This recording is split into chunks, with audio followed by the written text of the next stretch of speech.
Fucking wiki. Ruka has a strong hatred and fear of being betrayed. She knows it's wrong, but her fear of betrayal is too strong, and she's implied to have a fear of trust, which is called pistanthropia. It's called Ruka's bullshit. childhood friend Psycho backstabbing her in high school might have made this worse, but this doesn't appear to be the cause of it. Wait, backstab her? She would have died. She would have died if she ate the candy. Jesus, Danganronpa wiki, what the fuck? Well, what do you expect? True. Wait, why can't I see? Hold on. Oh, there it goes. She doesn't trust anyone that doesn't eat her sweets. She's someone she can't control. Yeah. I fucking hate it. What was her thing? I'm trying to find it. I don't see it anywhere here. I'm trying to think of like what it was called. What? Like a band thing or something. Oh no, it's Carlos. You commented on my first ever video on quality mistakes. This hit hard, man. Very brave. Fuck you. Fuck you. Very brave. It was brave of me. I guess I can just go to the last thing. Because I don't think she died from her didn't. motive. She killed herself. Psycho. Yeah. No, not Psycho. Ruruka. Yeah, Ruruka. And I thought she was killed. Ruruka killed Psycho, literally the best character in that thing. That was one of my favorite characters. And she killed her because, like, she stepped on her shadow. Yeah, she's literally the Zach Grimari of... I thought she was killed by the game because it was like the way she died was like she had a bunch of gumballs and candy inside of her. Okay, so here it is. Ruruka is seen in a flashback revealing that she was brainwashed into committing suicide. The brutality of Ruruka's death implies that she had a sense of self-loathing that the brainwashing brought out. Bullshit. She was just an asshole. She was controlled. It doesn't matter Oh, what okay. it brings out. Ruruka's forbidden action was that no one can leave the building. No one ever left the building, did they? Well, that was the goal. That's kind of fucked up. No, she deserved it. Fuck that. No, she did. So she killed her boyfriend because she thought he would leave. The man that she has under. Well, I guess not anymore because she's not feeding him candy anymore. So I guess that's why she was afraid. Yeah. But like, Christ. Oh yeah, they thought they found the way out because of the bookshelf. Oh yeah, it's fucking hilarious. She literally had to kill him, or else he would stop being brainwashed and turn against and she would die. Because she would literally just be like, how do you explain that? How do you say it? Like, oh yeah, honey, I was just, honey, now. I'm gonna make Ruruka disappear, Gonna make what was the guy's name? What the fucking Sasuke? What was his name? It was Soseki. It was like wasn't it like Soseki or something? Hold on, I gotta look it up. Boyfriend name? It was something with an S. It was like Sosuke or something. I think it was Yosuke. Sonosuke Izuyoi. Sonosuke. Okay. Yeah. Sonosuke. 10 minutes. You know after who was not my having favorite? Sweets. You know who was my favorite character? The Fedora guy. Yeah, the guy who saved Kirigiri. Yeah, that dude was awesome. I actually Boss really liked ass his character, dude. but his thing is he couldn't open his right hand, which I don't know how. Yeah. I mean, when he's sleeping, I feel like that's a bit unfair, but like I don't think they ever. No, they slept. They were knocked out. So yeah. Literally, they had Danganronpa Future Side really did just say, "All right, none of you are allowed to live." Murakatas was that he couldn't go through a door. He can't open a closed door. What was it? The bull guy? Juzo couldn't punch people. That poor Gardner. Witness violence is what gets you killed. That's fucked up. Yeah. Who was it? I need to look up the cast so I remember who's who, and I'll remember. I don't even remember what the fuck. They had a lot of like halfway decent characters in that anime, and then they killed all of them. Oh yes. There was a fucked up one. Someone can't make a left turn, right? They couldn't turn left, so they had to like. Yeah, that was literally like the dude who was like, my entire plan hinges on you being here, even though you weren't supposed to be here. Like the old guy. Yeah, the old guy couldn't make a left. What? Oh wait, no, that's a lie. It was Aoi. Yeah, it was Aoi that. Yeah, I remember they had to like run in a circle to be able to like go somewhere. Yeah, no, Yeah. I thought it was the girl in the wheelchair. Had to It do might have that. been her as well. I Wheelchair think was she had the fucking killer. opposite. She like one couldn't turn left, one couldn't turn right. Well, she wasn't even there. It was just Monica. It was a fucking Yeah, it cyborg. was a cyborg. Yeah. Or not a cyborg. It was a robot. But Yeah. just And then she just left. And Monica just left. Yeah. Said peace. She went into the fucking stars for Ether. some reason. They fucking specifically animated her brapping and then left. It's true. Fucking goofy ass. I hate Danganronpa so fucking It's so bad. It is so fucking bad. much. Kiyosuke, I thought he was gonna be one of those. I thought it was gonna actually be like a hero versus hero type thing, where it's like Nagi wants Mudokata's to fucking stupid. Mudokata doesn't make any sense. He's like, oh, Yeah. you and your platitudes. He literally saved the world twice. Like, what are you talking about? Not only that, but Munokata literally was like, "You." Mudokata did nothing. Yeah, he Yeah. literally said, "You can't save the world entirely on your platitudes." Okay, but that in itself is a platitude. What are you going to do about it? The reason the disaster happened is because his top man didn't want to admit he was gay. What the fuck's he doing? And then Yeah. Juzo had the fucking gall to look at Naegi and be like, "Yeah, you're nothing. You're just like you're nothing Yeah, compared to he beat the Mudokata." shit out of Nagi because he was wrong. He let the entire world get fucking bombed to all hell because he didn't want to admit he was gay. To be fair, Juzo, that is a very Japanese right. reason. I can, because but Jesus, in For Japan, the end of the world? no, Jesus. that's bad. But coming from that standpoint, you would Yeah, be it's- extremely hesitant to even do Right. that. So because again, if that came out, if he revealed himself to be gay, there is an Right. entire chance that he could lose his house, lose his job, lose all of his friends, everything could go away. So he wanted to avoid that as much as possible. But the end of the fucking world, That's what I was about end to of the say. world? Now he has to sit for the rest of his life being gay and knowing that he fucking destroyed the world because he didn't say it. Which I don't know. I feel like that would weigh heavier. That's just my opinion. That's, I would certainly weigh the end of the world. I mean, he just no, he's supposed to act irrationally. You don't understand. This is like the dark path of Godot. I And didn't, want to, Godot is just like the replacement for Godot. I didn't want to admit I was wrong, so I nuked Kurian. Oh my god. And then fucking Tengen. Oh fucking! Was that the old guy? I think Yeah, the it was old guy. What was his motive? What was his Be what was- evil. Because he was the reason why this happened. Oh no, he couldn't set say a word. He everything up. couldn't say. Yeah. Couldn't say a word. I think it was. I don't think he was allowed to say despair or something stupid like that. It was. I Yeah, no, can't it was say something despair. really stupid. This, Because the I remember he died when remnants. Mudokata was interrogating him, and he said What's his something. name again? I don't remember. Tengen. Yeah, Kazuo Tengen. Tengen. I remember I was- Danganronpa. Yeah. Tengen. He's like, what's gonna? Yeah, it's really cool how they did the Hope arc, and then they just made every returning character survive, and all the new character die. I except thought they were Mudokata. actually gonna kill Kirigiri. That's why I was like, wow, that's a big step. Nope. Yeah, because even in the fucking dub at the end when she shows up, she's like, "Yeah, I don't know how I'm alive right now," and they just kept no- that in. No, it was like in the sub, it was No, like they AJ had didn't a finish Featured. fucking Wait, they what had, was his word in action? yeah, I haven't finished. I did AJ finished. I haven't. My You never computer will. my computer is like forcing me to be dead. The only thing it can run is Google Chrome and Discord, and now kind of Steam. But fucking, I like Chiza because of the despair arc. I was like, oh, she's good. Killed immediately. Killed immediately. Okay, so I found all the ones. So if we have any more questions, we can easily answer them. But Mm. it's so fucking dumb. It's so dumb. They killed the black guy. My man. Yeah, they killed him fast. They killed him like he didn't have a chance. What was Tengen's forbidden action?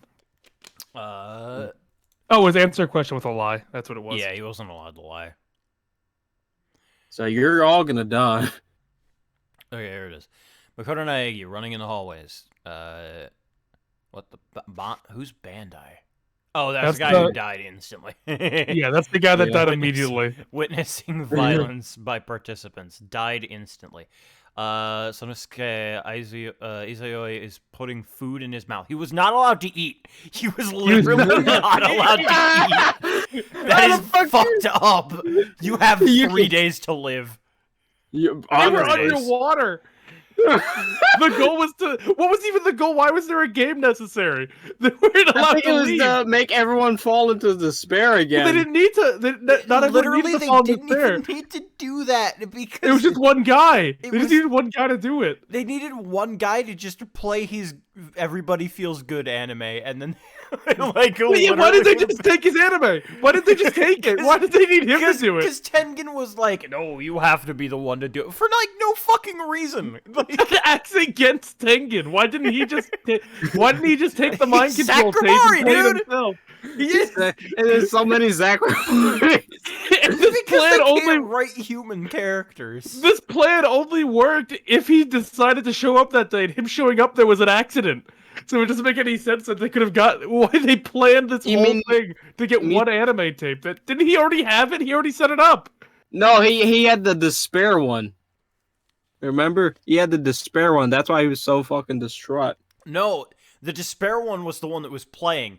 Literally, the plan was to just make the despair one play, like literally just take out the tape of the despair one and then put in the hope one, and then he had to go and then play the hope one for all of the world to and everyone would hope. So everyone would be mindlessly like good. Hope. Yeah. Well, not Dark even, Age of the Light. It's not even mindlessly good. It's just that nobody would be in despair. Like there was still like, oh, you know, good and evil and all that, but like it means nothing. Like because literally all it is just emotion anyway. So like, who fucking cares? All right, what were the other motives? What were the other? Kyosuke Munakata is opening a door. Koichi Kizakura was opening his left hand. Psycho Kimura. Yeah, it's fucked up. It's fucked up, man. Yeah. Psycho Kimura is letting anyone step on her shadow. Weird one. It's fucked up. Miyaya Gecko Gahara, I think that was like the girl in the wheelchair, turning right. Yeah. Aoi Asahina getting hit with a punch or a kick. Yeah. What the fuck? Yeah. Kazuo Tengen answering question with a lie. Juzo Sakura hitting anyone with his bare hands. That's why he always uses feet. Yeah, have a chair, Mr. Chairman. Mr. Chairman. The dub is the only thing to come out of, like the only good thing to come out. I didn't even watch dub. I just fucking. It was awful, and it was so good. Have a chair, Mr. Chairman. They put so many they were Frankensteining a Deus Ex Machina. What the fuck does that mean? Yeah, no, they are really unbalanced. They're really unbalanced. Oh my god. Ryota Mitari using his talent. Using it? Wait, what was his talent? He was the animator. What the So fuck? he can't use. Can't animate. Then? I thought he was. What do you mean he can't use his talent? That was the plan, that he used his talent. Yeah, that's why they were like, no. The whole plan hinged on him using his talent. But like, oh, in your life or death scenario, don't make anime. You know, he was like, from the despair arc, that's all he fucking did. He was like, it's like an alcohol defense. That was his heroin addiction. Anime. He was just like, by that point, he didn't even want to make it anymore, though. He hated it. He was just like, good, thanks. Ruruka Ando, someone leaving the playfield. Okay. Kyoko Kirigiri, passing the 4th time limit with Makoto Naegi alive. That's so fucking stupid. The Great Gozu, being pinned to the ground for a 3 count. Oh yeah, he was like the huge fucking guy with the bull mask. Yeah, he never lost either. He was the fucking hypnotized. That's how he died. Yeah, he just killed himself. Yeah. Monokuma laughing out loud. Okay. Okay. She's Yukizome, Kyosuke Murakata dying. Okay. And that was it. What was Makoto in that? What was Makoto's? Running in the halls. He couldn't run. Oh yeah, he had to fucking walk, a speed walk It's away from Munakata, the super ninja. Let's hop into it though. Let's see how far into the trial we can get. Let's see if we True. can. Yeah, Get to a that good trial. The good trial. Are we talking about the DR3 anime? Yeah. That fucking at least the hope part was bad. The rest of it was okay. Yeah. The despair arc, I don't know. I think the despair arc was bad. You don't It even was- like that? I think it was bad purely because they did not give it the chance that it deserved. No, it should have been I like longer. the slice of life stuff with the DR2 cast. I, That's what I liked it as well, but again, I'm just like the despair arc. The problem was they didn't give it the chance. You know, it was 12 episodes when it should have been 24. They did not need to do the fucking future arc because they killed off all the other characters anyway. So it made no sense. And then they just came back, and then the Despair Arc cast came in at the end of the Hope Arc and just fixed everything, and then left. No one involved in the present day arc did anything of worth to like fix the situation. That's how much you know everyone loved D2 characters because they fixed everything and left. The Danganronpa 2 cast literally just fucking like stays winning. It like Yeah, they literally, to make it better, they were like, if you do something, we are the remnants of despair. They played up that they're still the bad guys, so everyone would have hope against them. Listen, it may be fucked up. Yeah, my homeroom teacher did. That's pretty bad. I don't think I'd like turn into a homicidal maniac though. Yeah. My friend got killed. I'm gonna kill everybody Someone on just the planet. followed, by the way. it's a bot. Okay. Kill him. Yeah, I gotta ban this fucking bot. It's just Hoss again. Hoss. Hoss? The Yeah. Hoss? Hoss is the bot where if you look at their profile, they get your IP. Excellent. How do you not look at the profile then? Or like click on their like profile. Yeah. Yeah. Where we left off, you also got a new piece of evidence you need to examine. Yeah. I need to make sure that I got the right one. Hold on. Some random dude named Hoss is like, fuck! So what, you just click on their names? Yeah, if you click on their profile, you get your IP. Stoled. Yeah. Great. People are weird, man. Ban them twice. Yeah, because I gotta ban every single fucking, like, iteration, because I don't know how many fucking, underscores Tosses. that is. Yeah. God, hate raid bots suck ass. Why is this, like, allowed? Why is Streamlabs the only one that have like offered a fix for it?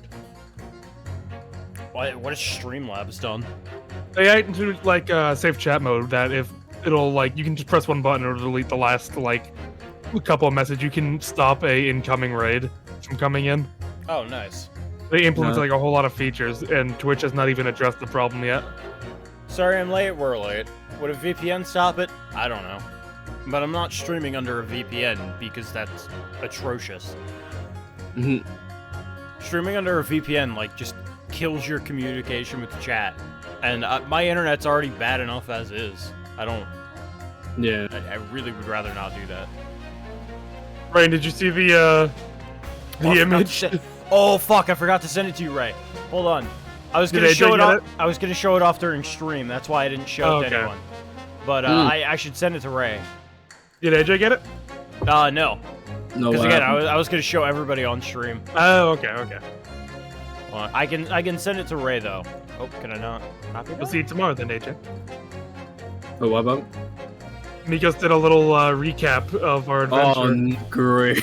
Yeah, you'll get to see it tomorrow. I'm great. very excited to show chat tomorrow. He's a great artist. Lovely. It is so good. Here you go, Ray. That Send it through fucking Discord. that stream was amazing.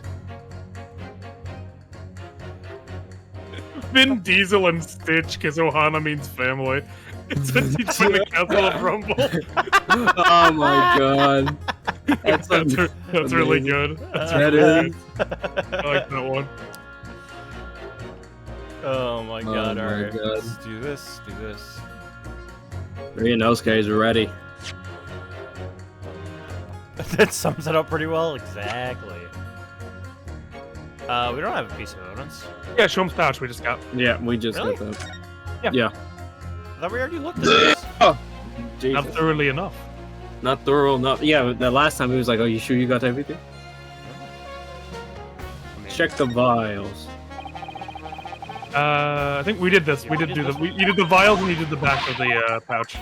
So I guess these ones? Yeah. I thought it would be the same. Oh, These okay. glass vials are full of Hurley's homemade potions. Homemade. Yes, like fingerprint powder to show up where people have touched things. And scent amplifying solution to intensify a smell lingering on an object. Christ. That's amazing. They're all very easy to use. There's just one thing that you have to be careful of. They're all very flammable. Mr. Jones is a walking bomb! Either he's passionate about finding the truth, or he's just oblivious to danger. Fingerprints, the ballistic markings of the finger. Oh, It's really scorched badly here. Oh, the strap is broken, look. This must be where the bullet hit then. Let me see. Haha, there it is. Yeah. Mr. Bullet. Mr. Bullet. What the? Iris, look! Behind where the broken file was, do you see it? It's that! The Skokin Brothers bullet! What a stroke of luck that it hit his pouch. This is an amazing discovery. What this means is, there were 3 bullets fired at Windibanks that night. Yeah. Exactly what that Shiro was talking about. The third bullet. The magic third bullet. Ballistic markings of the finger. Yep. Oh. Oh dear. Show us what you got. I think we And then- saw this. Yeah, you looked at that. That's where the glass shard that hit It Combs. pierced him. Can It- glass shard dissolve in his fucking stomach? No. That is probably. I guess they picked it out and then they were still Yeah, looking they for the said they had bullet. mentioned, oh, we got the glass out, but we couldn't Okay. find the bullet. Gotcha.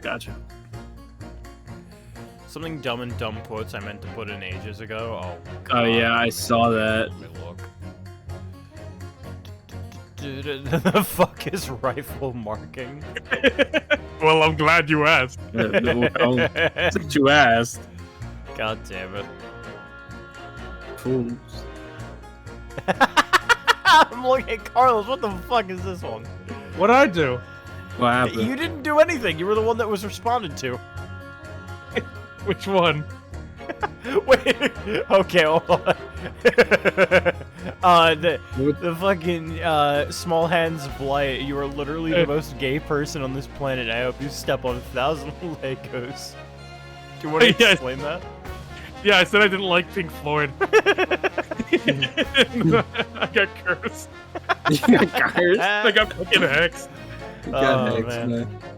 If I don't go to the bathroom soon, I'm gonna have to take matters into my own pants. What Look at me. Yeah. Cousin, have you tried a shamrock shake? Carlos's dad, I hate Irish people. You, feel free to tell your dad I hate him too. That's fair. Damn. Very fair. Man. Already read that one. And I think it was the maid that talked about wanting a bullet. Show I mean, us the not- bullet. You want a bullet? I'll give you a bullet. That fucking noise. Hate that I guy. guess press? Yeah. Okay. Because it was Hey. like, I think, do you have the bullets? And it's like, do I have that evidence? Indeed. Show me what you got. Allow me to show you then the third bullet. Right here. Just pulls out his pocket. What the fuck? They strapped. Stay Here it strapped. is. We discovered it just now. Yes! On the night in question at Windibank's pawnbrokery, another bullet was fired. Also, hold on, but just while... Bullet flavored. There's Delicious. a smudge. There's makeup on it. This is the bullet that was fired from the Skulkin brothers' gun on the night of the incident. Yes, so it turns out it never actually entered Hurley's body at all. Thanks to the thick leather that pouch he was wearing. It saved him. Hurley's always lucky like that. Well, considering what we had to go through in the hospital, I wonder how lucky he really was. Oh dear, poor Hurley. Oh well. The ballistic markings. Hold it! What the fuck? Where'd you get He that? has to hold it? What is this new trickery, you Nipponese conjurer? Where did you find that bullet? Up your ass your and to ass. the left! You motherfucker! Right to the left! That's the fucking, That's where the G-spot is. God damn it. God damn it. Yeah, Good when you add-on. walked into the crime scene initially, you can see the bullet was already in the calendar before Sherlock even got shot. Yeah. I think I noticed Yeah. that. I think I had said that. I was Yeah. like, wait a minute, hold on, there was a bullet there. Yeah. I thought that was like a fuck up too, and then I was like, God damn it, Shu. Shoo! But, what was I saying before? Fuck. Oh god, what was I saying? Up your ass. Oh, Up your yeah, ass and to the left. Up your ass and to the left is from, fucking Impractical Jokers. Up Brit- your ass. Yeah, they It's would like- go on the street, and then anybody who came up asking for directions, because they had like a, I don't know, a tour guide thing. Yeah. They would say like, it's just up your ass to the left, and like just like straight and just like point like That sounds forward like a and then punishment. left. It's like, yeah, where's the post office? Yeah, it's up your ass to the left. And I'd be like, thank you, and then just like leave. I don't think it's from Impractical. Yeah, but they popularized it Yeah. at the very They used- least. That sounds like a punishment, though. I couldn't do that. Yeah, sounds like an easy way to get an ass whooping. It was fucking Staten Island. Yeah, they are kind of just New Yorkers. Yeah. That's yikes. I remember saying that in middle school. Jesus. What? That fit. This pouch was removed from around Mr. Sholmes' waist before he was taken to the hospital, and since then it has been touched by no one. For me to say, the shot fired by the Skulkin brothers that night. Yes, as your lordship surmised, it hit his pouch. But that makes no sense whatsoever. We already know the whereabouts of the bullet fired at Mr. Stone. Or do we? It's clearly visible in the photographic print. Oh! 2 guns from the scene had already been submitted into the court record as evidence. Yes, that of Mr. Windibank and that belonging to the Skulkin brothers. An examination of both guns revealed that only a single bullet had been fired from each. God damn it. God. My mouth to your dick style. How do you like it? It's just pain. It's just fucking pain. Good. Pain step like- brother. I can't do Wimplow's voice because it's just fucking pain. It is just pain. It is just pain. But that must mean That's right. We now know that on the night in question, 3 bullets were fired. However, only 2 bullets were found from the, fired from the guns removed from the crime scene. And until that incontrovertible inconsistency is somehow explained, we cannot and must not pass judgment. Heart attack. I can't Oh, not heart I can't not see him as a fucking Von Karma ever since I've seen that animation now. Like, I know you had said it before, but like, that animation I think just confirms it, like outright. Yeah. That's his Order! fault. He grips the exact same shoulder in the exact same way as every single fucking Von Karma. Isn't it the other shoulder? I thought he. No, it's- Manfred it's- got No, shot in it's his that left. shoulder. It's that That shoulder. For all of the animations, it has Oh, been that's right. that shoulder. While the summonation examination remains incomplete, the court has been presented with new facts. Facts that would appear to shake the very foundation upon which the case against the defendant has been built. It's the other shoulder? No, it's I not. would- Because when I think Is of Manfred's like scared thing, he's pushing his left shoulder forward and hiding his right shoulder. Really? Can't remember. Don't Did I ask get me. that reversed? I've done it before. On Cromer's a left shoulder. Wow. Okay. Still shoulder. It's Shoulder grab. been a while though. It's been a while. That's probably where that or where I'm just like. Okay. As is my prerogative in the situation. But they grab a shoulder and like Yeah, I you think. Yeah, that's enough. You got that. That's the gene they passed on. Unstable shoulders. I hereby temporarily suspend the summation examination. Oh, by Jupiter! What? Now let's bring the witnesses back to the stand at once. I'm about to whoop their ass. Von Karma must be baffled. Why? Why am I here? Witnesses, Governor. were you listening to the proceedings while the defense carried out the summation examination? We was, Governor, we was. This is the right shoulder. So was it? So I got it? No, I didn't. Because No. he's grabbing his left Yeah. shoulder. He's grabbing his I left get shoulder. because it's like it's on my right, so I'm like I Yeah. did it, and then no, I'm fucking Not did it. Oh well. Ringo. We was, Governor, we was. Perhaps we can dispense with the tedious preamble. Simply answer the one question. What is nipple? His badge. I think it's I know badge, it's its yeah. badge. I His know. nipple. I gotta tweak it. It's 'cause Oh, my nipple! Look at Sharp that. pains! Alba like rubs his metal, and he's like, look at this. I'm rubbing my nipple. Like, You're all the way out here. so now, I'm close. Oh, no, I'm close. yes, it's his pet nipple. Booby. Boobies. A third bullet has been identified at the scene of the crime. What do you make of that? Make of it, Gov. I didn't make nothing of you. Is it one of yours? Go blimey, Gov. Go blimey. Not a chance. In that case, did you have an accomplice? What? Hey, what? Oh, never. The Skulkin brothers work alone. It's just the two of us at our trademark. Yeah, it's just the two of us.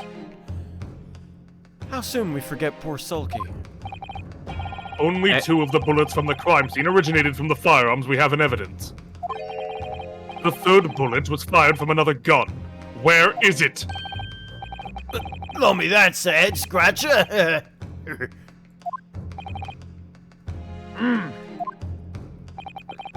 Counsel for the defense. Yes. I should like to hear your thoughts regarding these new developments. The third bullet and the mysterious missing firearm from whence it came. Thinking back over all the testimony we've heard and all the evidence we've seen, I think I'm starting to form a picture of what really happened that night. My lord, I think it's clear what this third bullet tells us about the Skulkin brothers. Eggard's their brother. They had a secret accomplice, they had another gun, or it's nothing to do with them. I believe it has nothing to do with them. What? Nash, that's right! Yeah, nothing to do with us, Gov. We've established that one bullet was fired from each of the 2 guns already known to the court. Logical conclusion, therefore, is that on the night in question at Mr. Windibank's pawnbrokery, there was another person present in possession of a third firearm. Whilst the brothers may have had nothing to do with the third gun or the third bullet fired from it, it's inconceivable that they had nothing to do with the third man. Yes, the brothers were working with an accomplice. An accomplice was carrying the gun. Okay, so it just worked back around. Alright, that's fine. Yeah. Well, I think the only wrong one would have been the second one, if the brothers had another gun. That's fair. An accomplice, you say? Pigs will. These protracted proceedings have already forced us to endure 2 summation examinations. Yet in all that time, there has not been a murmur of a third man. If this apparently wraith-like being exists, the court must be shown hard evidence. Without it, this fantasy will be crushed. Just go on TTV. You can find so many Wraith TTV. mains. Yeah. The prosecution demands answers on 2 counts. Firstly, proof, evidence that this accomplice was ever at the scene of the crime. And secondly, the identity of the spurious character. Skulkins are lying, I know that. But how can I ascertain the identity of the person that they're hiding? Counsel? Supposed to prove the existence of this accomplice, reveal the third person's identity even. In response to the prosecution's demand, my lord, the defense is, Check that evidence. I mean, I don't know. I kind of think, it's Me? it's possible. It's Gregson. But do you have proof that can tie him to the No. scene? We have a third blood sample. No, But- the blood sample is Harlock's, if I remember correctly. Right? Oh, check. wait. Yeah, something wrong about Yeah. that assumption? Yeah, now? that's Harlock's. I forgot it's blood type. So, yeah, it's blood type. So Be quiet, Peachy. That's- How could you spoil it? How could you do this? How could you spoil Cosmo coming in? Yeah. Dun, In dun. a flashback. But do we have anything that ties him to the scene other than the blood Well, On- these. on the 2 things? He's like, what the fuck are you Like- showing? Because they're gonna ask for more. I kind of have a feeling. I mean, we can continue with that, but like, I have a feeling that they're gonna continue to ask for more, and I'm just trying to think ahead. Maybe I should just stop doing that. Like, You oh my god, that fucking nod. Like, nearly slammed his head into the fucking table. The defense is ready. I believe I can provide all the answers the prosecution demands. Oh, my Nipponese friend. Despite the swimming eyes, you seem to think you have something to say. This promises to be interesting. Well, are you okay? I have to push forward now. There's no other option. I need to use every single piece of evidence available to me if it'll make a difference. In that case, counsel, I would ask you to present the evidence without delay. On the night in question, in the moments leading up to the death of the victim, what proof have you that there was a third intruder present at the scene? Oh, I went too far. It's right here. Yeah, oh well. Take that! Blood. The evidence is right here, in this portfolio. By Jove, that portfolio again, is it? Do you expect the court to rifle through your papers itself? Be more specific. You claim one of these blood samples proves the presence of a third intruder. Well, which one is it? That one. But that one. I don't Not want to. that- I don't want to say this one though. Yeah, that's what I said. The reason Try to- why is because it's like, There's that one. Yeah, it's this one. Because there's no way this blood splatter could have existed in the way that it does without Herlock having been shot, you know? Yeah. And then, like, fly. What am I looking at here? There appears to be some green paint or such like around the bullet hole in the middle of the calendar. That's a blood stain, my lord. A blood stain? Smurfs. Green blood. Curious even for you. Is the court to understand that the intruder was some unhuman creature? It's something developed by Mr. Harlock Sholmes. By the great detective! Stop! You have appeared in stories, stop! This, you see, it doesn't have a name yet, though. This fog sprays a chemical that reacts with the different elements in people's blood to change its color. So you contaminated evidence. Different elements of people's blood! To be fair, at this point in time, that would not be considered tampering with evidence Fair. at all. Everyone's blood is slightly different, you see, because it's made up of different elements. So by seeing what color it changes to, you can tell in a flash whose blood it is. God damn it, why do you make me talk, game? Why do you make me do this? It's like, do it! Do it! Oh dear. No, like Vincent! dear. Benson! Benson! They it brings a whole extra dimension by looking at the blood. It's Alva's ancestor. No. Wait, I can't do that. He's as evil as Alpha. He's the killer. He's the killer. Talk of the blood in the courtroom. Stop. Very exciting. Stop. I'm gonna break that thing. As an example, this one shows the blood of the victim, Mr. Windibank. And also they show that the coloring does go away after a bit. Because okay. Gina's coat would still be bright purple. Yeah. A striking blue! Purple. Yes, so you see the green color of this blood stain on the calendar shows that somebody else was shot in the main part of the shop. Hold fire there, young man. Could be from some unrelated incident, couldn't it? No, it's not unrelated. How would it? The date showing on the calendar is the date which Mr. Windibank was killed. By golly! Therefore, we can assume that whoever was shot on the same day. Then whose blood is it? We don't know. Well, the Skulkin brothers in the stand don't appear to be suffering from any gunshot injuries. Which means it must be the blood of somebody else. The third intruder. Objection! I'll read my black. Whose identity the court is still waiting to hear. You can't delay this any longer, my learned friend. Who is this alleged third intruder? No, no, no, not him. Why is it? The man's name is Eggert Benedict. I don't know if it would have any funny things, but I don't think it does. Eggert Benedict, what are you talking about, Counsel? he paid a visit to Windibank's pawnbroker on the afternoon before the incident took place. When the accused attempted to deceive the pawnbroker into releasing this article into her possession. That's right.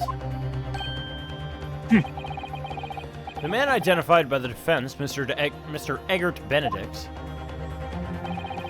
then attempted to take this article from the defendant by force. Roker? Yes, sir. I believe this filthy pocket thief has just redeemed an article from you, no? Yes, oh dear. The article in question belongs to me. I demand for it to be returned at once. Now that's a lie. What are you trying to pull? Give me back my overcoat, you rastral, and needless to say... Whew. Oh yeah, he did the fucking Skulkin brother Did I thing. just fuck? Oh No. my Fuck this god! No. Holy shit! I completely No. fucking forgot about I that. said he was True. I True. completely forgot about that. Holy shit! What the Fuck fuck? this. I remember saying that earlier. Damn it. This motherfucker, he's sulky? Shoot. They call me Drippy. What is he, the fucking dwarves? I'm dripping. Yo, D&D party, but they're different. We got Drippy, we got We got sulky. Dwarf, Tin Pillar, fucking Skulkin Brothers. And music box discs, too. Ringo's a dwarf. Like a tiny creature. Yeah, Half just gnome. dwarf. Half gnome. Inspector Gregson was there at the time and can attest to what happened. In the end, it was the inspector himself who took the disc.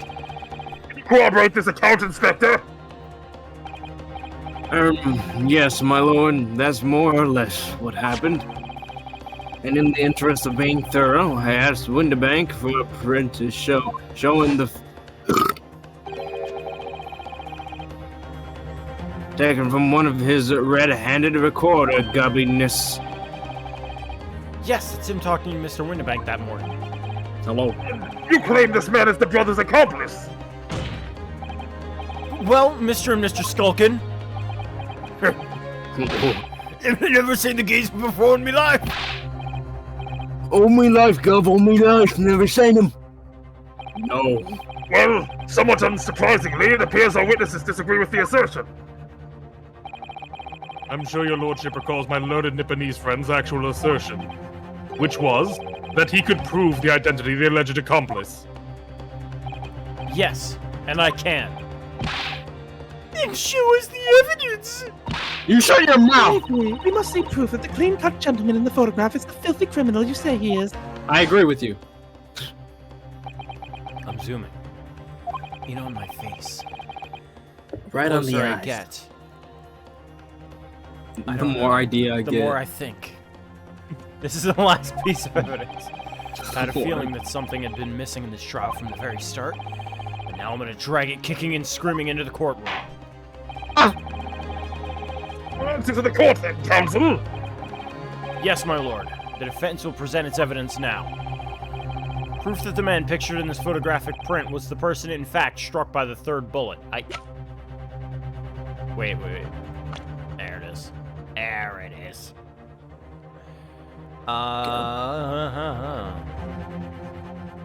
How fucking Pops is looking like, oh, don't come near me. I might shoot you. Well, Just a I mean, didn't we already present the... You presented the blood in the shop. Okay. You need to connect that blood to him. That proof is right here in this portfolio. Good gracious, counsel! Does that portfolio contain the answers to every fucking question posed? Yes. I see you share my interest in colored liquids, my Nipponese friends, but... Enough! The court demands to see further evidence. Final one. Which blood sample proves the man you identified was the one shot by the third bullet at the scene of the crime? Well, Disc. it would be this. Take that! As I mentioned before, on the afternoon and the day in question, since I didn't have green text, I think you might be able to just present the disc. Yeah, you can. You can Okay. just present the stuff. The defendant attempted, deceitfully admittedly, to reclaim this disc from Windibanks. Which is when the aforementioned Egbert Benedict appeared on the scene, I believe. This man then attempted to purloin the article from the defendant's possession, no? Eggert. Lonely. Oh! It's our Discord. Dog. Oh, shit. You're not allowed to see that? Oh. No. Do you still see it? No, it's No, good. it flashed. Okay. Yeah. That's correct, my lord. I was present myself at the time. Following this minor incident occurred. Hey.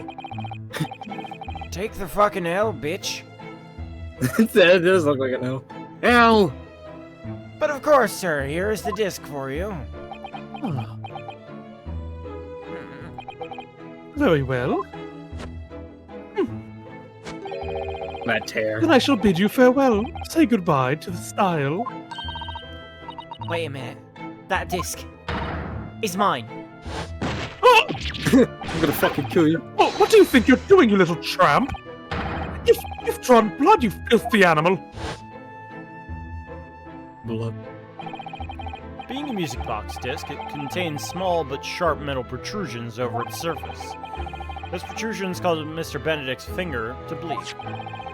And the resulting smear of blood is still visible on the disc now. Good goodness, a bloodstain, is it?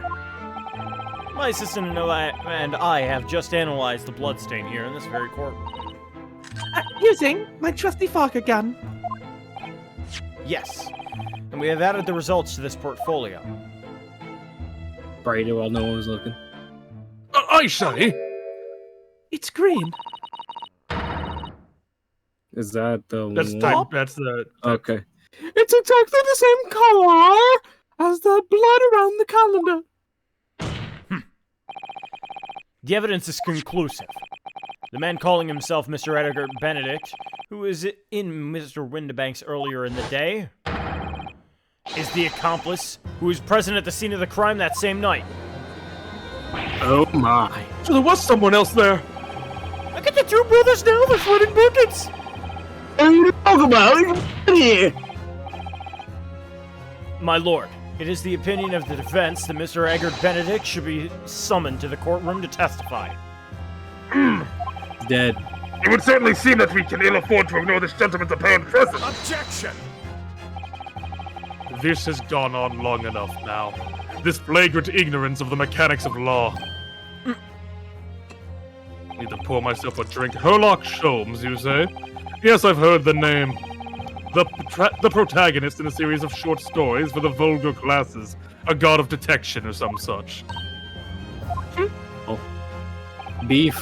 And now you employ chemical substances devised by this fantastical persona in the highest court in the land. Do you expect us to take you seriously? The samples made by this plaything are not fit to be called evidence. So the bloodstain turned a shade of green. What of it? Here's to you successfully proving that no other blood in the world would turn the same color. Well... And pray, Damn. do not even think of suggesting that we should take Mr. Sholmes' word for it. That's a very fair point. It is.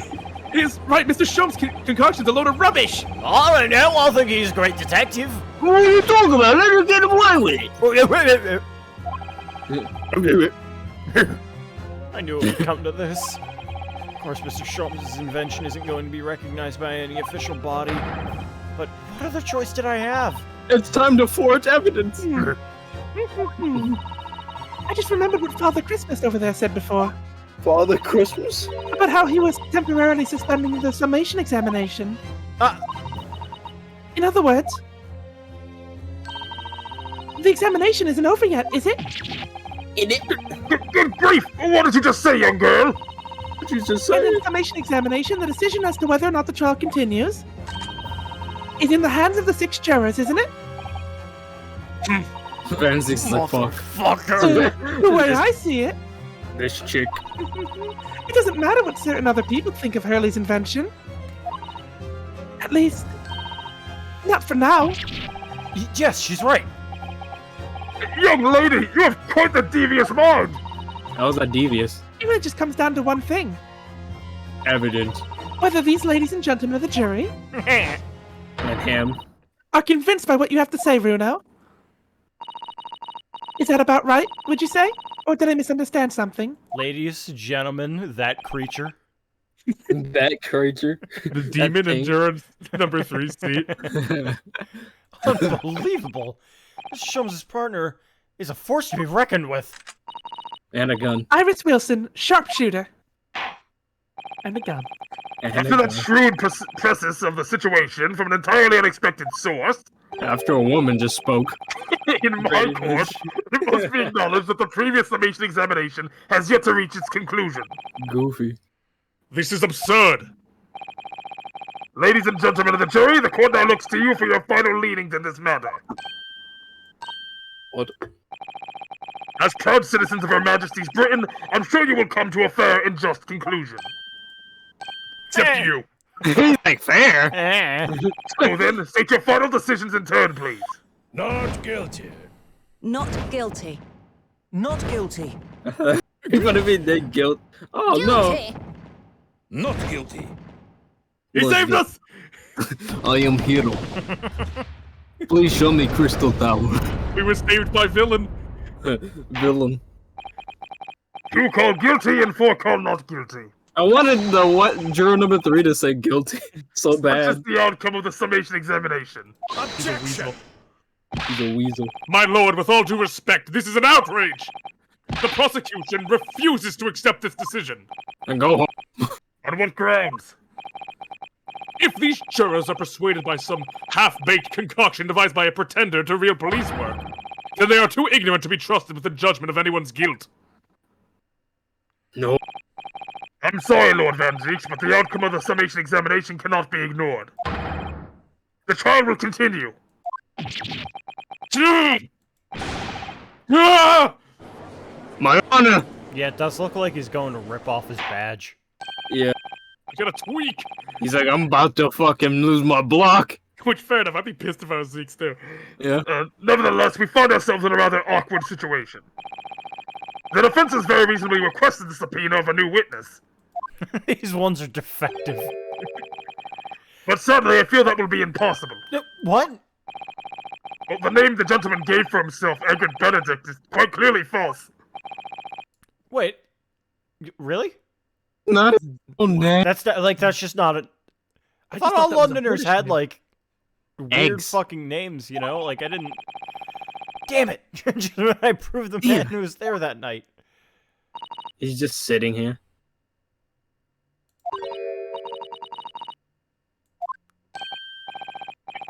That, please, who spoke? My lord. It's my son. Juror number 5. What have you say? What have you to say, madam? Okay, in the Japanese version, his name is just Egg Benedict. Yeah, there's no coinage for the just egg. Egg. Egg. Glen Egg. It's Glen Egg. Oh my god. If possible, Inspector. Me, ma'am. I wonder if you might show the photographic print to me again, the one in which the gentleman is shown. Yes. This one, you mean, of Mr. Benedict?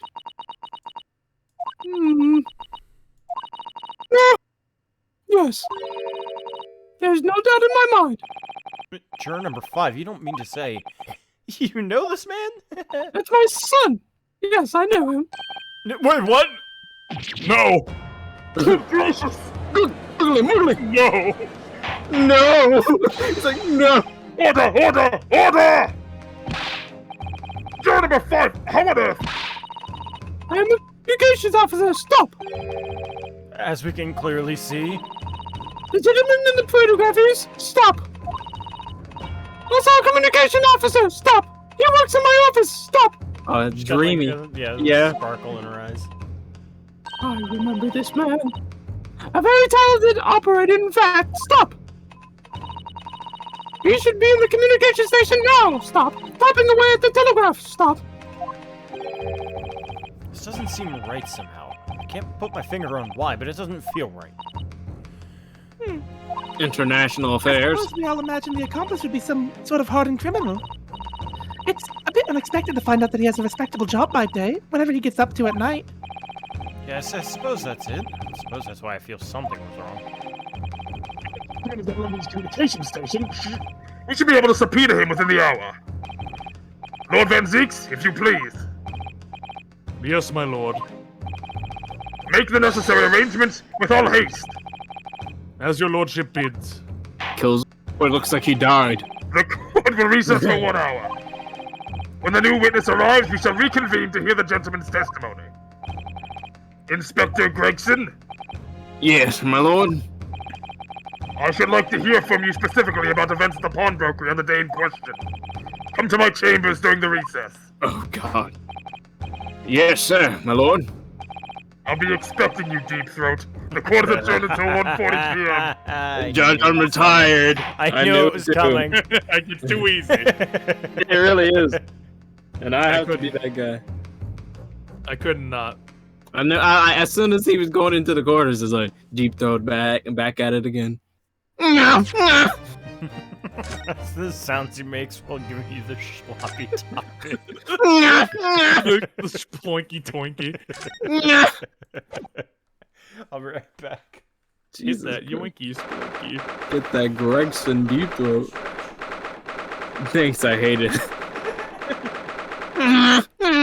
God, the fucking the text for like the areas, it always sounds like a machine gun going off. Like, a Tommy gun. It's horrifying. It's a cum gun. It's a fucking typewriter. That's Splatoon.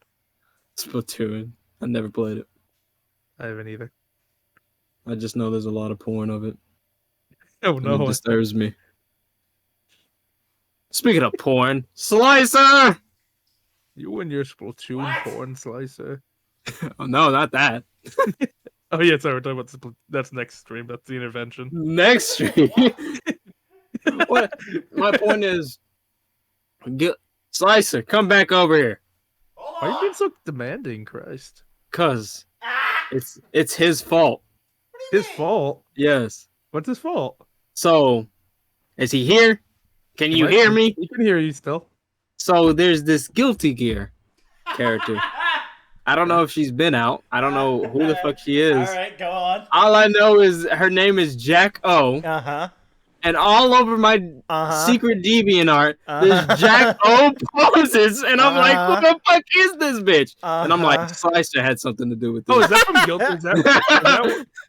Is that from Guilty Gear? Yeah. Is that what Yes, Jack that's O's the from only Guilty reason Gear. why I know. She's she's what the Soul Bad Guy's wife. Soul Bad Guys. Yeah. Mm. Basically, I know she's the main character's wife. That pose is everywhere, and I'm like, yeah, what? no, it's fucking everywhere, and it's I'm really like, what such a shame happened? because like there are so much better things to like be doing. But you know, she's just a very like eccentric character. Like, has she been in the game this entire time, or she's come out? She's been around for a while. So what the fuck? She hasn't been in Strive for a while, and since Strive is the most like known Guilty Gear game to date, that's why it like exploded all of a sudden. They were like, ooh. It's like, why? I'm like trying to free thinkers when they see a pose with a butt in it. I'm just like trying to go through. I'm like, damn it, Slicer. Also, fucking secret DeviantArt. I can't believe you still fucking prowl that goddamn website. There's good shit on there. No, there is not. You'd That be is a surprised. lie. You'd be surprised. I refuse to believe. I can that send you some. I refuse to believe that people are making like actual shit on DeviantArt. Oh, I'm not talking about actual shit. I'm talking about the my you know. Oh, like hentai. Okay, well, just fucking use eHentai. Like, I use both. Don't judge me. I'm Barry. I'm a modern man, you know. Modern problems cause for modern solutions. Yeah, what if like one of the jurors is just a Coomer next to you? Like, wait, like you don't see his arm the entire time until he puts his verdict down, and it's just like this massive arm that slams into the desk. Christ, just no, it's that he uses to like slap the thing. It's fucking how, but he's a descendant of pain. That's how he slams his desk. Yeah, we don't see John for 2 months, and he comes back again. Oh, yeah, the missus hasn't been around, you know. Yeah, I've been busy. Quagmire on him. He doesn't need his legs anymore. He just walks on his arms everywhere. God damn it! I just wanted to. I meant to air it out like 2 streams ago. God damn it! Oh, Gina, how are you holding up? Starting to feel quite warmly towards her frequent cold shoulders now. Ginny? Are you alright? Why aren't you saying anything? Don't cry. What's the point, eh? I go through all this trouble and fight so hard for the likes of me. What? Well, you saw it, that picture. What picture? Oh, you mean He's just denying it exists. It's so bad. Iris? You mean this? The photograph taken of you holding a Stop, gun? no. Oh my god. This Thanks. really, really bad photo? Oh dear. Well, I didn't think you would have captured a scene like that, that's for sure. Yeah, that looks bad, Gina. Very. It's hopeless. Anyone who sees that is gonna think I did it, ain't they? I mean, they already did. Yeah, I won't pretend it was a bit of a shock when the prosecution first presented it to the court. Surely you have your doubts about me now. You can't still think I'm innocent. Well, of course I can. Because you didn't do it. Yeah. Look at your face. Ginny, why don't you talk to us? Tell us what really happened that night. Bruno's cleverly managed to piece together a lot of new information, but still, we'd really like to hear it from you. I'm a liar. Alright then. It was after we had that dinner together at your place, right, Iris? Then we all had a chat up in your office, didn't we? Yes, I remember. No flashback this oh, never mind. Spoke too soon. After that, couldn't get to sleep. So I slipped out and went down to the street, straight to the 2 to 1. A 2 to Two? 1? To the 2 to 1. What? I have no idea what a 2 to 1 is. So I'll look it up. to Winterbank's place. I had to know. If Iris' story... Oh god, if Iris' story was there or not. The Hound of the Baskervilles. I love this reminiscence so much. I don't know what it's about or nothing. But if you ask me, there's something in it that Sholmes don't like. Something what he don't want people reading. So that's why he lied to Iris about sticking it in lug with Winterbank for safekeeping. I can't fucking read this, Gina! So I looked at Speak English! I looked it up. It says of or being a gear for reducing or increasing a velocity ratio. That's probably 2 to not what 1. she meant. I'm gonna guess. I know. I to doubt it. I think she was talking about the like number of the building. It says, what does the phrase 2 by... No, that's 2 by 2. Never mind. I'll go with your version. 2 and then TO and then a 1. So That's right. Not That's what I 2, did. 2, 1. Yeah, that's why I put 2. You know how Google is. At least, Never mind. that's what I thought at the time. So you broke into Winterbank's. I had to know if it was there or not. I mean, I had no idea. I had no idea all of that was gonna kick off, did I? Oof. I can't fucking read this. Struck the lock and stuck inside. It was dark in there, as you like.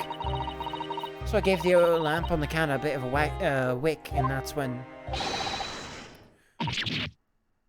Ah! What do you think you're doing? The scariest thing.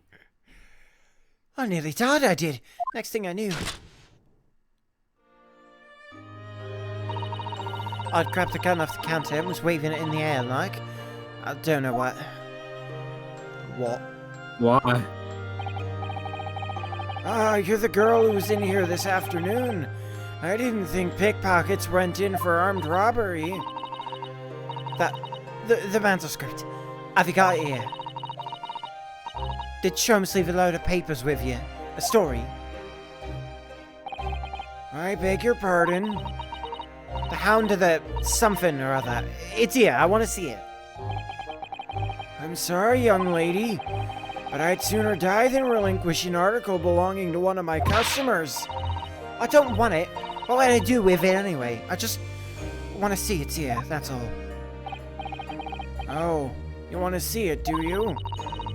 I want to know if Sholmes really pawned it here or not. Please, just let me see it and I'll go. Oh, very well then. What? But for pity's sake... What were you saying, AJ? It's just like... I'm just like, as soon as I saw him, I'm like, I like this character. I know he's gonna be a good character. And he's fucking dead! Makes me sad! But for pity's sake, stop waving my gun around, would you? Oh, you don't want to get hurt from me. So then the old cove unlocked the storeroom and we both went inside. And it was there, alright, the manuscript. Sholmes weren't lying after all. You did all that just to check for me, Ginny? Anyway, then there were a bit of a kick-up out in the main, bit of the old shop. The Skulkin brothers arriving at the scene, yes. What was all that noise? Someone's breaking in. Dear me, is there some burglars convention here tonight that I didn't know about? I think I forgot to shut the door behind me. Sorry. Better go and take care of it. Could I possibly have my gun back? Oh, well, I'll come with you and... Now don't be foolish, young girl. Must stay right here. Don't leave this room under any circumstances. Chad. And with that, he took the gun out of my hands and walked out the back shop. I am back in the storeroom, like I said, straining my ears in the dark to hear what was going on. Something like they got into a bit of a scrap. So I think I should help, see. So I was just about to go out in the storeroom myself, when... 2 gunshots. I heard a couple of gunshots go off. 2, I think. Almost at the same time. Then, he was right at my feet, laying face down on the floor. I was right next to the storeroom door, so I slammed it shut and locked it as quick as he liked. Because you thought whoever had shot Mr. Windibank might come for you. Yeah, so I went to grab the old cove's gun. I figured I'd put up a fight at least. But when I got a better look at him, I knew.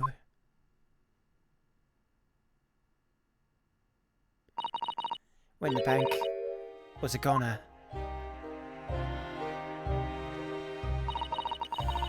I felt funny in my head all of a sudden, kind of dizzy. And after that, I don't remember nothing. Must be when you passed out, Gina. If I hadn't done what I did before, the old cove might still be alive. Did you tell the police everything you just told us? Of course I did. They don't believe a word of it, did they? All they said was, if I kept telling lies, they'd make things even worse for me. It'll be all right, Ginny. Don't worry. Just stay strong a little longer. Ronan's about to put the real culprit through the mill. That cove, what was there in the afternoon? That Eggert Benedict. We're zooming out on him now. I still remember how he looked at me like I was nothing. He was there that night. We don't know his real name yet, but I'm convinced that he's involved somehow. Anyway, thank you for telling us what happened, Gina. I appreciate your honesty. You what? Appreciate. We can leave it all in Runa's capable hands now, Ginny. I'm thankful that you're telling us the truth. Do I need to, like... Is that, like, a Japanese expression? Do you, like, not have appreciation in this country? Thank you. Thank you! Arigato! Arigato! Mr. Naruto. Mr. Naruto! I can't unhear that. It's so fucking good. I love it so much. Sherlock's fucking Japanese voice actor is so fucking good. I love him. That's like Joseph. It's great. It's so good. I love him. Yes. Akami, trust me. I don't get it. I was you once. I was in your position once when I was bullied in third. I mean, when I was Good on murder at the Supreme Court. Yeah. It's so fucking funny to me. Phoenix was like, "Yeah, no, I was bullied once in third grade." Even though, like, that's the thing he points to. Even though he was on trial for murder, like, He's just like, that's the impact. At the same time, he said he was going to be an art student, so he just completely forgot about that time in third grade at that point of his life. And he just re-remembered it later on. I think that is a really funny thing. Flashback. I think he was minoring in, I think he was... Law. He was doing some law stuff. No, he said directly that he was an art student. Well, the reason he was at the courthouse was because he was also researching some law stuff. Yeah, he was, but that was his minor. Yeah.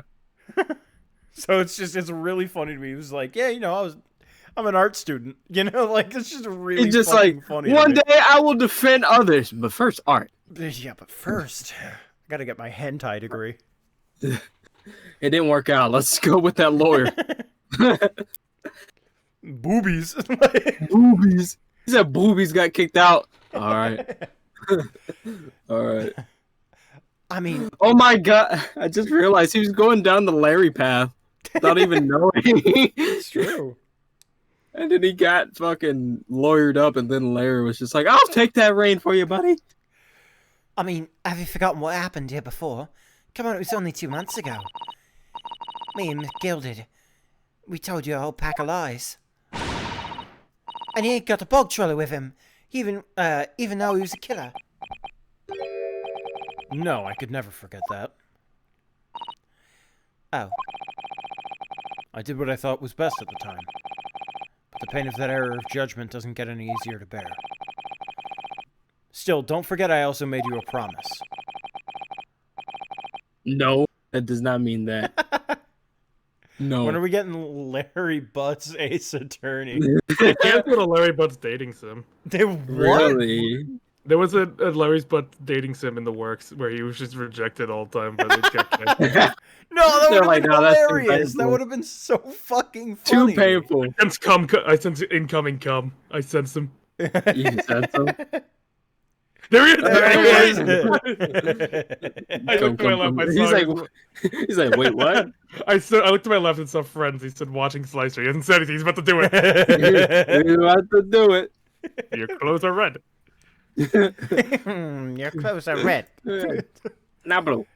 It's like, hey, you are very good at this, Betty. You're a very talented magician. Can you do it again? I could, but I would be wasting my powers on you. Oh, okay, I understand. Now, back to my evil plan. Your clothes are black. Oh! It's like, I fucking love that movie. Stupid. God damn it. It's such a great movie. I need to watch it again, motherfucker. I want to watch it again. That's what Kung Pao does to you, man. It's so good. Never gets old. It is so fucking good. Oh my god. I told you that I would be on your side until the bitter end, no matter what. What level for tomorrow? 4. I wasn't ready for the Kung Pao references to come into the stream. I'm here for it. Oh my god. Yeah. We Dude, did we an missed entire out. fucking live dub of that movie. We it was destroyed horrendous.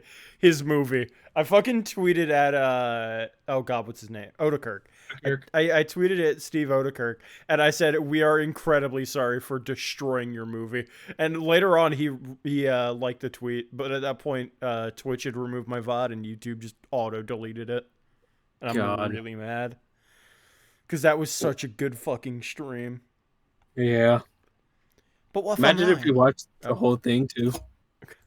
That'd have been. God. You could be working for another killer off the hook for all you know. I was once in your position, Gina. I was the accused in a trial. You were? Before I left Japan, I was accused of murder. And as strange as it might sound, the circumstances of the crime were pretty damning. I was sure that no one would believe me if I was sure no one would believe it wasn't me who'd done it. In fact, I was also holding a gun when everyone in the store just looked at me after a shot. And I was holding it. I did. Strangely similar. I did kind of just like. But there was one person who stood up for me, who believed in me, and was prepared to defend me. Oh no. My best friend. My shit was so dead. I'm back. Ryunosuke. No one believes in you more than I do. Leave this to me.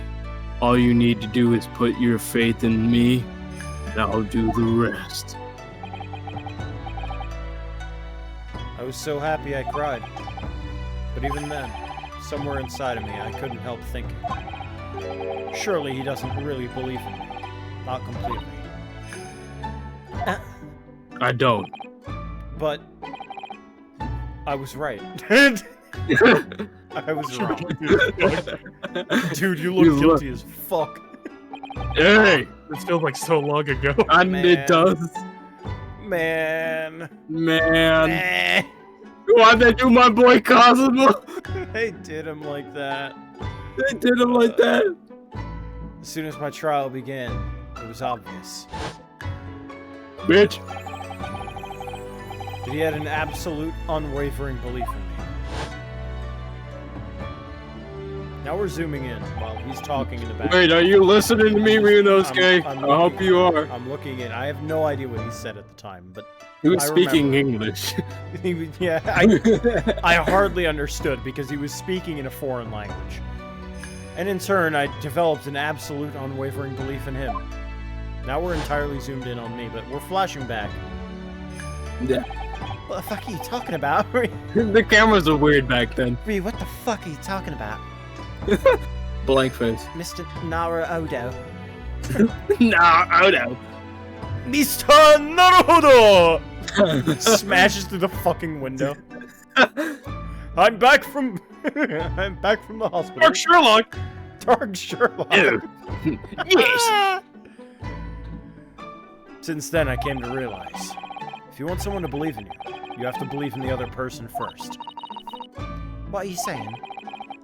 I promise you, Gina, that no matter what happens, I'll keep believing in you. So you don't need to worry. I won't let you down. Croy. Even though I'm a diver and a no-good liar. You're not like McGilded. I know that. Nice to our friend, Ginny. And you're not rich. I was... God, fuck. Scared me. Why are you behind me? We know you better than you think. And we've come to the conclusion that you're someone we can trust. Yeah, It's really all we need to know. exactly. Mr. Naruto,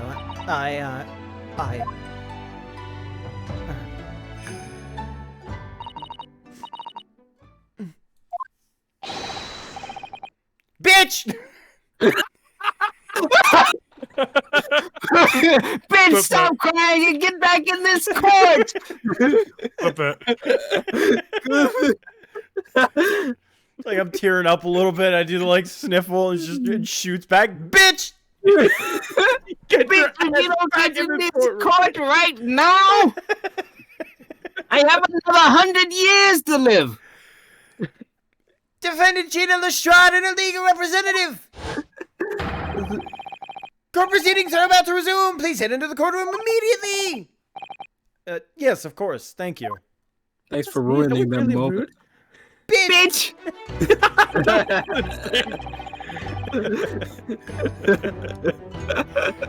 Harmonize. Harmonizing bitches. I wish you had gone for a stickler, bitch. I read like because that would have been fucking hilarious.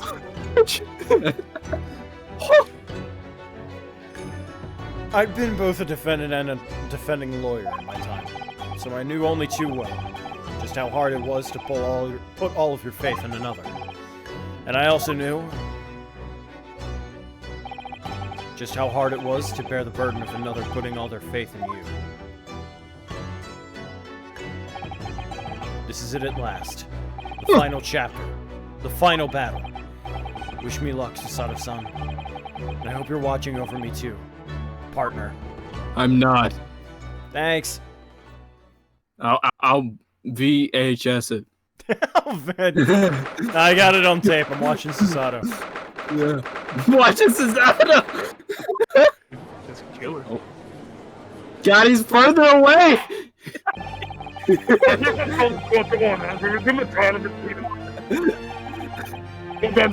Have you successfully subpoenaed the witness? The subpoena was delivered to the communication station where the man works immediately, my lord.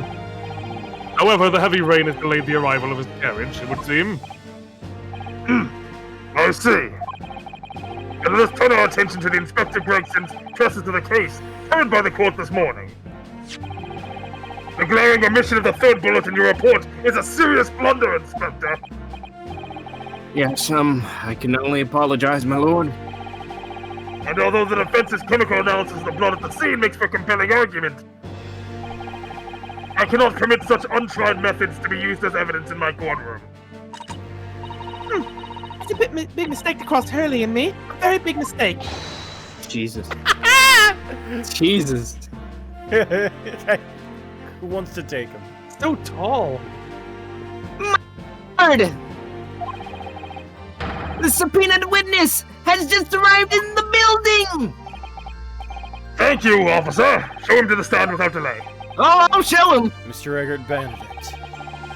Didn't expect to be crossing paths with him so soon, and certainly not like this. Not like this. The brothers. Look at this fucking staff. Thank you for complying with the court subpoena at such a short notice, sir. But of course, my lord. As an upstanding member of London society, it's my pleasure to oblige. Now kindly state your name and occupation for the record. The man who done it. Ashley Graydon, communications officer. The Graydon and I both work at London Central Communications Station. Now, perhaps somebody would kindly explain what all this is about. You were apprised of the situation by the court officer on your way here, I presume? No. Yes, I was. Something to do with a murder that took place at the pawnbrokers on Baker Street. And some nonsense about me having been there on the night in question. That is the accusation, indeed. This really is beyond a joke, you know. Very well. Without further delay, the court will hear your testimony now, Mr. Graydon. You will respond to the accusations made against you under oath. Jesus. I love you so much, Eggert. Gladly, my lord. You mean Gladly. Graydon? Ashley Graydon. Your first name's Ashley. I don't want to fucking Shut hear up! it, bitch. Yeah. I don't want to hear Better than Rupert. Rupert. it. Is that what his translation Yeah. name was? What was It was Rupert Crogray. Oh my god. Crogray. Naturally, I have occasion to make use of pawnbroking services from time to time. But are you seriously suggesting I colluded with these thugs to break into the place on the night of the murder? I have no intention of admitting to such an outrageous accusation. Even if certain parties here present claim that my blood was found at the scene. But some Scaramouche detective's homebrewed tincture can hardly be taken as serious evidence. So you deny the accusations completely, do you? no. I just came hate back to that guy. I must say, I am dismayed. Yeah, but his animations are grooving. Yeah, For it's the highest grooving. court in the land to be swayed by this self-professed detective's toy. God. It was the will of the jury, and our great British justice system demands that the jury's will is Looks like upheld. the number taker. It's true. Then it would seem we have the misfortune of a most inept assembly of jurors today. By golly! How long am I expected to be detained here? If following the defense's cross-examination, your involvement in this matter has not been established, you will be free to leave immediately. Corn Girl is not in this game, Tommy. What? Don't worry. Don't think about Corn Girl. Forget you heard Corn Girl. Jesus. Corn Girl's not real. It can't hurt you. Wait. Carlos, I'm gonna fucking message you. Something. No, you haven't seen them. Okay. You haven't. Alright. Then I shall be away in time for afternoon tea. Some small constellation, at least. Constellation at least. Constipation. Cannot be in a Gemini. Let us not hold up Mr. Graydon any longer than necessary. Counsel, proceed with the cross-examination. So we meet again, Mr. Eggert Benedict. Have you played DGS2 He watched. with- He watched okay, Upline okay. Jujitsu.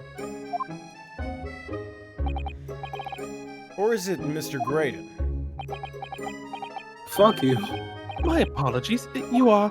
Ryunosuke Naruhodo, defense lawyer. We have met. If you say so. Ashley Graydon. Enchanté. So, Still using made-up words, Yes. I see. Whoa, okay. I trust we can conclude this quickly. I'm not holding your flashy hat while we do. Throw it in the crowd. Ashley Graydon. Also, now we know what AG stands for, at least for the time being, until it's revealed that he's just actually, like... Stop calling me Ashley Gaydon. That's not my name.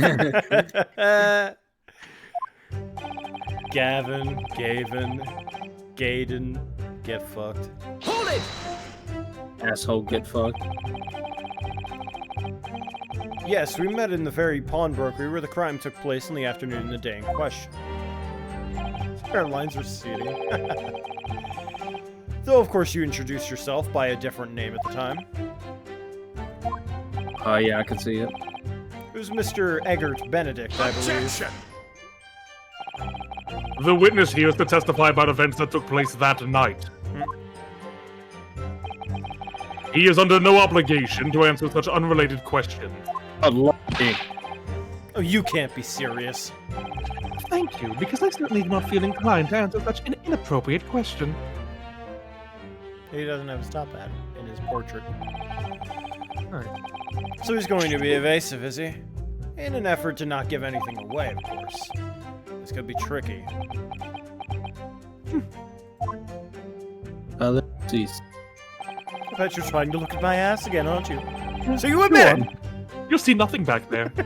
It's See sealed. nothing, but Look at Sealed. Ringo, look at me. yeah, did you see that? They're fucking staring at him!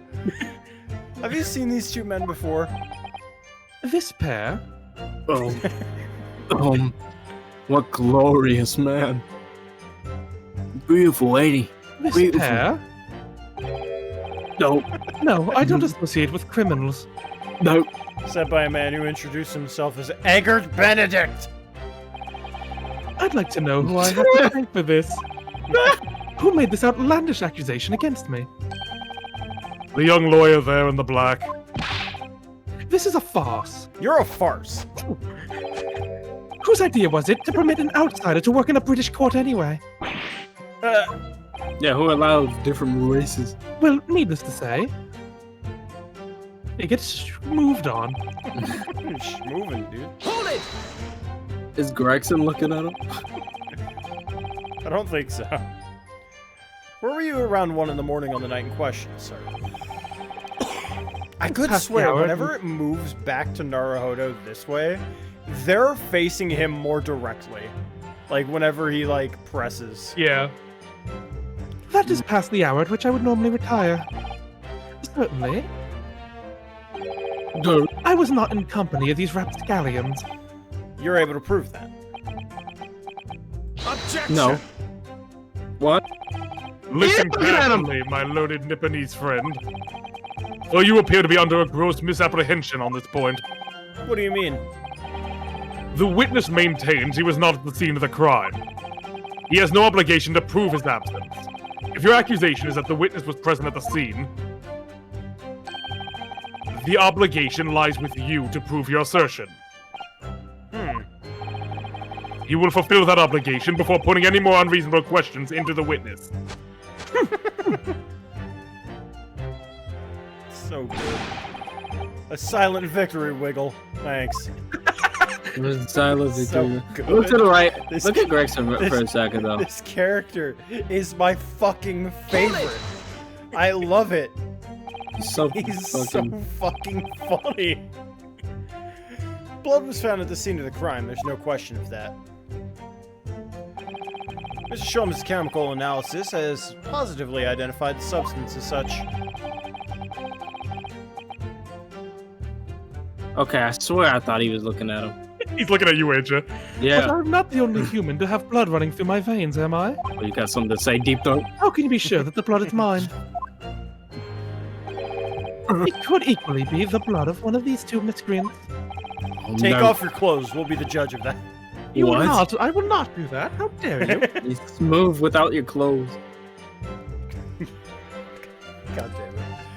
Every individual's blood has a slightly different composition, it seems. Mr. Sholmes' chemical is able to differentiate between different... Tell me the science lesson.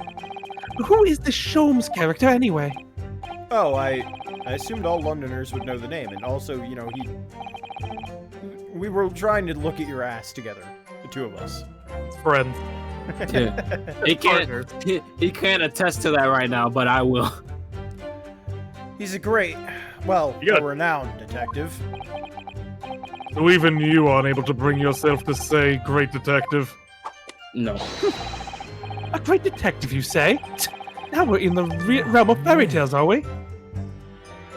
Oh my god. He just shit his pants. He's trying. The counsel for the defense thinks the British courtroom is an appropriate place for fairy tales, does he? It's so unfair. That chemical test is based on solid science.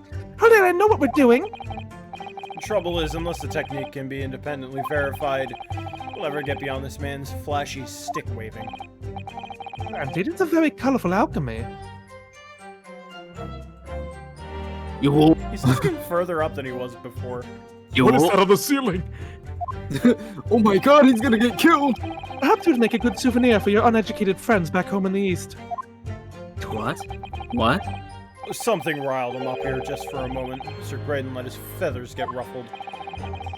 Souvenir is all that it's good for. Red. Let's go back. Ah, Stop, Mickey, stop! Free me! Time loop! Oh. On God.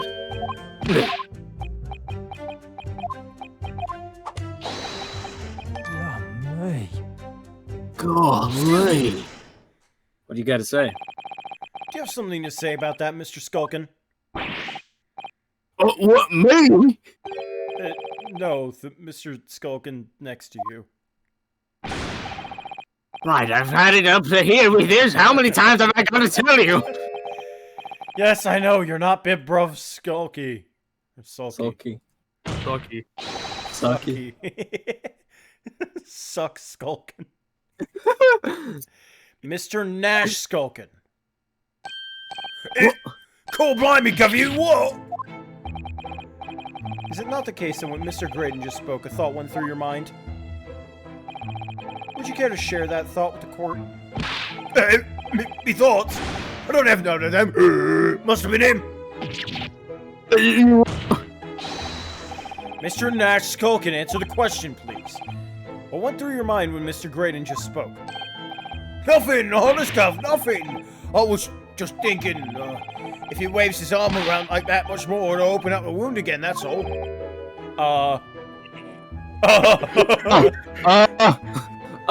Y'all want to elaborate on that? Yeah, what wound? Partner. What wound? Partner? I don't know why I said y'all, so I just kept going with it. Y'all partner? Y'all want to elaborate on that, partner? Want to elaborate? It's like, no, we're not Americans. What wound? Well, he took the bullet, of course. It was only 2 days ago. He ain't gonna be healed up yet. So I was, was worrying for him. And He just written. oh, Wells Bells. Hell's bells. Mr. Graydon, do you want to comment on that? Do you like? Did you hear that? Did you have your ears open? Can't read. Did you hear that? What do you mean? What? Your comrade is worried about you, it seems. On account of your injured arm.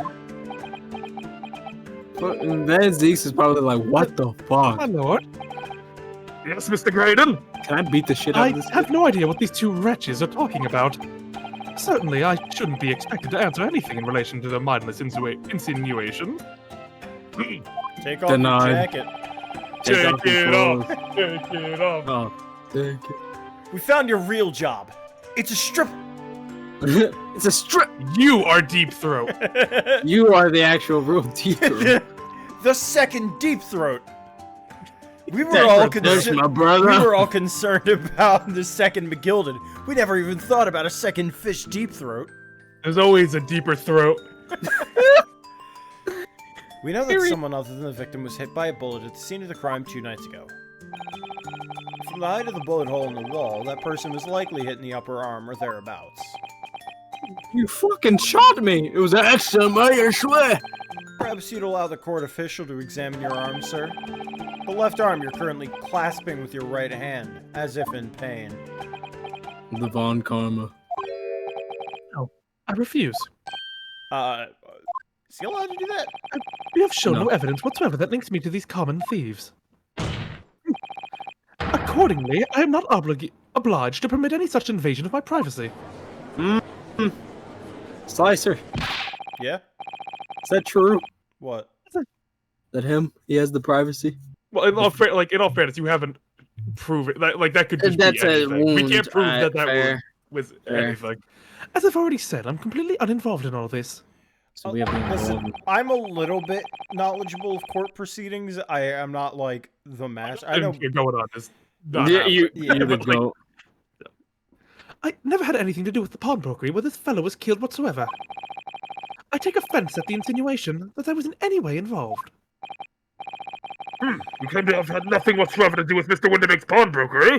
And also, I don't know anything about English courts in 1900. That is like Yeah. beyond No. my realm of Neither expertise. the Come shoe. on, you lived during that time. It's true, I'm a vampire. My lord, the defense would like that last statement to be added to Mr. Graydon's formal testimony. Mr. Dick Same Grayson. names now. Very well, counsel. I mean, who knows? That's probably not his real name either. Continue with your testimony, Mr. Graydon. Mr. Skulkin. Mr. McSilvered. Shut up. The bottom line is, I've never had anything to do with the pawnbroking establishment where the man was killed. We haven't seen this one yet. Don't forget, sir, that Mr. Herlock Sholmes is the most famous detective in the world. Who? The most famous detective in the world tells the truth, the whole truth, and nothing but the truth. Oh no, can't think of how I'm supposed to answer that. Saw the world's most famous swindler thrown in jail. He allegedly told the truth, the whole truth, and nothing but what turned out to be a pack of lies. Quite. Now, as you are no doubt aware, the Central Communication Station is the heart of this country's information network. My work there is of paramount importance, and you have kept me from it long enough already. I like how he was trying to, like, hit the brow of his hat, and he's like, fuck. Like, he just kept going. God damn it, I forgot I threw my hat. Can I get that back? I only get one of those. Never had anything to do with it.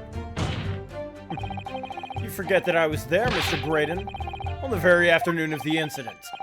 Obviously, I'm not a complete stranger to the pawnbroker. I'm currently on the lookout for an armchair to furnish my study. No, you were there to redeem the article. I have no idea what you're talking about. Oh, yeah. Is that what you're saying? Sorry. You must be confusing me with somebody else. I wasn't there. For any such purpose. I hope you tear your wound open. But the redemption ticket. That won't get you anywhere now. I keep forgetting I have to shout objection to cover up his bad objection. Objection. Iris, what do you mean? Winnebago never wrote the names of his customers on his redemption ticket. So you can't prove the ticket was his. Of course, she's right. I'm afraid you're going to need to produce some irrefutable evidence here. Otherwise, he'll never admit to being there. Irrefutable evidence. Like the cop that's standing right next to him. That's all he has to say on the matter, is it? Do you think, Vernow? I think Fish has something to say.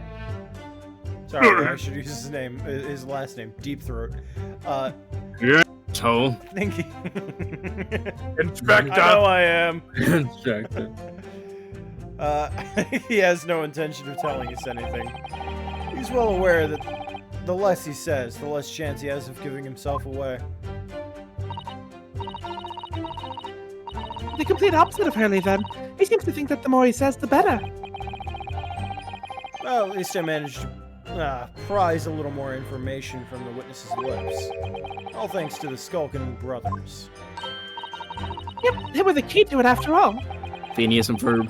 So he says he has nothing to do with Windibanks. Well, I know that's not true. Perhaps now would be a good time. Have a proper look through the court record. Good idea. You never know what tiny crap... Tiny crap, that's Any in there. shit of evidence. Jesus Christ. Hold it! Your hair is a comb over. Objection! How much you would have bet like his freaking thing's gonna be like that piece of hair is gonna fly back and it's just bald? Do you have something to add, Inspector? Man, come again, sunshine? You were there too, in fact. Weren't you, Inspector? That afternoon? No. Well, yes, I do remember meeting yourself and pawnbrokers that afternoon. Yeah, I think you were in your stripper's outfit too. I was not. Telling lies. This is forged evidence. What evidence? It was a memory. That's even worse. You and your Forged memory. forged memory. What's that going like senile? Forged. I don't even want to fucking know. You, your young Japanese assistant, and the accused were all present, as I recall. And at that time, this witness, Mr. Graydon, was trying to acquire a particular article. Well, now. I'm afraid I don't remember too clearly. What? But you must. I'm not going to lie and pretend I remember something that I don't. What's going on here? Actually showed us a picture before, didn't he? You know, from the cameras that Hurley installed in the window banks. Well, yes, of course. Indeed, and the gentleman pictured bears a striking resemblance to the witness, I must say. Exactly, which proves that Mr. Graydon was in the shop on the afternoon in question. At no point have I denied that fact. I merely entered the shop to peruse the articles on sale and have a word with the broker. Nothing more. Correction, no. This makes no sense. I understand why Mr. Graydon might be able to cover his tracks, or might be trying to. But why would Fish Throat be... Fish throat? be trying to avoid giving testimony about what happened? That's all he's gonna say on the matter, is it?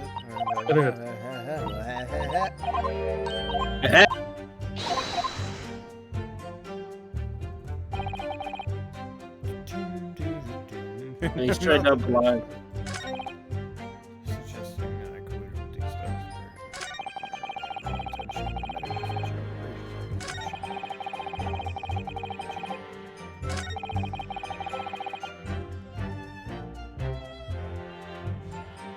Well, that's just not true. Hold it! Because of the pic. Oh, you're- God, fuck. You fool! Look what you... Look at what I have wrought. What? Never mind, it was worth it. It was all worth, it's all worth it for that. Yeah. We all just... Everything's made better. It was just a quick shuffle. I gotta keep up. Alright. Let's see. Would it be the disc again? It wouldn't. Right? Because he's saying that, or at least he's holding that he never Had anything to do with Yeah. the pump, yeah right? the disc, that nothing of the disc mattered. This was the one that was in the code. So that was McGilda's. What's the one that had Gina's like I think the first one was in McGilda's coat, and the second one we found at the pawnbroker. yeah. But somebody has like something about Gina, or at least there was somebody that wrote like somebody wrote like the description of Gina, and I don't remember where it was. In the old case, right?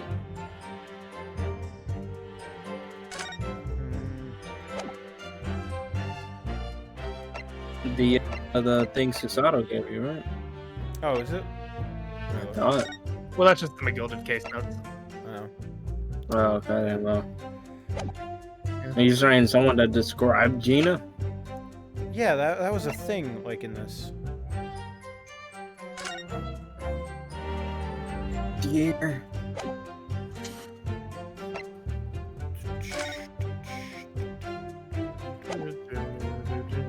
I'm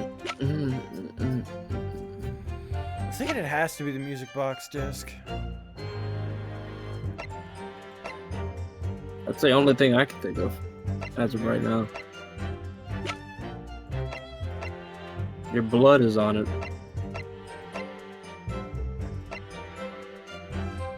Or is he denying that that's his blood too? He's denying that's his blood. Oh god. He's saying that there's literally no way that you can prove that that is my blood. Everybody has blood. Yeah, I'm guessing it just has to. Objection! Okay. Objection! Good. Cool. Have you ever seen this disc before, Mr. Graydon? No. Why? Is it supposed to mean something? Oh shit. Thank you. Bless you. Thank you.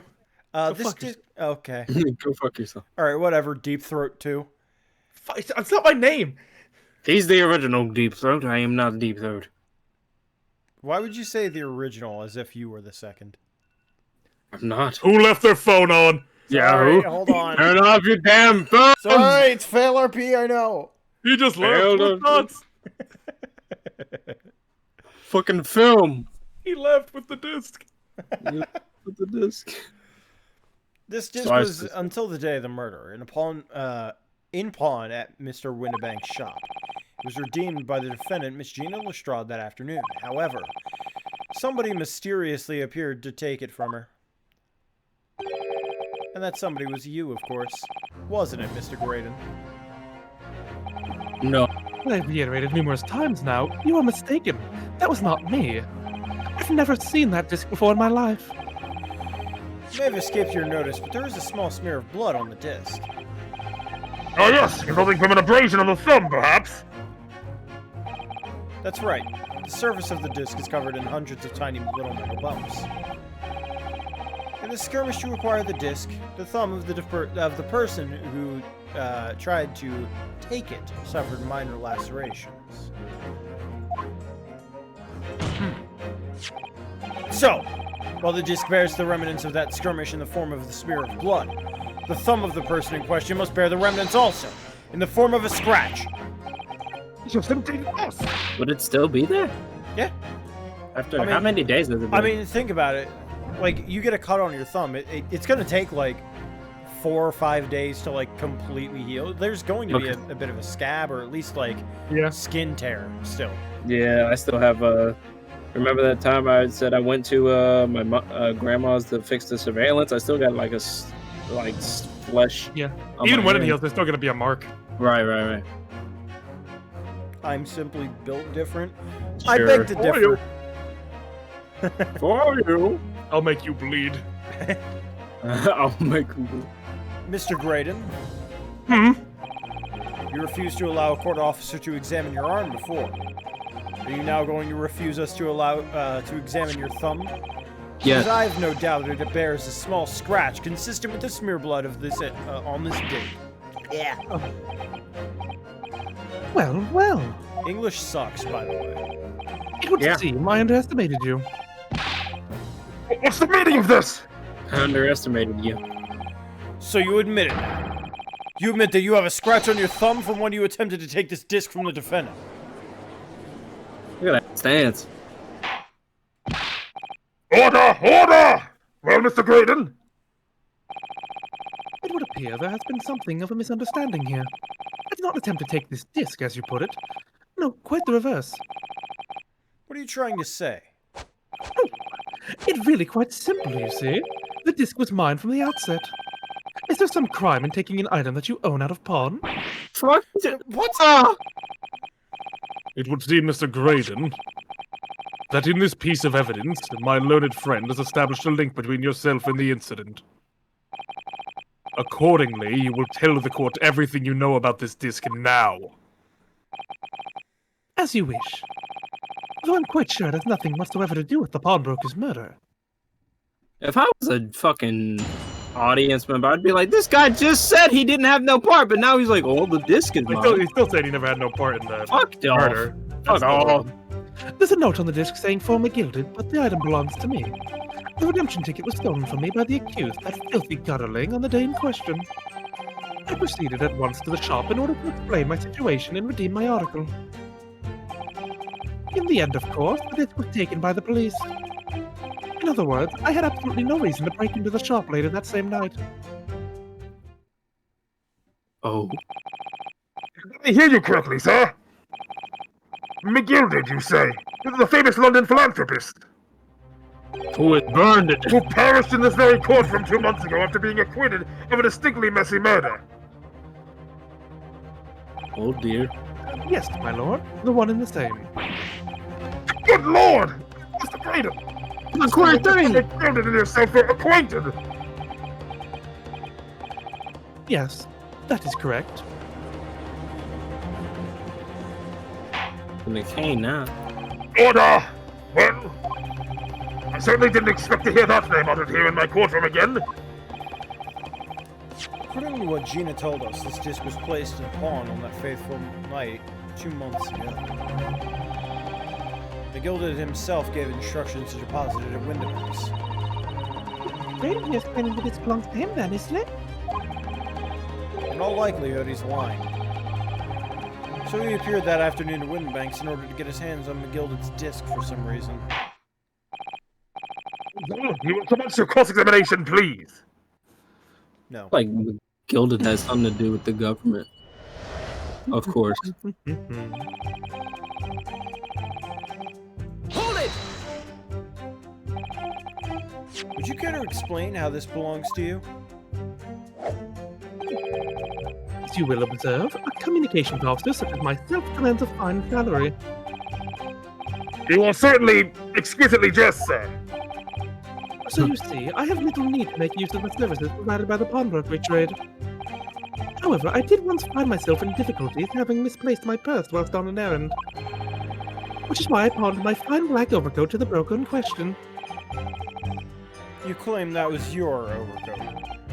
Obviously, and in my haste I clean forgot. But the music box disc was in the pocket. And yet there was a note on it that reads Former Gilded. I'm a collector of rare and unusual music box music. I first met Mr. McGilded at a gentleman's club in the city, and was interested to discover. He was at a stripper bar. Deep Throat was there too, and he shared my passion in that area. No.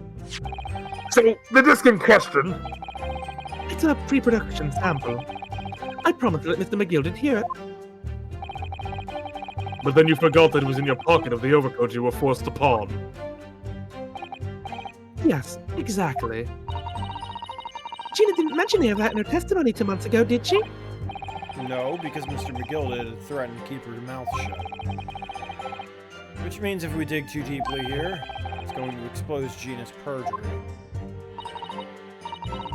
Dear, this is complicated, isn't it? Let's leave it alone for the time being. Yeah. How would that work? Hold it! So you're saying Miss Lestrade lifted the bucket from your pocket or bucket? A bucket? My bucket? Excuse me, From sir. your I bucket. got the whole well back here, my good man. The well. Lifted the ticket from your pocket or bag? That's right. Despite being mindful of danger when walking in the insalubrious areas of your kind fragrance. Objection! Objection! Mr. Strahd did no such thing. Well, of course you would take that stance, but the girl is a regular offender. You came to the pawnbrokery that day prepared with all the information you needed to identify the defendant. You were looking for her. That's what brought you to Windibanks. To get your hands on Mr. McGilded's disc. Where's the evidence? Brandy's a veritable font of nonsense. Nonsense. I concur with the prosecution. Oh, it was on the back of Windibanks for hire thing. That's what it was. Yeah, it was like a employment thing. Counsel, you refrain from conjecturing in this way, is that clear? Yes, my lord. Then I will continue with my testimony for what possible use it can be. We'll be right back. Hold it! Have you ever been to Windibanks before? Only once, for the purposes of pawning something. But like many, I enjoy browsing in such establishments. So when you noticed that pickpocket had taken your ticket, you chased after her, is that correct? Yes, that's right. I didn't notice at first, of course. Such is the art of a pickpocket. But when I did, I headed to the pawnbrokery at once, in order to reclaim my coat before the thief could. I was merely trying to recover what was rightfully mine in the first place. He can say what he likes because he knows he has no. We have no evidence to contradict him on this. Hold it! Yes, it was taken by Inspector Gregson here, wasn't it? That's right. This was the very man. Apparently, the police are collecting anything that has a connection to Miss McGilded as evidence. That's what the inspector said, at least, as he seized my disc. And thanks to the skirmish with that wastrel, I snagged the end of my thumb at the same time. And the disc in question is this disc here. Why, yes, it is. Scotland Yard has indeed been gathering items believed to have been the property of McGilded, presumably to aid the investigation in some way. Not something I would be aware of. I really didn't know the man well anyway. But yeah, after all, I'm merely a communications officer with a penchant for music boxes. And flamboyant poses.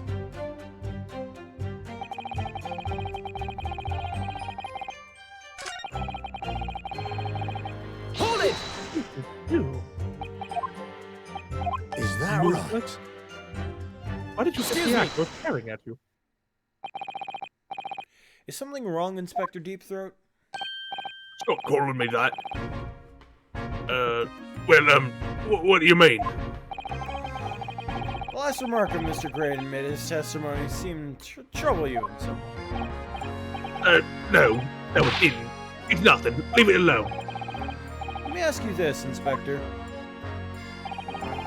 Why is Scotland Yard gathering Mr. McGilded's possessions? I can't tell you something like that, Sunshine. What is it, Inspector? Investigative secrets?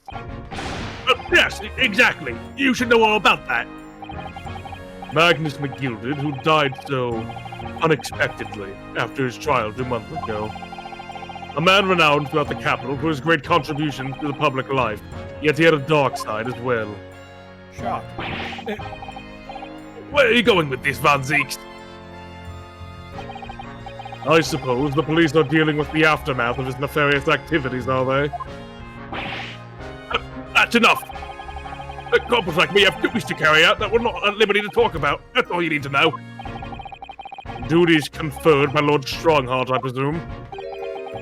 The Lord Chief Justice appears to have great faith in you, Inspector.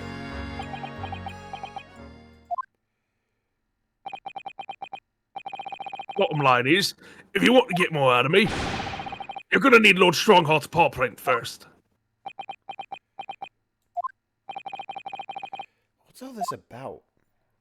It's like there's something going on between Gregson and Lord Van Zeeks here. It would appear that the inspector has revealed all he is at liberty to reveal. Mr. Graydon, let's return to your testimony. Gladly, my lord.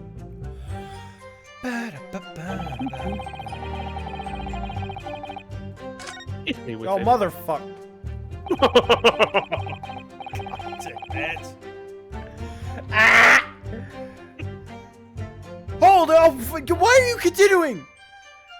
McGilded slipped the disc into his coat pocket and had it deposited at Windibanks. Then, when he realized he was going to be arrested on suspicion of the omnibus murder, he threatened Gina and forced her to take the redemption ticket. There's no doubt about it. That witness is lying through his pearly white teeth. The police were obviously after anything left behind by McGilded as well. That's why Inspector Gregson ended up taking the disc into custody that day. Maxie's being very strange about all this. Must be a reason for that, I'm sure. I just don't know what it is. For now, I need to focus on exposing the fact that Mr. Grady is lying in his testimony. One sec. Hold it!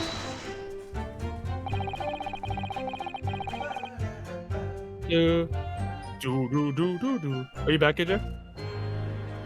That's the noise of you coming back, but that's the noise of Slicer getting up. It's me. Okay. But perhaps you'd seen something of value among the forfeited items. No, not at all. Oh? A valuer was brought in by the police to assess everything in the shop. Without exception, every article on the shelves was common or garden bric-a-brac. In that case, it's clear. But you broke into the shop later that day in order to recover Mr. McGilded's disc. You've not been listening, man. Even if I had wanted to recover the disc, you may recall that it had been seized by the police that afternoon. There was no more in the shop that night than I. As I keep saying, I simply had no reason to break in. So there's nothing of McGilded's left in that shop then? Nothing a man might have been after? I wonder if that's really true. If you have some evidence, Then let him have it. I'm dying to see that irritatingly assured expression of his crumble. Was there anything from McGilded's in there? Howdy. Pinky.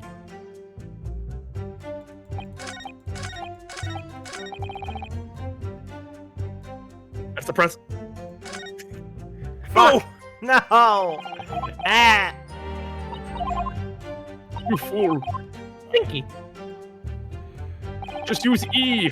No. That Just use requires me to E. like type on the keyboard, and I don't want to do that. It's fair. Okay, do we have anything else? McGilded's in there. Let's see. This is one gem. That's the code. One small box. This is Sherlock's, though, right? No, that was Gina gave you that out of the coat jacket pocket. Ah.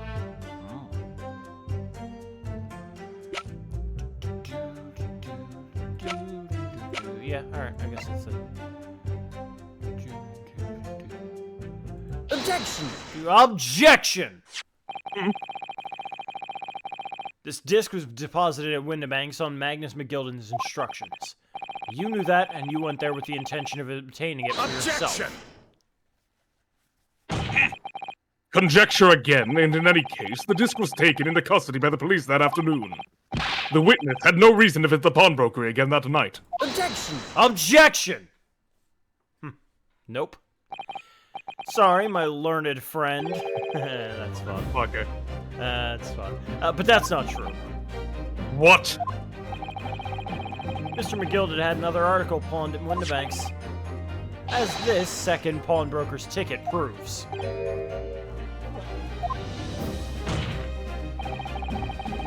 There were 2 articles belonging to Mr. McGilded and Windibanks pawnbrokery. The reason you broke into the shop that night was to recover the second one.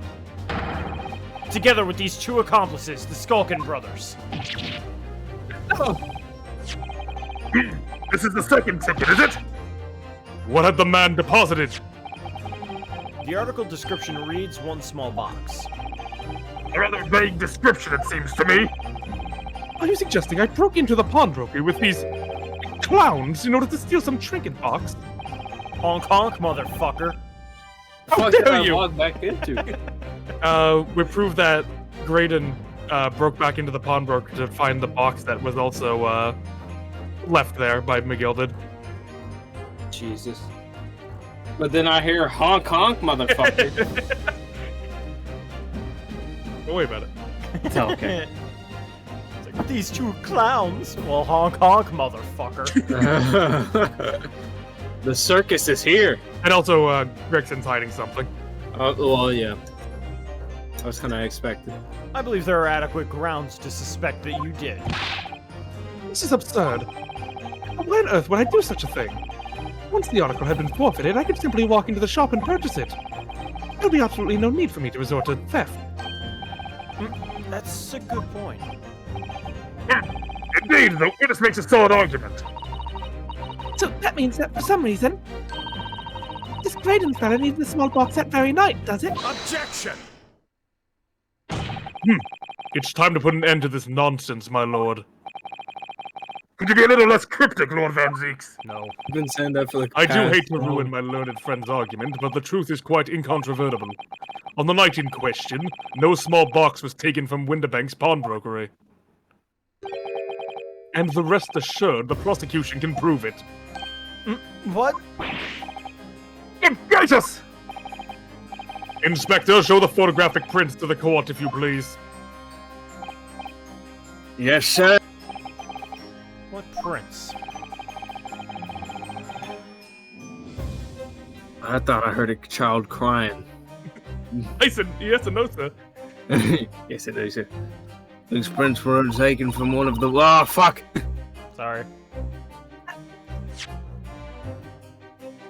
These prints were taken from one of the detective's security cameras. How are these red-handed recorders again?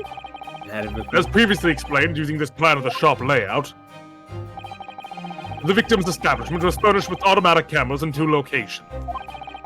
One was set to capture the counter where Mr. Windibank received his customers, and the other was set to capture the shelves on which articles were placed for sale once forfeited. So he has a third one in the room.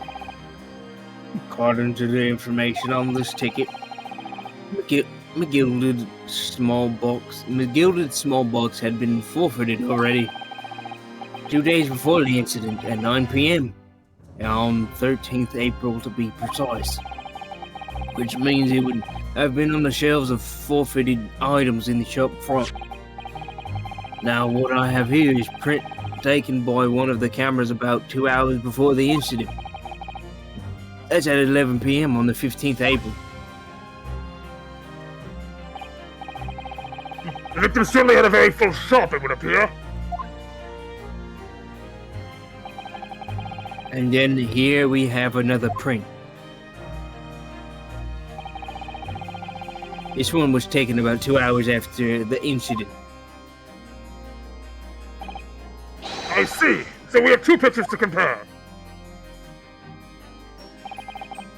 I must say that placing them side by side leaves me cold. Why are you cold? Yeah, that sound effect that goes makes it sound like a baby. Dear me, that's starting to make my head ache. Obviously, at Scotland Yard, we considered the theft as one possible motive in this case. We explored the possibility that something had been taken in addition to the victim's life. So your men have already compared these 2 prints thoroughly, Inspector? No. I mean, yes, sir. We counted every single item in each of these 2 photographic prints. And the Yard's conclusion is that exactly the same number are present in both. In other words, nothing was taken from the pawnbrokery on the night in question. And my learned friend's assertion is nothing more than a hopeful fantasy. Ah! Ow. You're gonna concuss yourself, dog. I don't believe it. I could have just shown that he'd stolen Mr. McGilded's pawn box. The fucking shimmy. Might be able to break him down at last. You know what, Bruno? I'm waiting for the breakdown. I've been thinking. I don't want to just kill him. I wonder if these 2 photographs really are exactly the same. One of these things just doesn't belong here. What? What? So, counsel, in light of the evidence put forward by the prosecution, what is your position? Seems that, in fact, on the night in question, nothing was stolen from the victim's establishment. Do you accept the prosecution's assertion? I don't know. I don't think so. Could there be something hidden, some hidden discrepancy in these 2 photographs? Okay, so obviously they want you to use the thing, but you don't need to if you don't want to. You use the what? Like the stereoscope. It'll help you give you the answer, but you don't need to use it. Okay. Yeah, like use the stereoscope in the court record. Yeah, like it'll if you want to, it will just tell you the answer if you do it that way, or you can just okay. see it for yourself. I just wanted to say that. Let's do this then.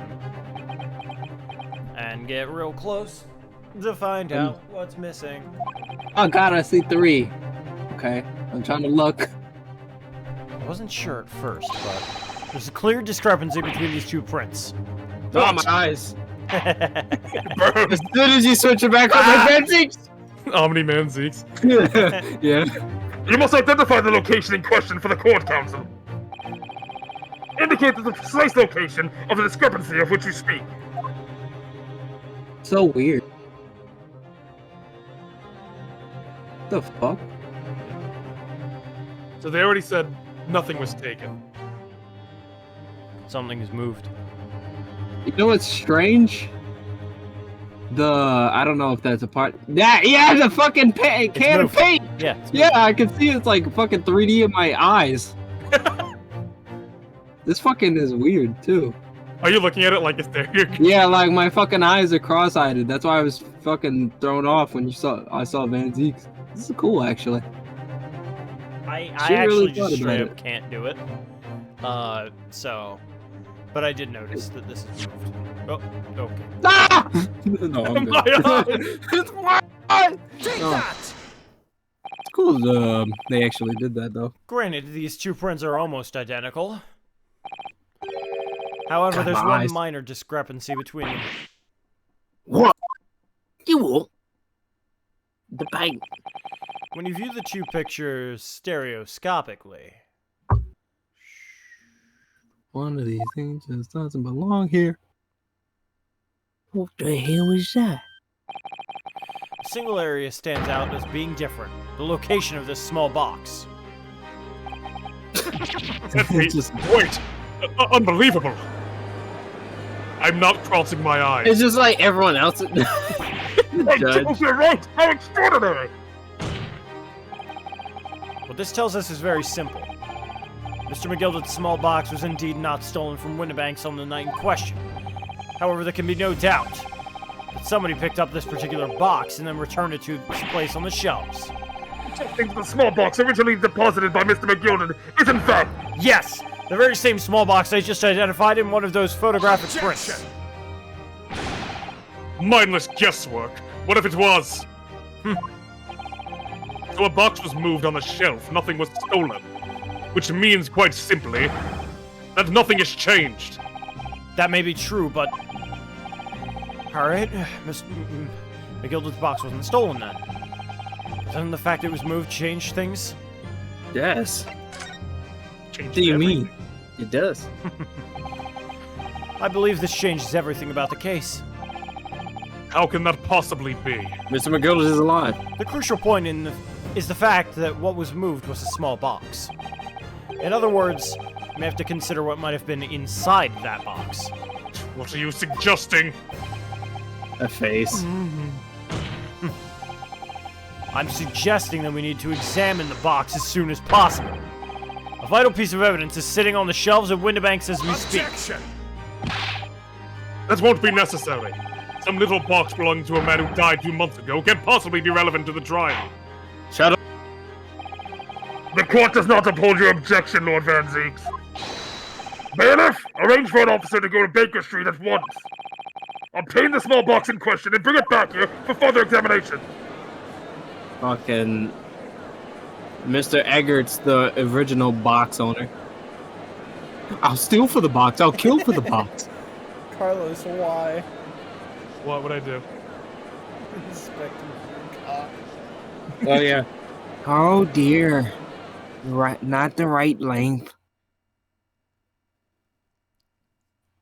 The girth is rather unimpressive, I have to say.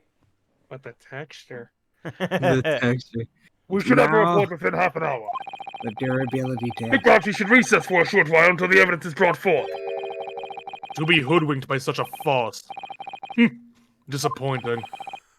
I beg your pardon, Lord Van Zeeks. You want to fight? Then It is nothing but a smokescreen, a Nipponese specialty, it would seem. What are you trying to say? I hate My the learned friend has persisted with the same line of reasoning from the very beginning. That this witness's intent was to steal an article belonging to Mr. McGilded from the pawnbrokery. Yet common sense tells us that none of the articles have value enough to be worth stealing in the first place. Exactly. It would be beyond absurd to break into a place for the purpose of stealing such commonplace property.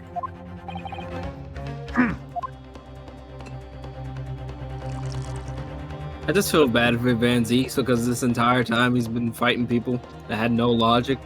And this one guy who stays with the same logic always wins, and he's like, "Ah!" If your lordship recalls, Mr. McGilded perished 2 months ago, immediately after the conclusion of his trial. A trial in which he was found not guilty. A trial in which he was established to be an upstanding member of society, his reputation implied, in fact. Uh-oh. So I propose a toast to my learned friend in his most insightful defense. If you remember correctly, I was backing you up, motherfucker. Yeah, at the end, when you couldn't handle your own evidence. The articles this upstanding member of society pawned were entirely ordinary. Black overcoat that just happened to have a music box disc in one of its pockets, and a small box. I assure you, I wouldn't accept even if the man tried to make excuses for such things to me. But that's the music box. The music box. You know, that does make rather a lot of sense. It's not as if it was gold or jewels, is it? Goodness knows McGilded was rich. Would you get the Posy case of the pawnbrokery? I'm quite certain of that. The prosecution's argument is undeniably compelling. It is incumbent, don't laugh, on the defense now to bolster its argument. I wasn't gonna laugh until you said not to. Don't laugh! Don't! You explain what possible significance these commonplace articles pawned by the fine citizen could have. Well, counsel, is your argument in fact demonstrable? Are you able to show proof that the disc or the box are in any tangible way related to the case? Well, Think. What's the matter, Bruno? We know that they're related, don't we? They're both vital pieces of evidence. yes, of course, you and I both know that. We know Mr. McGildered's true character. We know that the disc is significant, even if we don't know why. If we explain all that to the court at this point, we'll have to acknowledge that McGildered's acquittal 2 months ago was a mistake. That the defense's argument was flawed, based on false information. And that would mean admitting Gina committed perjury. Ginny, I'm not Apollo's ancestor. I can't do I that. was about to say he's the original Apollo. He's the mix of everybody. Could it be that Van Zeek's knows? Is that why he's doing this now? Because he's anticipated everything? maybe. This could be a great opportunity for us. Sorry? What do you mean, Iris? Well, what is it that you always say, Bruno? Sooner or later, the truth comes out. Every time. Alright, the exact significance of the things that Mr. McGilda deposited with Mr. Windibank is something that only Gina can explain to court. If I put her on the stand to testify about that, it could be critically damaging our successes of winning this case. What? It's a chance. It's a what? It's a chance that nothing successes. Oh. Yeah, Mhm. I figured, but I was like, man, I'm probably just dyslexic and I just didn't comment on it. Anyway, have Gina testify. What's the right thing to Do do it. here? My lord, the defense would like to make a proposal. On guard, what proposal, counsel? Oh, God. While the court awaits the arrival of Mr. McGildered's small box, I would like to call the defendant, Miss Gina Lestrade, to the witness stand.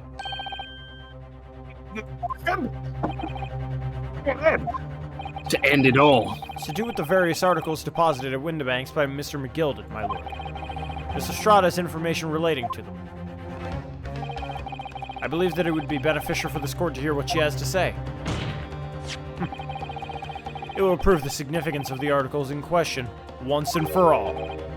Well, things are becoming interesting. I presume you've considered the implications of the testimony you're proposing. In particular, the impact it will have on the accused standing, and indeed your own. I have. Lord Van Zeeks, would you care to explain that last remark? But nah. I'm good. The prosecution accepts the defense proposal. I move to interrupt the cross-examination of the current witness and hear from the accused herself. Very well, if you have no objection. So the court will now hear the testimony of the defendant, Miss Gina Lestrade. You witnesses currently in the stand may step down until further notice. Do not leave. No little trail here. Then I shall bid you good day. Wait. You, sir, shall remain in the stand while Miss Lestrade testifies. You ain't going nowhere, jabroni.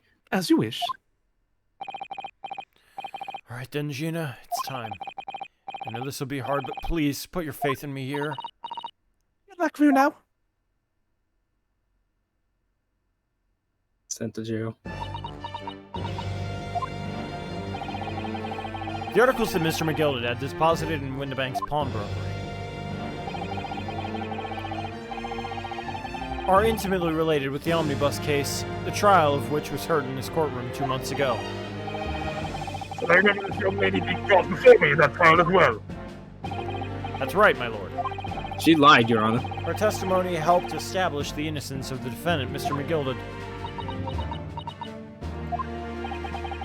The omnibus case was intriguing, to say the least. And now here we all are again, the same players in that trial, facing each other once more. A twist of fate, perhaps, my nippening friend.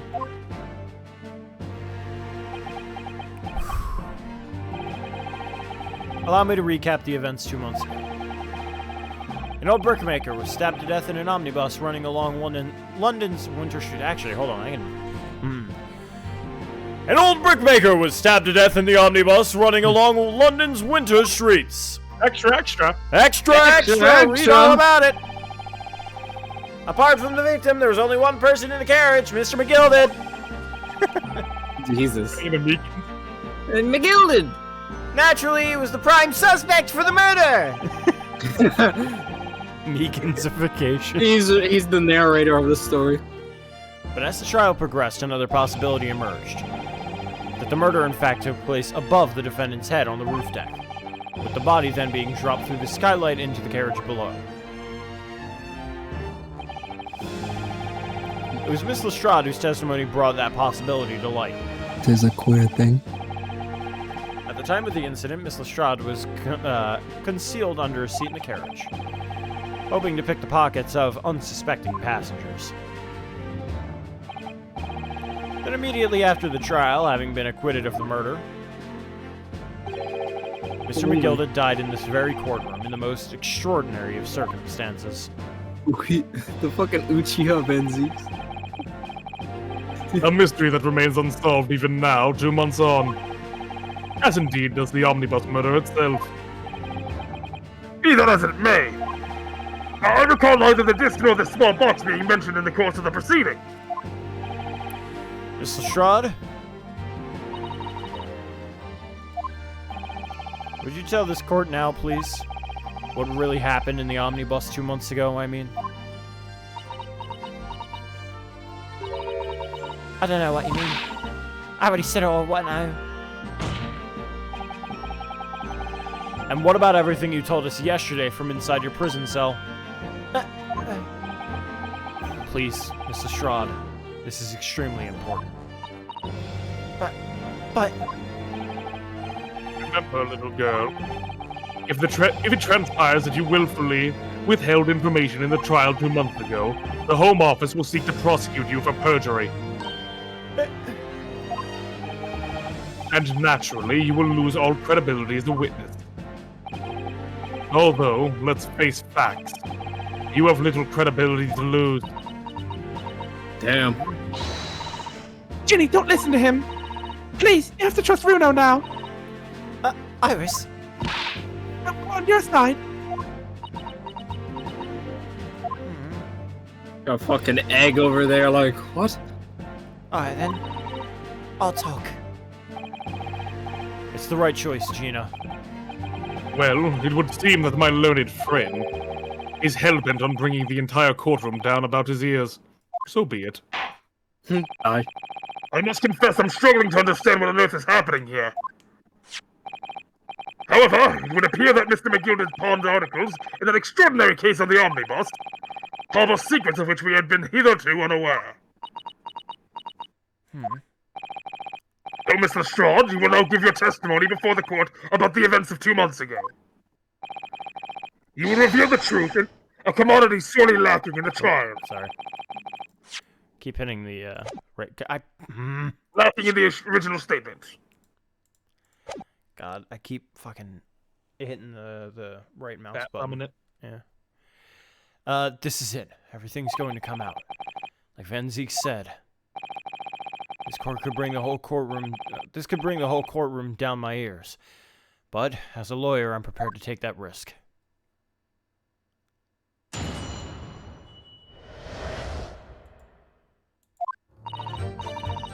Truth is, that brickmaker cove was in the cabin of the omnibus the whole time. When the Irishman dragged me out from under the seat, I saw that disc on the floor. All of a sudden, I heard a scream from over my head, and that power of the roof deck went off to call the slops. The slobs? That's when Mr. McGilded sipped out the driver some tin to do a run while the pawn shop roundabout. He threatened me not to snitch, not saying nothing to no one about what I'd seen or heard. The slops. The slops, dude. What a The name. knobs. The knob. That's outrageous! What you've just told the court bears almost no resemblance to your testimony 2 months ago! I can't believe they went to go get fish deep throat. Insane. The slobber. As The you slobber. say, my lord. There's every chance! I may have advocated an error in McGilda's trial! Yeah. Sounds very much to me as if the man deliberately deceived this court! In an effort to cover up the most wicked of schemes! Without doubt, your lordship is correct. A great injustice was done in this courtroom 2 months ago. The actions of the accused in that trial, of this witness, and of my learned friend are entirely inexcusable. How the fuck was I supposed to know? I don't believe it. The whole trial was a farce. It was all lies. Every Gilda fellow was wrong to the court just like that big boy. Don't forget that lawyer from the east. They're all in on it together. You're wrong, the lawyer. Mr. Naruto, the lawyer there, he didn't know nothing about it. Humbug! I don't think so. We really expected to believe that. Yes, thank you, Shu. Yeah. He Fuck that really guy. snitched everyone up, didn't he? Snitched. He snitched him. He really stitched everyone up, didn't he? What an operation to get that man off. Scot-free. He just actually skipped him. Unforgivable, stop! The lies have to stop! Stop! I don't care. Oh no, they skipped Krillin though. He's like, I don't Not care. worth it. Yes, the defense made a terrible error of judgment. I intend to take full responsibility and suffer whatever consequences are deemed appropriate. However, it is imperative that the court allows the witnesses to elaborate on their testimony. I don't know why I said witnesses, but no. Despite the true... Ah, my god. Fucking English language, huh? Because the true significance of McGilda's pawned articles must be brought to light. Very well, my learned student friend. My student friend. Given the depths of calamity you've just plunged yourself into, this may well be worth hearing. He's like, damn, he's actually fucking taking responsibility. Was not expecting that. What a Good shit. What a guy. Words fail me, the situation is utterly deplorable! Maybe I'm slightly less racist. Mr. Naruhodo! Slightly. Doubt it. Oh, he Doubt called you it. my first name. Or last, no, that's last name, never mind. So, yeah. Ryunosuke! Yes, my lord. I will decide upon your fate following the conclusion of this trial. You will die. Of course, my lord. Blimey, Mr. Naruto. Now, counsel, proceed with the cross-examination.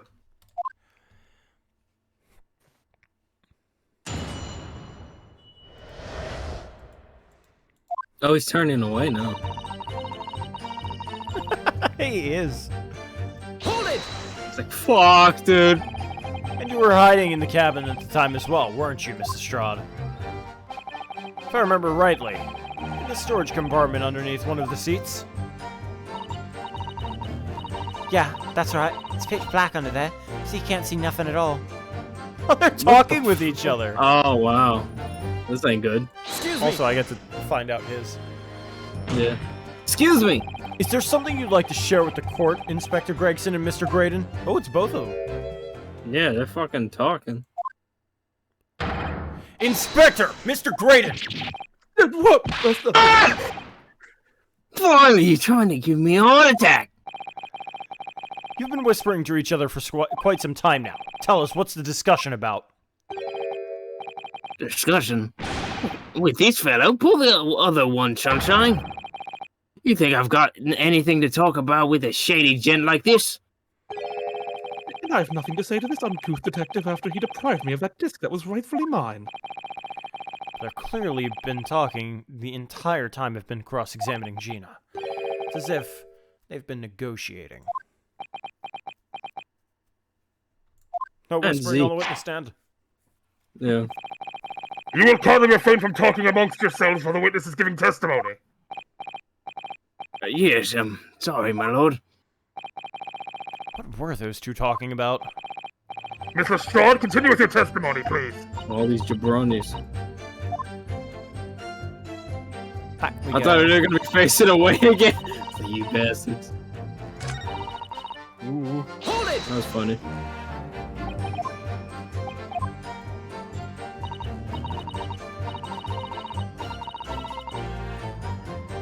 Now I guess Excuse pursue. me. Yeah. Are you all right there, Mr. Graydon? Quite all right, thank you. I didn't know you cared. I don't. Did something about that last piece of testimony strike a chord with you, perhaps? No, not really. I tend to take no notice of what others say. Oh, All I'm interested in is living my life with flourish. if you'd kindly try not to flourish into the people next to you, though. God, I fucking love this. Like, what is it, Allegro? Yeah. I love it so much. I don't know why it's so fucking jamming, but it It is. gives off a level of chaos to it. Yeah, I love it. Now, in your testimony 2 months ago, I feel certain that you claimed Mr. McGilded was the sole passenger, did you not? I lied. False testimony, my lord. That's what he told me I had to say. But it's important you tell us the truth now. Or Mr. McGilded and the victim acquaintances. I don't know. But I did hear them talking a lot. What were they talking about? Well, I couldn't hear too well, but if I had to say, I think it was about money or something. They kept talking about buying or not buying. A business dealing of some kind? Well, anyway, they got louder and louder. They started to talk like a proper fight. I was pretty scared by then. I hardly dared to breathe. Then all of a sudden, I heard a noise like someone keeling over on the floor. It was blooming loud and all. And I believe you let an involuntary scream. Yeah, that's what gave me away. Hold it! Was the disc you saw this disc? Yeah, I reckon it probably was. It was right next to the cove lying on the floor. Could this disc have belonged to the victim, perhaps? I don't know, but McGilded picked it up pretty smartish. Then he sat there with the cove and a knife in his belly up on the seat. What did he say to you at the time?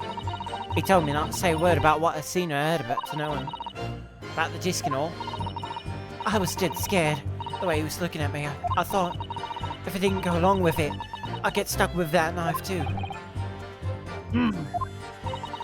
Then he started asking me a load of questions. Like what my name was and where I lived and all that. He asked me about being a diver too. But after a while, what had happened in the carriage was noticed. Yeah, that's right. First there was a kind of rapping noise.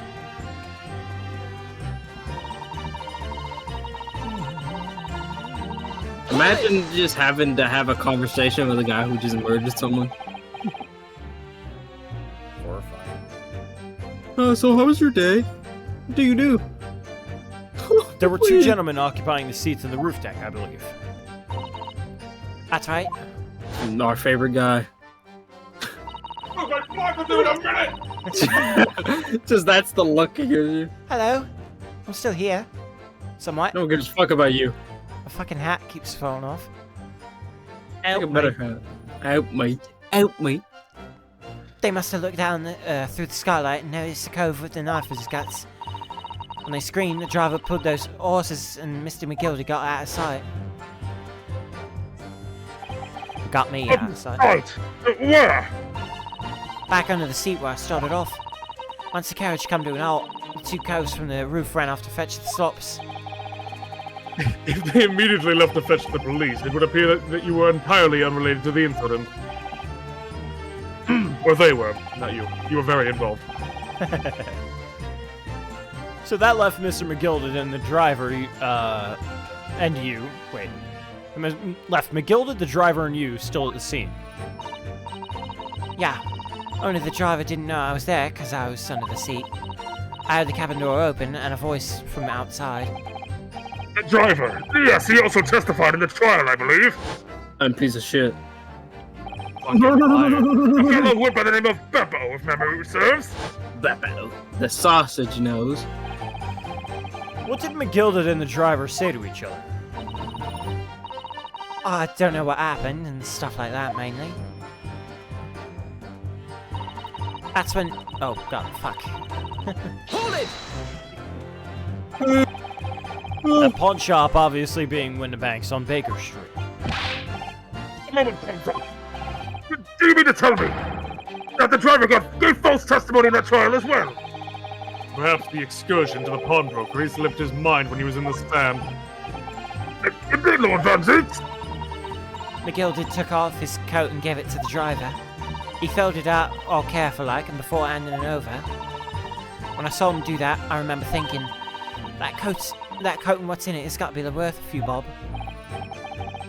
Yes, Gina was sure the disc must be worth more than Mr. Windibank was suggesting, wasn't she? I remember her quibbling with him over the price that afternoon at the pawnbrokery. The driver looked pretty happy when Mr. McGilded flashed some brass in his face. He went off running a lick. Then the bog trotter called to me and told me to come out from the drag's cabin.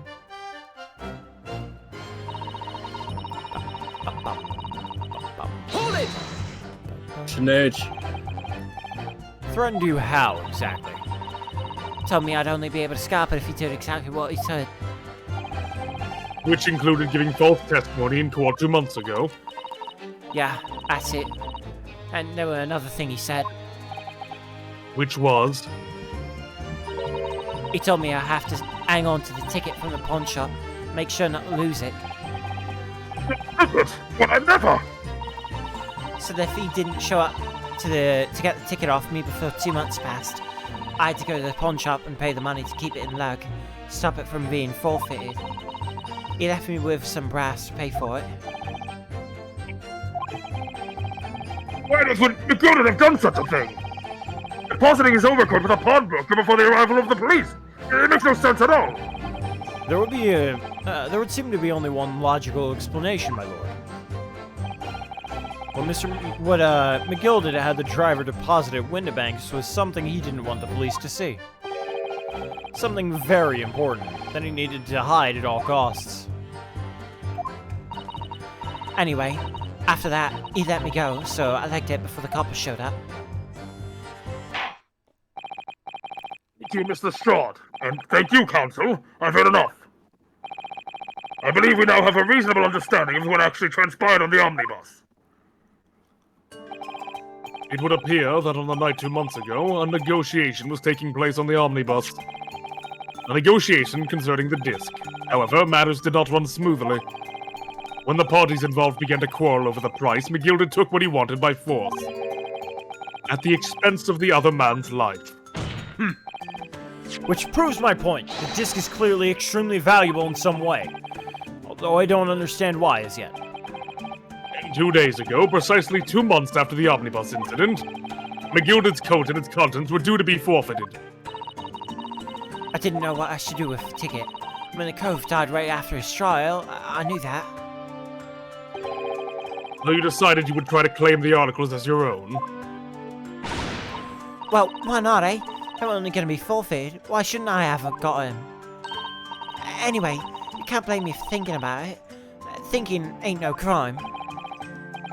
Strahd even appears to be possession of this disc. Jesus Christ.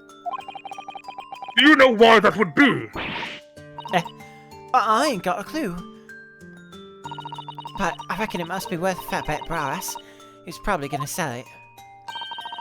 And you can't blame me for thinking that. Thinking ain't no crime. Not yet. Imagine. So this is just a funny thing I thought of. Imagine they get the music box player, right? They're like, okay, Mr. McGilded's all about the money laundering and all that stuff.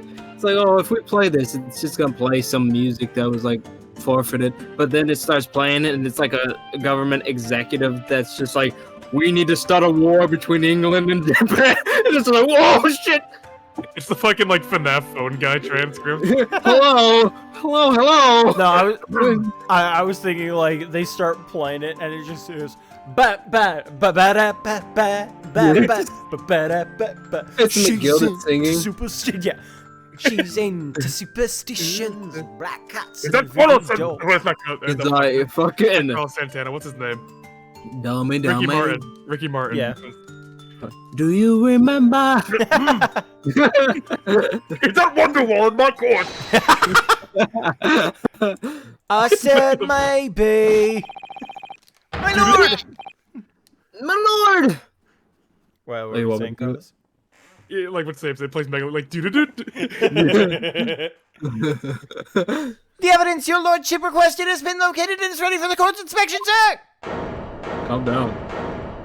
Oh shit. Where'd he go? How'd he do that? I've had my purpose. Fucking. I've served my duty, sir! Goodbye! What the fuck? They keep doing that. Mysterious little box deposited by McGilda 2 months ago. I keep forgetting it. Hold on. There's no doubt in my mind that it's a key piece in this far-reaching puzzle. Have a look, Shark. Seal. Sneak a peek. What's What's in the box? What's in the box? It's So- a fucking gun. Sorry, I didn't mean to cut you off. What the? We're just saying what's in the What's box. up? Yeah. Okay. So one thing that I've been trying to do, I don't know if you guys have noticed, is anytime that Naruhodo says McGilded, I always try to say Mr. McGilded, but then whenever it's anybody else, I try to say McGilded, and I just never do it properly. I always end up fucking forgetting. McGill. And the reason I do that is just because of the, like, politeness of, you know, like, Yeah. song, and all, like, That makes song sense. and all that. So it's like, Mr. McGilded. But I Mr. keep McGilded. fucking forgetting to do it, and I'm just, like, beating myself up after it. I was just like, what the hell? This one box angle has better like animation than anything in Spirit of Justice. It's true. Anything in DGS. So, this is the DGS article in one. question, is it? This is DGS. I know, that's why I was just like, A DGS. small box deposited with a pawn broker by Mr. McGilded 2 months ago. And on the night of Mr. Windibank's murder, the only item on the shelves that was touched by whoever broke into the shop. Quick, let's open it and see what's inside. It's a bomb. Holy shit. Good gracious, this is no ordinary box, it seems. Wow! Although in truth, I had an inkling that it might be the case. It would appear that the box houses the miniature music box movement. He's like, please don't put that in there. Please don't put that in. Then it's too much to expect. In musical form. I think it would be reasonable to assume that it is a device for the playback of this disc, my lord. Get that blood off the disc so it doesn't disrupt it. Oh, here we have the means to play back Mr. McGilded's disc, deposited at Windibanks at much the same time. Not strictly correct, my lord. It was not McGilded's disc. It was the disc of his victim in the omnibus. But why? For heaven's sake! Are we to understand that the brickmaker was trying to sell this music box disc to Mr. McGilded?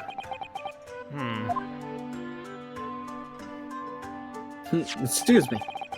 I believe the answer will become clearer if we listen to the music on the disc, my lord.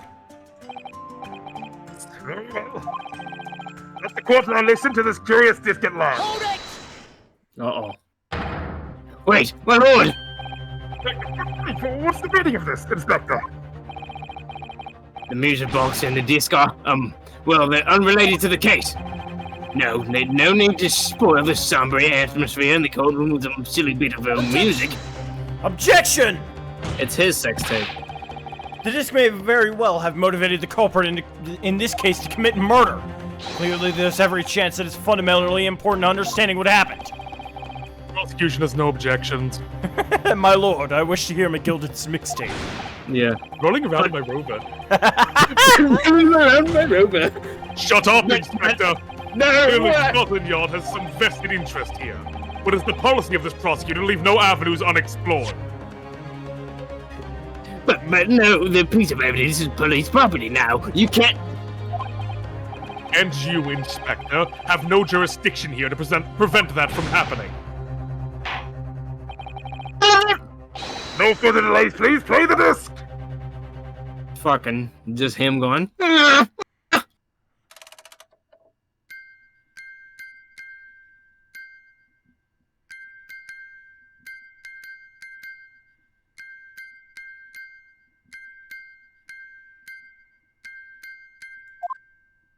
It's Morse code.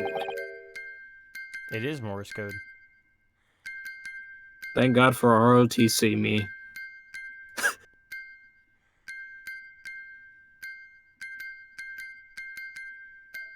Oh, damn. Yeah, this Morse code going hard. Yeah, the last couple of seconds with that. Shit's laying down a beat. Shit, and it's like on the beat. It's like, help me! Vortex is sucking my soul. Vortex is vampire. Stop. Him. Him, me. He just goes me, and that's it.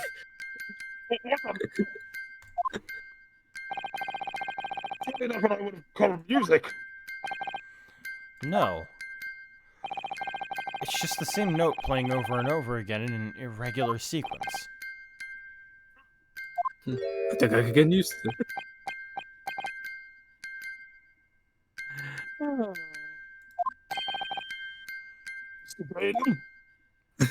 Just says he's queer. This is really, it's priceless. Oh, oh.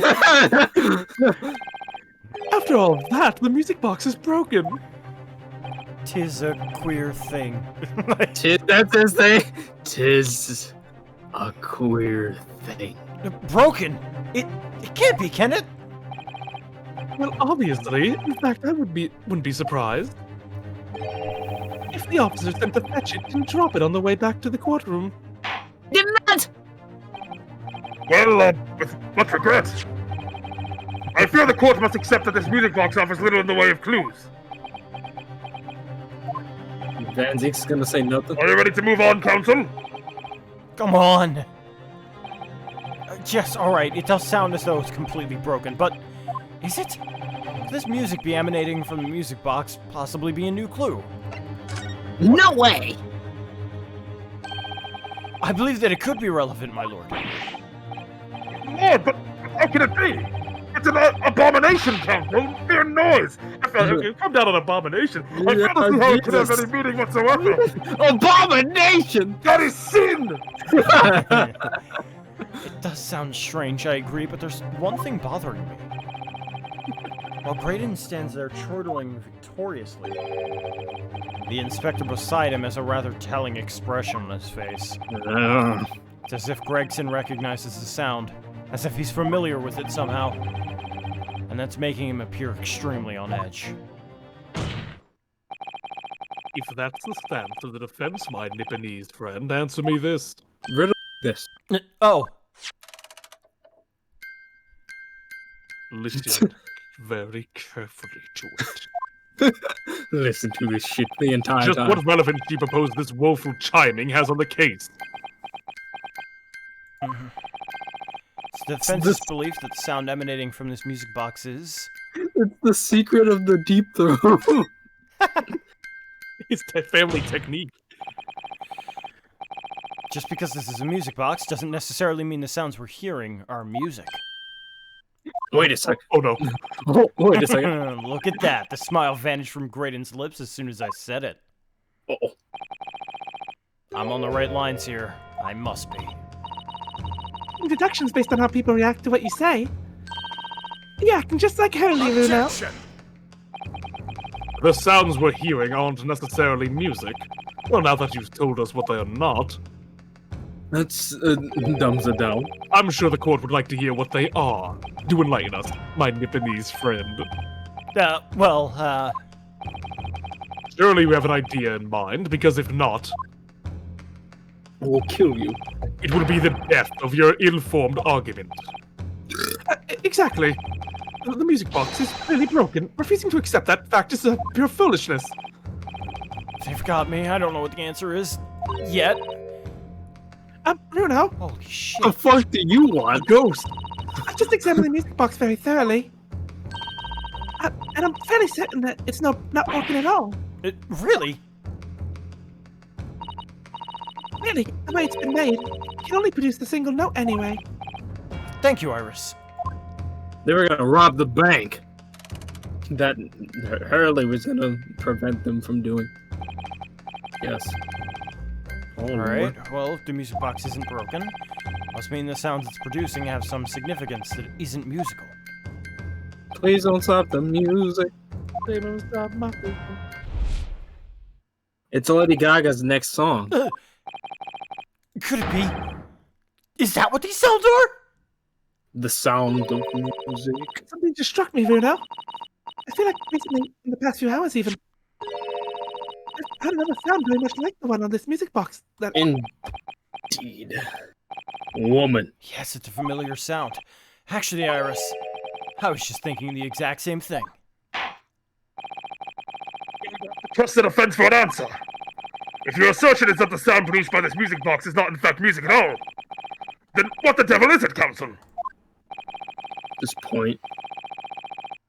All the evidence we've seen so far, all the testimony we've heard, it's all pointing just to a single answer now. I'll do my boy Gregson wrong in the chat. Execution demands that my learned Nipponese friend presents proof now. Tangible proof of the latest wild speculation. No. Alright then. This could be the best chance I'm going to get to fight back at this trial. And if I'm right, it's going to join all the dots together. You know that woman's just spazzing out right now. The evidence that explains the true nature of the sounds in this music box is... What? Serious. Where would it be? Can we present people? No. Probably has something to do with this then, if I had to imagine. Yeah, most likely.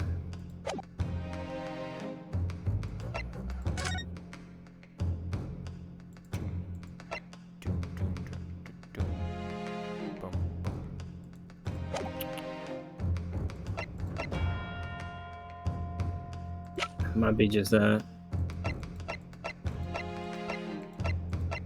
I'm trying to see if there's anything else. Anything else, yeah. It's the bullet! Alright. Take that!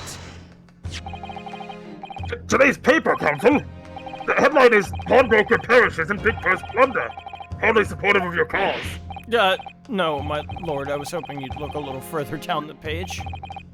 Further down, Ministry Mole. Classified secrets may have been leaked overseas from Ministry of Justice. Well, yes, this is a very serious matter, being investigated at the highest level, I understand. I've heard that international transmissions along supposedly secure lines are somehow being intercepted and leaked to various other countries. And presumably those transmissions are in the form of wired telegrams? Well, yes, of course. Juror number 5, your input, please.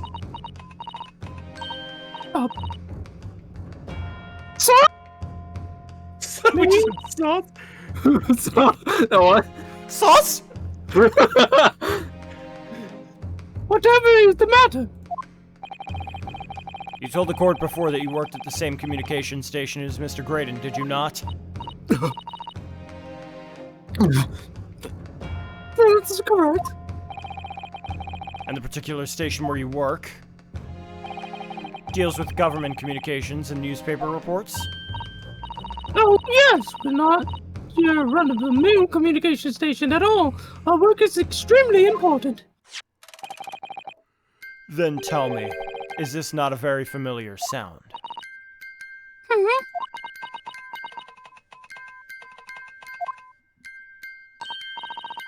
You don't mean to say, is it? That's right, madam. It bears more than a passing resemblance to the sound made by your telegraph machine as you tap it. I believe it's called Morse code.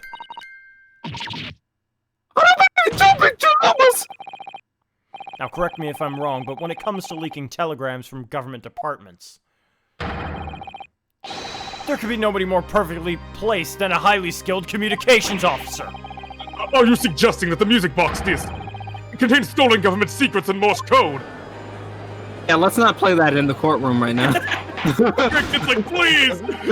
Order! Please, everyone, order! This is high treason, Counsel! Deserving of capital punishment! Too much new vocabulary. What is this treason and what is capital punishment? Play it again! Play it again! The sorts of word I'd half expect you to know.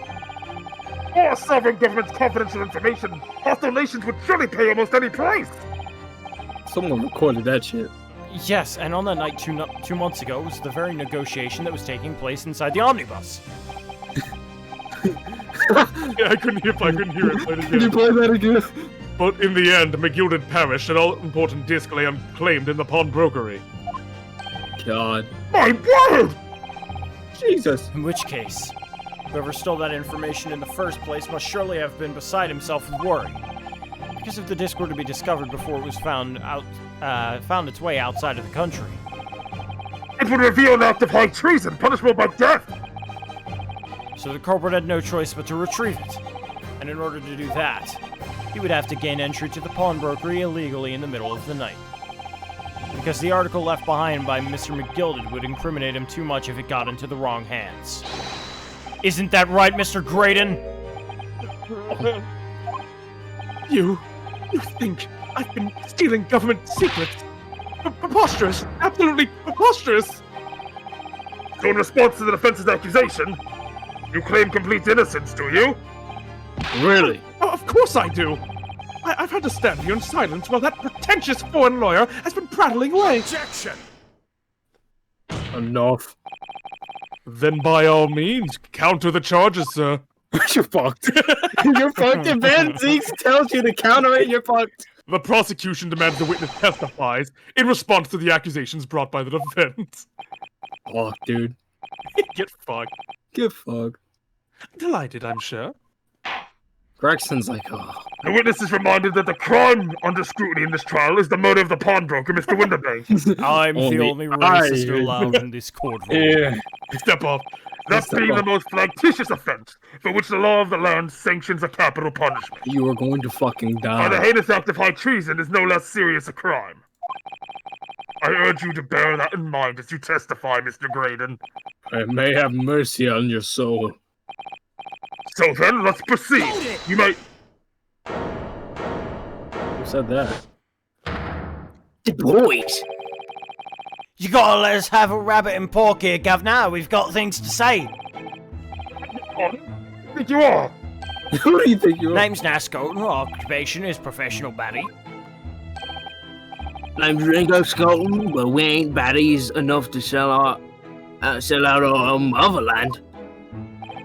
That's right. We're what they call... Oh, the three skulking brothers. Brother, why am I here? He looks at him. Bad timing, fellas. Very bad timing. Oh, they got something to say too. A mere communications officer couldn't possibly steal confidential government information. Jamming. Oh. Besides, the sounds produced by that music box aren't even Morse code.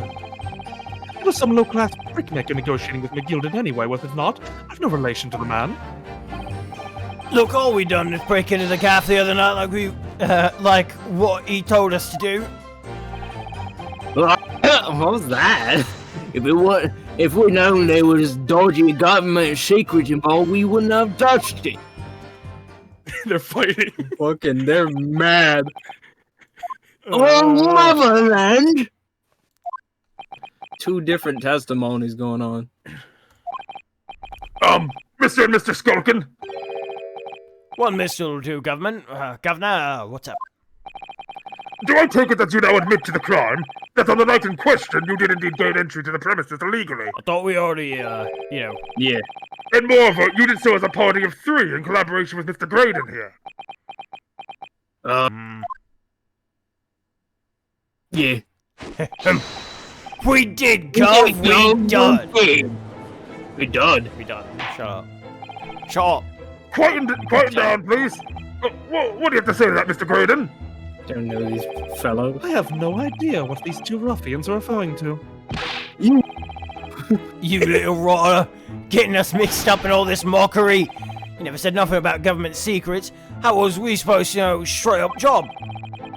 Oh, what about the gay old shopper, was he? Poor old bloke didn't have to die, did he? Nice to know who your friends are. Whatever these men say, I deny the accusations. Indeed. Well, I certainly wasn't expecting this little music box to become so significant in the proceeding. Fucking war. However, as it has, I will admit it into the court record as evidence. Get it away from me. I'll be right back. Are you okay? I gotta pee. No, I hit my knee. Maybe give it a little look over.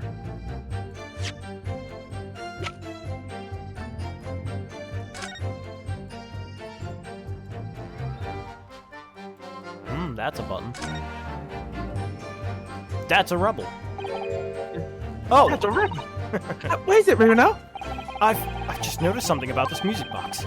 Looks like the bottom of it opens up as well. You're right. Oh, come on then. What are you waiting for? Let's open it. All right then, here goes. Look at that. There's another movement on the underside. So, does that mean you can set another disc to play back on this side? Well, yeah, I think so. It looks like the two movements are linked together. They're linked. So if you had two discs, they would both play back at the same time.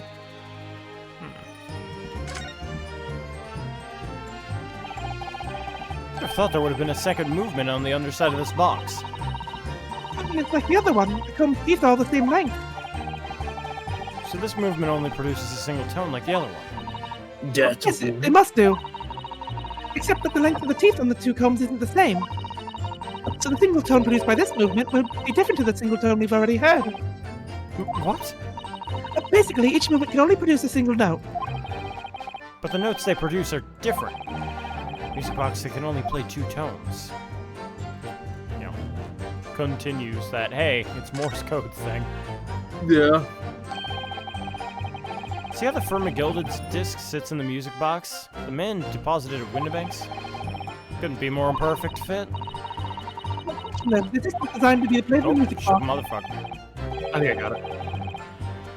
Yet despite that, the sounds it produces are neither musical, nor do they appear to have any meaning. It just doesn't make any sense. Wonder if perhaps there's more to this music box than meets the eye. Maybe we haven't discovered all of its secrets yet. On backwards. Oh, look, it's secrets.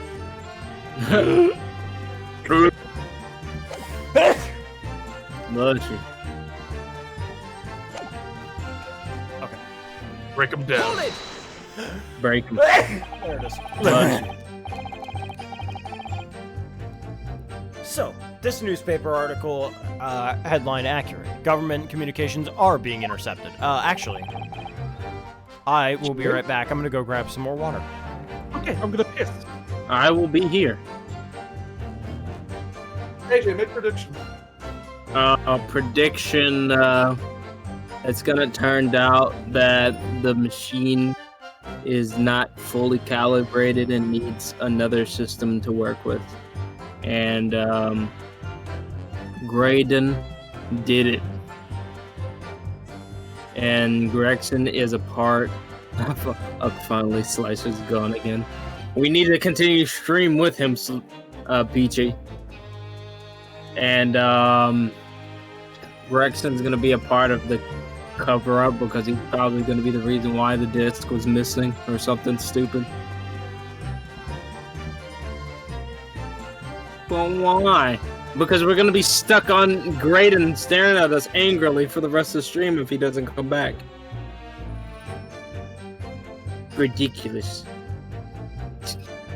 You gotta psychologically.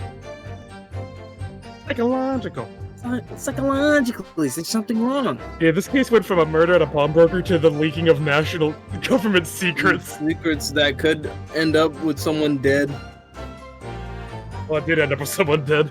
No, but I mean, if they find out who it is, they're gonna be definitely dead. Oh, yeah.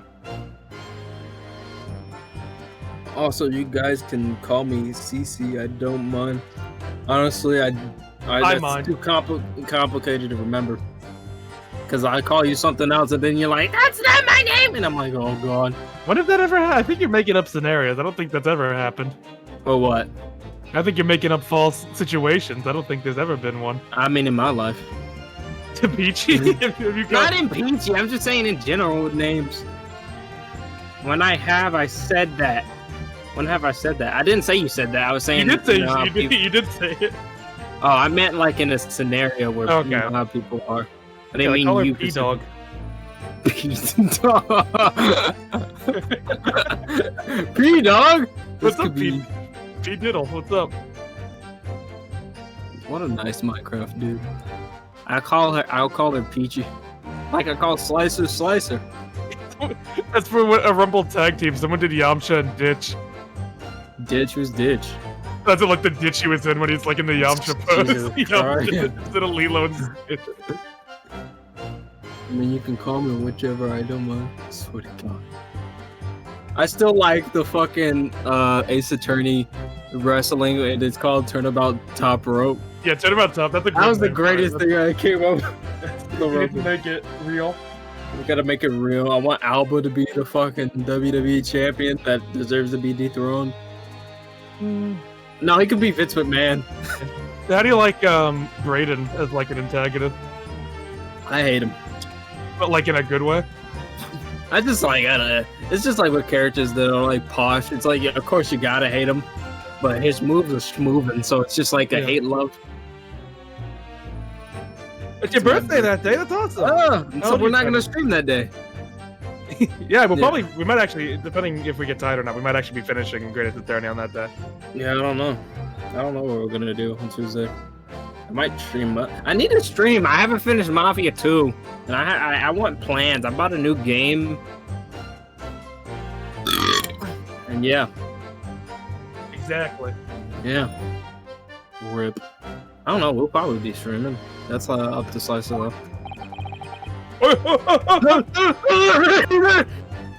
You're on mute.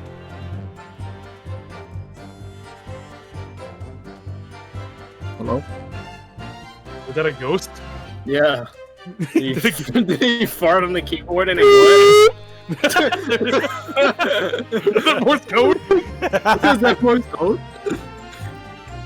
Oh my god. It's a queer thing. Oh, motherfucker! Got me again. Ryunosuke's over there just like, what the hell? No, I heard you guys talking about Turnabout Top Rope, and like, genuinely, that sounds like such a good thing, too. Like, that sounds like an actual case, though. Like, the murder would have to involve, like, an Undertaker, like, secret passage under the ring. Yeah, Undertaker it looked like he killed somebody, but it was actually, the Great Khali or something. Someone no one would expect, like, I was about to say James Charles. That's not even a wrestler. Hornswoggle. Nah, dude love. Dude love. But which version? No. All versions of fucking Mick Foley's characters are on the stand at the same time, and he's switching outfits. He gets to dive into the stand and switch outfits. No, it's like the people that like paint half their face. It's just like he has to paint different sides of his body. Oh my god. Jeff Hardy. Somewhere in there. But no, I think Turnabout Top Rope would be so fucking fun to like. Shoo, make it happen. No, we'll make it happen. We'll make it happen. We'll have a writing stream on Tuesday where we talk. Oh my god. What a way. What do you mean by that? Oh, I clicked off of the game. You fool. Any important government communications are handled by high-level officers, by specialists. General members of staff in the station where I work would never be entrusted with sensitive information.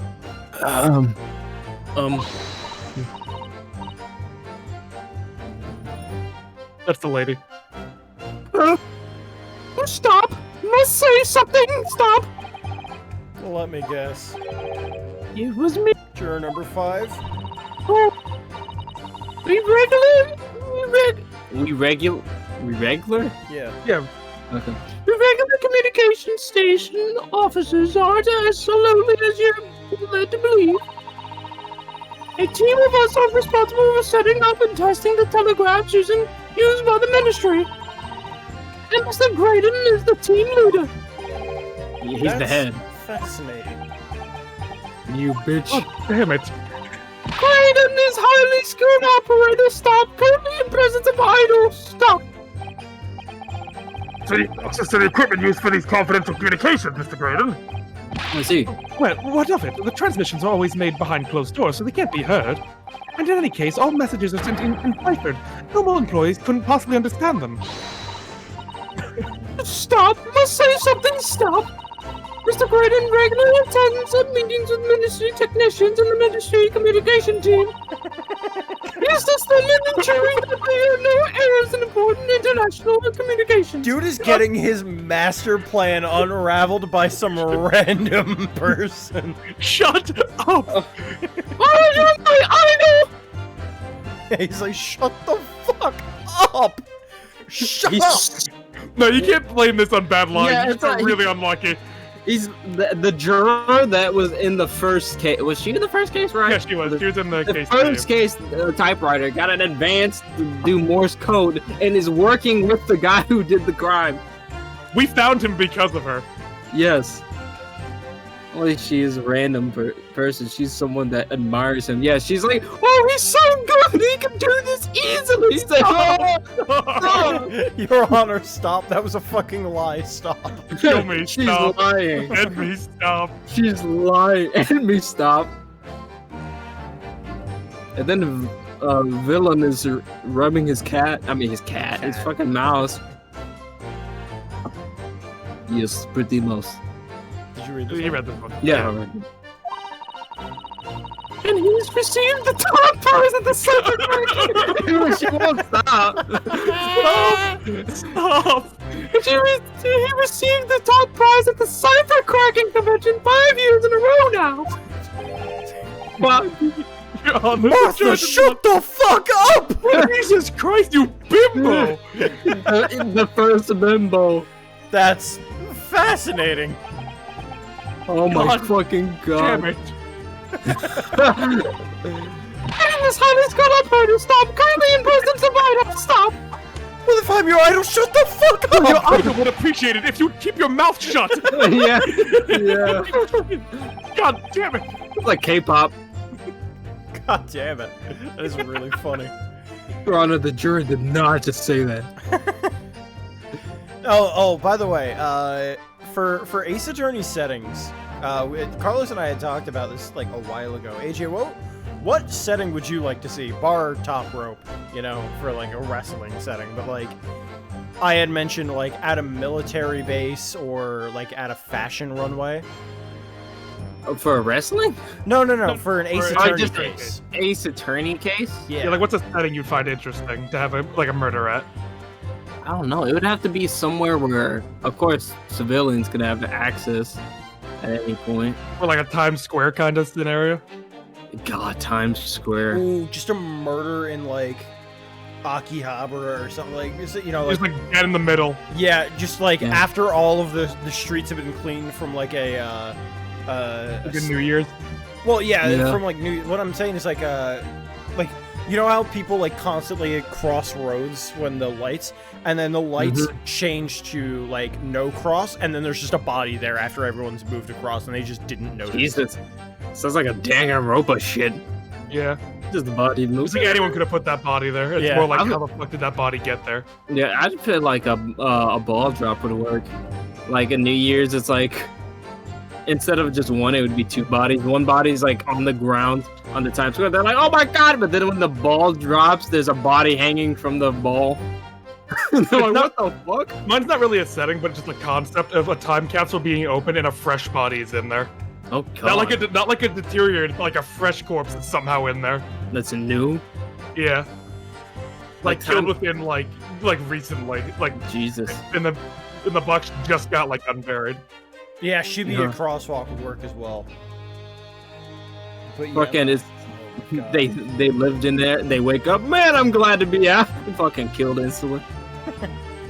Oh boy, it sure is a good day to be alive on December 13th, 1987.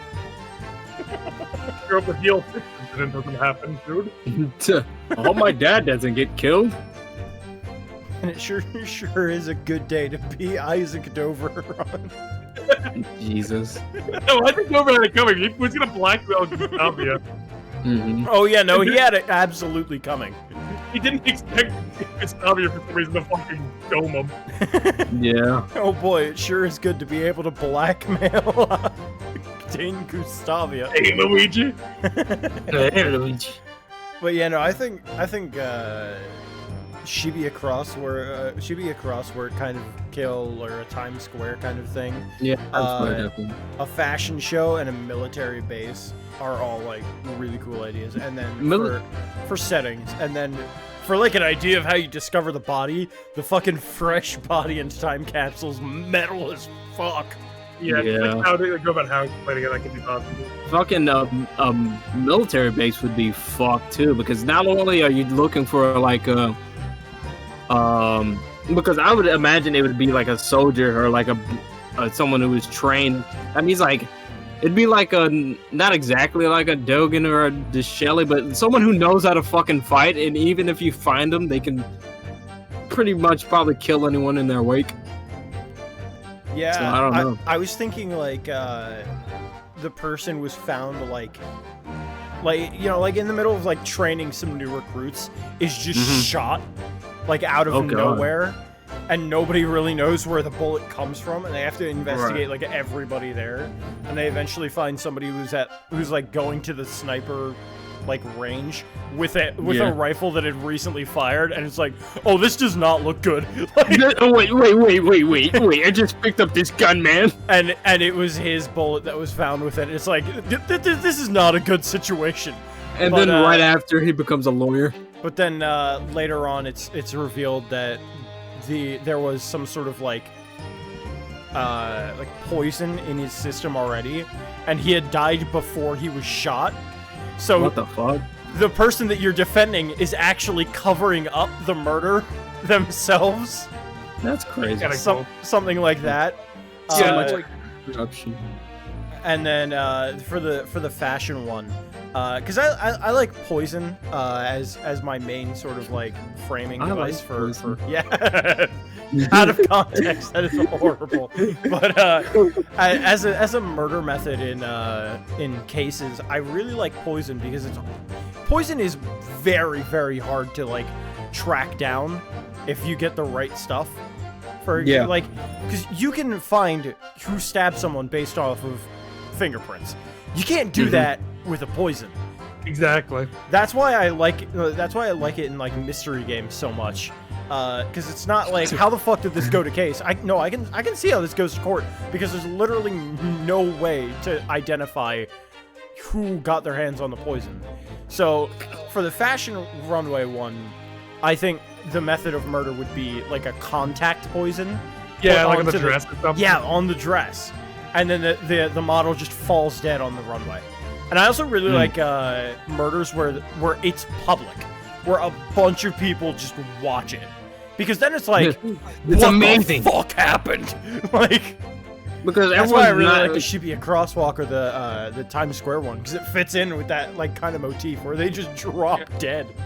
And honestly, I gotta appreciate what they've done in DGS, that the defendants are not completely just good people.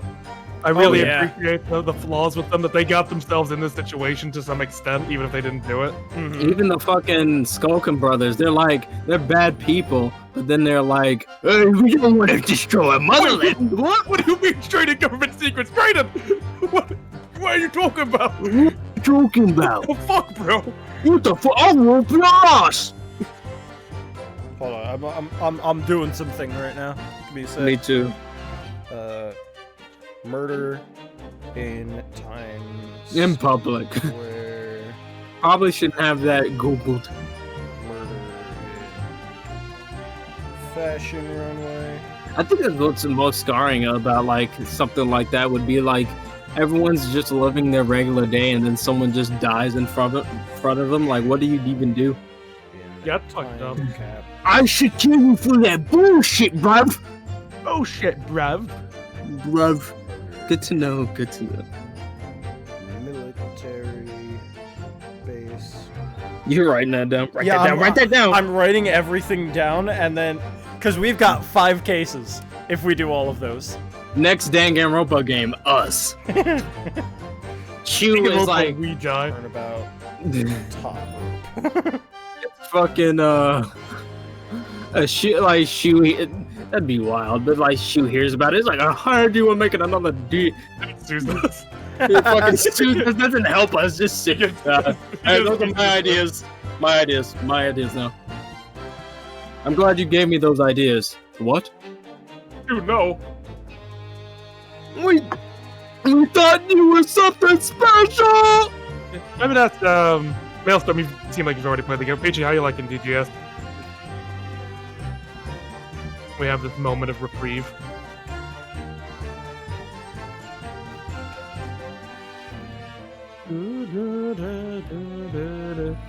Chaos ensuing. Chaos has no. Also, like, big question: what's worse, Dual Destinies or Spirit of Justice? Dual Destinies. Yeah, but I want to know. I'm curious what they. Well, Spirit of Justice kind of Yeah. broke as though. yeah, I'm To playing think- DGS 2 myself. Maelstrom. I miss Cosmo still, and I'm disappointed at the lack of DILFs. What do you expect? The only DILF you got was Susato's dad. Yeah, it's just that was dead.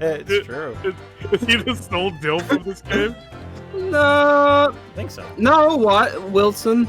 He's. I mean, like, Alive. I'm not gonna like make fun of the dead man, but he wasn't exactly like handsome. No, I'm saying that's like I'm just listing them. He looked like Mayor McCheese. He said hot DILF. I mean, Von That's fair. Zeeks could be a dead Adopted yeah, her, like- DILF. A DILF. Honorary dill. honorary DILF. I mean, to be fair, Phoenix was an adoptive dad. Yeah, if you count Phoenix as a DILF, you have to count Sherlock as a DILF. Yeah. All right, so I got all the cases. Murder in Times Square, 2 bodies, one on the street, one on the ball. Murder on a fashion runway, contact poison on a dress. A fresh body in a time capsule. Murder at a military base, and then turnabout top rope. Turnabout Top Road would be like the So cream of the crop. what I'm saying is that once we finish the Ace Attorney games, We have. we're going to write a skeleton for Oh my god! And then just send it off the shoe. Finish it. make this, please. Huh. Huh. I like the idea of the Times Square one being just 2 coincidental separate murders that happen at the same time. That Yeah. actually is wild. Like it's I mean, like a technician that works on like, you know, making sure the ball is like all nice and proper is just found dead within, and then some dude on the street is just murdered, like stabbed in the middle of the crowd. it's the. I feel like it would be like a lover couple. Because I don't think we had that in. So like, are you Ace saying Attorney, like Impressed me, but there weren't 2 bodies for Rise from the Ashes. They thought there were 2 bodies. No, but I meant like in the sense that like a co-op. were the victims Oh, yeah. the couple, or were the No, the killers. okay? Oh, okay. That's that- what I was thinking. Oh, That would wait, be Weird actually, One that kind of makes sense because, like, you know, Times Square with the ball dropping at midnight, you're supposed to like kiss the person that you're with. Yeah, So, like, Yeah, and having then- it be like a couple Yeah. makes a lot of sense in that situation. right. The only reason why I thought of that too is because Criminal Minds just gave me that idea. Literally, it was just like another Bonnie and Clyde type Yeah, the thing. 2 guys going down like shooting up gas stations. No, it was the guy and the girl. They just got The married. alcohol but and alcohol- they- yeah, Yeah, that I one. just I remember. That was a finished good that one. episode. I like That was a while. I was like, these guys are fucking. It like it had one of those quotes that I was just like, fucking yeah, I understand. The fucking I like- malice. when Hotch, like, because the girl was manipulating the guy, and Hotch, word for word, she's gonna try and draw attention to sex and No, it's distract Derek. you. And then she immediately does so, and he's like, no, no! He's like, what? And then he chokes her, but then he tries to resuscitate her, and then he just fucking backs out. Yeah. And then, what was the funniest part to me was the fucking when he's getting shot up. He's walking to his bride with a suit and tie, walking on the road. It's like bright, and he goes, ah! He gets pulled back, and then he gets shot, and he dies. I don't know. That's funny to me. A couple that's the culprits, huh? Does it make me think of a certain AA kids? What? Are you talking about the Gyarados, I'm assuming? Gyarados. I wouldn't call them culprit. A couple that's the culprits, huh? And Yeah. also, We're it talking really about wasn't Tigray. his fault at all. Are you talking about Tigray and Viola? Nope. I mean, Viola Secret. didn't really have anything to do with. No, she didn't. She stood in for Maggie to fake the crime scene. Oh, true. He said, nah. Oh, who is it then? If And it the is, DGS if it has too? anything to do with DGS, we don't want to hear about it. Oh, That yeah, was- like, obviously that. if that had anything to do with DGS, that's already too much information. Spirit of SOJ, Justice. No, I wouldn't call the praise the in-me's really. I don't know. It's that the wife didn't really. Yeah, she. I mean, like the wife didn't have anything to do in the cleanup. That was all Trust. Yeah. And plus, it was completely accidental. We're talking malice. Yeah. I don't even remember. All I remember from that is wife. No, wife. No. Wife kill. Wife kill. No, please. But let's keep digging it. Let's tear Mr. Graydon. We're gonna tear him an A new asshole. one. Yeah, he's already been torn by his Oh, fan. I've already sealed it. The wound is just healed. Too late. We know you have something packing back there. Oh, You've got the wagon dragon. I know it. Not the well. the wagon dragon. Not the whole well. No buckets. No buckets can contain this well. Here we go. She really should pick her idols more carefully. Tell you, the lawyer's accusations are completely unfounded. God damn it! Damn it! Shut it up, please. For God's sake! They're not? Anyone with a brain, that would be blatantly apparent on listening to the music box for even a few seconds. Of course, of course. Surely it can't be that my learned friend is unfamiliar with Morse code. No, I'm not. Ouch, she looks genuinely shocked at my ignorance.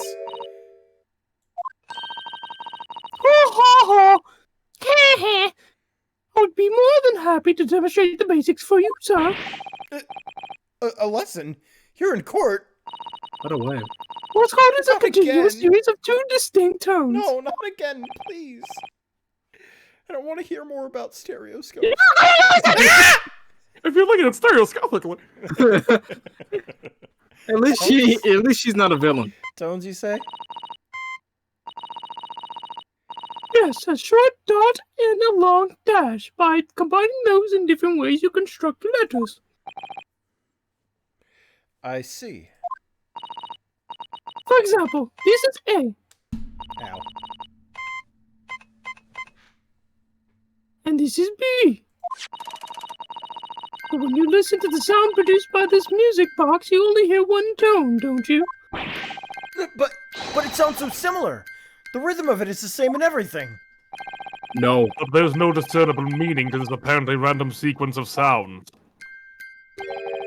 So your assertion is fundamentally flawed. This is not Morse code. No! Ow. Jesus Christ. Really, you shouldn't be so surprised. Yeah, but I what mean, about you you should. talking about 2 discs? You can't prove that. What did I tell Philippi. you? That music box is nothing but a worthless piece of scrap. Perhaps you might consider studying your subject matter before casting aspersions in the future. Stop. Nothing to say, but stop. So frustrating, isn't it? Iris. I mean, if the government secrets were somehow being leaked out using the music box, so many other things would fall into place so nicely.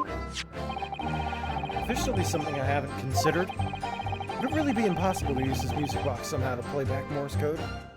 Think of Shrek. I Layers. know it's give it a try, but I'm not yet. Not yet. I have 3 more testimonies to press. Yeah. I'm not done with you. I'm not done with you. The defense will concede that the music box is irrelevant for the time being. For the time being, such optimism. Fucking love this guy. Too debonair to admit defeat, are we? I thought his finger was broken for a second. Ugh, those just gesticulations Don't look at my testicles. Genitalia. are starting to grate. It can't be Morse code unless it has 2 distinct tones. Perhaps I should examine the music box in a little more detail. Blah blah blah blah blah. Ooh, that smug ass smug. He's like, bitch, we'll try. I asked AJ, how do you like him as an antagonist? Oh, what? I asked AJ before, but I was wondering, Spicer, how do you like him as an antagonist? Oh, as of right now, we don't know enough about him for me to say like Fair. he's a good Yeah. antagonist. But I really like the stories that are like really long and drawn out. But we've only seen a couple of like sprinkles that like there's What just kind of man some. he is. Yeah, it's what kind of man he is, and also just the idea that something's going on, not the like presence that something is going on. It's just the sort of like, okay, they're acting in a weird way because there's something going on. Okay, well, let's ignore that for now. You know, like, there wasn't something that related to it that was just left completely other than in the McGilded case. That was just, like, so relevant to the story as a whole. But I think he's elevated because of the McGilded case. Yeah, it's a mystery around it. There's an intrigue, like, who the fuck are you? Yeah, exactly. Especially that he's cooperating with basically the head of the Scotland Yard, Gregson. That, like, they're whispering, and then they're like, wait. I really like his attitude, though, and his entertainment value as a... oh, yeah. How he acts. His entertainment value is through the fucking roof. I love his movements. He's like, so fucking funny to watch. He is. So 2 months ago in that omnibus, Mr. McGilded killed the brickmaker and stole the disc. Mr. Mason was a single man with almost nothing to his name. It seems he lived in an artisan's quarter some years ago, but people there remember little about him. That doesn't make much sense, though, does it? How would a humble brickmaker come to acquire secret government information? It just happens. How indeed? Smug ass. There must have been somebody else involved behind the scenes of all this. Somebody who acquired the disc and gave it to Mr. Mason. In order to make him, in order to take it to the meeting with Mr. McGilded and negotiate a deal. Dear me. There we go. There it You may is. have it in for me, sir, but I assure you, I have far more class than that. I'm surprised there wasn't a tone there. It's Yeah. like, but that's our, like... That's our moves! An old brickmaker from an artisan quarter and this well-to-do communications officer. It's like Soldier Boy. That's our shit! If only I could find some evidence to link the two of them together. Smug one. If you have nothing to add on that note, let us return to the witness testimony.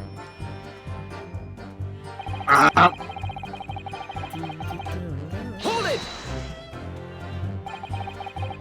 Like Mr. Graydon told you to, you mean? That's it, yeah. Who else, eh? City Meadow. Thought he was popping over for a natter after all them years, but the rotter had a dodgy job for us. Jesus fuck. Hey, Ash? Ash? Let me stop you there, Mr. Skulkin. After all them years, you say. Do you mean to tell me that Mr. Graydon is an acquaintance of yours? It's me, bro. We're sociable kind of baddies, you know? Sure, let's say Graydon's an old chitter. Keep wanting to say China. Enough! Why don't you baddies desist with the fiction? Obviously, I don't know these men from Adam. Who's that? Now, for the last time, stop trying to implicate me in your sordid thievery. Well, that's bloomin' nice, isn't it? You little turncoat. Fine if that's how you want to take it, two can play that game. We ain't never heard of this geezer before either. Don't know him from Adam. Stupid ass. Stupid ass. Never spoken to him before in my life, never seen him. Never, Nash, never. These guys are so fucking stupid, I love them. I love it. Proves this blatant lie will not stand in my courtroom. Well, all I'll say is this. What the? Fucking hissed at him. He's feral. These guys are like the best side characters I've ever seen. Fine China. I'm not China.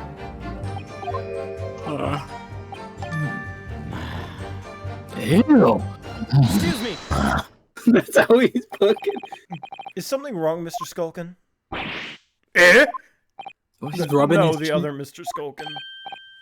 What? Who, me? When your brother was testifying just now, he said something that seemed to cause you to react. My face is itchy. Oh, I was just remembering the old days, that's all. We used to have a right old laugh together way back when. Together with Mr. Graydon. Yeah, where's Ash? I mean, you look at him now and you're fancy. Wish I wouldn't have flown in here, wouldn't he? Adam and Eve it. But when he was younger, he was from the poor part of town, just like us. Is that so? But he was always alive. When he had the brains, he had the savvy. It's always coming up with smart ideas like what we never have gone through our head. God blimey, ain't that a truth? Remember Milverton and Skulkin Milk Run? That was a corker, eh? Just fucking... Save it until after the trial. Your reminiscing has no place in this courtroom. And neither does your fruit. Oh, I think he's asked us a question, didn't he? And we was answering. Hey, we ain't done nothing wrong. Hey, ain't geezer. Nevertheless, the court is not prepared to accompany you on your trip down memory lane. Counsel, can we turn our attention back to the testimony, please? I don't know. Could that sentimental story be relevant somehow? Hey, buddy. Testimony, anyway. How'd it? My lord. Yes, counsel? The brother's last sentimental statement could hold vital information relating to this case. Very well, counsel. I will permit the brothers to supplement their testimony with that detail. Briefly, I hasten to add. Oh. That timed so well! What? Their movement timed so well with the music. There was just 1, 2, 3 with the like dun dun dun. That's fucking. Say no more. I'm gonna like note it down so I have a place to clip as well. Yeah, 341. Yeah, 341. 341, like 10. Just later. Or if someone's in the chat, just clip that real quick. I want to see that. Clip that. Write that down. Write that down.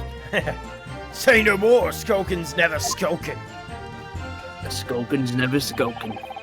Never to the skulkin'. Okay, back. Hold on. Fucking deranged. So do you know Wait, so did you know nothing about this music box? We didn't know nothing. We still don't know nothing. If we ain't planning on knowing nothing, what about it? 2 nights ago, you did indeed break into Winterbank's pawnbrokery, didn't you? In your original testimony, you said that the door of the shop was ajar, and that it was some kind of sign begging you to go in. But the truth is, you were planning to break into Winterbank's all along, weren't you? We were, Gov, we were. You're right there. Because that's what he told us to do. It was the plan.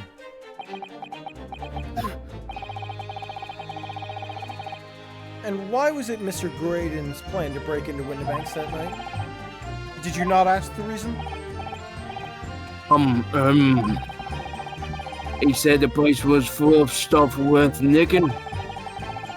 That's what he told us beforehand, anyway. Turned out he was a load of cobblers, didn't it? I want best pleased, I can tell you. In any case, if they know the real reason, it doesn't sound like they're going to give it away. Hold it! Chin. I'm sure I'm gonna regret asking, but what exactly was that? Some kind of business? Nah, just a little scheme we had going back on when we was youngsters. Just a bit of fun, really. Deliver fresh milk to the locals, that's what it was all about. That sounds alarmingly legitimate. There must be a catch. It was poisoned. I suppose since we're here, I should ask them to elaborate, but on what? Business name. Business model's pretty funny. Okay. So, how did your little business work exactly? If you didn't have the milk, you'll get the drip. Well, every morning down our way, the milkman would come with his cart to deliver milk, see? If you struck your empties outside the front door, he would leave them, he would leave you them Okay, leave you them. Then Full full. again. Leave you them. Okay, I just like Jesus Christ. Yeah, dude, it's hard to fuck. Skulkins Yeah, let me animations. see this real quick. Yeah, I want to see it. Oh, Oh my god, you're right. That was like perfect. But That was perfect. Jesus. It's so good. I don't know if that was just like serendipity or if that was like, Well, that That had to sounded. be. oh man. so we swooped in on the action, got people to sign up with us. These guys mean the business. We promised to deliver milk for half the price of all the other geezers doing it. People couldn't wait to sign on the dotted line. We were raking it in, we were. The So, milk. did you live on a dairy farm or something? Gordon Bennett, are you off your rocker? We had nothing. We were too poor to have a farm. Right. Yeah. Nah, what we had going on was a simple one once you had the idea. We just switch them over, see? Our customers' empties with the full ones from anyone who wasn't on our books. Stupid. A doodle, right? I think you meant to say a diddle. And that's a crime. It was a harmless bit of fun, that's all. The public in such a fashion is most certainly not harmless, as he put it. Almost. Well, it was what came up with the idea. Ash is the evil genius. So those were his henchmen. You mean Mr. Graydon? I knew that Yeah. cum suit was true, dude. I knew that cum suit came from. That's where the joke came from earlier. Who said it was like sour milk? It was S5, I think. Yeah, Ash always had his eat in the book when we was growing up. Said he was gonna get himself an education and get out of that slum we were in. Cool, we all ragged him on about it, didn't we? We told him it was soft in the head to even think it. Look at him now. He's only gone and come a blinking coming officer, ain't he? Coming Coming off. officer. A communications officer, Mr. Skulkin. Here. Sholmes and Wilson's milk run. No, Iris, don't even think about it. Don't do it. All of a sudden, we seem to be up on our necks in a serious matter of national security. Yeah. All this talk about interception of secret government messages is still conjecture at this stage, and I need Beep, beep, beep, boop, boop, boop. Pee pee boo boo. Beep, beep, boop, boop. Her head is a scorpion tail. I think your the bridge meant to be like a Mobius strip. A Mobius strip. Yeah, like one of those like like I forget what it is. I think it's like a never end. It's like a shape that can't exist, No. like a math You problem. mean these back here? Oh yeah, that back there. There's something with her that part of it. That's I- also something. I think it is a Mobius strip because basically what it is just it's a shape that doesn't have a clearly defined Interior. Yeah, everything is exterior in a Mobius strip, and you can use the Mobius strip in a kind of like I don't know. It's like it twists in on itself, but it's always exterior. Yeah. So there's something with that in a Yeah. certain part of a Certain manga. part of a certain anime. Well, not yet anime. It would explain a number of things now, wouldn't it? They really make sure that you understand that concept too. The negotiation Ginny overheard on the omnibus 2 months ago, and the breaking at Winterbanks. What if the next part of JoJo? It's like, dude, I gotta look at this stereoscopically. But the trouble is, it was Mr. Graydon in the omnibus with Mr. Gilded. JoJo Lands takes place in England in 1900. Ryunosuke Naruhodo meets Jonathan Joestar. Jesus. No, that was Mr. Mason, brickmaker who was so horribly murdered. What only there was some link between the two men somehow. I know, but Mr. Graydon's testimony seems to be as watertight as ever. I wonder if the key to making a headway with the cross-examination here could be those two brothers. Apple.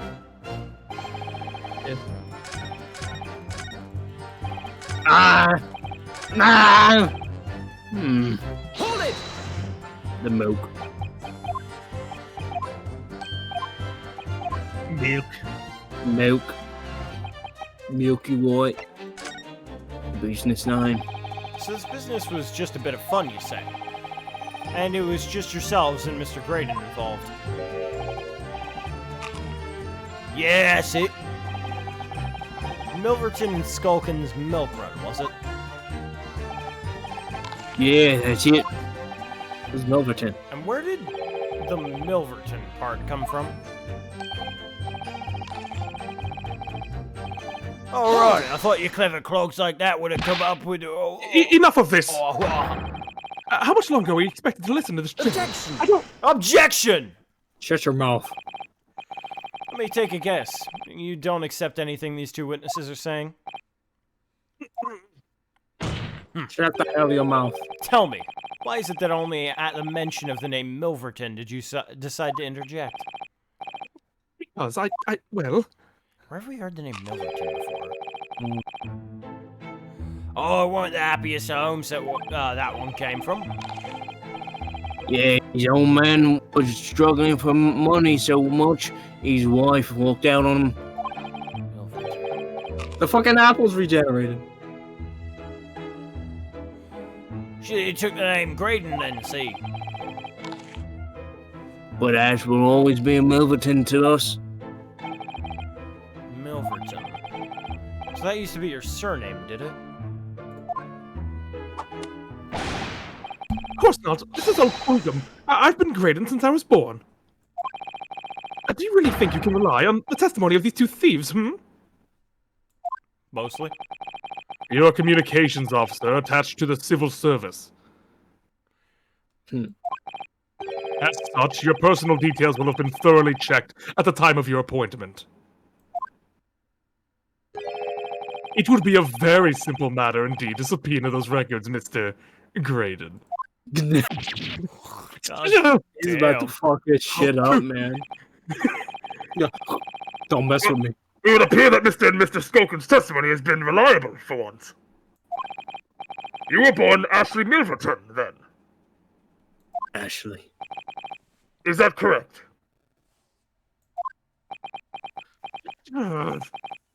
Very well. Yes.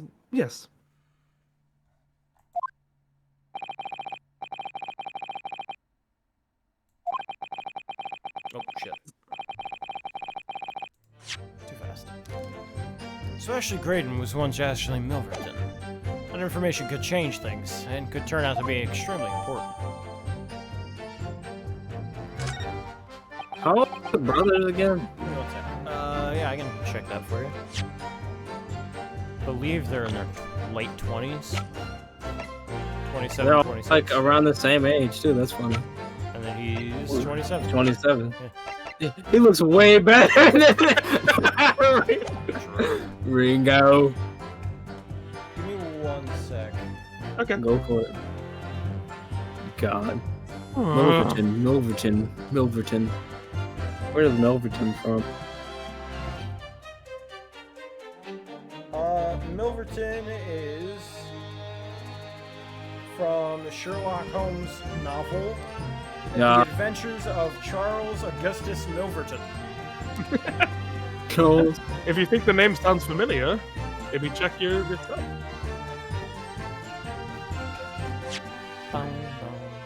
Why do I check myself?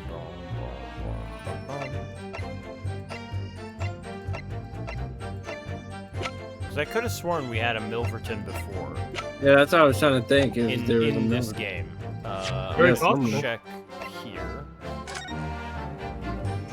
You son of a Mason! bitch! You son of a bitch! Double M's. Double M. Oh man. The So that plot was- thickens. The plot is thick. And they kind of, if you look at Graydon's outfit, they kind of foreshadow the connection. You can see this brick part of his suit design. Really? Oopsie poopsie, he let the poop out. And this guy? Great, yeah, look at Graydon's outfit again. Oh, like here. Yeah, his outfit. Huh. Brick. He's gonna be shitting bricks in a second. All of a sudden, we seem to be up in our necks in a serious matter of national security. He's fucked. Although all this talk about an interception of secret government messages is still conjecture. Oh wait, we've already read this. Yeah, it's the same thing. Imagine Ryunosuke just like, I feel like he sees it and then he just looks up at him. You. Kind of does look like it. He did have blonde hair. Then again, that doesn't add much. Isn't there like a question in this that we can answer? No, it's for the Morse code one. Oh, okay. You can deal that in whatever order you prefer. Get this man's father on the stand. He's dead. That might be difficult. Exactly. He is dead. Just place his body on the stand. Slunk it over. Weekend at Bernie. Weekend at Bernie. You want to listen? Oh, I say I shit my pants in Morse code. Is that how I say Morse code in Morse code?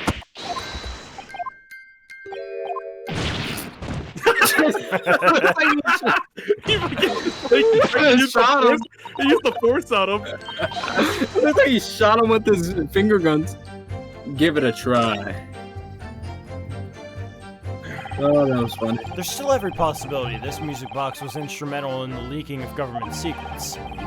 That's the belief of the defense. Objection! Jesus Christ. Does it please you in some way, my Nipponese friend, to repeat the same line of argument ad infinitum?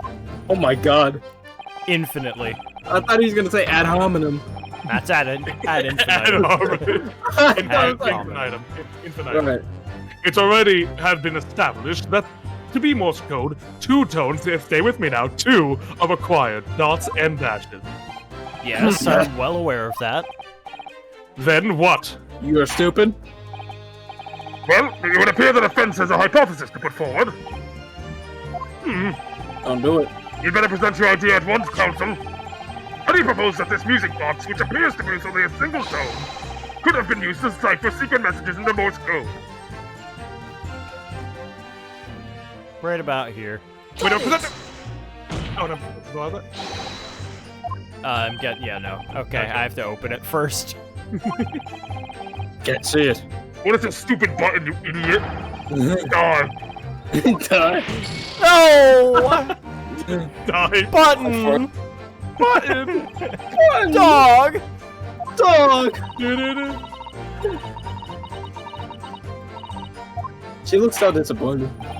Idiot. Oh no, boy. you fool. We have to go through it again. No! No, he's gonna get killed again!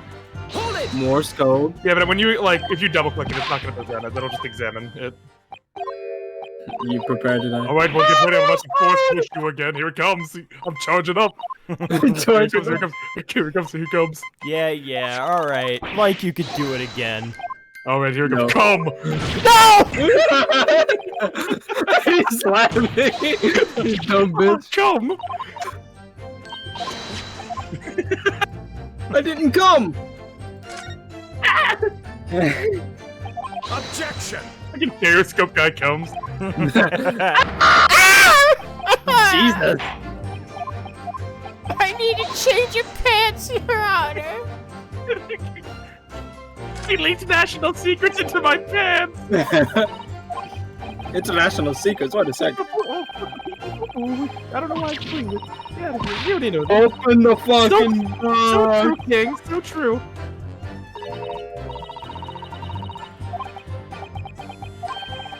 On the belly.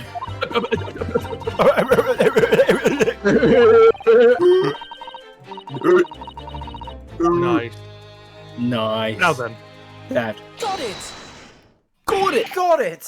What am I looking at here? Why are they always so scared? Another movement on the underside of the music box. It was the inside of the button, Your Honor. My lord. What?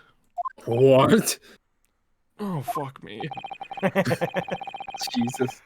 Fuck me yourself, coward. What? I'm just surrounded by idiots, man. This crime would have been fucking perfect.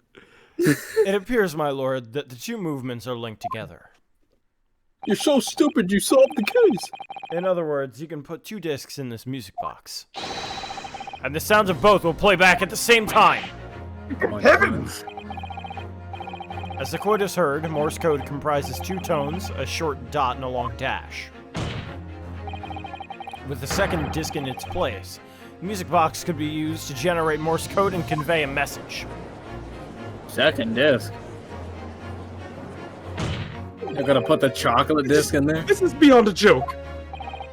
I'm sorry. This poor excuse for a lawyer has absolutely no evidence to support his claims. Though, of course, if my learned friend were able to present the court with the second disc, that would be another matter. Well... I can't at the moment. And may I remind the court that, as the witnesses pointed out... Now we can finally share government secrets with the rest of the court. I'll get my pen and paper ready. Yeah. He was not the one in the omnibus with McGilded 2 months ago, striking a deal over the disc or discs. Yes, I was. Indeed, that was Mr. Mason, the brickmaker. Exactly, I had nothing whatsoever to do with it. Oh. Mason Milverton, right? Fuck! God damn it! I hate my life! Double M! Though it has holes, I must admit the argument presented by the defense has much promise. I believe the cross-examination should continue. Link between Graydon and the victim of the omnibus case must be there somewhere. But I haven't found it yet. Yeah, looks like you need to give the argument more strength for now. No. You will reiterate your testimony if you please, Mr. Graydon. If I must, though I maintain exactly what I did at the start of this pointless cross-examination. Oh, Mama, you're gonna get in trouble. I mean, it was some lawyer. I don't even know. Like, come on. Wait. Honey, no. No. Honey. No, please. What even is that? That's stupid. That's a book. Objection! Did a woman write that? Mr. Ashley Milverton. Tell me, why do you try to hoard? Excuse me? Don't hoard your name out. Why do you try to whore yourself? Hide your former name from the court? Because I haven't gone by that name for years. It means nothing to me. No, I don't think that's the real explanation at all. The truth is, you had a reason to hide that name. Damn it. A kidney. Explain yourself, please, counsel. I've here the notes from the omnibus case, my lord. As we all know, the victim, the man we now understand to have been negotiating with McGilded. Oh, yes, Mr. Mason, the brickmaker. That's right. Only Mason wasn't his surname at all. It was his given name. His full name was Mason Milverton. Do you mean to say? Saints alive! Saints alive. Mr. Ashley Milverton. Is it not the case that the brickmaker, Mr. Mason Milverton, was your father? I don't. Doesn't. As I believe I mentioned earlier, your family history will have been thoroughly checked when you join the civil service. And it really would take no time at all for the court to subpoena those records. God, dude. The truth is you have been illegally acquiring highly confidential government information and selling it on to Mr. McGilded in collaboration with your father.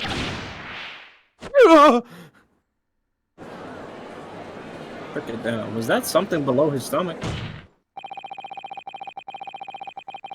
The new facts and evidence unveiled by the cross-examination of this witness all come together to reveal the truth. You say? That you collaborated with your father, Mr. Mason Milverton, in illegal dealings with Mr. Magnus McGilded. Yes, stealing information being sent in government communications and selling it on to Mr. McGilded. Mr. Graydon concocted this elaborate scheme of using two music box discs to encode the information. as presumably a safety measure against the information falling into the wrong hands. It's a very effective one. I shouldn't have given the scheme any credence whatsoever. But the deal with McGilded went sour, and the brickmaker met his end. Yes, but before he was arrested, McGilded managed to temporarily dispose of the stolen disc at the pawnbroker. Then, having learnt of the situation, you appeared at Windibanks 2 days ago, in an attempt to recover the 2 articles McGilded had placed in pawn there. Fucking eyebrow. But how did he know who Gina was? Good question. But that attempt failed. One of the discs was seized by police, and the other you never found. So that same night, you enlisted the help of the Skulkin brothers and broke into the pawnbrokery. This time, determined to recover the second disc. Suggesting that the second disc was inside the music box. Eh? We know nothing about that. On the night that Mr. Windibank was killed. My eyes. The Undertaker. The intruder to the pawnbrokery touched one item and one item alone. The music box. Geniusly demonstrated using the 2 prints from the security camera, indeed. So the question that naturally begs answering is this. Why was only that one article disturbed? The answer is obvious, because it contained the second disc where the intruder was desperate to retrieve. Since if it were to fall in the hands of the police, it would be proof of high treason. Death. Well, Mr. Graydon, do you deny that all of this actually began on that fateful night 2 months ago? I refuse to accept any of this nonsense! Oh, he's bleeding. So you're bleeding. Get some schmutz on you. You shit your arm? Sir, did you shit your arm? Never goes that. Sir, there appears to be blood seeping through the sleeve of your jacket. What? 2 nights ago, we know that 3 shots were fired at the scene of the crime in Windibank's pawnbrokery. One took the life of the pawnbroker himself. One struck the pouch around Mr. Shum's waist. My tummy! And the final bullet. Damn. Struck the calendar on the wall of the shop, having first pierced the arm of one of the intruders. Mr. Graydon, that wound on your arm that you seem to be trying to hide, it's a bullet wound, isn't it? He's got you now, me old chinner. Time to call it quits and croak, I reckon.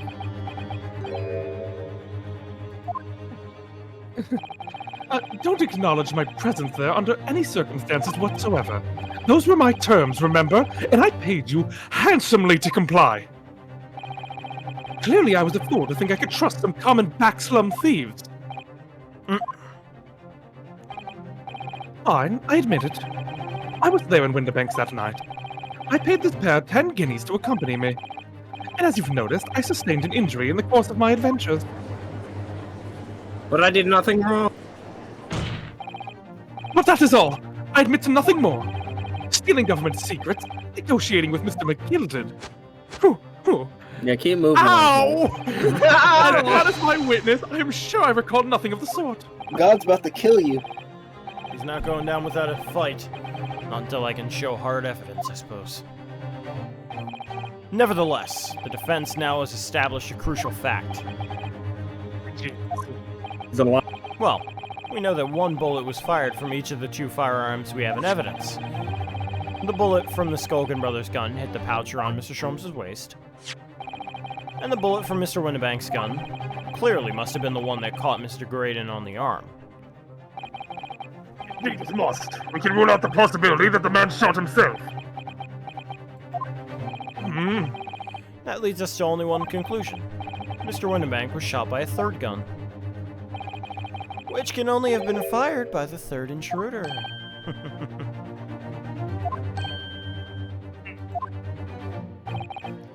That's right, Mr. Graydon. The only person who could have possibly shot Mr. Windibank that night is you! Hold it! On Zeke's.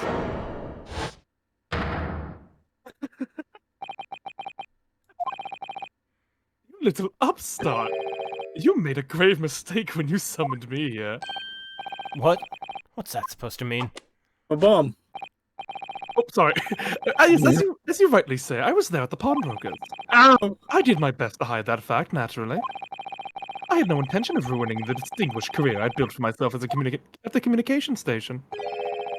But did the thought never cross your mind? Did you ever consider the possibility? What do you mean? What thought? What possibility?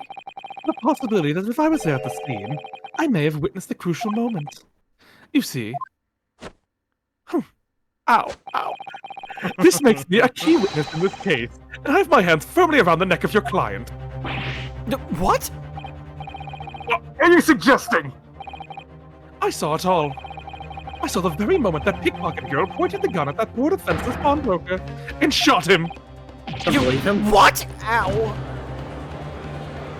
I pose. Yeah. Ow. Order!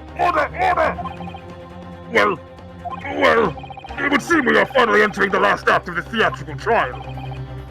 Mr. Graydon. Uh-oh. Oh, yes. I trust you are fully aware of the implications here. If it is shown that your claim is false, I will personally send you to hell. you will have incriminated yourself as the killer. You know, I don't think I want to testify anymore. I think goodbye. I feel bleeding out of my pants now. I understand fully. Jesus. Then I must ask you to give your formal testimony once more. You will explain to the court precisely what you saw at the moment the defendant allegedly shot the victim. It's like Gina actually shot him. Nothing would give me greater pleasure than pain. You should probably stop moving around your arm then, because it's clearly hurting. It's the theater. The drip never stops. Yeah, the drip of your blood. Yeah, stop. It'll be fine. While these ruffians were jostling with the broker, I was still near the entrance to the shop. Ow! When Windibank threw Nash over the counter, I felt a sharp pain in my arm. I pursued the man, but he shot himself in the storeroom. I could see him through the peephole in the door, though. The accused in a black coat shot the man in the back as he was trying to flee to safety. I saw the blood splatter all over that wretched girl. Then she tossed the gun out of the peephole, so I picked it up and made my escape. What? Just a quite extraordinary testimony. I'm good. You claim, sir, under oath, to have clearly seen the defendant pulling the trigger. Dude, you're fucking... It's gonna be hard to prove, but... Order! Free gun. Yoink. He's American. He might be. Like, everything he said was completely improbable, but nothing we can disprove. Yeah. It wasn't my intention to testify in this way.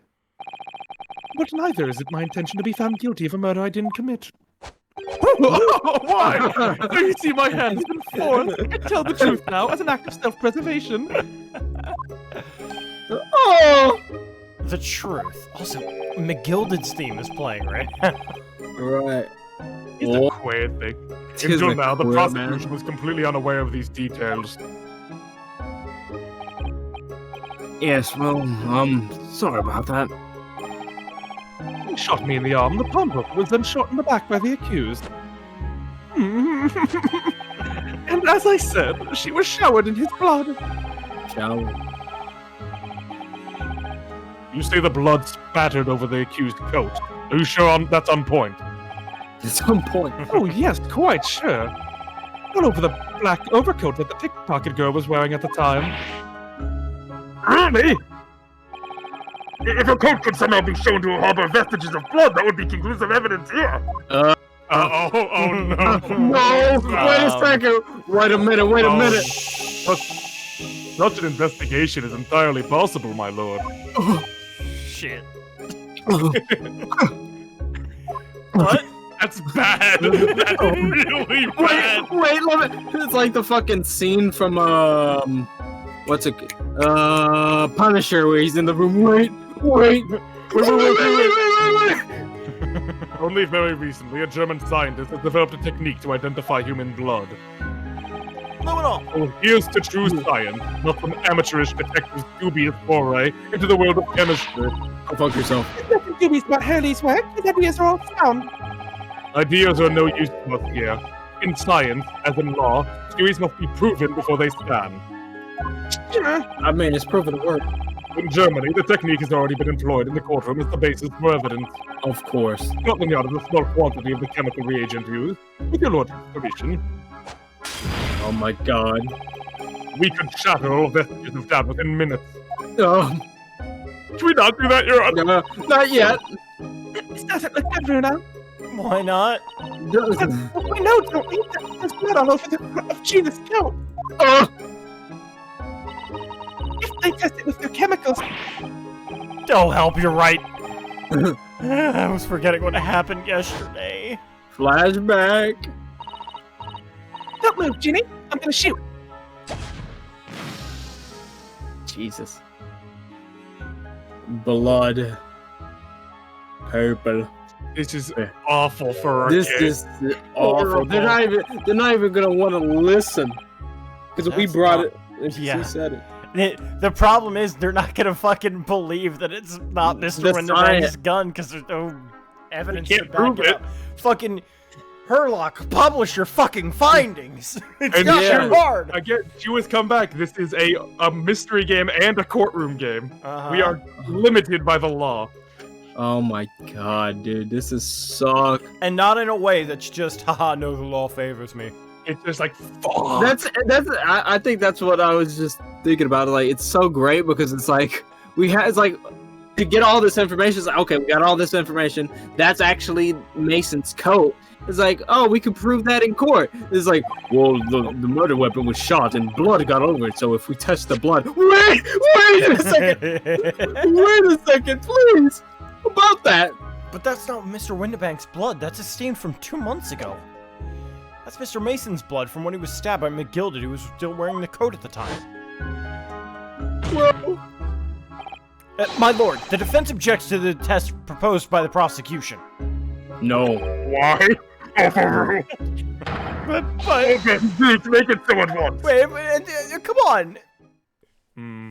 We don't have to do that. We can handle that right here. With pleasure, my lord. Lord have mercy. He's gonna come all over it. It's not gonna work. If he does that, the reagent. No, listen. The reagent's gonna guess. It's gonna get his cum. Cross-examine the fucking witness. What did you say? Cross-examine the fucking witness. The defense may proceed Cross-examine the fucking witness. cross-examination. Well, we're fucked. Yeah. They gotta prove that the blood was already there before they find out the blood was.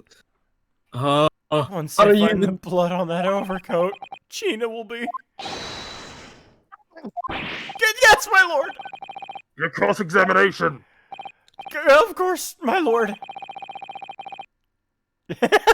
Jesus. Cosmo's katana to good use and splatter some new blood I on there. mean, it's like, oh, I spilled some blood by accident. If this cross-examination doesn't go well, if I don't manage to uncover some decisive evidence or a really compelling clue now, I have a very bad feeling about the outcome of this trial. What? It was your blood. Look very scared over there. I'm not scared. I'm terrified. Hold it! I mean, Mr. Winterbank emerged from the storeroom, did he? Oh, Ringo and Nash were scourging the counter when he suddenly appeared and flew at them. He already had the revolver in his hand. Fortunately, I wasn't so close. I've never been so scared in all my life. Yeah, we're just, regular mild-mannered burglars, that's all. We don't like violence. This is the pair who carry a gun. What do you you mean when you say you were near the entrance to the shop? In the doorway, running my eyes over the shelves of forfeited items. Looking for the music box, of course. The broker went for Nash in the first place. Then Ringo joined in, making 2 against 1, so I think we can handle the situation. Embodied. By the way, you are kind of like Mumbling, watery. yeah. Oh, am I? Yeah. What do I sound like? It sounds like you're Underwater. muffled, like you've got a pillow in between your Oh, mic. yeah. Is that better? Am I sound... Yeah, it's a little bit better. I think it's more just like you're a bit quiet, and then you hit a point, and then it registers. Here, let me just... Like there, you sounded fine. When you said "let me," it was just a little quieter because you were talking. There we go. Is that better now? Yeah. Yeah. But I was wrong. I was trying to help me little brother, but the old geezer took me over the blooming counter. German suplex me, he did. So I pulled me gun on the old fella, and soon that made him scupper. I mean, yeah. The pair of you setting upon the poor defenseless pawnbroker together. Shame on you! Sorry, Gov. Sorry.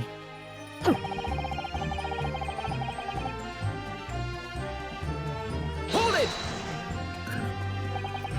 You mean that's the moment you were shot? Well, yes, though I didn't immediately realize what had happened, of course. Things crashed to the floor from the counter as the 3 men were brawling. It was exactly that moment that it happened, so I didn't hear the gunshot. And the bullet went on to strike the calendar in the wall behind you. So it would appear. When I looked at my arm, I saw it was bleeding badly, so I wrapped my handkerchief around it. Seeing as I couldn't explain what had happened to a doctor, I had no choice but to wait for it to heal. I didn't imagine it would still be bleeding 2 days later. Did Mr. Winterbank intend to shoot you, do you think? Well, now, I don't imagine he even noticed I was there, to be honest. Perhaps the gun went off accidentally. Anyway, it didn't quite strike home. When I pulled me gun on him, he tried to shove me out of the way. And then he scampered through that door out back. At which point, what did you do? I will say, I was. If he pulls the defense, it's like, well, once he shot me, I got. There's no reason for me to attack him. And then I think of Von Karma.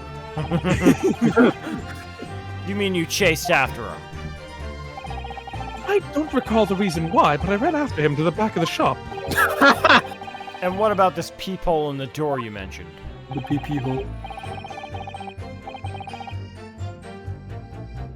Well, unexpectedly, the storeroom door is a solid job made out of stout wood. And no choice but to take a vacation while I waited for it to heal. But there's a small opening in it about head height that lets you see what's what in there from the outside. Actually, I should know that, shouldn't I? I looked through it myself that night. Bruh. Daijoubu. Gina. Gene B. Gene Dean. That's what Iris called her in the fandom. Oh my god. And what about you burgling brothers? Did you see what went on through this peephole as well? No, not likely, Gov. Didn't she not know the sort of? I doubt these 2 buffoons were even aware of the people's existence. So the Skulkin brothers were there, but they didn't see the killing of Mr. Winterbank take place. Inside the storeroom, I could see the broker and that young girl standing there. The defendant! Yes, though neither of them noticed that I was looking. The girl raised her gun and pointed it straight at the man. And then, what did you see next? He shot him. Hold it! Yes, when the crime was discovered, the defendant was found with a gun in her hand. But that was Mr. Winterbank's gun, from which only a single bullet had been fired. And as we've already established, Mr. Graydon, that bullet was fired at you. But no, it wasn't the broker's gun that the pickpocket girl had when I saw her. Yes, ow! The bullet from Winterbank's gun grazed my arm, and yes, the Skulkin's gun grounded the detective. But this was another gun entirely. A third gun. the broker's gun was not the murder weapon, so clearly there had to be a third firearm involved. In other words, the accused must have had her own gun with her at the time. Objection! Objection! But no other gun was found at the scene. Because I took it away, dumbass. Well, get it back. Calm yourself, counsel. Sorry? You must consider the events in order. At first, I saw the broker and the girl glaring at each other, but then all of a sudden, the broker turned to run. And it was at that moment, oh God, why? That little gutter rat shot him in the back. Chilling image, I must say. I'm in a lot of pain. I'm in agony. Can I get like a fucking aspirin? They need like a shot of That doesn't morphine. exist. We have morphine. We have morphine and cocaine. What do you want? I'll take both. Yeah, I don't even think we have morphine. We have cocaine. They probably don't have morphine yet. We have cocaine. A snort of cocaine. I know you have cocaine because Coca-Cola, which had cocaine infused into it. Yeah. And also, Holmes did canonically a lot of crack. Yeah, it's true. But cocaine was actually put in Coke, and Coke was around since 1867, I think. Yeah.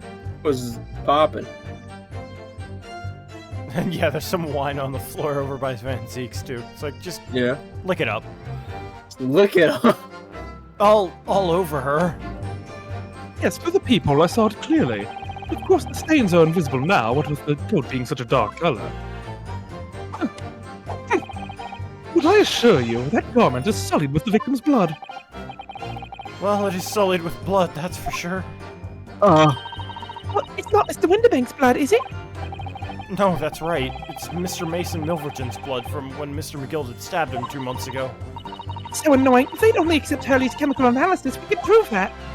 They won't, so unfortunately we can't use it as evidence to support our case. But, Father... I love that they let it use before, but then now it's like, They didn't really let us use it. I mean, like, No, they didn't really. The vote but... from the jury was whether to continue the trial, not based on the evidence, just in general. Right, okay. Did I hear you correctly? She threw the gun out of the room? That's right. After the broker fell to the floor, she started walking over. And then she passed out. Over where exactly? In the direction of the storeroom door, to where I was watching. Of course, I quickly retreated. And then, the girl dropped the gun through the peephole onto the floor on my side of the door. Why on earth would she do such a thing? I couldn't tell you. Perhaps she was hoping to distance herself from the murder weapon. Without thinking, I went and picked it up. I suppose I was worried about just leaving it there, in case any more tragedies took place. Fuck off. Even Van Zeek doesn't believe you. So it was you, in fact, who took the third gun from the scene of the crime? Or is it? Yes, it was yours truly. I left the clear up to my lackeys and left.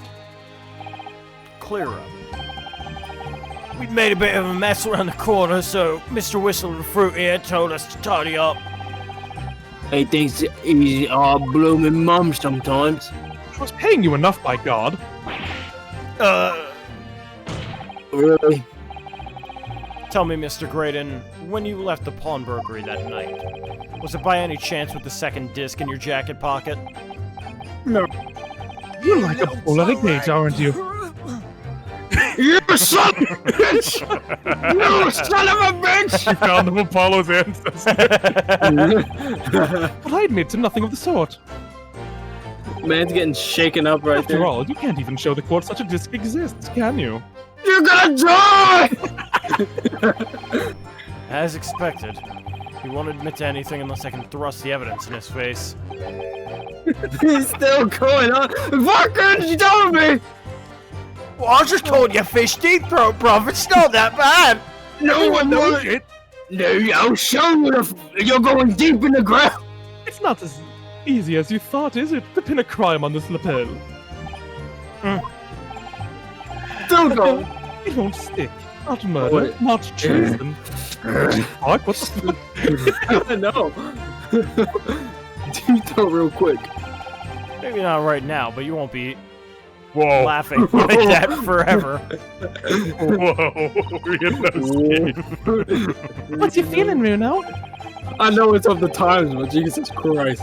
As much as I hate to admit it, I don't see any obvious holes How in much- the testimony at the moment. As much as I hate to admit it, I'm racist. You have to find a way to break this man.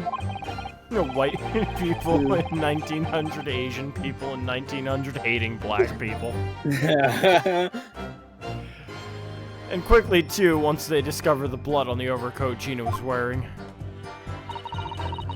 It's strange that he's so sure of himself about seeing the blood spatter over Ginny's coat. Doesn't strike me as the sort of thing you'd claim if you had genuinely seen it happen. But we know that Gina didn't shoot Mr. Windibank, so what's going on?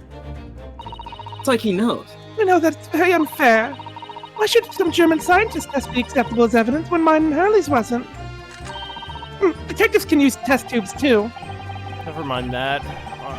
Really have to find a really stark inconsistency in this testimony somewhere. I have to find it before the prosecution discovers the blood stain on Gina's coat.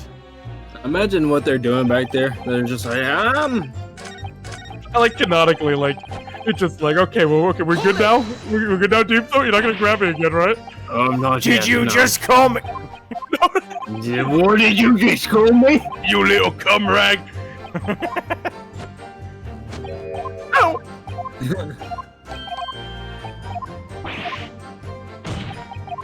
long statement. You little toe rag!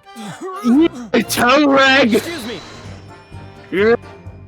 Break it up, break it up. Gentlemen. I think he got killed. Something wrong, Sunshine? That should be my line. You do realize you were just violently shaking Mr. Skulkin? Blimey. This D's a bit of an hooligan, ain't he? What was going on just now? Oh, you saw him? He grabbed me whistle. What? He Grabbed grabbed me me whistle? cock. Look at his face on the side. He's like, I might have. What are the places, he said. Didn't you mention the third gun when we got down to the station? And why didn't you? 'Cause we didn't know nothing about it! All that flaming peephole on the door. I'm sorry about that. I can be prone to losing my rag sometimes. Not hurt, are you? Oh, blimey, the way he's see the way he's looking at me. I'm telling you, this D gives me the willies and my willy. I'm gonna tear off your willy in a second. No, not the Deep Throat special, please. deep throat takedown. Deep Throat with teeth. With teeth. The fish and chips. Good job, Deep Throat Cow. Hold on. That was strange. The inspector doesn't normally get quite as worked up as that. He wouldn't normally grab someone. I hope he doesn't have children. That wasn't like Gregsy at all. He's normally all sweetness and light, no matter what I say to him. Yeah, well, I think you might be a special case, Iris. Well, anyway, that was definitely out of character. Out of character. Well, I'm a murderer on the sign. My lord! Oh, fuck. Requesting Mustache. requesting your lordship's permission to interrupt the cross-examination! Explain yourself, officer. I have the results of the test that was ordered earlier, my lord! Fuck. Ah, the blood on the accused's overcoat. The blood. It's like he knows. Thank you, officer. Very well, the cross-examination is hereby temporarily suspended. Wait, hold on. Is it DNS tested? No, it's just making sure no, it's it's blood. not. It's just the existence Fail of blood. RP. No, fail RP. Get over here. You don't know. You shouldn't know DNA, that what- yet. Fail RP. DNA, what is that? He just gets a gravity gun and just like launches you out of the corner. Presume you have no objections, counsel. Very much so. No, my lord. At least that's what I'm supposed to. That's what a decent person would say. Well, there you have it. The report, please, Inspector. Yes, sir. Traces of human blood were found on the overcoat of the defendant, Miss Gina Thistray. From the extent of the stains, it would appear that they were the result of spattering after a gunshot wound. What? I feel like that's just. I feel like they made that up. I feel like they made that up as well. The reports are cool, guys. Yeah. End of report. Goodness me! Can I see that report real quick? No need. Yeah, I'm just gonna be taking that. Ow! See, what did I tell you? Objection! No, the blood on that coat is not from Mr. Windibanks. What on earth makes you say that, Counsel? The coat originally belonged to Mr. Magnus McGilded. Before his coat was deposited at Windibanks, Mr. McGilded fatally stabbed Mr. Mason Milverton. So the blood on the overcoat is the blood of the brickmaker from the omnibus case. Well, the dead cannot speak. Yeah. Isn't that right, my Nipponese friend? No, Cosmo speaks to me. Sorry? No such thing as spirit channelers. 2 months ago in this very courtroom. Did you not argue fervently for Mr. McGilded's innocence? And yet, now that the man is dead, you brand him as a murderer. I mean, he was. Your conduct shadows any shred of respect you may have earned for yourself in this country. But that was... I call it bully disgrace. Treachery, that's what it is. Shut up. Oh! 2 months old. I'll break your nose further. Shut up. But... This is a fuck nose. Hold on. We use Mr. Sholm's specially formulated chemicals. Mr. Shums is a detective, not a chemist. Such food and a chemical formula devised by me, for example, when I'm a communications officer. I know nuclear war. I held out Brozinski Yeah, to it's like a food. to starving boy. He ran away crying. Jesus Christ. Erlock Shlomes is barely more than a figment of the public's imagination. He's not real. What? His name carries no weight in this courtroom, no weight at all. He's like, what did you say? How could you say that? He's a real man. Yeah. What if they actually don't believe he's a real Victory is man? Sweet indeed. This proves that my testimony is the whole truth from start to finish. He's like Batman. How do you arrive at such a conclusion, sir? As the witness said, the accused's coat was spattered with the blood of the victim. The only way Mr. Graydon can possibly have known the fact is if he saw it happen. In other words, his testimony is solid and the conclusion is singular. It was the accused who shot the victim in this case. That is the whole truth.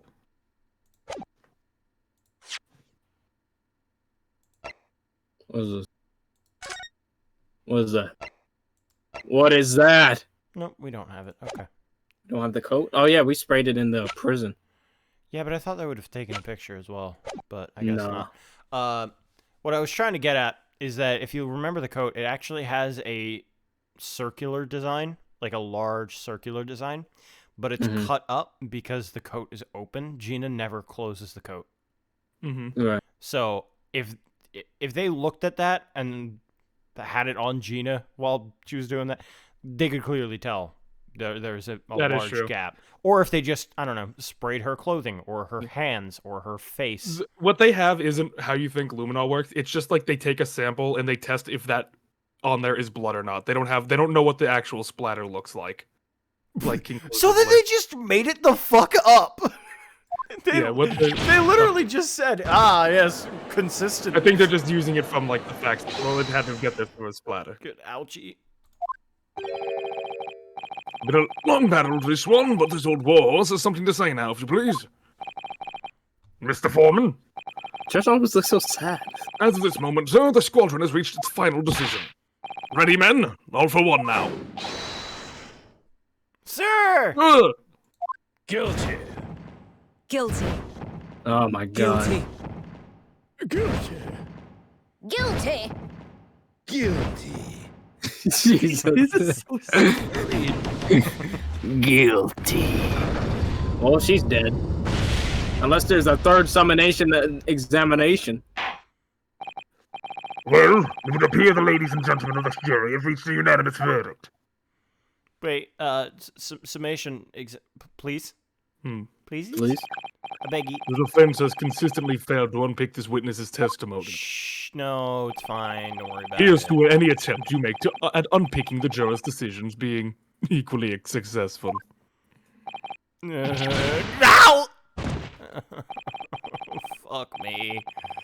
I don't believe it. After I've come so far, how is it unraveling on me so fast?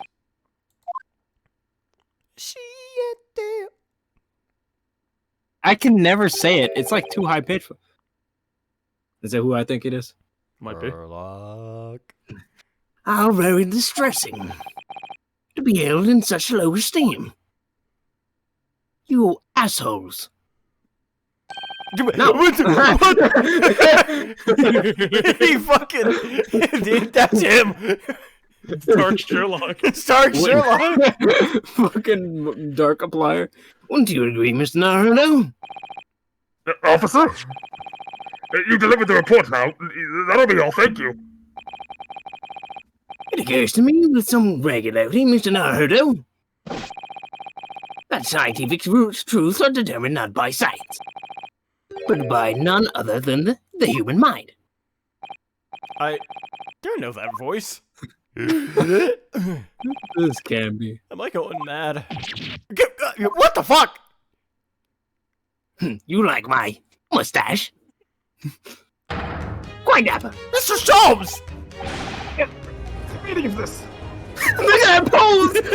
I'm posing on these holes! Order! Posing on these holes! What business do you have here, detective? The last I heard, you were recuperating in hospital. What about you shut the hell of your mouth? Gregson, looking great. Gregson's like, oh my god. As well I would be, had I not been set upon an errand. What errand? Honey, really you're awake at last. I've been awake. Yes, good day, Iris. I appear to be rather late to rise. My apologies. So goofy. Never thought I would be a barber. Now, my lord, if you will humor me. What's the matter, sir? I have something of great importance I wish to give to the young lord over here. I need no more than 5 minutes. Would you be so kind as to spare us the time? What say you to this, Lord Van Zeeks? No. This trial has taken many hours of the court's time, having spent so long already. Exactly. Having spent so long already, we don't want to go wasting any more precious time. As I was saying, having spent so long already, it would seem churlish to deny the defense a mere 5 minutes. Very well then, counsel. You have 5 minutes. He was gonna say no, but then Gregson opened. He's like, you know, fuck Yeah, you. that's a... You like how I changed real quick? I'm very good looking. I'm not giving you a compliment. Well, you're an asshole. Then I'll take my evidence and leave. Okay, I'm sorry. You look very handsome today. Totally you like you too. didn't get shot. Hey, thank you. You too, you chap. Anyway, Okay. How's that D-spot doing? yeah, pretty well, actually. Came a lot. My dear fellow, I apologize for my tardy arrival. Mr. Sholmes, how are you all right now? Of course not. All right, I'm all wrong. Sorry? I've only just managed to summon the strength of Statman. I asked the judge for 5 minutes. I'm gonna fall over any second now. But I fear even that may prove too much for me. Pray forgive me should I pass out. Let's make this discussion as short as possible. He just does Right. the pose. Ow! Is a ow. Honey, this place is full of idiots. None of them can see how wonderful your chemical blood analysis is. That's why I'm smoking crack, to help me stand. As well, that concoction of mine was really just a bit of sport to assist me in the investigations. I never took the trouble to find it for appraisal by the scientific community. No oversight on my part. Right. Modesty? Surely not. But enough of that. I'm here to give you this, my dear fellow. What's that? Lavender Futoshiki wrapping. I leave in present from Miss Susato. From Mrs. Sato? If possible, matters were to be settled without giving you this. Those were her instructions when she asked me to do her this favor. I don't understand. Miss Susato foresaw today's events, I believe. Ooh. She knew that the culprit would attempt to escape justice by means both devious and underhand. Fucking shit. I mean, it is fucking different. No, stop it. And that you, Mr. Naruto, fighting fairly as you are, won't do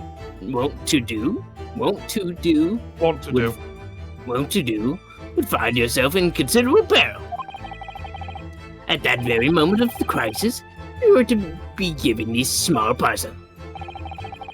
Those were the dear lady's instructions. A leaving present from Susato-san. Whatever could it be? So this entire time he's been waiting for this to happen? Door maker? What's this? It's the machine I made. Ah, To escape! We gotta get out of here!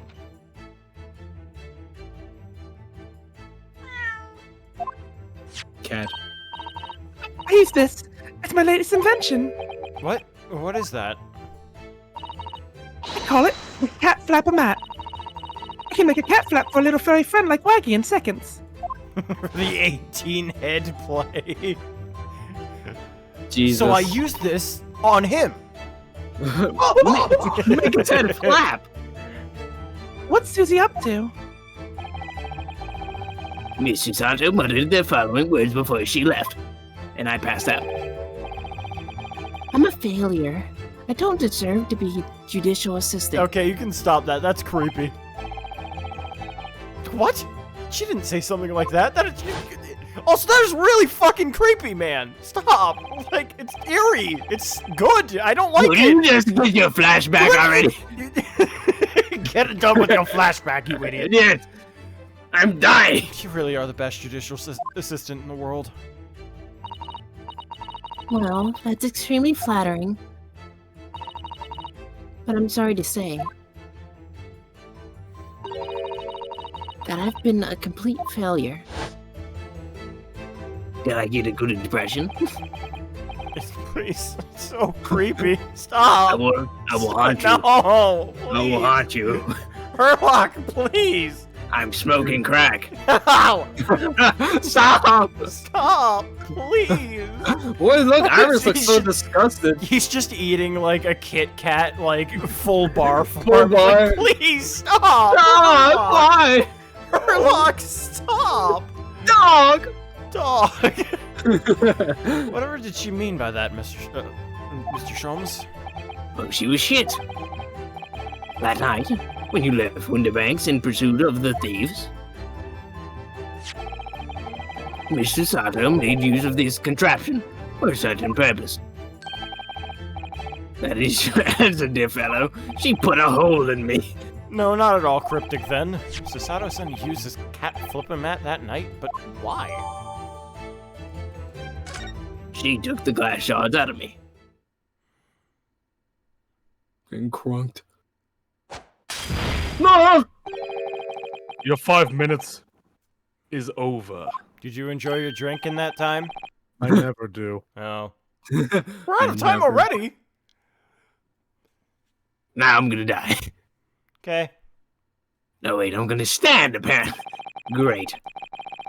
I'm grateful to you for affording us that brief recess, Mr. Reaper. Reaper. I need no thanks, Detective. After all, the die is cast. Is it really? The jurors are unanimous in their leanings. No doubt my loaded friend will consider a summation examination. But any attempt to alter the verdict now would be utterly futile. I wonder. Maybe we don't need Mr. Naruto. It's true. He does waste a lot of wine. Yes? Yeah. The rest is down to you, dear fellow. What is your plan? The rest is down to me. I need to be careful here. If I make the wrong move, the trial will end. Badly. My lord, the defense requests. Time to think. Time to think. I thought Sherlock was recommending the Shark Spectacular. Time to think. Do you want to see what happens? I do. A little. Okay. It's no good. I need time to think. What do you think you're doing, Mr. Naruto? Sorry? What a Mr. Sato's gracious gesture. Jester? Gesture. My bad. Would you like this final piece of... Did I say jester? Yeah. Gesture. Would you like this final piece of evidence she left you go to waste? Final piece of... The thing I just brought you! This is not a time for inaction. This is a time to hear from a witness. But if it's not possible for me to bring new witnesses to the stand at this point? I don't think the hell he means for now. Have you forgotten where we are in the trial? Aha! We're in a cross. We're guilty. The defense has nothing more to add. I think we should proceed to altercation. Hold Hold your it. fucking horses. Wait, my lord, the defense requests Time to further think. cross-examination. Oh, it just helps you out. Yeah. Jurors have spoken. Protocol dictates that you may not cross-examine a new witness now. Shut the hell in your mouth! Objection! The defense is not asking for the cross-examination of a new witness, rather to continue one of an existing witness. What? God. It would appear that a rather important detail has escaped your attention, Mr. Reaper.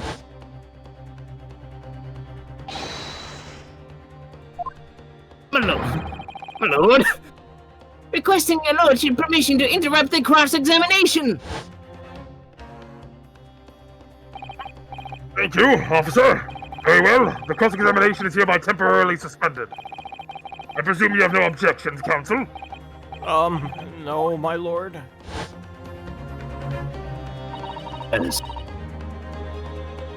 Nobody can say anything then. If we're not asked to resume his cross-examination of Mr. Graydon. The court is obliged to allow it. This is absurd. So close to ripping it up. Yeah, Son of a he bitch. actually, like, tensed his fingers more than usual. Yeah. He's present at this high courtroom. The defense is entirely within its rights to request a continuation of the cross-examination. However, I will not permit any unremitting protractions of these proceedings. Therefore, I have decided to afford the defense one final opportunity in concluding the cross-examination. Also, you must choose but one statement from the witness testimony, Oh god. and but one piece of evidence to present in support of your argument against it. Oh. Okay, hold on. So, one statement and one piece of evidence, huh? A single piece of evidence? Single. In following that, the situation remains unchanged as you'll move to adjudication. Is that clear, counsels? You will not press the witness any further. My lord. Yes, my lord. A single statement and a single piece of evidence. Most generous. Well then, Mr. Naruto, it's high time I fell into a dead fate. I leave this in your capable hand. Ah! Mr. Sholmes! Help that man! Dead as hell. Dead as hell. Oops, I stepped on his body. That's why Herlock dead. Dead as hell. What shoes he got on? What shoes he got on in his casket? Descend so insolently before the court in a state of such high fever. Either the man has extraordinary strength of mind or an extraordinary lack of feeling. I feel nothing. I imagine he's feeling very little now. The detective's sleeping soundly in one of the antechambers. Strike a man when he's down. Why don't you? Well then, Council, are you fully prepared? Shot to the ass. There's still a glass shard in his G-spot. Ew. Stimulated him. Yes. One statement, one piece of evidence. I won't let Mr. Sholmes down. Or Iris. You can't let him down because he's dead. I won't waste this final chance that Susato-san has given me. This is going to decide the entire outcome of this trial. Just beats him to death with Susato. Very well then. Under the terms I have outlined, you may resume the cross-examination. Come at me. I will come at you. Ooh! Oh, god damn. And I'm not allowed to press, right? Not allowed to press. Yeah, one evidence, one statement. Fuck me. Oh my god, okay. What's our evidence? Well, I mean, it's gonna be the new It's gonna be the new one. But where's... yeah. But where? Yeah. Have we looked through that thing first?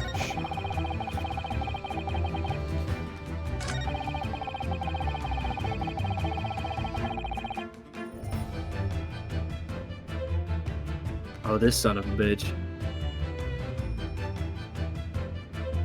It's just a people. Yeah. She put a cat door at the fucking peephole. Hold on.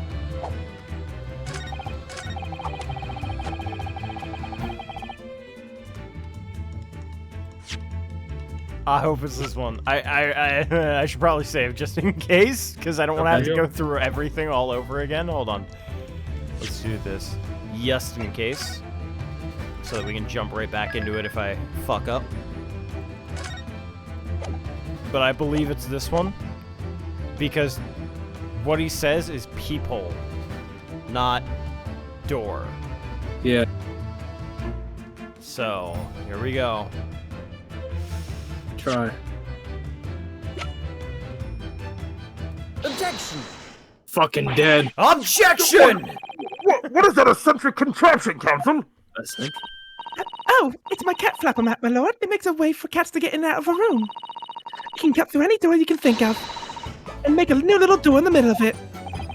That's right, my lord. It's a defense for creating so-called cat flaps. Small doors for cats to come and go as they please, without their owners having to open the door for them. I'm sure we can all work out that for ourselves. But that cat lover's contrivance has no possible relevance to the case. Oh, really? Of course it doesn't. To start with, there was no cat flap in the pawnbroker's door. Not being a keeper of cats myself, I'm afraid I fail to see what this has to do with the matter at hand. Perhaps it would help if I described its function another way then. This contraption is able to create a peephole in any door you can imagine in practically no time at all. I beg your pardon, a peephole, you say? 2 nights ago, we arrived at the scene only minutes after the murder of Mr. Windibank had taken place. Right, according to the paperwork at the yard, it was you, your Japanese assistant, and Sholmes. Yes, the 3 of us were together, and it's recently come to my attention that my assistant made use of this device at the time. Your assistant did what? There was a peephole in the storeroom door. I can attest to that. Because I looked through the peephole myself in order to see inside the locked storeroom. This is ludicrous. What are you trying to say? Of course there was a peephole in the door. I said so as much as in my testimony. How else could I have witnessed the crime, for pity's sake? Yes, how could you? What? Council, kindly say what you mean. All right, it's time. Time to strike the final blow. Just kills him. What I mean is this, my lord. My assistant made the peephole in the storeroom door, and until such time she did, the door had no hole to look in it through. What? No! I like how he realigned himself in this wide. This is a farce. Are you really suggesting that the people in the door was... Yes, it was created only after the incident had taken place by my judicial assistant using this device. Your assistant tampered with the crime scene while being fully aware of the gravity of her action. It's the most serious act of vandalism. For which I humbly apologize, my lord. It was only in the few minutes that I left the scene in order to pursue the Skulkin brothers and alert the police. Nevertheless, in light of the new information, it becomes apparent that Mr. Graydon's testimony is riddled with holes. Riddled with... Explain yourself, Thompson. Everyone's going down. It's true. Yeah. That's why she left the fucking country. Yeah, I'm out. Can't catch me now, bitch. Yeah. Majority of Mr. Graydon's testimony that appears to incriminate the defendant is based upon what he witnessed through the peephole in the storeroom door. Yes, that filthy girl shooting the man in the back. However, if at the time of the incident that people did not yet exist in the door, there's no possible way that you could have seen what you claim to have seen. In short, your entire testimony is a pack of lies. Order!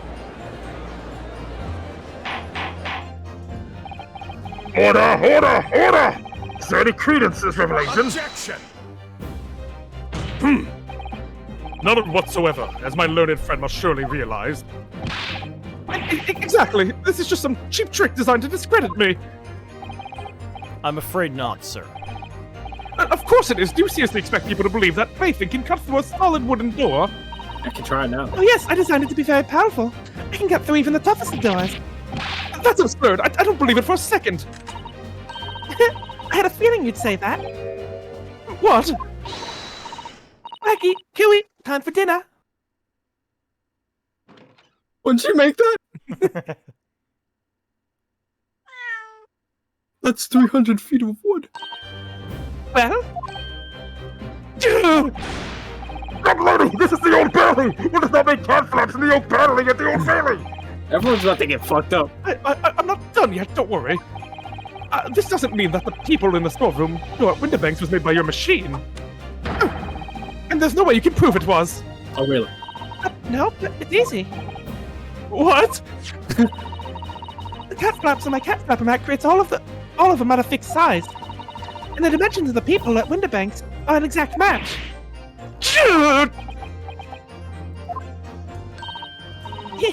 Old Suki lost for words. Excellent work, Iris. Thank you. And now it's my learned student's friend's turn to be lost for words, I feel. I believe your judicial assistant has already left the country for your Eastern Island home. Well, yes, that's true. Then you may have some difficulty in establishing all the facts. For the sake of argument, let us assume the people as dimensions that are a perfect fit for the contraption. In that case, when was the people cut? The prosecution demands proof of your answer. What is the purpose of your line of inquiry, Lord Van Zeeks? It's very simple, my lord. The defense argues that the people was created after the incident using the device. But now that the perpetrators returned to her native land, she cannot testify to the fact. There's no proof. And for as long as the defense remains unable to prove when the people was made, my learned friend's claim amounts to nothing more than a baseless accusation. There should be pictures.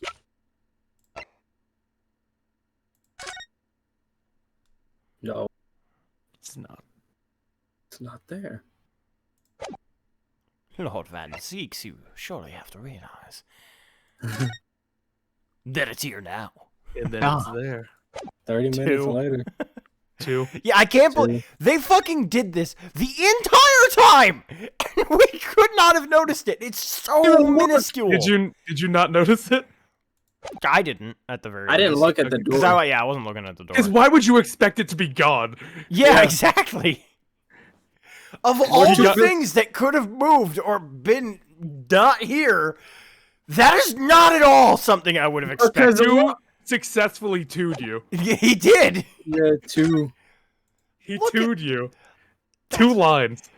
insane. Insane. Well, it's hardly even 2 lines. It's more just one line, just a little bit more defined, because it's right along this line here too. So it's incredibly hard. Here is the only line that you would really ever be able to notice. Mm-hmm. He tooed you. He actually successfully tooed us.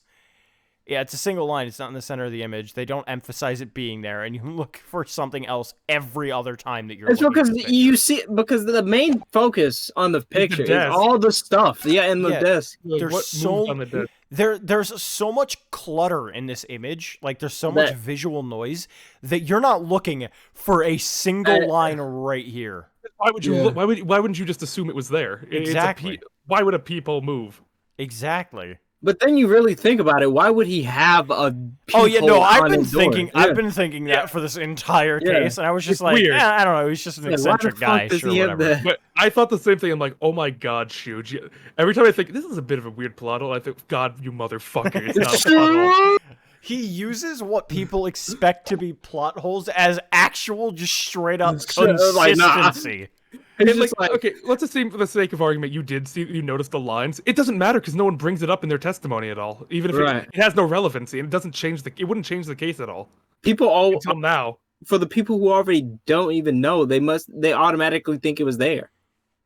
It's insane. So, assuming you did see it, it would be more like, oh, that's weird, and because it doesn't have any relevance until it comes to this point. So it's not like you're banging your head like, let me present it. This is gonna change. This just discredits your entire case because it doesn't. A freaking Shoe makes that and it's like, oh, this is a plot hole. He freaking cracks his knuckles. He's like, nah, I got something for you later. Yeah, the way that I think like anybody looking at this who saw that would be like, fuck, did they just forget to draw that? That's stupid. The rest of the line. Like, look, they just fucking forgot to draw that. That's so dumb. How did this get passed? And then they're probably getting to this point and they're like, we're the skulking brothers right now. My loaded friend's claims amount to nothing more than a baseless accusation. What? Go. I know the future. Nani. Indeed, that is so, Lord Van Zeeks. Well, counsel? That's S5. See ya. They forgot to give Means his staff better fix it. Yeah. Don't give up now, Bruno. This is the time to create your own opening and force your way through. I don't know if I can do this, but I do know one thing.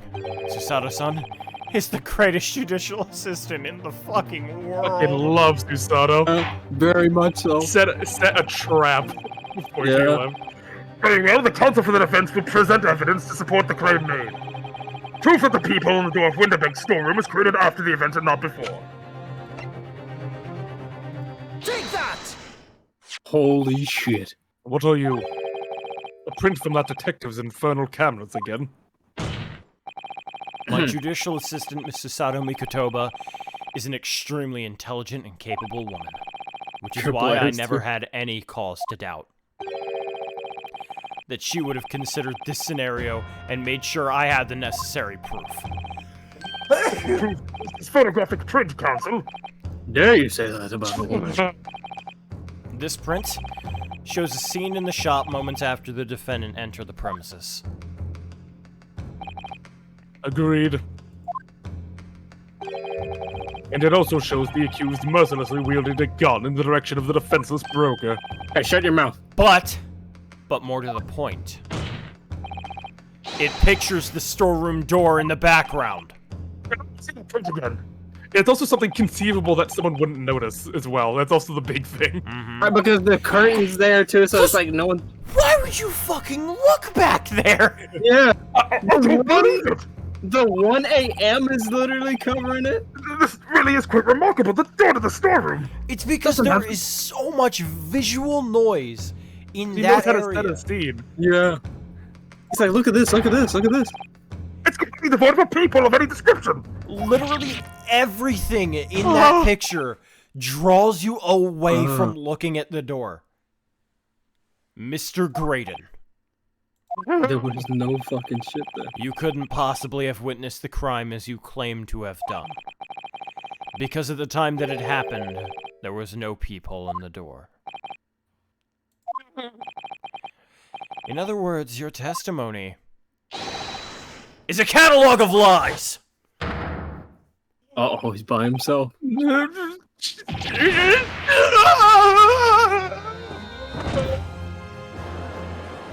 Dead.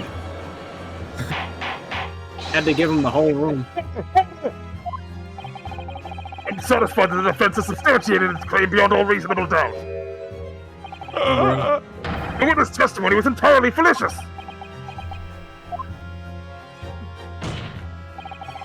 That's not the only thing we know now beyond all reasonable doubt. We're dead. My loaded friend's assistant guilt can no longer be denied. The woman tampered with a crime scene. Yeah, but she's not here. But more importantly, she's never come back. There's more, Lord Van Zieks. The defense may have established a reprehensible instance of perjury.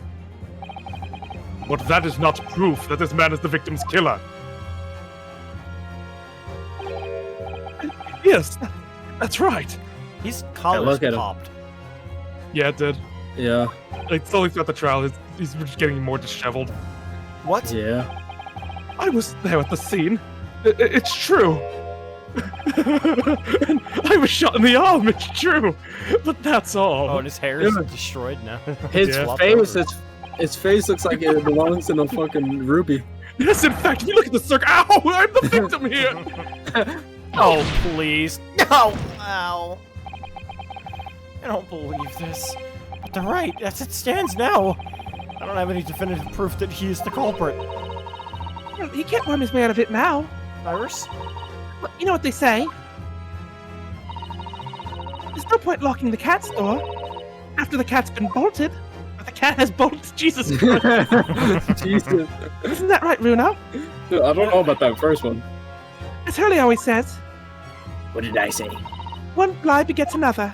Did I say that? No, wait. That might have been a little line I wrote for him in one of my stories. Ah, yes. That sounds more accurate. Yeah. Well, no matter who said it first, you're right.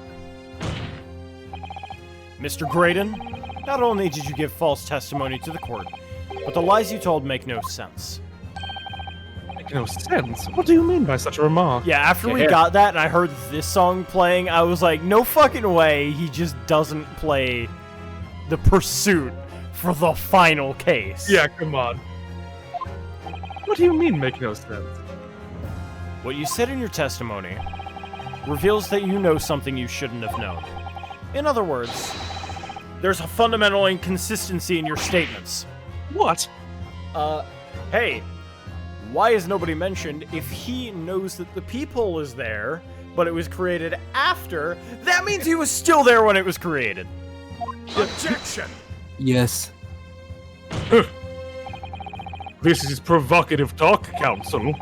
Won't you enlighten the court? Explain the alleged inconsistency. Oh, I'd be fucking happy to. Oh. Iris was white. Was right.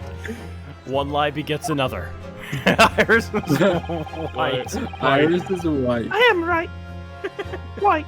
Not Right. No, I'm right. You're white. Oh, okay. The inconsistency is revealed by the lie in the witness's statements. They show that Mr. Graydon had knowledge of something he shouldn't have known about. Namely... Actually... A lot of these two work. Third gun, I mean, that's obvious because it was his gun. But these... They show that Mr. Graydon had knowledge of something he shouldn't have known about. Namely... He was very confident about the bloodstains on the coat. Yeah. Yeah. But he also knew about the people. Yeah. So, like... Well, his thing was that, like, there was blood on it because Gina shot him. Ryunosuke specifically stated there's no way he would have said that without knowing. True. There's no way he would have been that adamant about it without knowing that there should have been blood on that coat. I don't know. And then the people is just because he was still there. So it's both of those are correct. Yeah. Yeah.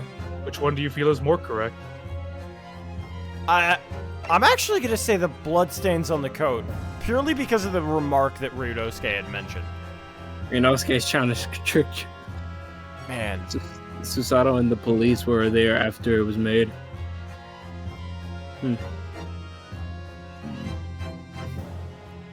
How did he escape in that situation if he knew about the people? Well, It's verifiably false. It's true. Yeah. Yeah. All right. both of those work, by the way. Okay. You motherfucker. The point is not that you lied in your testimony, Mr. Grayson. Graydon. Dick Grayson.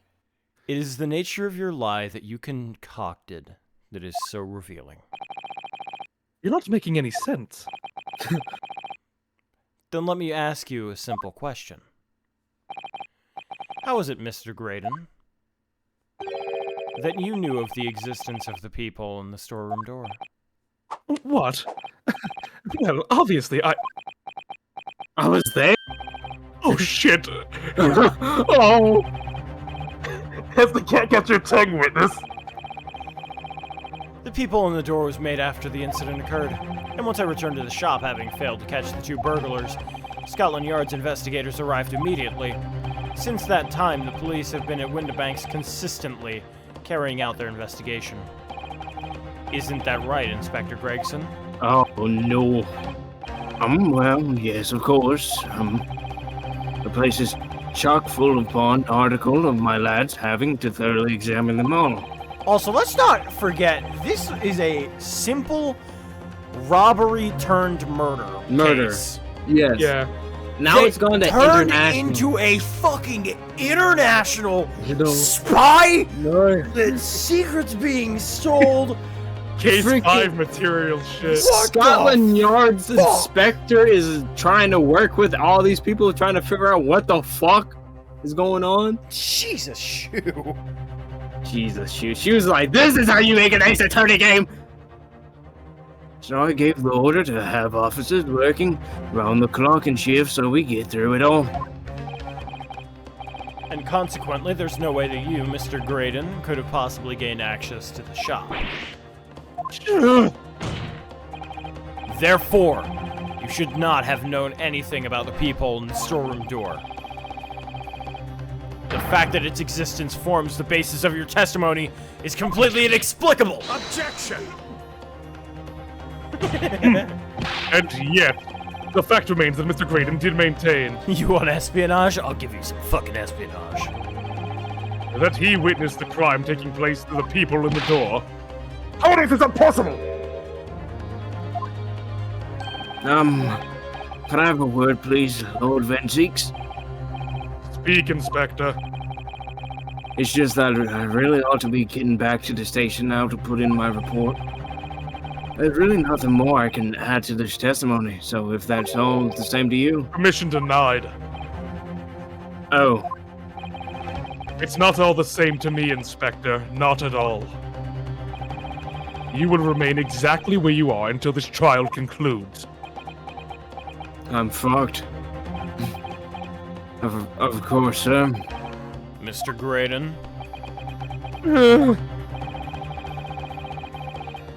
You shouldn't have known about the existence of that people.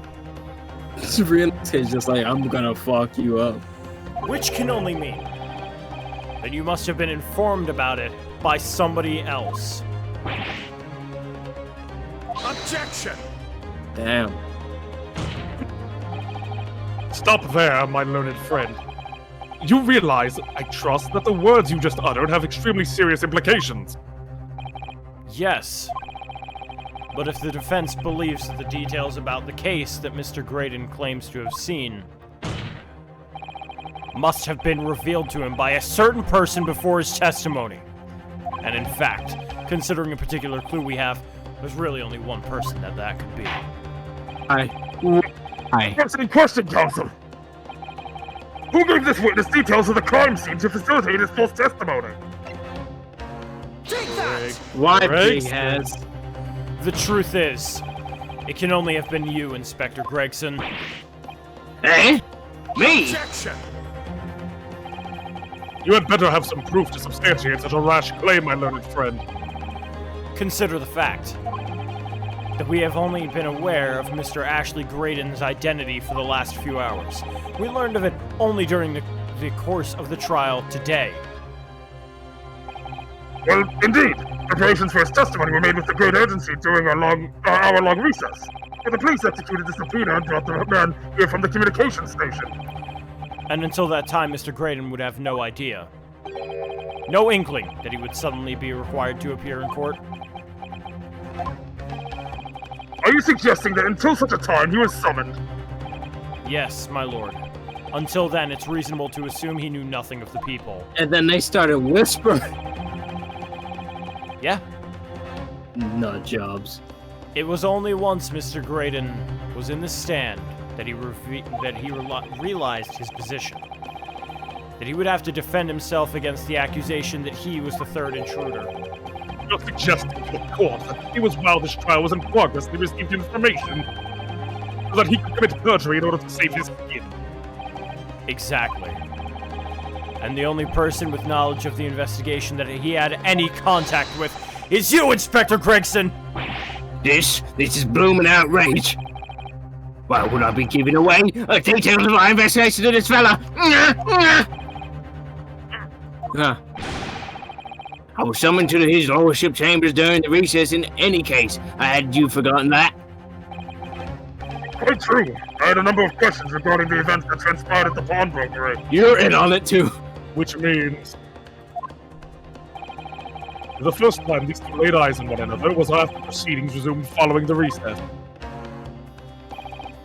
Since then, they've been in full view in the stand, where such illicit discussions could not possibly have occurred. I disagree. I remembered something now. What is it, Iris? There was that one time before, wasn't there? Oh, yeah, there was. Yeah. It was when Ginny was testifying. Now that you mention it, when the bailiff was dispatched to receive McGilda's music box from the scene of the crime, that's it. It wasn't during that testimony. I remember, I was like, they're facts and faces. Mm-hmm. Why is I it remember back? finding it strange at the time. What kind of whisper is that? Looks like he's got like a bullet in the back. Ah! Yeah. I think it's just a button, but like a wax seal kind of design to it. Right. Why is his Mr. hand Graydon. like that? Oh, because they're whispering. Yeah, but it's like, I would do the other hand. They can't see you on the... never mind. Trying to direct the sound. Yeah. Fair. It's just both hands.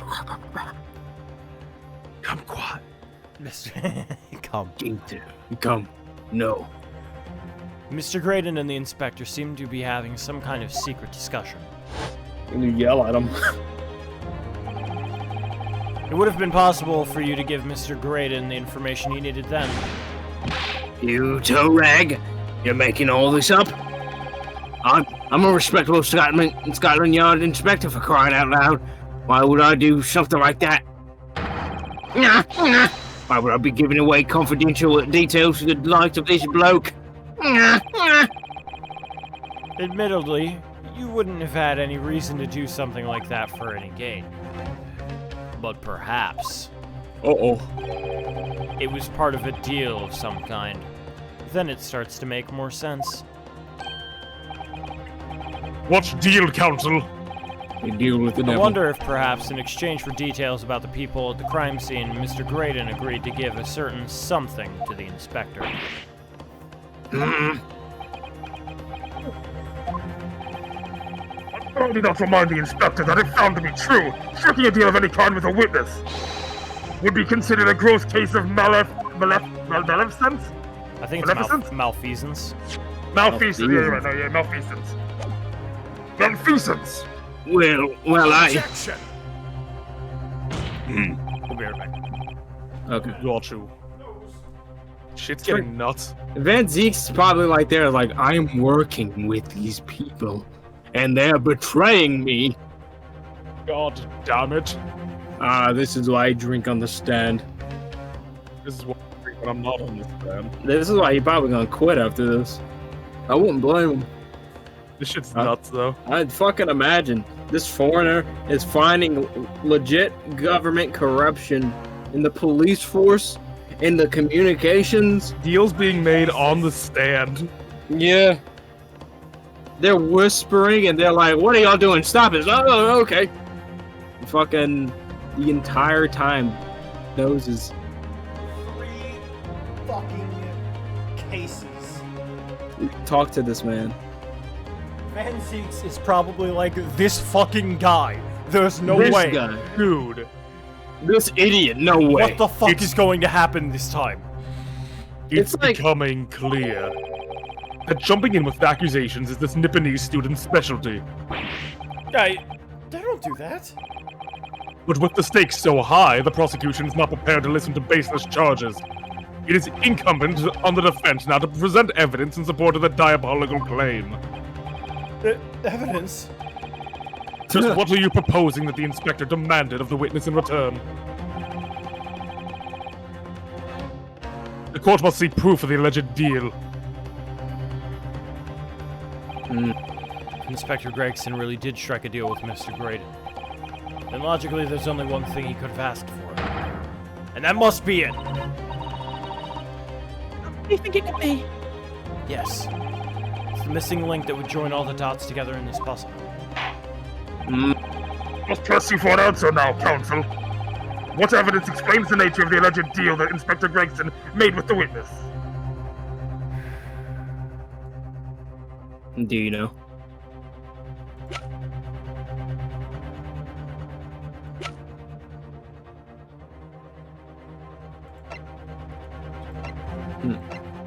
One of these two.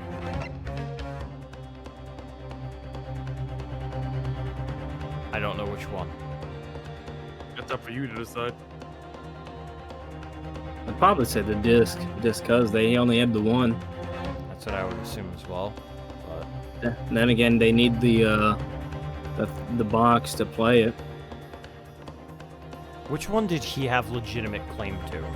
At that time, it would have had to have been the disc, because the box was being grabbed. Yeah. Probably been disc then, because he had it in his possession. Take that! Choose nice, both of them work. She's nice. Alright. Inspector Gregson, besides this murder, is it not true you've been working on another very important case? What? Are you getting at it now, sunshine? This is a deeper crunch than his normal crunch. I have the stream to my left and the main screen to my front, so it's just too synchronized.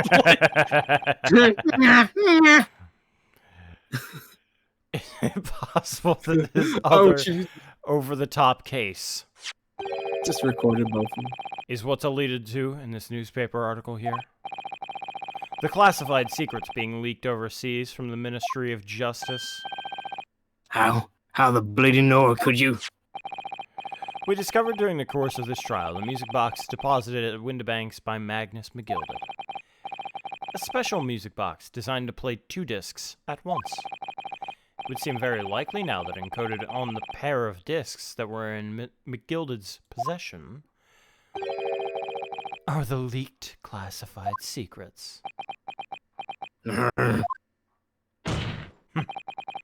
So I put it to you, Inspector, that in order to recover the second of the discs containing those secrets, you covertly made a deal with Mr. Graydon in which you exchanged the discs for details of the case. Let's fucking go!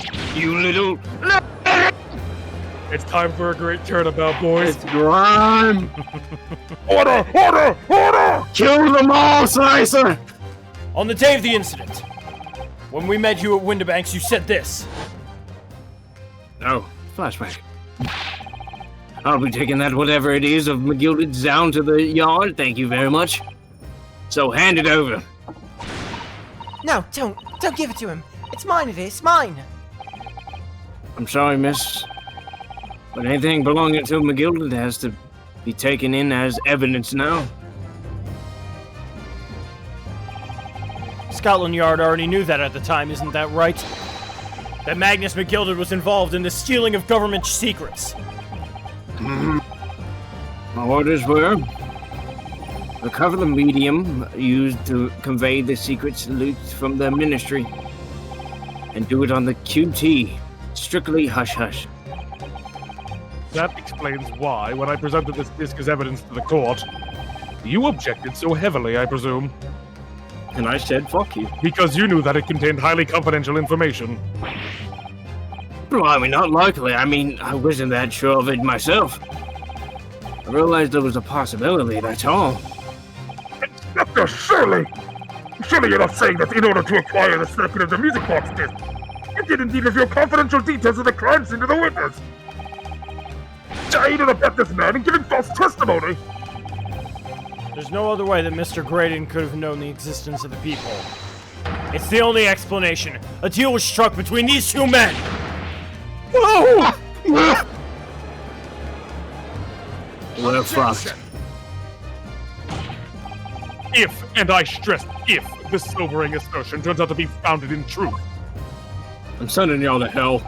it would mean that the second disc is, as we speak, here in this very courtroom. Wait, what? In this courtroom? How could you possibly make a claim like that? Inspector Gregson is a Scotland Yard detective. What?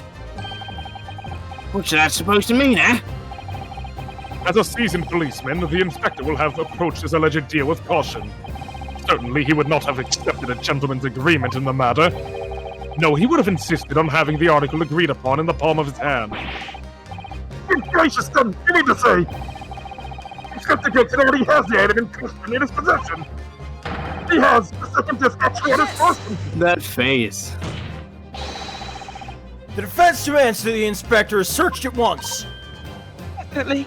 I can only have struck a deal with each other when Jimmy was testifying before.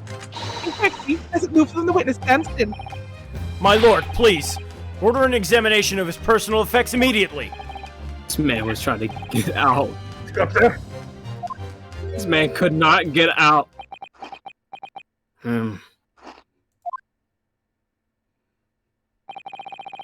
This young lad wants to tone down his imagination. He's insulted me and my profession quite enough. However, if it'll put this matter to bed and dispel any doubts about my involvement, then I'll happily submit to a body search. It's in my ass. Wait, what? Good luck. He's going to agree to it. I presume you're aware of the precipice on which you're now Peter, my learned student friend. You've made a most serious allegation against Scotland Yard here. If, following the search of the inspector's personal effect, no disc is found, you will be deemed unfit for court service, and this trial will end. And my country's government will formally demand of yours that you are severely reprimanded. That sounds serious. Indeed. You have a visiting student makes such inflammatory remarks about our country's most senior police force. It's not something Her Majesty's government will be able to overlook. Gregson was in prison. He knows how to hide things. God damn it. Yeah. You're just threatening Bruno because you're scared. And yes, this regenerating fish is quite the development. Yeah. The accusation is beyond serious. You must be prepared for grave consequences. Quite the envelopment. It's true. I can't imagine Gregson would have accepted a gentleman's agreement for something so critical. The disc must have physically changed hands, which means the inspector should still have it.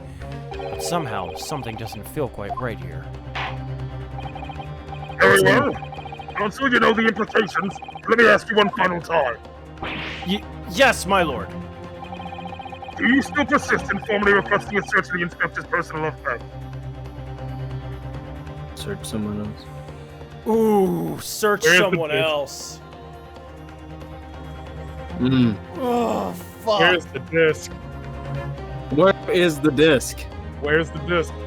Where is the disc? You're not getting that thing out of me. No hints, nothing. Yeah. Where could the disc be? I think Sherlock might have it.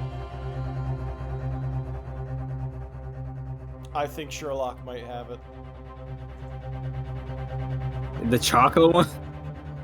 No. Sherlock might have the actual one. Because I don't think he would say, yeah, go ahead, search me. If he had it on him. He would refuse. Yeah. Someone else has to have it. And I think it's Sherlock. Because Sherlock was the only other person to come onto the stand. On the stand and then leave. And he trusts Sherlock. There's been an unspoken trust between the two of them. They have a rivalry, but they trust each other. Yeah. So I think it has to be Sherlock. I was thinking something even crazier, like fucking what's his name threw the hat to you, and it was in the hat. Oh, no, that was too early, I think. Right, that's why I was like, what time was that? That was literally when he first showed up. Yeah. Which, that would be insane. That would be nuts. That would be places crazy. it right next to him. Is like, what? Yes, the defense firmly, okay. Firmly demands the search be, conducted. Well, Don't say you weren't warned, but your typical Nipponese stubbornness may well land you in hot water this time. Perhaps the lesson will do you some good. Shut up. Fair enough. I've got nothing to hide. very well then. Bailiff, conduct a search of the inspector's personal effects. Objection! Hold on. Oh, fuck. The defense demands a search, but not of Inspector Gregson. What? What? Now what's all this? I'm the one you're accusing, aren't I? I thought you wanted to search me. Exactly. I see. Like, there's no way. He's I getting thought you defensive did. the second somebody else. Yeah, what? No, Inspector. Not you. Somebody else. Not you. What's the meaning of all this, eh? Lost it at last, have you, sunshine?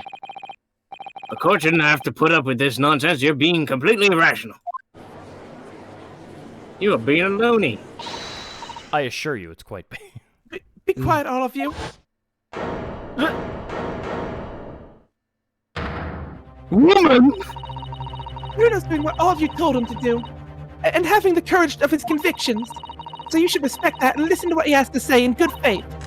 Because that's the British way. He got a gun. British way. Hold on. Oh, wait, did I make a mistake? No, okay. We're not on here.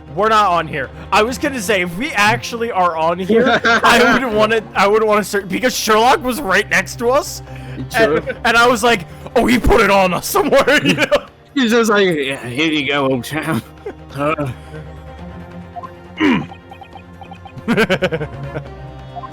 Jesus. That's what I'm saying. 10 steps ahead. Well, you said, young lady. Indeed, this court is of the defense counsel's conviction and eagerly awaits his next word. You what? You... No, don't be hasty, my lord. I'm actually gonna save, like, right here as well. Yeah. Save at the selection part. I don't know if it'll give me the option, so... I think it usually does, doesn't it? I think Well, so, but, like, I want to make sure. I should be right there and then try to save it again. If I'm not mistaken about the things I've seen in court today, I'm fairly certain I know who that disc who has that disc at the moment. There's only one person it can be. Counsel, of whom do you request the search now? Okay, yeah, I can.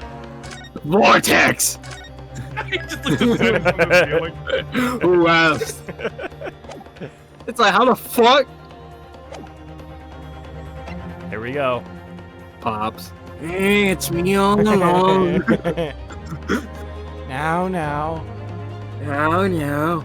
3, 2, let's fucking go. What's wrong? My lord! The defense demands this search. God, fuck. Fuck. No. Objection! Idiot boy. It would be my Nipponese friend does not understand the gravity of requesting such a search. It's on band 6! If the defense counsel's aim is humiliation, then oink, piggy. What? Ah! I said oink! Just in case they like reveal it with I don't know what the bonus fluff is, so I would load it in just to be safe. Yeah. Well, we know who it is. If you just search this person, No! okay, think it through, go through, and think who has that disc. All right. Oh my God. That happened in the trial. Wait a minute. If it somehow got to Susato, It's not. There's no way in hell it's in Susato's hands. yeah, I mean, yeah. You Uh, don't show you goof. All right. Barret. It could be on him. They traded it off while they were talking. They're gonna search me, so... Are you going to search me? Iris has it. She might. I mean, you know, like, right? Yeah. Let's do them one by one. See if you can. Okay, Susato has not been in the country Yeah. from when that second disc even came into play. So Right. I highly doubt. And also, it was used as a bargaining chip when she wasn't in the courtroom. So I'm gonna say... It was like a Very fucking... brave. Very This brave. girl. Very brave. brave. So I'm gonna rule her out for the time being. We chose Sherlock and it didn't work, so. Gina... Iris was sitting next to Sherlock, who had been next to Gregson, and if I imagine that Gregson passed it to Sherlock, Yeah. before he passed out, would likely give it to Iris. Yeah. That's Yeah, no more hints and chatter here. Nothing else coming. yeah. I don't want anything. I don't want Yeah, anything. yeah, I don't yeah, want yeah. anything. Not at all.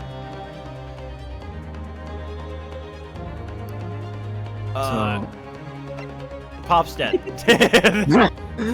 Oh dear. I don't think it would be in Gina's hands because I don't think Gregson would allow it to be in Gina's hands. Plus, she didn't even know there was a second disc, was there? No, she didn't know. She didn't even know disc. Like she didn't know like the weight of it. Also. Yeah.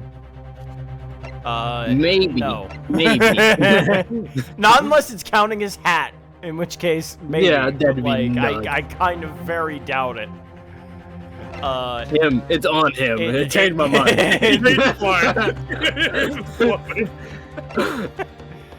He's not here. Like, It could be on those two buffoons somehow. I doubt that it could be on these guys. They didn't know nothing about no disc. It's possible, but I highly doubt it. doubt it.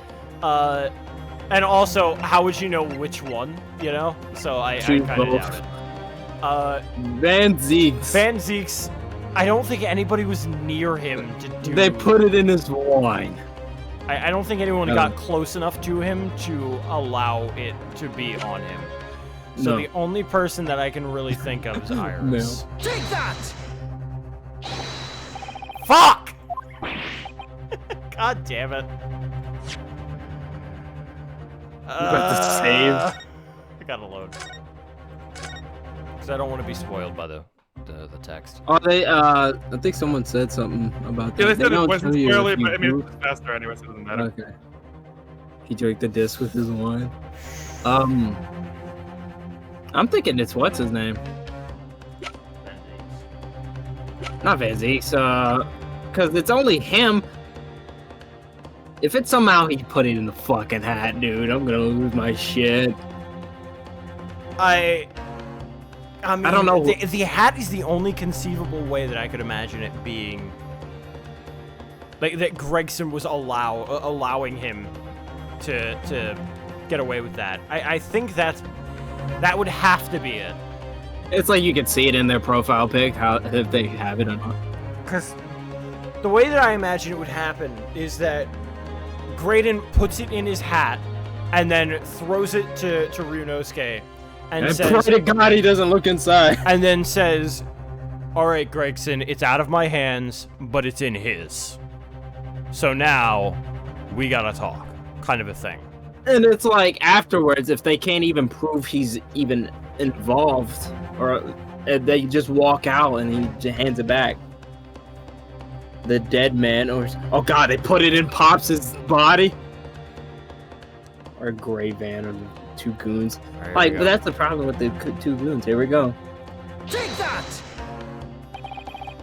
Yeah, there it is. Yep. Mr. Ashley Graydon, my lord. The defense demands that he be searched at once. Oh, they made bonus text for this. Man, you bitch. Very well, I presume you will not protest, Mr. Graydon. You bastard. I didn't know they did this. He just drops out of his coat. Au contraire. Damn it. Okay, well, I want to see the end of this. That's actually kind of neat. So a brief body search was carried out by the court bailiff. A few short minutes later, It was revealed that Mr. Graydon had nothing unusual in his person at all. Great. Oh, we're dead. Ow! God! Okay. That was it. All right. You guys gotta think. Fuck You gotta remember me. that what. All right. Okay. Think of when it's. I don't want to hear it. I don't want to hear anything. I don't want to hear anything. Okay. I don't want to hear anything. anything. I You don't want gotta to hear anything. Just think. It's time to think.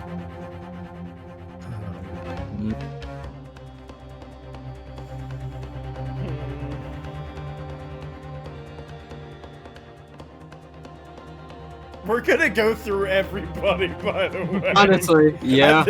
At the rate we're going, we have. How many people left? We got Susato, we got Gina, we got Pops, we got Manfred.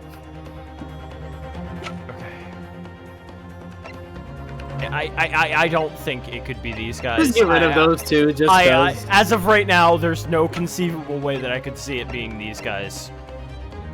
I don't think Gregson would hand it off to these guys. There's just no way. I feel like it might be because it's just like not there. Go in order and start with sus at this point. For as much as you're thinking, you're very much overcomplicating things. I'll put it in that way. Really? Overcomplicating. Take that! Gina. I didn't think so. I was more. It's like you're overcomplicating it. Okay, I'll just click just somebody. Like, No. I want you to like solve it. I don't want it to just be process of elimination. Okay. I mean, Fucking with how nobody it's got going, there. it fucking could be Susato.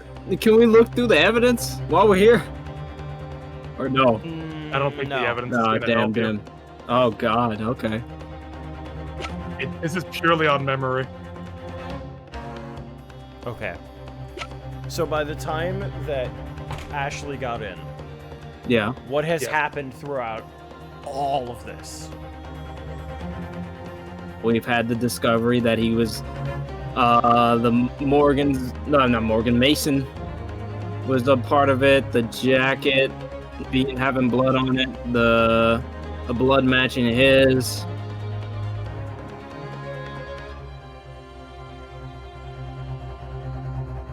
Fuck. Susato or the dead man or the goons. I'm gonna laugh. Goons are plausible, but not likely just plausible. See, but the thing is that is literally all we are down to besides Zeke's. I'm starting to believe that Male Strongheart's just holding the disc somewhere. Not gonna lie. But he has never been like in contact with crime scenes. There's just no way. That's the point. But he's been in contact with Gregson. Here we go. Okay, I don't think it can be these two. I just do not see any conceivable way that Gregson would give it to these two. I'll just leave it at that, and if it's these two, I will fucking cry, I guess. Van Zeeks. I don't think that there was any time for him to, to get the disc in his hands. If the judge was on here, he'd be my primary suspect at this point, because Gregson talked with him. The judge. And it has to be on somebody's person. That is what we are going for. So if it's not Herlock, if it's not Iris, not Gina. It can't be Gina. It can't be Gregson. It's not Gregson. Otherwise, he would not be getting so angry at you looking at somebody else. Fuck me, is it these guys? Really? Yeah. It's gonna turn out to be them. The thieves. It has to be in the courtroom. So Oh my fucking god! Wait a second. Wait a second. Yeah, choose Nash. Why choose Nash? Why Nash? Do you remember him shaking the shit out of Nash? You're fucking I was like, I was like, well, why couldn't it be? I was like, well, the only other time like going through, I'm like, okay, they never. The only time they ever talked, they talked to him, and then all of a sudden he started breaking the shit out of Nash, and we're like, what the fuck? What did he do? Remember what Eggert said what set him off too? Oh my god! What was the second Eggert mentioned the second disc that Gregson grabbed Nash. It's like second. No! What the you? Fuck you! I was like, holy shit! And then he's like, I don't know why he was fucking touching me, mate. What the fuck? She was like, oh, I bet he's gonna choose this guy. You were thinking about, it's not that he gave it to him, it's that he forced it on him. He planted it on him. Yeah. Oh my fucking... I'm sweating. Because I'm sweating. I didn't expect him to take that much of a gamble, you know? That's true. Well, remember, he's the one. He's in charge of them. He's the one leading. Like that's gonna. Yeah, that's why he. The yard. Yeah, that's why he stayed up there the entire time, and then he tried to fucking leave the entire time. So he's like, "Well, they look it on me," and then he's just like, 2 discs. He looked at him. He's like, "Whoa. Yeah, shoo." It was like a fucking like in the movie scenes. It's like the flashbacks when they show the thing. Yeah, I had the flashback scene. I just remember him shaking Nash, and I fucking grabbed my hair. I was like, oh my god, and you're like, what? Choose Nash? Why? He fucking shook him. Another way to narrow that down is it could only be someone on the stand. But that was my initial thing with like Sherlock, because he went onto the stand. He went through every stand, and then he went to our side, and then that's why it was there. For Grayson, we were talking about the hat. He threw the hat over to our side. Yeah. We went too far. But they made their deal during Gina's testing. That's right. That's why I was saying like I there's no way it could be that. Dude, that was amazing. And then Gina was on the stand, so Gregson could have been like, all right. How does it feel to actually be thinking in an Ace Attorney game? Dude, I was like going through the timeline the entire time. I was like, you're actually solving a case. The way Slice is like, well, there's no way those two, and then he kept on saying that. I was like, there has to be something with those two. Yeah, it's like there's no way that they're still on the stand for just no reason. Like, holy shit! Fucking shook him. How do you? Oh my god! Because I was thinking about his personality, and I was like, man, there's just no way that he would entrust it to these guys. I wasn't thinking. He just put it on them. He wasn't entrusting them with it. He shoved it on them. Yeah. How do you? He was shaking him to death, and while he's shaking him, he shoves the disc in his pocket. Jesus. What the fuck, dude? I'm about to have an aneurysm. Of my lord, Mr. Nash Skulkin. What do I do? Eh? Who are me? Him? Him? Very well then, Dennis. Search this man. The witness, you conduct a thorough search of his personal affairs. Grab his nuts. One, Gregson. Please, my lord. Inspector? Don't do it. Scotland Yard, has to object to this search. Objection! Fuck you. Unfortunately for you, Inspector, your objections carry no weight here. Do you see Scotland or Yard? I don't fucking think so, bitch. Man. In this courtroom, only the prosecution and defense have the authority to object. But Lord Van Zeeks! I have no idea what forces are in play that might influence your action. But personally, I have no intention of obstructing the course of this trial. God, I love Zeeks. Yeah, Zeeks is like, Hurry up the search this man. Now, hold on a mo. I don't know nothing. Nothing about no disc. Cut it out! Beats him senseless. Here, my lord, in this witness's pocket. What is that voice? I found this. Good lord, that's his mixtape. Another music box disc. I don't know nothing about it. Nothing. My brother is just shitting himself. Like, what'd you do?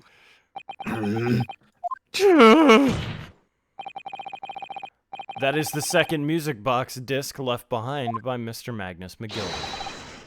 Is it not, Inspector Gregson? Jeez, that cut out that sounded like you just yelled the N-word. Stop! What have you to say for yourself? Gordon Bennett! I mean, just Gordon Flamin' Bennett! I swear I didn't know nothing about that disc, honest to God! So would you please explain what exactly is going on here? The alleged deal that was struck was between this witness and this detective, no? Without question, my lord. Then for pity's sake! For pity's sake? Why on earth was this man in possession of the disc that the inspector traded for information? Inspector Gregson is a shrewd, calculating man who rarely loses his composure. But at one particular point in this trial, he exhibited some unusual behavior for a brief moment. I received and commented it on. What unusual behavior? He beat the shit out of He beat the shit out of It was, yes, during my cross-examination of Mr. Graydon. Tell me, Mr. Graydon, when you left the pawnbrokery that night, was it by any chance with the second disc in your jacket pocket? I admit to nothing of the sort. I felt like he was more aggressive that time. While Mr. Graydon answered my questions, the inspector appeared to have grabbed Nash Skulkin by his coat and was shaking him violently. Yeah, he did it all! Thought it was me noggin because I was gonna fall clean off, I did. I was wishing I'd never been born. I'd been born as my brother I was.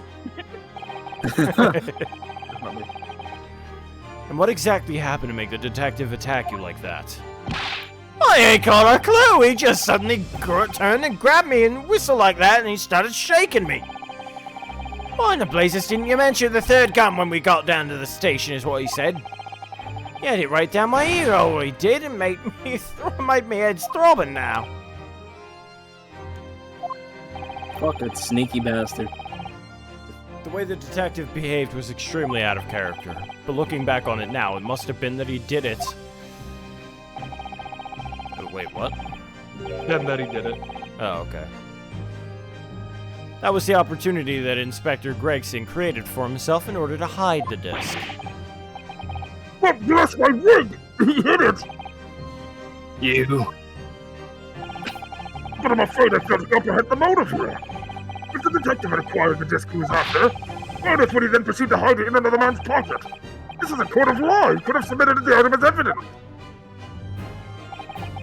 It would appear, my lord, that the inspector was not at liberty to do that. As the man himself revealed earlier, his current assignment has some special conditions. My orders were... recover the medium used to convey the secrets leaked between the men and women, and do it on the QT, strictly hush-hush. Well, they exclude people now. Hush, hush! A top secret assignment, is it? As far as we're aware, the information stolen comes from the confidential government communication. It would seem that if that information were to be revealed in court as evidence, it would be problematic. Does that sum up the situation, Inspector? He really does have an uncanny likeness to Luigi. I can't even see it. He looks kind of more like Waluigi. Ooh, which one? Ash. Dash does, yeah. Oh my god. I think he's talking about Gregson, I thought, because he looks like Luigi. Yeah, yeah. I'm operating under direct orders from the ministry. I'm afraid I'm not at liberty to answer that question. Though realizing there was a chance that you may be searched here in court, you took steps to hide the disc that you had acquired from the witness. What does that mean? He only pretended to attack Mr. Skulkin in order to get close enough to him to slip the second disc into his pocket. So it was all a pretense!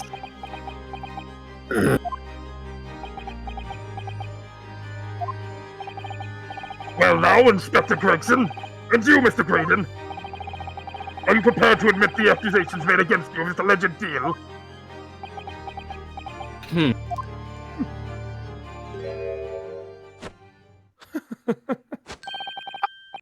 Admit to it, yours truly, please. Mr. Graydon. Clearly our Eastern visitor has an uncommonly active imagination. Are you fucking kidding me? However, there's no proof that I passed that disc to the inspector. And you have uncannily brown pants. Yeah. Shut up, man! The whitest of them. No one noticed. But then, how do you explain the reason why you knew about the peephole? Oh, I'm under no obligation to explain. What? Oh, yes, I lied in my testimony. That I admit. So sentence me accordingly. But that's all I'll admit. I'll take that charge. Murder, leaking government secrets, striking a deal with a detective. All of it is this young Eastern man's fancy. Hey, jury, what do you think? Well, that's good. I have no idea what any of that is about. You... What? Ow. Damn, this is like disappointing. Well, what about you then, Inspector Gregson? Do you admit to making a deal with Mr. Graydon in order to acquire the disc? Ladies and gents of the jury, as the Scotland Yard Inspector, I will declare this and nothing more. I am acting in the best interest of the country. Whatever I have done has been in the name of justice. Oh my god. So, as members of the public of this fine country, I'd like to think that justice will be your guiding light when you're making your decision. That's fucking gross. What is justice? This is quite a quandary indeed. Rarely have I encountered such an extraordinary, tumultuous is in the concluding of a trial. Tumultuousness. Nevertheless, in the absence of any further evidence to be presented, I believe it is time that we put the matter to the jury for the final leading. Oh no. Well now, as a fellow of the servant of the Queen and country, I must say I sympathize with the old inspector. Yes, he's a dependable man, I'm quite sure. In service, one becomes a good judge of character. Fuck off. Fuck you, we don't care about your opinion. Jesus Christ, no way. I wish you had the disc. I wish you had the disc. And we just killed you. Well, as a fellow professional, I'd like to put my faith in the detective, really. Police King Operator, stop! Currently in presence of idol, stop! Detective has very much trust in the eyes. More than this, I cannot say. I can't see. I don't believe it. These 6 jurors are... They're going to believe Gregson? If they declare their decision now... You're gonna be found guilty. If you could kill him or Chet, which would you go for? Him. Him. Chet, it was like trying to be nice, but no one liked him. Chet dies anyway. Yeah. I don't need to do it. I don't need to kill him. You're gonna be found guilty. If I don't manage to produce some definitive evidence right now, then we're going to lose. Play the damn disc.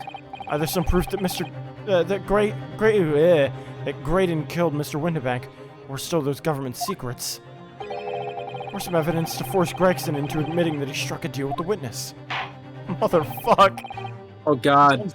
Choice. I think it's time I impose on the jurors to declare their final decisions, no? That is, unless you have some compelling evidence you have thus far not presented to the court. The damn disc. Play the mixtape. If I let the judge call on the jurors to announce their leanings, Gina will be found guilty. There's no choice then, Verno. You have to throw some evidence at them. This is it now. It all comes down to this. Who do I present evidence against, Gregson or Graydon? Alright, solve the case. Oh god. Oh, fuck off! You gotta make one of those two confess. Oh, Jesus. You gotta get one of them. So let's break this down. Who do we have more information on? And who are we more likely to convey that they, you know... Okay, so we don't actually own the other music box as evidence, because I would have said, alright, Grayson. Alright, Gregson. Confess or I'm playing it. Because... Gregson cares more about this stuff than Graydon. Graydon wants money. Yeah. Gregson And we- wants to keep his country safe. Yeah. So we have to appeal to the guy who, with a warped sense of justice. So I think we have to target Gregson. He said you do have it. We do? So, Where? yeah. I think it's more of like implied you have it. Yeah, that music box right there. I mean, this is just one. Oh, you mean the disc? Okay, then never mind. I mean, yeah, I've got the music box. Yeah, you meant the other disc. Okay, But yeah, okay. I wanted the other disc specifically. Yeah, but we do have the music box, I guess. Okay. It's implied you have the other disc as well. Oh, okay. Okay.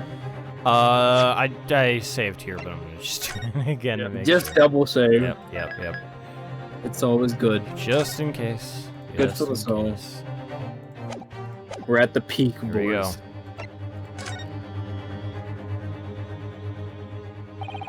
Inspector Gregson, there's one final piece of evidence I would like to see. Yeah, what's that then? If you refuse to acknowledge that you did in fact strike a deal with the witness here today, then you leave us no choice but to examine this piece of evidence. Thoroughly. Well, go on. This is my last chance. Looks like I'm gonna have to force his hand here. One final piece of evidence to get this detective to admit the deal he clearly struck with Graydon.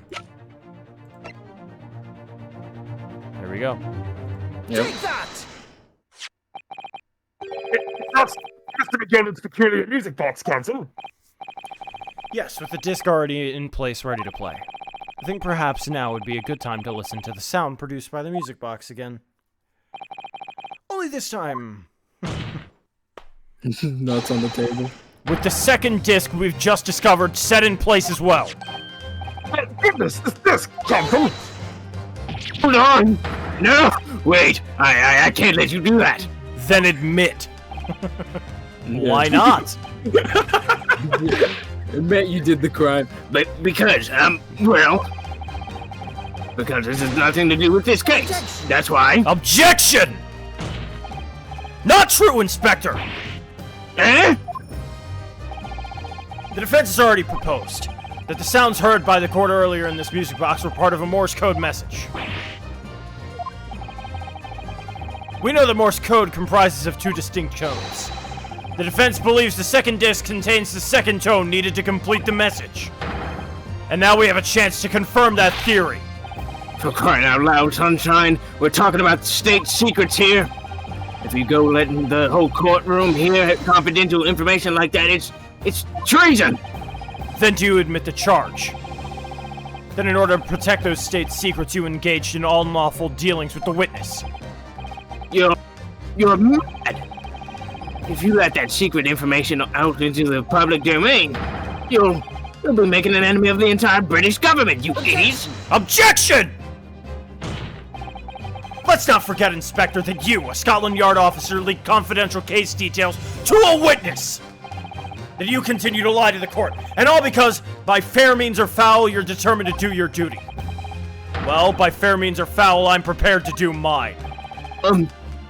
Don't you dare! I will stop at nothing to protect my client. I don't care who I make an enemy of. Fuck yeah, Rianos. Yeah. Fuck yeah. Oh, this is getting interesting. He's like, just listen to the homie. My lord, if you please. The court must hear the sounds made by that music box.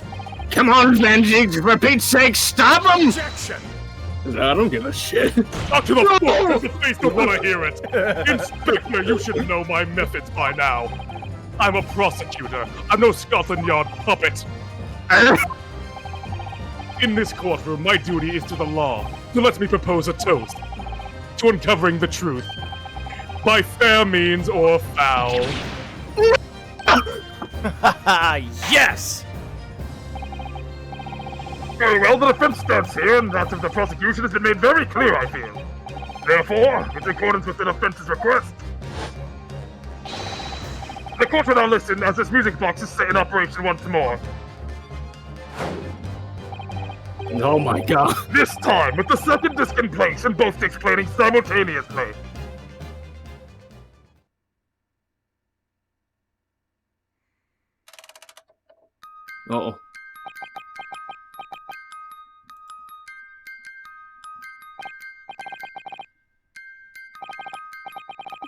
it's unmistakable now. It's Morse code!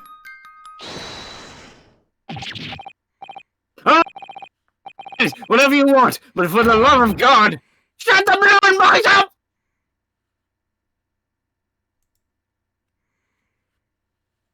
Sweet satisfaction. Fucking, he's like, Let me ask you again then, Inspector Gregson. Did you, or did you not, strike a deal with the witness next to you in the stand, Mr. Ashley Graydon? Typically, did you furnish the witness with confidential case details in exchange for the music box disc? Did you reveal the existence of the peephole in the pawnbroker's storeroom door, Inspector? I did. Stop! What are you doing, man? It's all exactly like the young Eastern lawyer said. When the trial resumed after the recess, we stood here in the stand together. That's when he approached me with the deal. Shut up, you imbecile! Shut up! You there? You're the detective who turned up at the pawnbroker the other day, aren't you? I may have something you're looking for, Inspector, with me at this very moment. So how about a trade? I suggest you accept. Or information that may make certain individuals uncomfortable. Ooh, will soon become very public indeed. That was lunch. Yeah, I could tell. I couldn't let that information become public knowledge, not under my circumstances. So I accepted the man's proposal and told him details about the case that should have put him in the clear. The peephole in the storeroom door and the bloodstains on the overcoat. By the way, on the blood, I thought about, I'm like, wait, how would he even know those existed? But if you remember, in the investigation, he was eavesdropping on us when we were talking to Gina. Yep. Yeah. The more you think about it, the plot holes disappear. Yeah. By giving false testimony, this witness intended to have the defendant wrongly accused of murder. Inspector, you knew that. Yet you still revealed those details to facilitate the witness's perjury. I did. But then it turned out the peephole had only been made that night after the incident took place. Scotland Yard wasn't aware of that, if I'm perfectly honest. Well, Mr. Graydon, what do you have to say for yourself? There's nothing and no one left for you to hide behind. You struck a deal with the inspector in order to escape conviction of a very serious crime. Namely this. You are the third intruder who broke into the pawnbrokery on the night in question. And you perpetrated the murder of the proprietor, Mr. Pop Winterbank! You! Oh shit. Traitor! Where are you going? You're gonna kill me!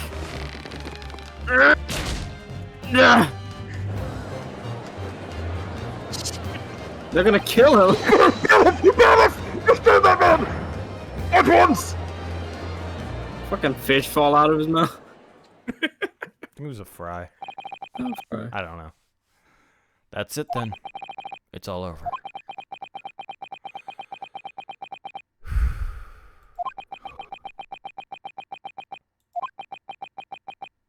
What an adventure.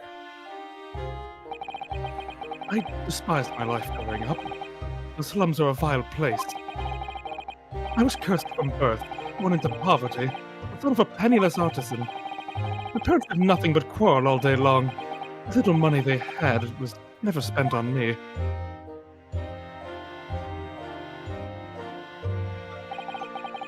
So I set about studying, to better myself, to one day escape from that hellhole. And you eventually became a communications officer. I admire your determination. But then you decided to sell government secrets? Why?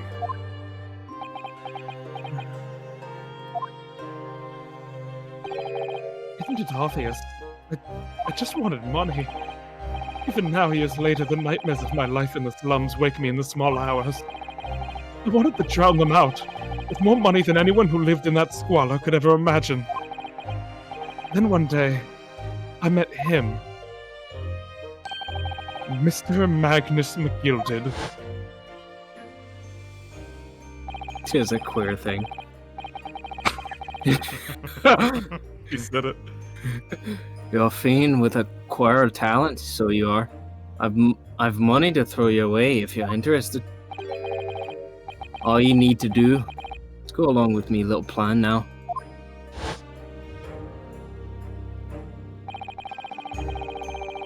I was to steal the Ministry's telegraphic messages logs, and McGilded would buy them for a handsome sum. As I was responsible for inspections of the Ministry's communications office, it was a simple enough task. The lure of the devil's offerings. How easy it is to succumb. But you must surely have realized the seriousness of the crime you're committing. Well, and for that reason, I took great lengths to ensure that my actions were untraceable. By using the music box. My father was a brickmaker, though my mother divorced him when I was still a child. Yes, Mr. Mason Milverton. That's right. He was very skilled with his hands.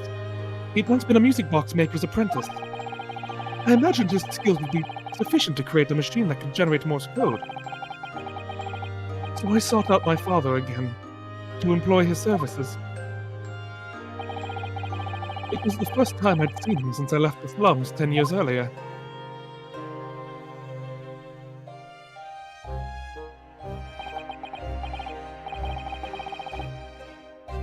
I guess this is just anyone. Yeah, it really isn't that. Look at you, Ashley. What a fine gent you've become, eh? He was a different man to the one in my memory. A thin, frail old man. But poverty had never broken him. Never corrupted him like it had me. I was sure that he wouldn't help me if I told him the real reason. So I made up a story. I've got some work for you, Father. I need some music box discs made. Music box discs, eh? A musician friend of mine has written some music he wants to sell to the public. I've brought the score with me. There are two, actually. I'd be delighted, son. It's been 20 years since I did any work like this, though. Fetch my tools, would you? They're in the loft. That's how I had him make the two discs. Thereby splitting the information into two. You were taking considerable precautions indeed. It was to protect myself as much as anything. It meant that I could deal with McGilded in two separate transactions. The first involved the first with the two discs and the music box for playing them. I exchanged them with McGilded for 10 guineas. Then, on receipt of the second disc, he would pay 1,000 guineas. So, what happened on the omnibus 2 months ago? Was the second part of a deal? The exchange of a second disc? Well, yes. I'd told the man information that way a number of times already. But it seems he became reluctant to part with his money. But that doesn't quite make sense, Mr. Braden. Why was it that on that omnibus 2 months ago, your father, Mr. Milverton, was the one dealing with Mr. McGilded and not yourself? When I received the 1,000 guineas after my first completed dealing with McGilded, I decided to give 200 to my father for his troubles.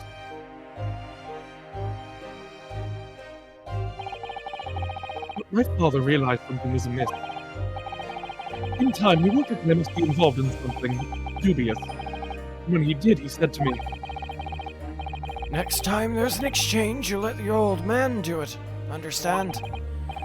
Otherwise, I won't take your money anymore.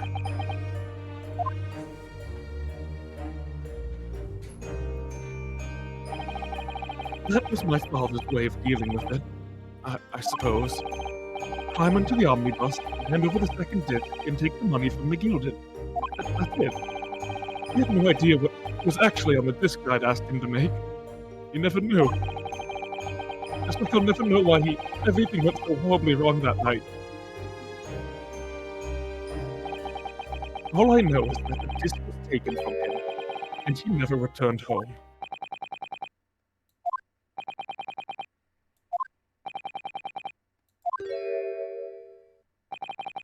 It was only then that I found out what sort of a monster McGilded really was. So after 10 years of not once uttering it, I swore on my father's name.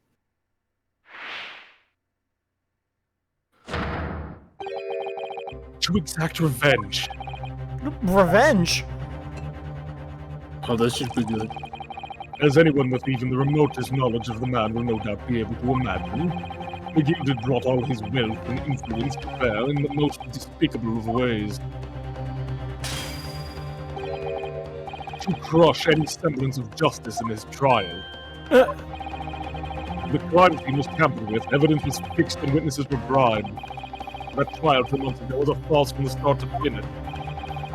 My feet had barely touched British soil back then, and I walked right into that hornet's nest, completely unaware of the sinister background to it all.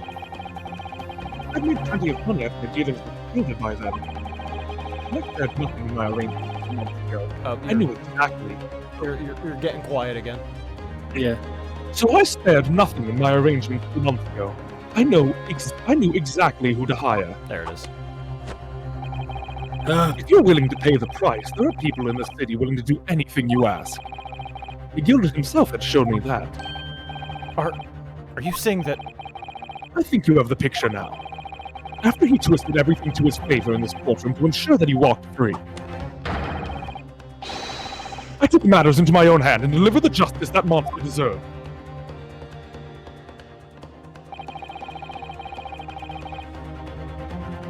That tragic accident following the trial here 3 months ago, Sasuke Uchiha, was planned and executed by yours truly.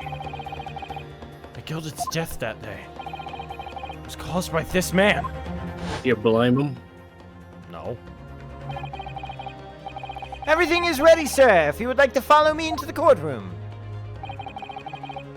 What's this, officer? 'Tis sooner than I was led to believe.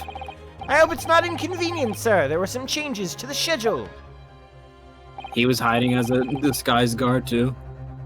We'll almost be making tracks now. 'Tis time for the inspection. They're going to examine the omnibus again, so I'm told. I asked if I could be present for it myself. It's that policeman who came to tell McGilded he could examine the omnibus again. That's right, an imposter, hired by me. McGilded used his wealth to get the trial. He paid people to adulterate the omnibus with all manner of false evidence. He threatened witnesses to lie in their testimony.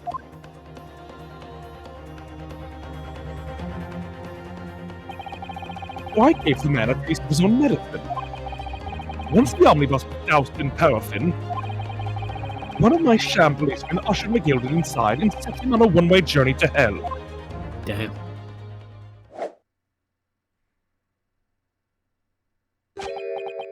An eye for an eye. That's how I avenged my father's death. A spine-chilling account indeed. But that wasn't the end of it for me. It was a loose end, you see. A loose end. Yes, I should think it's obvious. A second disc, which my father had taken to exchange with McGilded. Yes. There was indeed no mention of it in the man's trial 2 months ago. Clearly because it had been removed from the crime scene. When I realized it was missing, I remembered something. Something from the first time I dealt with McGilded. Great. This is the first of the 2 discs, and the music box you need to play them. Well, look at that now. What an ingenious little invention. So then, as promised, 10 guineas for you, young man. What is this? Winterbank pawnbroker, eh? Aye, 'tis a broker's ticket, so it is. Yeah, ye can use it to redeem an article I've deposited there for ye.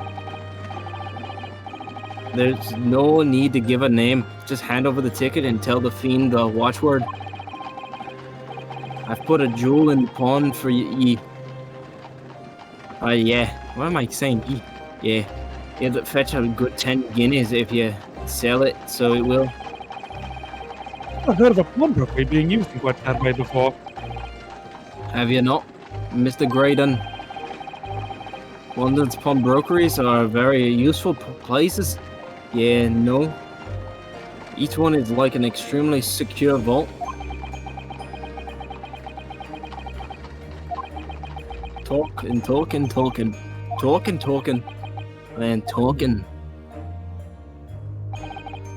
So I knew that if he'd taken steps to hide the disc, it would be in that pawnbrokery somewhere. And that on the night he killed my father, he must have entrusted the ticket to someone. Yes, to Gina. I remember now, when we first met, you at Windibanks that afternoon 2 days ago, you had a description of Miss Lestrade written down. How did you know who you were looking for? On the trial, that pickpocket's testimony was clearly peculiar. Anyone could see that. I realized immediately that she was another of Mr. McGilded's pawn. That he must have threatened her, somehow. I was fairly convinced it would be her who had the ticket. So I started to make some inquiries. I had a strong suspicion the girl would come out of the woodwork on the redemption deadline. And he was absolutely right. And yes, sure enough, she did. All I needed to do was wait until the girl went to Windibanks to redeem the article. But unfortunately, she redeemed only McGilded's overcoat and the one disc that was in his pocket. The all-important music box with the second disc inside was missing. Because it had already been forfeited 2 days earlier. I wasn't aware of that fact. Had I not been, I could have avoided my nighttime excursion. Meanwhile, as our investigation into the stolen government secrets was progressing, we picked up on the fact that McGilded was involved. Inspector! You recovered fast. Our orders were to recover the stolen information as quickly as possible. So we started gathering the fellow's possessions and examining whatever we could lay our hands on. We had a full-scale investigation going on in the yard, but we had to keep it as quiet as we could. Then, when the inspector here took the disc from me in the pawnbrokery that day, I became nervous. I was sure the music box and the second disc were still in there in the shop somewhere. So I knew that it was a race against time. I had to find those articles before the police did. So that's what prompted you to break into the place that same night. With the help of your old friends, the Skulkin brothers. What happened that night in the pawnbrokery? I can only describe as a nightmare. While Nash and Ringo were searching the counter, I located the music box they'd stored to McGilded on the shelves of the forfeited articles. And the second disc was inside. Yes, I slipped into my pocket with a very deep sigh of relief. Then, something entirely unexpected happened. What are you doing in my shop? Bang.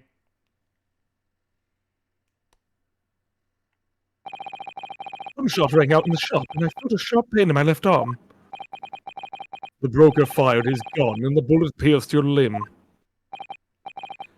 Yes, exactly. But unfortunately, I decided to bring my own gun with me that night, just in case.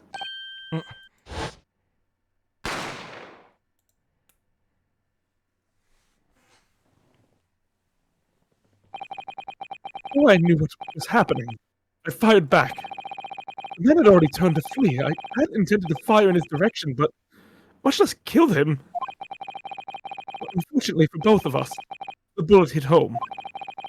It struck him in the middle of his back and he fled through the storeroom door for refuge. Sorry, Tear. All took place in the blink of an eye. I don't imagine Nash and Ringo even realized what had happened at first. I was terrified, so I fled. And that's the whole story. That's everything that happened at Windibanks on that wretched night.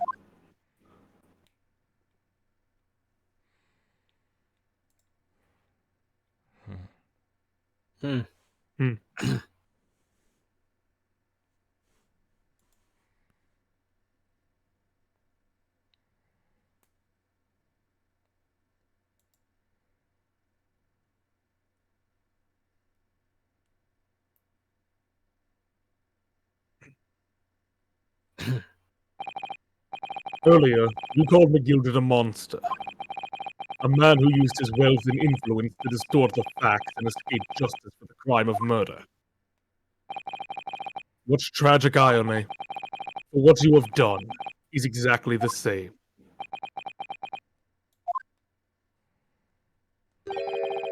You've become the very monster you saw and despised so deeply in McGilded.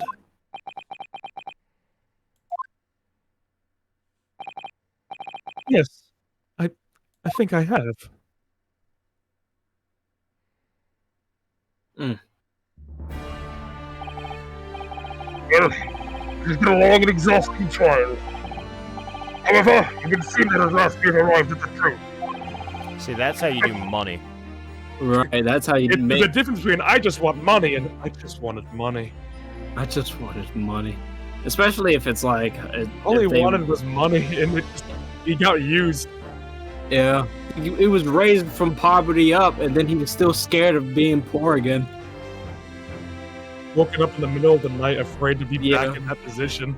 Yeah, and then it's what's sad too is like fucking. Anytime you want to get revenge, you always run the risk of becoming the person you want to be. Just all this background, and when we just arrived from McGilded's case, everything that led up to it. Inspector Gregson, what of Mr. Ashley Graydon? He's been restrained, my lord. It's being escorted to the yard. He'll be charged with the murder of Mr. Winterbank and the stealing of the government secrets. He's getting super executed. Oh yeah, he's dead. That's 2 counts of murder and high treason. And you, Inspector? Regrettably, you will have to face charges yourself. Not if I run away. Yes, my lord. Of course. It transpires that you were complicit in helping a criminal escape justice. That fact remains whether or not you were doing so in the line of duty. The crime is a serious one, Inspector, and inexcusable. Now the defendant is Tina Lestrade. Yeah. It's time for the final adjudication. Is the jury ready, Mr. Foreman? Yes, sir, get it, Squadron. Standing by, sir. This really is it now. The last push, the final call, the finishing whistle. My men are ready to deliver their verdict. Did I say guilty? That's why they got rid of the jurors. Very well, ladies and gentlemen of the jury. You and I declare your final decisions to the court. Not guilty. Not guilty. Not guilty. Not guilty. Not guilty. Not guilty. Not guilty. But this guilty is so much harsher. Guilty. Oh, the judge is on fire. That's the stuff. I'm off the hook. In the pandemic, the age of Gina starts now! The age of Gina. Finally, Vuna, you finally managed to do it. Finally is the word. I really wasn't sure if we'd come out on top for a while there. Lucy was right. You really are the great ace attorney. Stupid. Mr. Stroud, I'm not finished with you yet. Oh, God. What? What are you looking at me like that for? Before you start enjoying your freedom, there are certain other crimes to consider.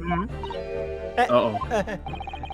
2 months ago, in my courtroom, no less, you gave false testimony, did you not? And in relation to the trial today, not only did you unlawfully enter Winterbank's pawnbrokery, you also attempted to abscond with Mr. McGilded's property at sea. I never done nothing of the sort. Of course not. It's not like you were gleefully wearing Gilded's coats in your cell yesterday or anything.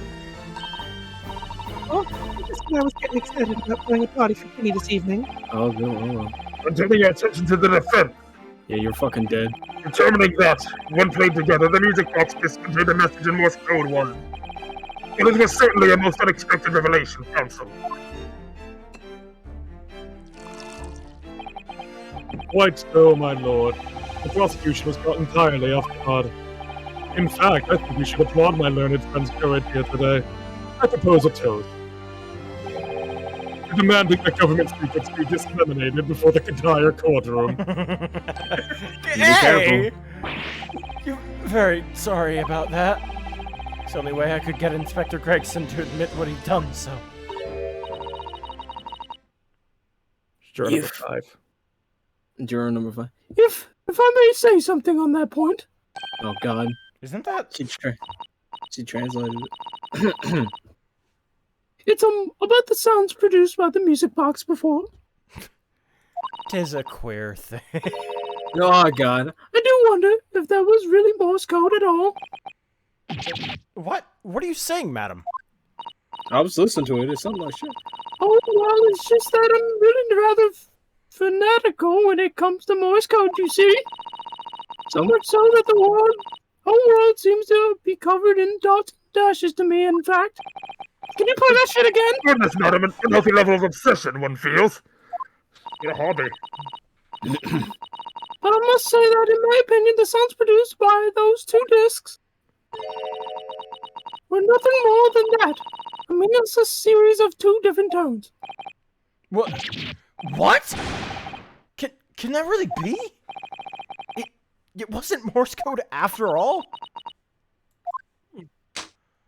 What the fuck? My lord, the defense would like to listen to the music box again.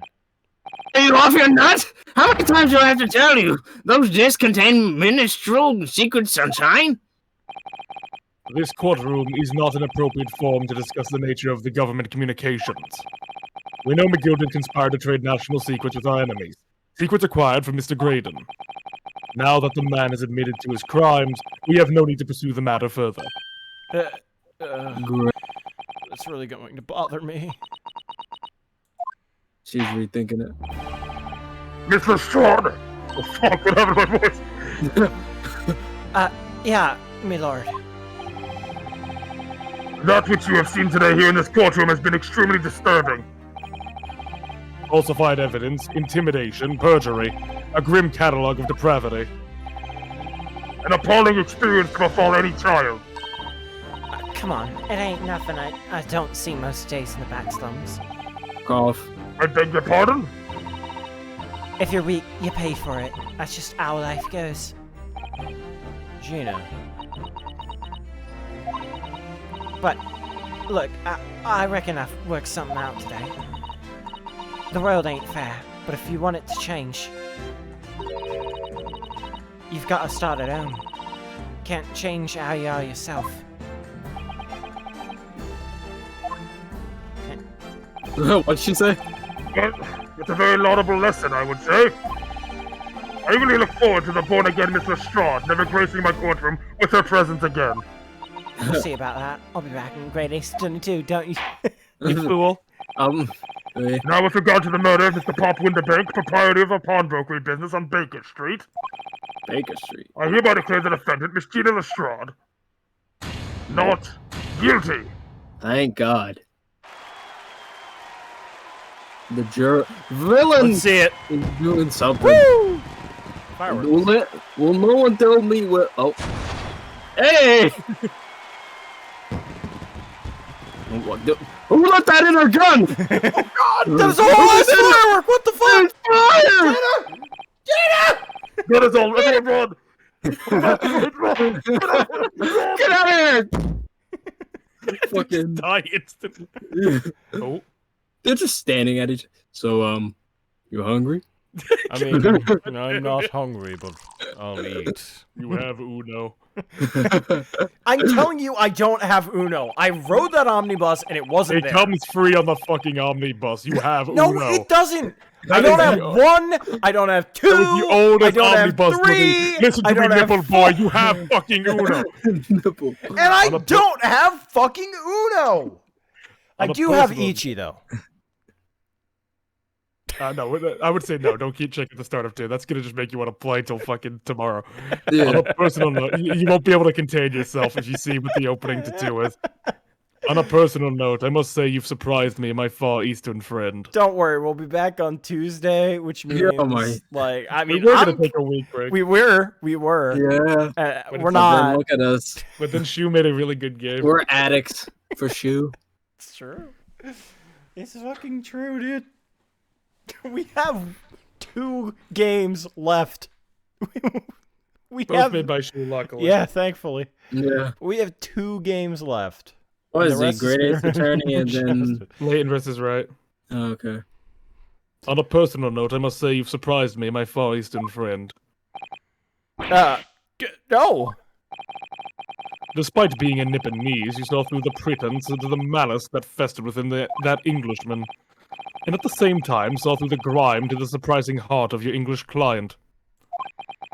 You have a curious talent for judging character, especially considering our very different cultures. And we don't. I don't think there's anything curious about it. Whether we're from the Empire of Great Britain or the Empire of Japan, we're all human beings, so we're not so very different on the inside. Wait, have you time? You know, I took this case for one simple reason. To lock swords with you once again here in the courtroom. I knew it. You were after me! You were after me. You did? When I encountered you for the first time 2 months ago, it reminded me The fight. of toasting friendship and trust with another Nipponese, only to find my trust betrayed. Oh. What?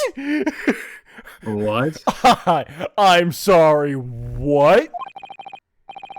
Through you, I hope to look into the eyes of the man I once knew, and try to understand. Well, Oh no. You mentioned something no. similar earlier today about total betrayal at the hands of the Japanese. What happened exactly? A story for another time. Well, you may ask. But I don't have to tell. And one day, when the time comes, you'll learn the answer, whether you like it or not. Oh no. Susato. Holy shit. What did your dad do, Susato? Jesus Christ. Alright, then I'll wait for that day if I must.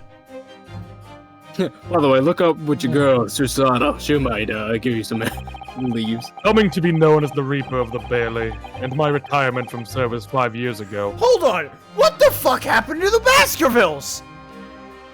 What do you mean? Didn't matter.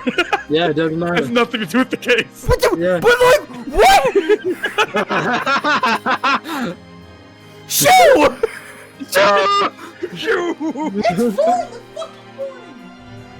It is. I'm pumped! I don't want to sleep! You didn't get tired at all. I didn't get tired at all! What happened? Yeah, I didn't even know it was 4 o'clock.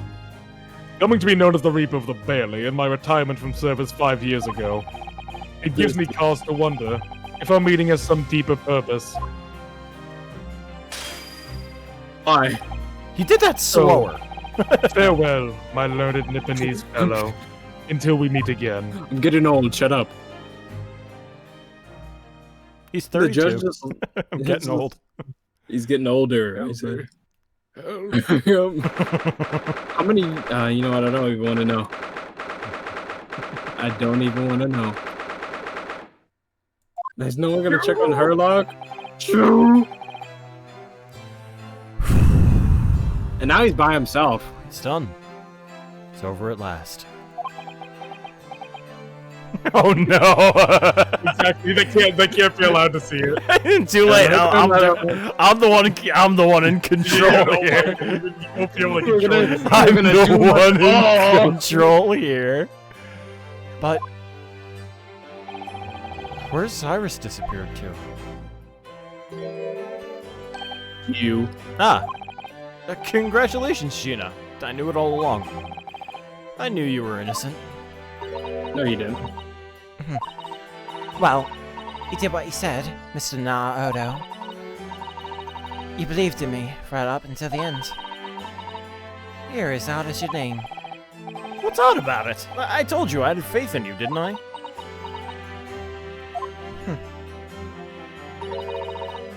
No one ever asked before, see? Kept a promise, I mean, properly. That's awful. I figured something out today. All my life, growing up in the slums, I've never trusted no one. But that's just because I've been scared of being stabbed in the back. I mean, the more you trust someone, the more it hurts when they let you down. Yes, I think I can understand that. After all, I had a taste in that in the trial 2 months ago. I chose to trust someone, and I paid for it. That betrayal left a pretty big scar. You know, Gina, that worked something out quite recently, too. Trusting in someone else is really an exercise in learning to trust yourself. And when your gut tells you it's the right thing to do, and your trust is rewarded, there's no better feeling in the world. And I think I have you to thank for that, for reminding me of this valuable lesson. Oh, well, if you say so. Don't make a fat load of sense to me, though. I'm trying to say that putting my faith in you, Gina, has been a real pleasure. Oh, for crying out loud, pack it in! But, I suppose, I sort of feel the same way. I mean, sometimes trusting someone else is, you know, alright. Thanks. I was killed. Oh, great. This is the way I see it. What the fuck? This goes! Wake up. Oh, never mind. What would you do? What if we just walked into the game end? What would you do? I'd the fuck out. I faked my death, Ryunosuke. Game 2, Case 1, Kazuma's alive. No. He's the judge. Oh my, what? He's angry. I'm here for revenge. A defense lawyer is only as good as his faith in his client. And that comes down to how much faith he has in himself. And you're gonna rip my quote off, aren't you? After this experience, I'm starting to feel like I understand what you mean, Kazuma. Am I living up to your expectations? Am I turning out to be the lawyer you believed I could be? No. Thanks, Kazuma. Just the smile. Do better. That's what a real friend would say. Yeah.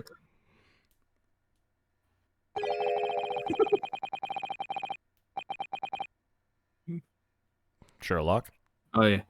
But what the deuce does a man have to do to be noticed around here, my I'm dear gonna go to the fellow? left turn to look at him. What the fuck? That voice! It's too late for that voice. Now, Mr. Naruto. Who is he talking into? I've been standing here patiently in the corner of the room for eternity. What the hell? Haha! Yes, it was me all along. I would have said when finally you noticed me. But you people, with your insolent babbling! Mr. Sholmes?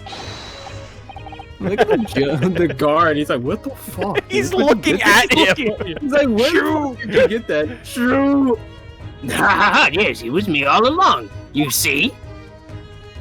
Yeah, I changed clothes. I'd assume you'd been taken back to the hospital, to be honest. Indeed I was. I managed to escape again. I just fucking left.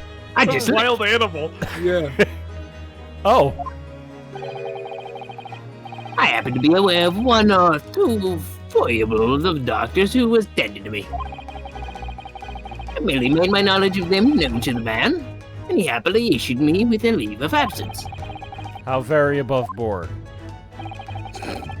But enough of my adventures. That was a fine victory, Mr. Naruto. Your tireless efforts justly rewarded, I feel. Congratulations are in order. As a close friend, I tip my hat to you. Oh, thank you. Some great detective you are. Great at being cold as ice, maybe. I'm gonna beat the shit out of you if you keep talking shit to me. That turn made it even more authentic. Have I irked you in some way, Miss Lestrade? Well, first you mispronounce my name all the fucking time, so I don't give a fuck. let's roll that one back. Mm, And while you've okay. been having a snooze in your nice soft bed, some of us have been fighting for our fucking lives. Fight for my life, man. Fight for my life. I will. That bullet did cause me to lose a substantial amount of blood, it's true. I have indeed been feeling somewhat cold. Not perhaps as cold as ice, but we'll have a feel. Feel me. Could you take your hands off my neck, please, Mr. Shums? And feel it!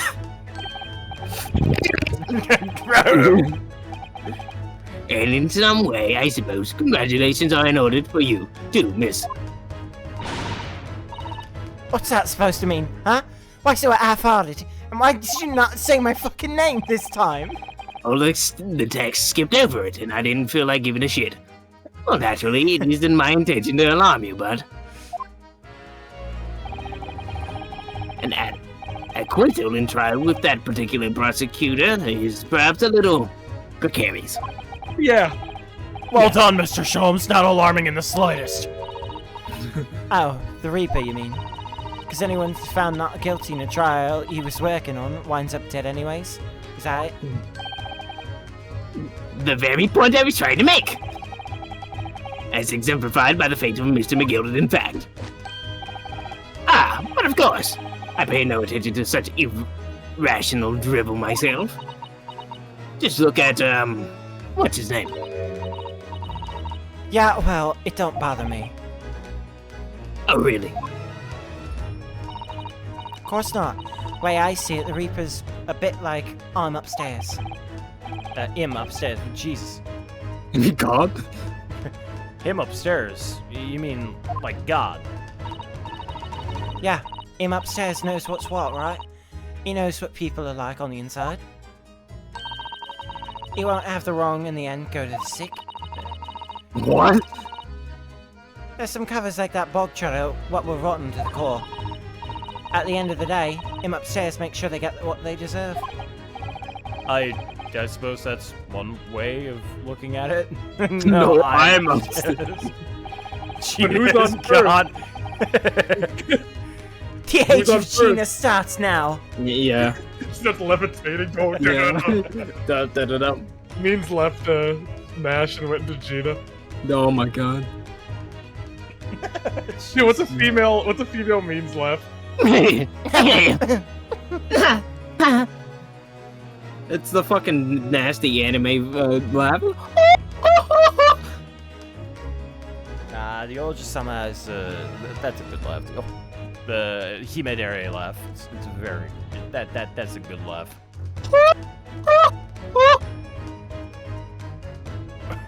God damn it. Divine justice is one thing, though. The Reaper taking matters into his own hands and claiming the lives is, another. Well, I ain't like McGildeds of this world. I ain't scared. I got principles, see.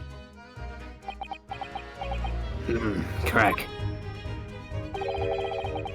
A trait in you which is to be admired, miss. Go on. What is it? Fuck your name. What is it? I don't want to say your name. Say it. Okay, bitch. I'm gonna... You can try. I've begun to. Can I read katakana yet? No, I only started with hiragana and I only know like 5 letters.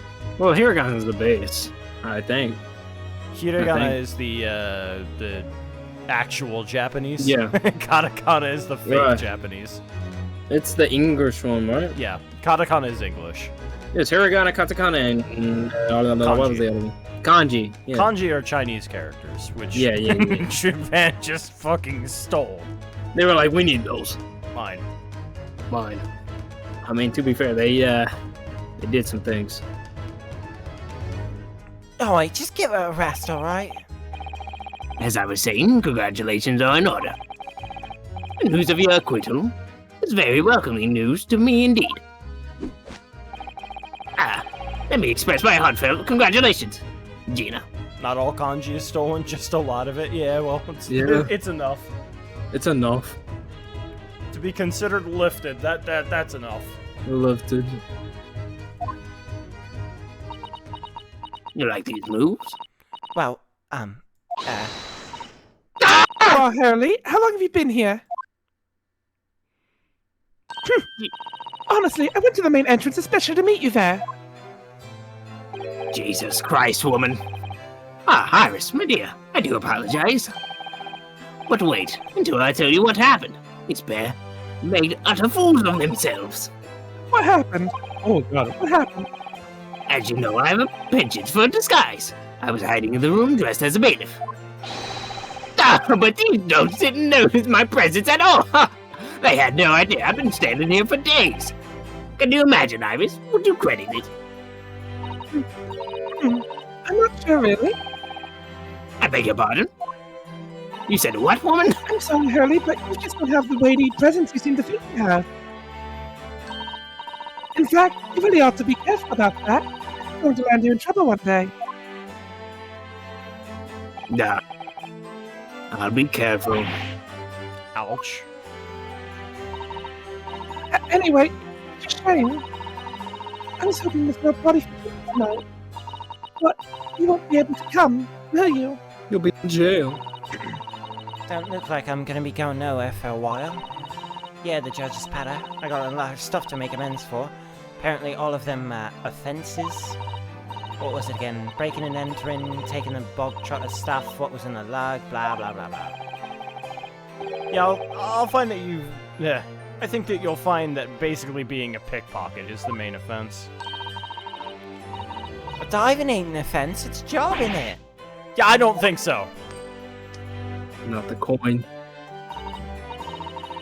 Still, it has got me thinking all this. Maybe I should start looking for another line of work. I mean, you didn't start off as a lawyer, did you, Odo? No. Well, no, but I was never a pickpocket. I was an English major. Yeah. Fucking English major. You were an English major and you fucking defended me. Holy fuck, how did I get out of there? Yeah. Well, anyway, reckon I could make a change. I'm gonna do something for all them lot like me in the slums. Something that makes a difference for them. That's a wonderful idea, Ginny. I'm sure you can do it.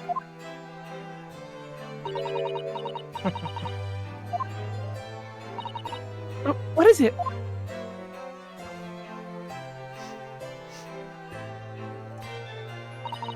Nothing. Who the fuck? Just a bailiff. Ow. Miss Gina Lestrade, the prison carriage has arrived, ma'am. Come with me to the rear gate at once.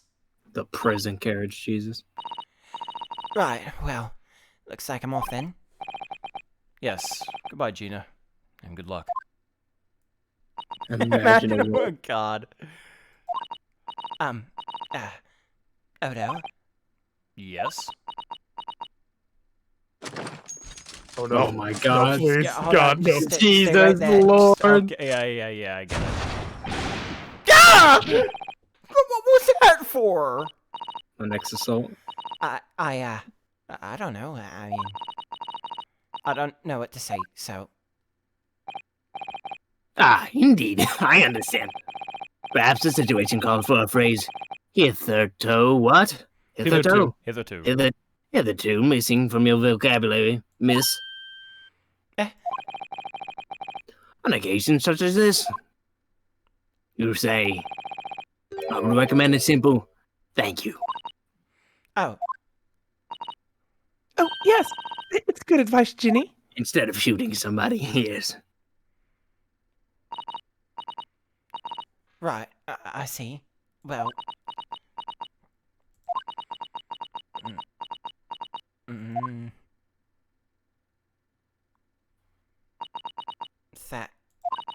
Thanks, Odo. Oh. Thank you for everything, what you've done, for believing in me. He cleaned all the dirt off her face, too. Good tears. Not at all. In fact, that should be my line. Thank you, Gina. She's adorable. Love Gina. Powerful I love tears. her. Clean dirt off your face. I love her. Well, there she goes. I wonder if I'll ever see her again. Don't worry, my dear boy. In the second Don't worry. Don't worry, she'll be in prison. Well, quite the indomitable prick purse. So, like, are you just not going to see her in prison then? It's like, well, I wasn't. You're not gonna be. Like I'm doing stuff. I mean, I'm gonna be in jail in a second. I'm gonna be. I mean, come on. I'm gonna be like. Yeah, leaving the country. Cases. I'm gonna be probably Leaving the going back to country. Japan. Listen, no, hold on. You just got revealed to have used forged evidence to win a trial. You're not getting work. Yeah. I didn't use forged. You got a guilty or not guilty verdict. You will never see You the court used that again. you used that perjured testimony to build your Okay, defense. but I didn't know. Well, you didn't know. I don't Doesn't believe care. many people will care about whether yeah. I don't know. Maybe it'll be lenient. I don't know, maybe it'll even be better. Maybe more people will hire you, actually. And maybe you won't get killed. See, I mean, like, look, 3 cases in a row, 3 innocent Dubs. verdicts, right? Very cool. Very cool. However, only one of them came out unscathed. Yeah. So far. So far. So far. Listen here, you dirty. But, I mean, if I go back to Japan, I'm probably going to get a decent amount of work, because I don't imagine that, you know. All that money. Yeah, I mean. Payne might, Mr. Ouchie might Anyway. have to try to fight you. Oh, I nearly forgot. I brought a paper outside. It's a special edition, and there's trials all over the front page. Really? Pickpocket's innocence proven. Isn't it wonderful? Wow, that was the... You should have shown it to Gina, Irish. She would have been thrilled. Oh, how silly of me. Cool. But anyway, would you like the good news or the bad news first? Oh, fuck. Oh, God, not again. Well, what do you say, Bruno? Early? As usual, I think I'd rather get the bad news out of the way first. Absolutely not. I have no intention of listening to anything but good news. There you have it. How people answer that question says a lot about them, doesn't it? Let's not go there. All right then, maybe let's start with the good news this time. Crystal's Tower has been The blown. rain has finally stopped. It was record level rainfall apparently. Well, that is good news indeed. We can journey back in greater comfort. Alright then, what's the bad news? The huge storm has left the seas very choppy. Oh no. Oh. The channel in particular is awful, so sailing out of Dover has been delayed by a day or more. Oh. Wait, Dover? That's right. If we head to the station immediately, we may still be making in time to wave Susie off. I'm packing my fucking things. But there won't be a train, surely. We couldn't be that lucky. Who do you think I am, Mr. Naruto? I have a car! Helicopter! God. Good news, the eyesore known as the Crystal Tower has been removed from the skyline. Bad news, approximately 200 people are dead. Great news, villain is fine. Even better news, villain Villain Borshnik were just kind of on the jury. He did nothing. Like, He did nothing. nothing, and like, we waited. I love him so much. It's so love him fucking good. He's just a dude. He's just a dude that is just like, I am not. And he was real. probably like one of the more rational ones of the group. Yeah, he was just like, no. And I think line. I think the bit is that just everyone mistakes him for being a bad guy because his name is Villain Bolshevik and looks and talks like he does. He does. Well, I mean, he did admit that he was running through fucking Siberian wilderness while Yeah. people with hunting rifles shot him in the middle of a storm. He's been through bloodbaths. I mean, that just That sounds doesn't like mean Russia. it's his fault. That Fair. could just be a normal death. Early- Let's get milk. Early 1900. Mr. Sholmes. I was to Victorian Station earlier and made arrangements for a special express. If we hurry now, we shall be there in time for dinner. And I know of a fine restaurant that serves the most delicious baked so. I don't. The great detective does it again. Indeed he does. I happen to be aware of the number of Trail Transport Director's valuables. What? I merely made my knowledge of them known to the man, and he happily laid on the locomotive. Elementary. Just an idea, but maybe it'd be wise to stop manipulating people in that way. We'll see. Ribbon, London Victoria. Here we go. Adventure. We gotta see the fucking Giga Chat assisted off. What is that, the Titanic? I sincerely fucking hope not. Oh dear. It's okay, Mr. Naruto. They said the ship's quite unsinkable. Not even an iceberg could stop it. That took somewhat longer than I anticipated. Susie's boat must be about to leave now. Mrs. Sato, where are you? Over there. Yeah. Over there. Look. Looks like she's reading something. God, she has long legs. Hold it! Don't you dare throw that.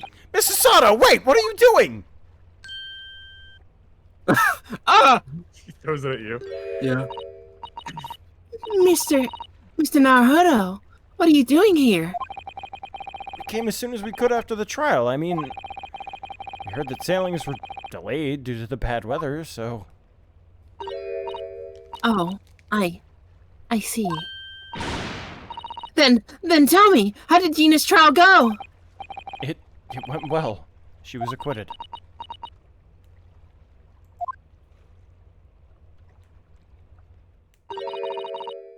That's wonderful. Really wonderful news. No, not this song. Oh. Don't leave. Don't leave, girl. That book that you were about to throw into the sea. It was your Encyclopedia of British Law, wasn't it? Oh dear, I was hoping you hadn't seen that. I'm not worthy of practicing law in any way now. So, I was saying my final farewell. You're saying goodbye to law. You, Susato-san? I mean, would I be correct in assuming? It's because of the peephole, Mrs. Sato. I deliberately altered the scene of the crime, and then I tried to hide the fact. What I did is utterly unforgivable. That reminds me. How did you even come to have this, Susie? It's out of my pocket. On the evening of the incident, Mr. Sholmes had invited Gina to dinner, if you remember. Oh, yes, we had a wonderful time. Well, Gina gave us a little introductory lesson, didn't she? It's the art of pickpocketing, I mean. That was so much fun. I still ruin his armband. Yes, please don't do that again, Iris. That band's very important to me. If it's so important, you should pay more attention to it. You didn't notice for ages. Fair. On a whim, I thought it would be fun to see if I could take the cat flapper-mat, so I put it in my sleeve. In your sleeve? Really? And then I rather forgot about it until I found myself in Mr. Winterbank's shop with it later that night. I see. And then...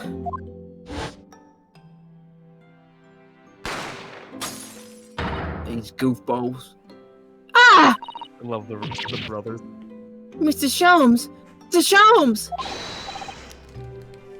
Leave me, Mr. Naruto. Right!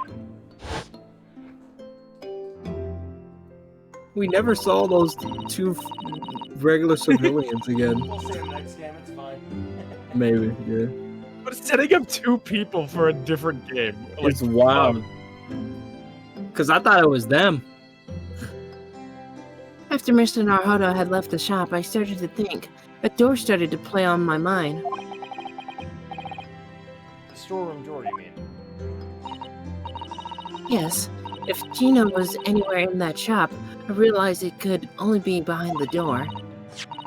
And at that moment, the little device that I had up in my sleeve sprang to mind. I was so worried about Gina.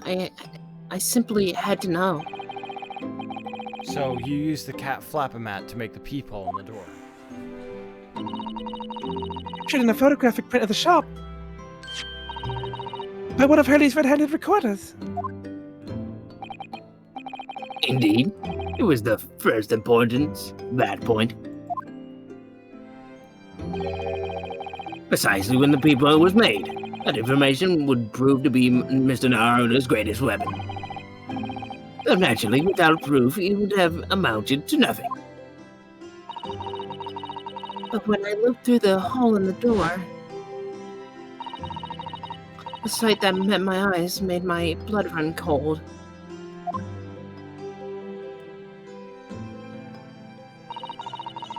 Thoughts started to run through my mind. I remembered that trial 2 months earlier. I will be right back. Alright. Something's bothering me. Christ, Shoe. True. Every case in this game was a banger. Banger. There's like no misses. What do you think of Graydon now that you've got his full story? Of who? Of Ashley Graydon. Oh. It's still bad, but like... Yeah, like obviously they're not telling you to excuse him for what he did. But it like, definitely works. Understanding where he came from, it's like, oh god, you were just a human being.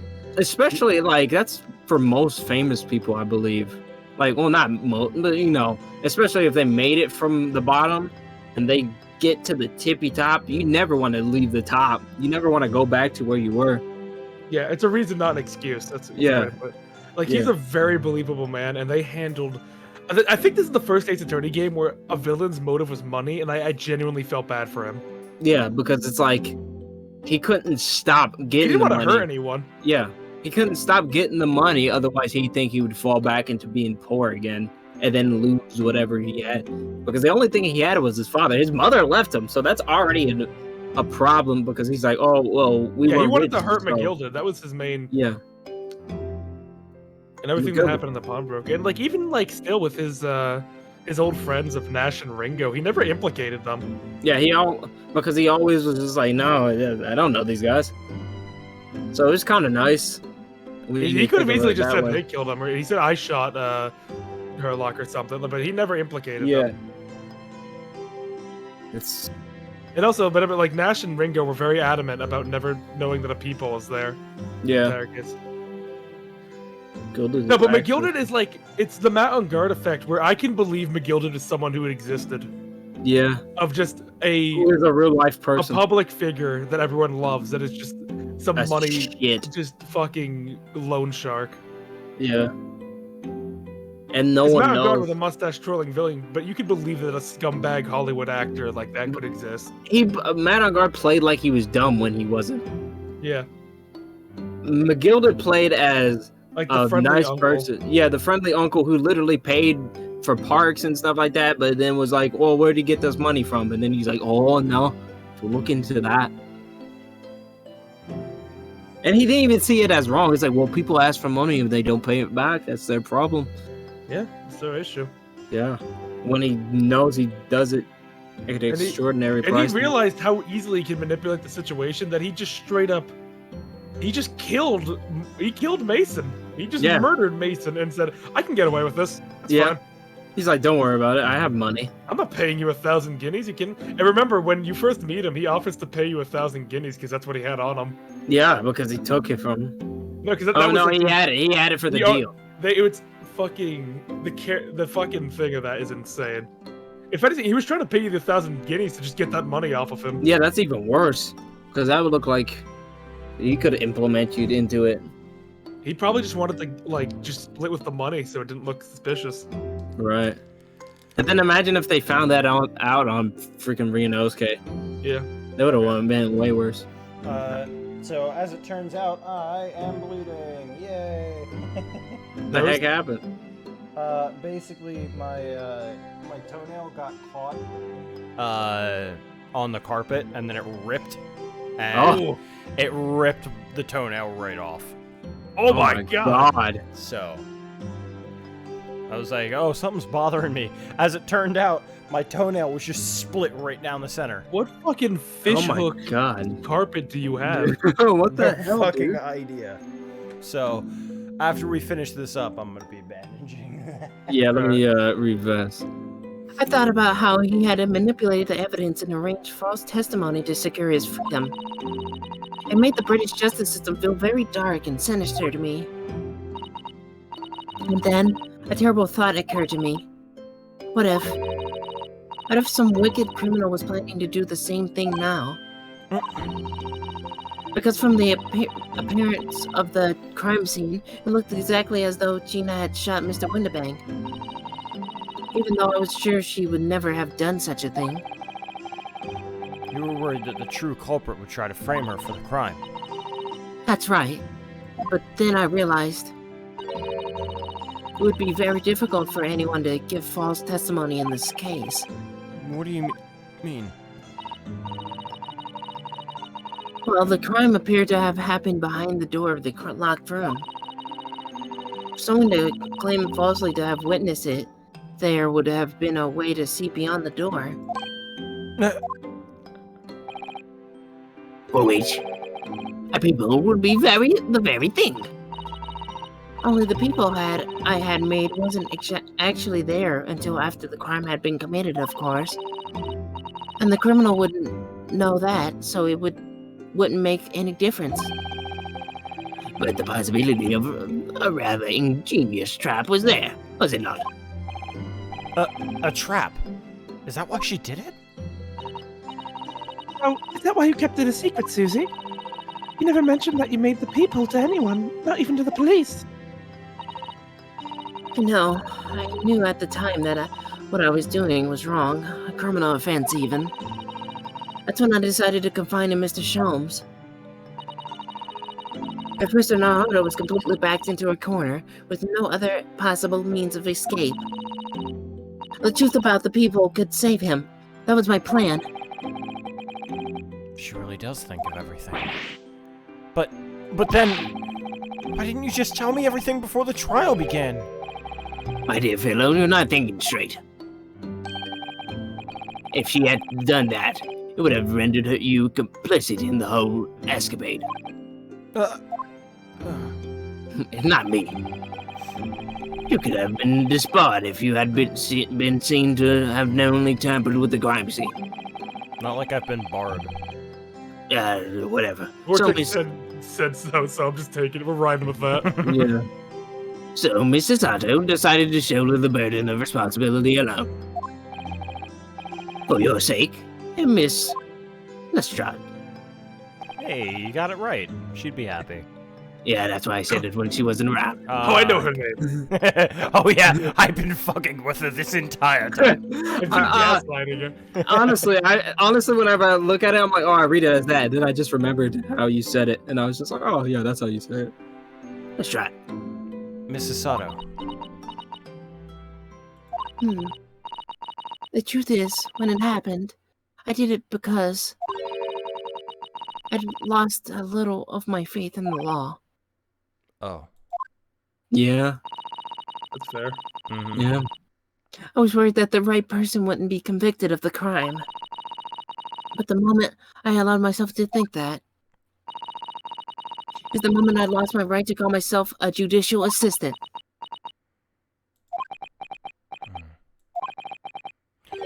What you did isn't comparable to what he did. Graydon is the one who lied on the witness stand, using that peephole as a way to implicate Gina. Or implicate. And besides, if the people inconsistency hadn't existed, I'm not at all sure that she would have been acquitted in the end. Mrs. Sato, what you did saved Gina's life.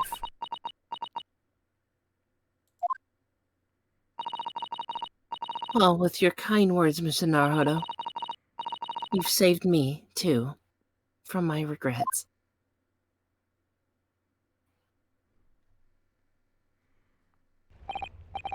Well, you must all be thankful that Miss Lestrade freedom had been assured. Yes, exactly. Although some of the loose ends in the trial will continue to play on my mind, I'm sure. But the revelation that the music box disc contained secret messages, Miss Naruhodo. What a triumph to work that out. I'm full of admiration. Well, actually, that argument wasn't quite as compelling as I thought it was. Oh, it wasn't? I was a communications officer among the jury members, you see. A telegraph operator. She said the majority of the sounds on the disc were just meaningless tones. What if she was lying?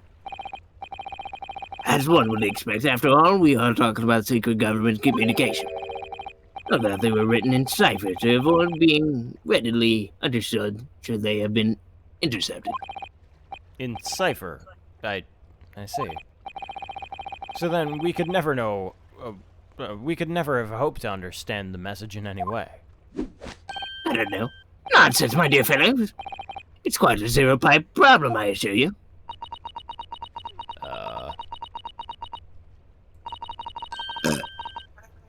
Hey. Asogi. Oh my god. No. What? Oh, no. Well, that can't be a real word, can it? How funny. Wait! Iris, what did you just say? I just said Asogi. Does that word mean something to you? Mean something? Sogi was the name of my best friend! Oh my goodness! But how? How do you know that name, Iris? I wrote it down during the trial before. You son of a bitch! When the message was playing on the music box. Oh yeah, no, I simply just understood it. Yeah. She, you saw how she was thinking, I'm like, oh, she's gonna understand it. She transcribed it on the fly? She really is a fucking genius. A fucking... I thought the message probably wouldn't be written out in plain Morse code, so I tried various ways to interpret it. But whatever I tried, the words just didn't seem to make any sense. They're not words, they're letters. That is, in English at least. Is this what pleasure born? Because it is sickening. It indeed is, my friend. It indeed is. God. Oh. It suddenly occurred to me, you see. There's more than one Morse code, not just English variety. Various countries around the world have altered and added to Morse code to use in their own languages. I don't believe it. Are you saying... That's right. I've only actually seen a chart of Japanese Morse code once before. But I think it's based on the Iroha pentagram, isn't it? You mean to say that in Japanese Morse code, the message says Asogi? Yes, I think so. Sorry, but I don't remember all of the Japanese Morse code. Iris, would you let me see that? Mrs. Sato, do you know Japanese Morse code? Yes, I spent some time studying it. Because I'm quite sure Morse code will become ever more important for international communication. Then might I recommend, my dear madam, that you focus your efforts on the English version. Be that as it may, Iris, show me the message, please. Of course. Can y'all look around so y'all don't get shot, you know?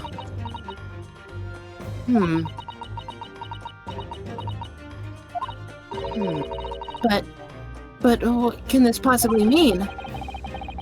Or is in that long sequence of supposedly meaningless dots and dashes? It's made the color drain from Sasato-san's face.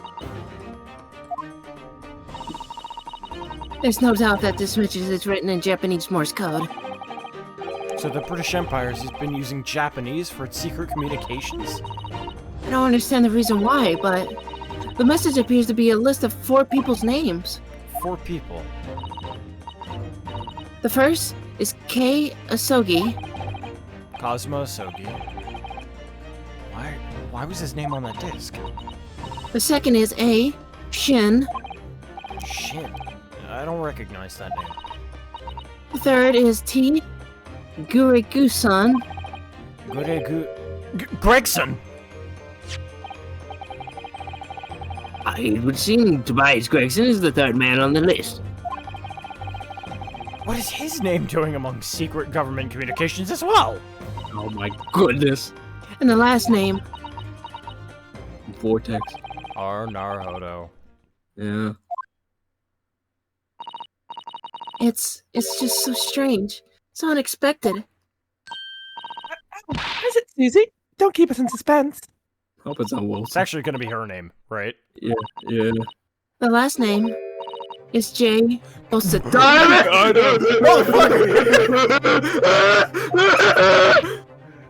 What? Yeah, Holmes is like shit. Wilson? John H. Wilson? You mean Daddy? When do we tell her?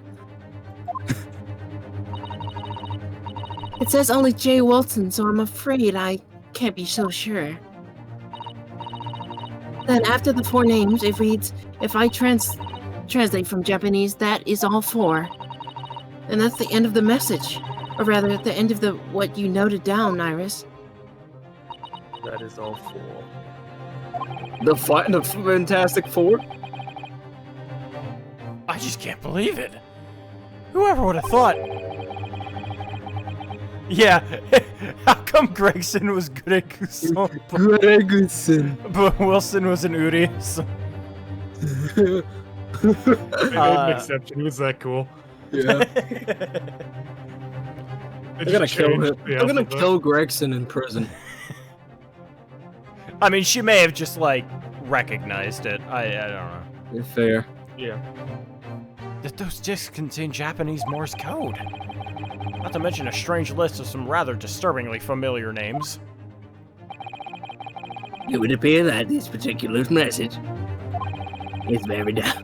It's a communication of some kind between Great Britain and the Empire of Japan. Oh, Daddy could be in Japan then. Where Susie and Bruno come from. Well... No, time to be hitting the old dusty trail. Time to get on that boat. No, it's not very likely, really, is it? I mean, there are thousands of people with the surname Wilson, and there must be a lot of J's among them. Yeah. Dad Oh alive. my goodness.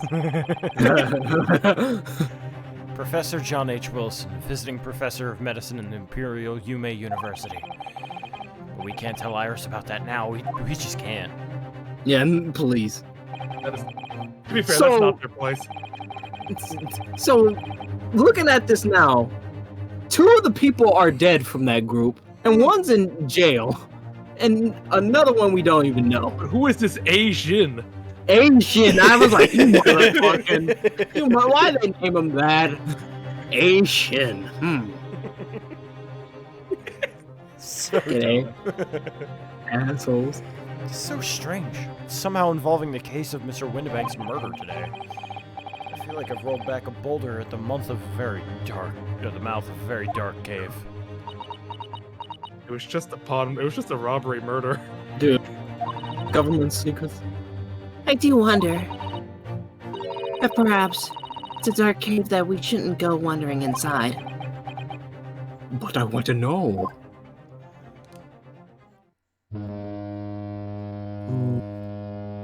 Oh. Honk. Oh shit. Oh dear. The ship is going to set sail soon. Yes, it seems so. Well, let's forget about all this information. No, I'll just leave that with you, player. Yeah, good luck with that. I'll sail on the steamship first to the port of Dunkirk in France. Hey, poor thing. Then I'll change onto a larger passenger vessel bound for Japan. I'm sorry you have to go to France. Yeah. You really are going then, Susie? No, I'm gonna stay here. We wish you a safe passage, Mr. Sato. I love you. Thank you so much. I wish all of you the very best. Mrs. Sato, I had hoped to have you always at my side to guide and support me. Mr. Naruhodo! Please, come back soon. As far as I'm concerned, you really are the very best judicial assistant in the world.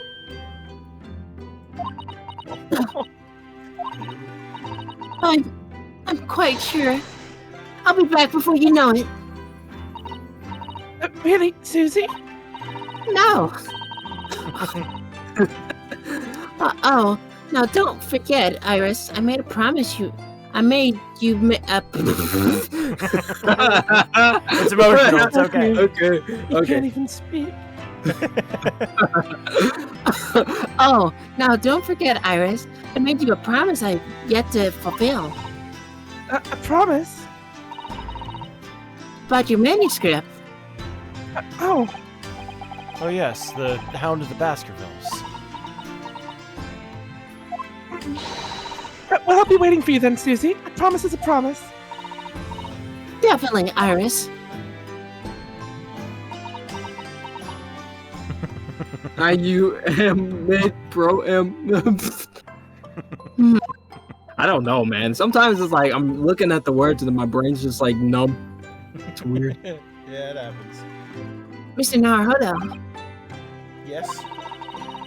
do you remember the first time we met? Of course I remember.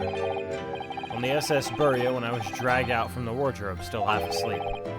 If I remember rightly, you threw me halfway across the cabin with a Sasato takedown.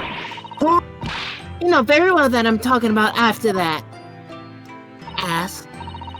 It's strange, but being thrown together as we were in that case, I somehow felt straight away like you were the perfect person to continue Kazuma-sama's great legacy. 17 more days? Until October? Uh-huh. Miss Sasato. My instincts were right. I really want to believe. No, I'm sure that. Oh. I'll be back soon. Farewell until then. Goodbye, eyes. Sasato. We'll The never see you eyes. again. There we go, boys. Until DGS. Shumbu. Ooh, anime.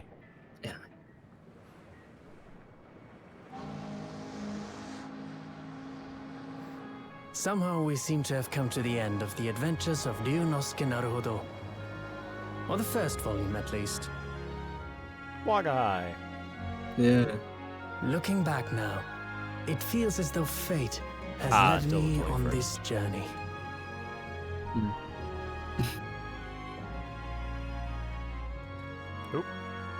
The cat. Fate led me to becoming a lawyer, to traveling halfway around the world, to meeting the great detective. I'm sure there'll be trials and tribulations ahead. Oh, I Of see what course you there did. will. Shut up. Shut up, localization team. Shut up. Whatever happens, I know I'll be able to turn my fortunes around. Get a haircut. The world's smallest violin. After all, Yeah. Yes. I have the greatest friends in the world on my side.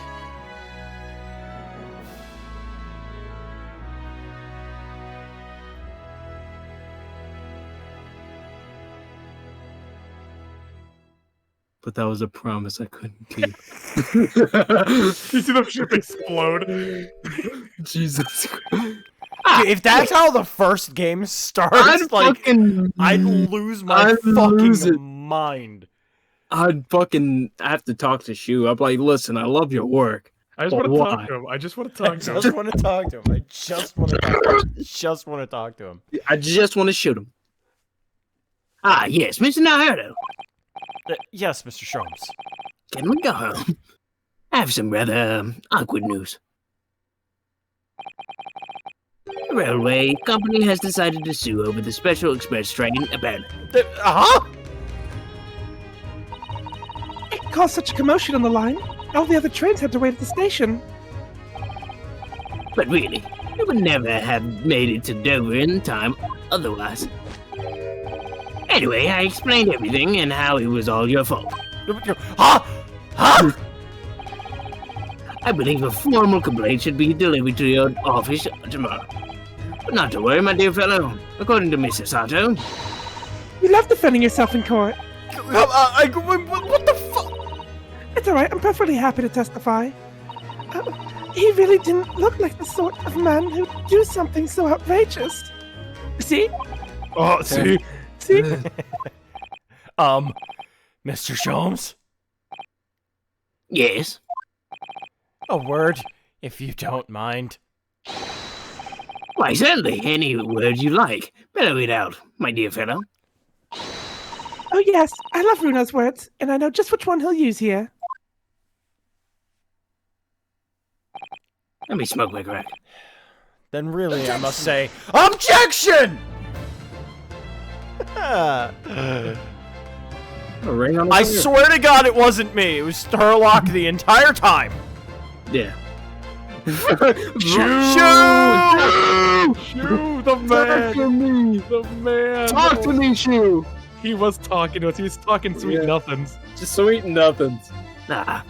In the following weeks, hundreds of music boxes arrived at Baker Street from all over Europe. Something was afoot, though it transpired I had ordered them all myself. So I advertised them for sale with used by Mr. Sholmes to solve his important clues. And the money I bet, consulting detective work pays a pittance by comparison. I'm damn good. What the fuck is this? That's his analysis device. He gave it to the pawnbroker, right? Holy shit. I haven't slept a wink. The manuscript is due tomorrow now. When I'm this busy, Hurley usually cooks me breakfast. Well, cookie's an overstatement for some dry toast and sipping coffee. Sipping. I do miss Susie and her lovely Japanese breakfasts. You put her on salad duty first. Yeah. I salad duty. They had to warm up to each other. Fair. Witness, your testimony is riddled with contradictions. Exactly! Rally to rare Koban coins and the rare stakes themselves! Well, I don't know, son. His father is an innocent man. Are you calling me a liar?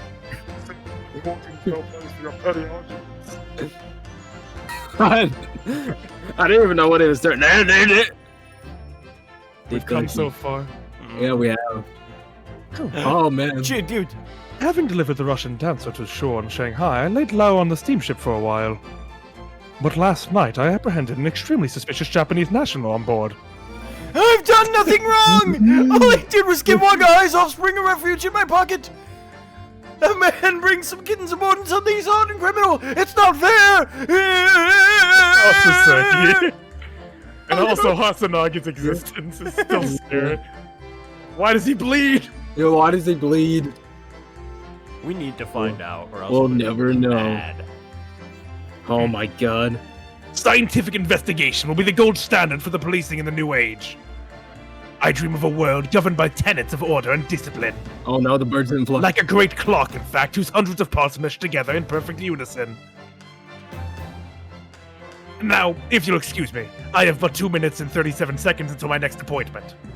Take me away, birdies. The birds didn't even fly out. That's why that He did scared nothing me. this game. No, he did nothing. I thought he was gonna do something. He did nothing. He had the disc. The latest Ranks magazine is out, and I'm in it again. Whenever I say that one line she wrote now, I get a standing ovation. Want to hear it? Not bad, I suppose, for an amateur. That is a good line.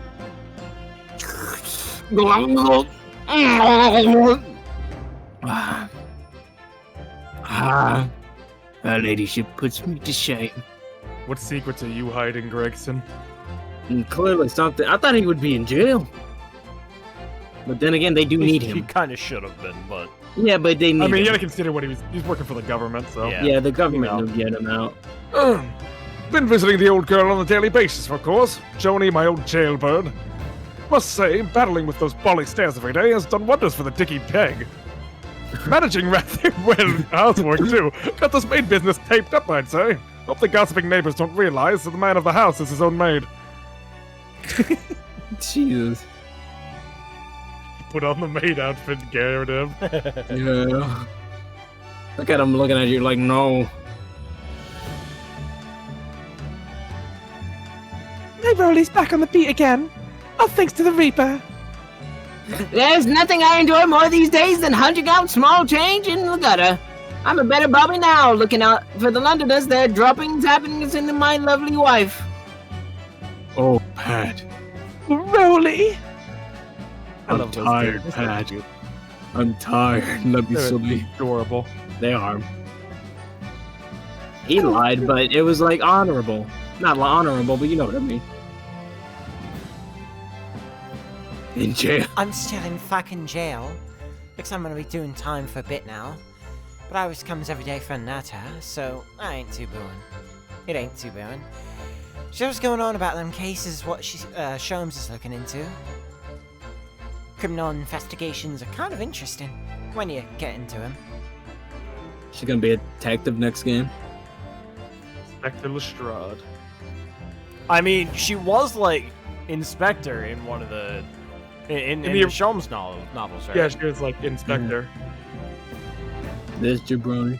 Yes, I renounced my upbringing and chose a life of sophisticated crime. But regrets, please. Give it over, bruv. Ain't that Ash we used to know? We're going to turn here to Brian to come back and Melverton in the Stoken Broken Run. The three Muscowatsits! Look in the neighborhood Jesus. They Why never is show it- the killer. They never show the killer at the end. I really appreciate that. Yeah. Also, he is getting mega Oh my executed. god, super. Yeah, Two counts he's of super murder. dead. Yeah, no, he's dead. He's done. They're not. There's, He's like, not getting out of there's it. no big business coming out of this. No worries, bruv. So what? This past 6 months has been a time I shall remember forevermore. Painful goodbyes and wonderful encounters. I've come to realize that's what life is all about. Naruto-san, I promise. Your assistant will return to you one day. But for now, I leave you with many memories and a heartfelt wish. That life will treat you well. Case 1, Naruto fucking dies. Yeah. Gets replaced. Bro, he's fucking swinging. the fucking words of that. He's fucking swinging. We're zooming. Picture. Oh. Oh. I'm in the picture, yes. Iris trying to control the cat. So Sato's like, I swear to fucking God. What a Happy picture. family. Thumbnail. But we do have. They do. The There's team. something cool they do in the credits I quite like. Okay. Epilogue. It's not an epilogue, but it's just still. Oh. We can walk through this case by case. So, what'd you guys think? It's fucked up what they did, restricting this to Yeah. to America. This long. They needed to freaking promote this, dude. They should have promoted Made before this. Spirit of Justice. Yeah. With less of a budget. They absolutely must ensure that this needs to like continue like as it should. You know, like everything introduced in these games need to just keep going. Dale. I'll never found nothing her. about her. At all. We don't know why she killed. And then this man did something.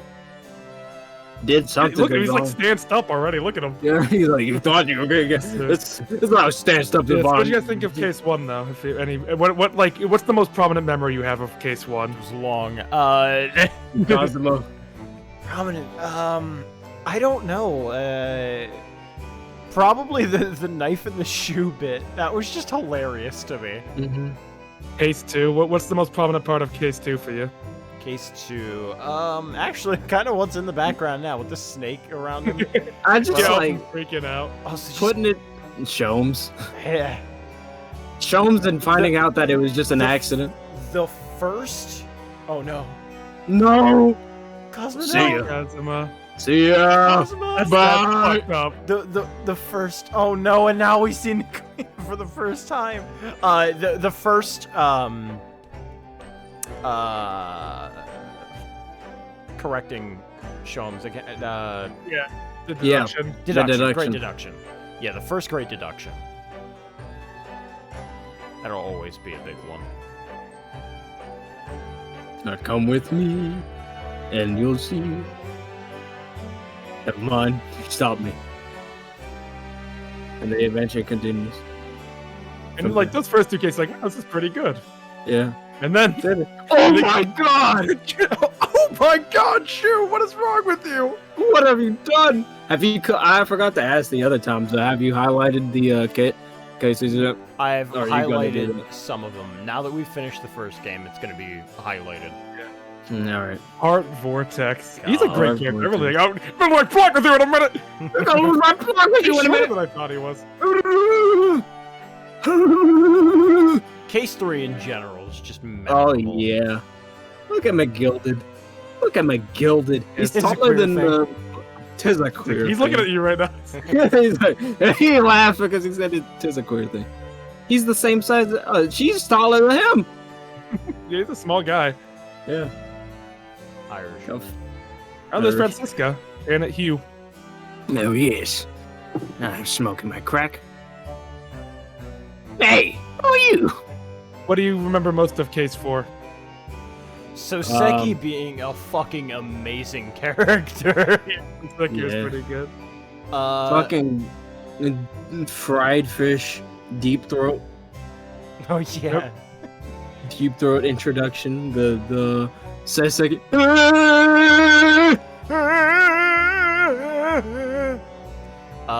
There's a lot. In every case, there's just a lot. Remember at the end of case 2, the worst cases are over. Jesus Yeah. Christ. Yeah. Zeke's. Fucking Zeke. Zeke is an amazing The foot, prosecutor. they got him on the foot.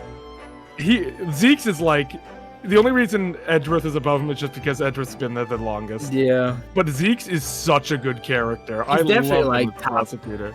Top 3.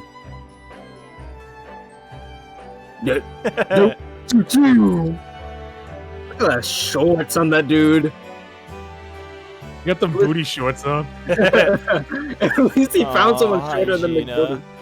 Hey, That was Gina. really sweet of her. Yeah. I really like Gina. She's about Oh, to no, wait, shoot Gina, us. no, Gina, no. Gina, Get wait, off the Gina, screen! Gina, Get Gina. off the screen! Get Gina. off the screen! There you go. And yet again, we have like a team again, you know? It's nice to Yeah. be like And they're their own personalities, too. wearing the jorts. Ringo wearing the jorts. Ringo's one of my favorite side Awesome. characters. Pops applied pressure to the G spot. Help No, help me, Nash. me, Nash. oh my gosh. Yeah, these whole characters have their own stories, their own backgrounds. What do you think? Ryunosuke by the end of Case 5 was nuts. I don't care who I make an enemy of. I'm going to save my client. Yeah. I think Ryunosuke actually tops Phoenix. For that line alone. Oh, that was great. Yes. what they did there. See, like, oh, the cast of this game is so fucking good. It's We're so good, guys. oh It my was great. god. I think Yeah. Happy Ryunosuke that- actually just straight up might be my favorite protagonist. You get to, Yeah. because you grow with them a lot. You see. Oh my goodness. God. Oh, that I Look didn't even know at that that. existed. That's amazing. That's heartbreaking. That is. Oh my god. They had a. Oh man. Fuck me, I teared up, bro. Dude, they had. At your own peril, look at Case 1 of Game 2. Also, Uh, wait, just listen to the music shift when you do it. It's scary. Okay. Hold on.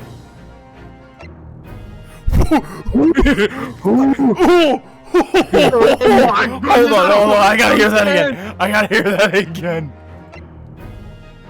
That's scary. Also, be sure to set it to Japanese. Oh yeah. Good point. I'm going back to Japan. My Going god. Language? There it is. Yeah, language. English. So? Aren't there DLC get?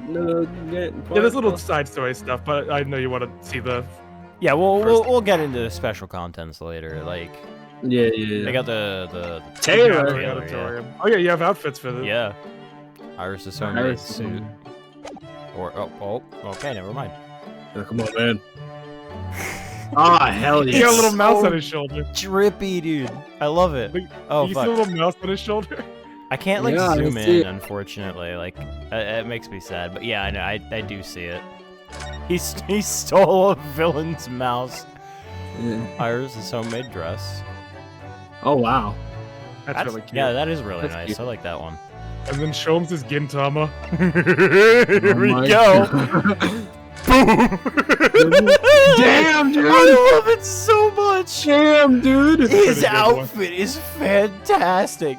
I mean, obviously we're gonna be going through. Like, I would like this. I would say keep But- him off for case one. for case one, obviously, but That's that's what I'm doing from case 2 on, just because it's so fucking good. The Meta. outfits are fantastic. And escapades are all the side stories and stuff. Yeah. There's Oh no my spoilers. goodness. There's an Look 8 at all that. in the Old Bailey. There, let's read through them real quick. Episode 1, The Defendant's Antechamber. The first of the 8 escapades, Ryunosuke finds 2 troublemaking witnesses from an earlier trial having a battle of words in the defendant's antechamber, leading to a real tongue lashing. In the second escapade, it transpires that another crime was committed aboard the SS Buryo. The stakes are high as Sholmes and Stroganov pursue the culprit, but there's more to the crime than meets the eye. Oh, this is Rant's magazine. I didn't even notice that. That's awesome. That's funny. That's And cool. they follow the adventure. It shows like Yeah, side adventures. This escapade takes place as Ryunosuke and Susato visit Lord Strongheart to report on the outcomes of Mr. Natsume's trial. They find a flustered Inspector Gregson attempting to solve a very taxing problem before his time runs out. This fourth escapade unfolds one morning on Baker Street when Iris prepared a breakfast for everyone as usual, but Ryunosuke wakes to find an envelope under his door containing a death threat. Holy shit! Jesus Christ. Who could have put it there and why? Fuck you! You saved me! An escapade in Naruhodo's legal consultancy, where Susato appears to be rather irritated because it seems Ryunosuke has been buying a little too much, I think it's bric-a-brac. Now the whole place is brimming with things they don't need, and this latest purchase has really rocked the boat between Iris and Susato. Yeah. Jesus. Oh, it's his room. It's his room. This escapade in Mr. Natsume's room is revealed that the Japanese scholar was once a teacher of English. He has much to say on the cultural differences between Japan and Britain, as well as sentimentality, Shakespeare, and cycling. A chilling escapade about a Shilling's escape from the clutches of Rolly and Pat Beat, who only just found it on the street. Gina the pickpocket is the obvious suspect, but Ryunosuke and Sholmes and Iris happen to be passing by and the plot quickly thickens. Damn, look at fucking Van Zieks. This escapade takes place on the Old Bailey courtroom, where the defendant is none other than Sholmes himself, and the charge is most mysterious murder. Ryunosuke naturally advocates for the defense against the unflappable Reaper, Lord Van Zieks. Oh, that's not a period. Unflappable Reaper, Lord Van Zieks. But Sholmes' testimony calls the true culprit of the crime into question. cute stuff. Auditorium. Yeah, you can get like behind the scenes on all the music production. Oh lord. It does separate it by stuff. Gallery. You can get a Instrument. voice for recital stuff too. It's interesting. Mata. I guess we're in the Japanese version, so we're gonna hear the Japanese lines. 被告側弁護人の法務助手、御言葉すさとと申します。承知しております。Oh well. さあ、推理を始めようか。ミスターなるほど。 Mr. Naruhodo. That's all that matters. 始めるとしましょうか。シャーロック・ホームズの論理と推理の実験劇場を。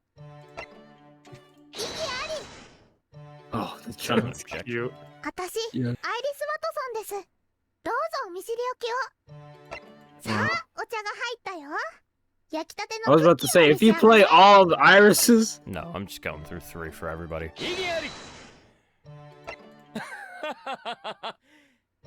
Evil なるほ villain ど、 loud. 龍之介。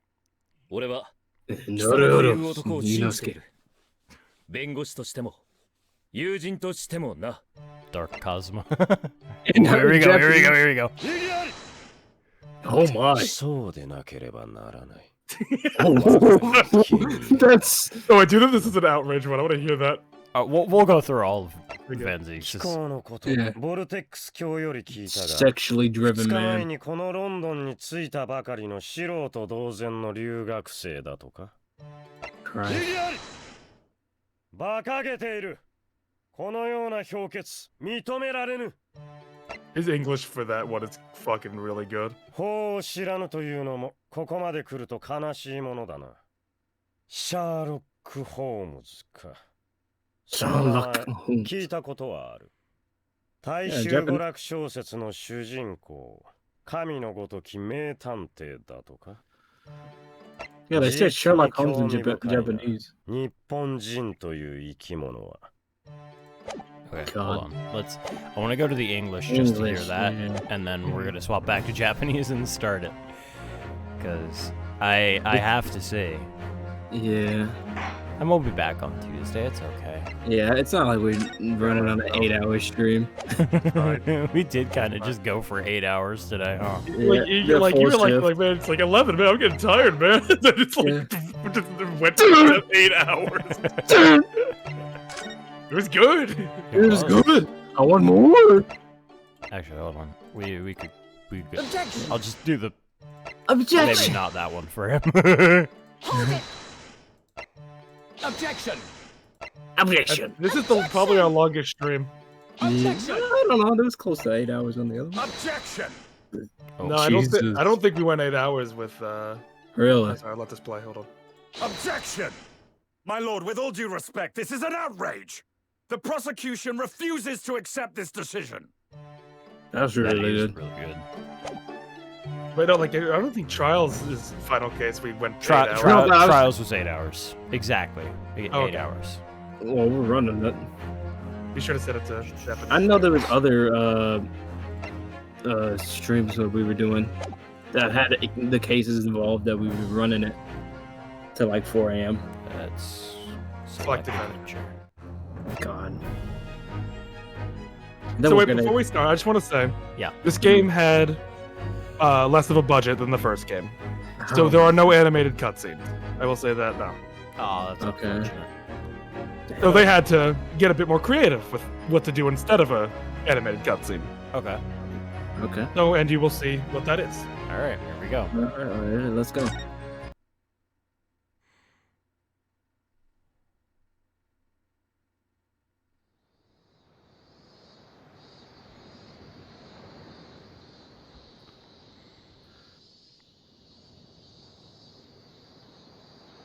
Oh, 3D animated cutscenes. Oh, wow.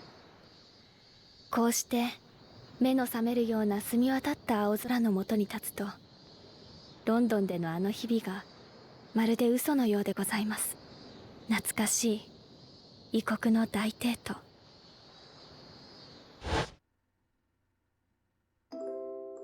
あの方はそれは立派な弁護士になられました。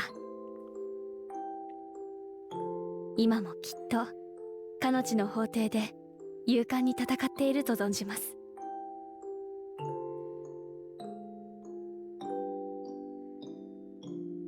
ご挨拶が遅くなって本当に申し訳ございません。帰国より慌ただしい日が続いたものでございますから。それに一体誰が想像したでしょうか。この国に戻ってからたった2ヶ月。Oh no. Whoa. Oh, you bitch! 今日はご報告に参りました。明日、私は大審院の法廷に立ちます。一生にただ一度。弁護士として。Whoa! Whoa! Wait a minute! Wait a minute! Wait a minute! Stop! Oh my goodness! Oh my! カズマ様。Kazuma! Oh! So full sending it. That is. Oh my! Oh my God! That's insane! she's gonna start the spirit channeling. Weiser did predict this, by the way. Yeah. Wait, what? You predicted being her a lawyer? I did? So yeah, that's insane. How do we stop here? Giselle is dead. Giselle is dead. Someone killed her. Yeah, I was not expecting that when we saw Giselle again. I thought she killed somebody. Nope, she was killed. Like, you bitch, you're back at it again. You what? Oh. Well, now what do we do? What do we do now? Wait, we have to. Oh no! Oh my god! Oh no, And bro! we're standing in court as Susato. Oh my god! Who's gonna be her partner if she gets one? Shit!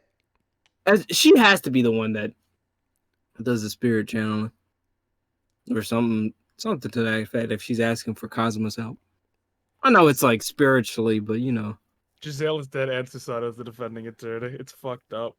Who was accused? Holy shit! So, and this is 2 months later. Well, no, it's like 2 months after she returned to Japan. Oh. So this is like could be longer. Six It's been like months. 4 or 5 months. Yeah. Yeah. Okay, jeez. Because it's like a 50-day trip, so it's a little over. Yeah, probably about 4 and a half to Well, 5 there's months. and also you just like that was just a gorgeous opening cut. Oh, yeah, they're so freaking much. Like when you said like they're not gonna have animated cutscenes, I was expecting okay, they're just gonna be like static most of the time, and then we got that. Yeah. It's August. She left in April. August. Yeah. Okay. It's like it's like there's something kind of if you can draw a good background just enough and then put a 3D model, it looks really good. They just set a scene. With a lot of music. Yeah, they do. That it was fine. Just they framed that. I didn't know it was Kazuma's grave though. I was thought kind of it was expecting it to be her dad's. Yeah. I guess he still has to answer for some questions, you know. I mean, so did Giselle, but I mean, whoever killed him must know Hold something. on. Are they gonna be giving my court record? No. Okay. Fuck off. Court record. You're a woman. Listen, I wanted a court record. You're a woman now. Women.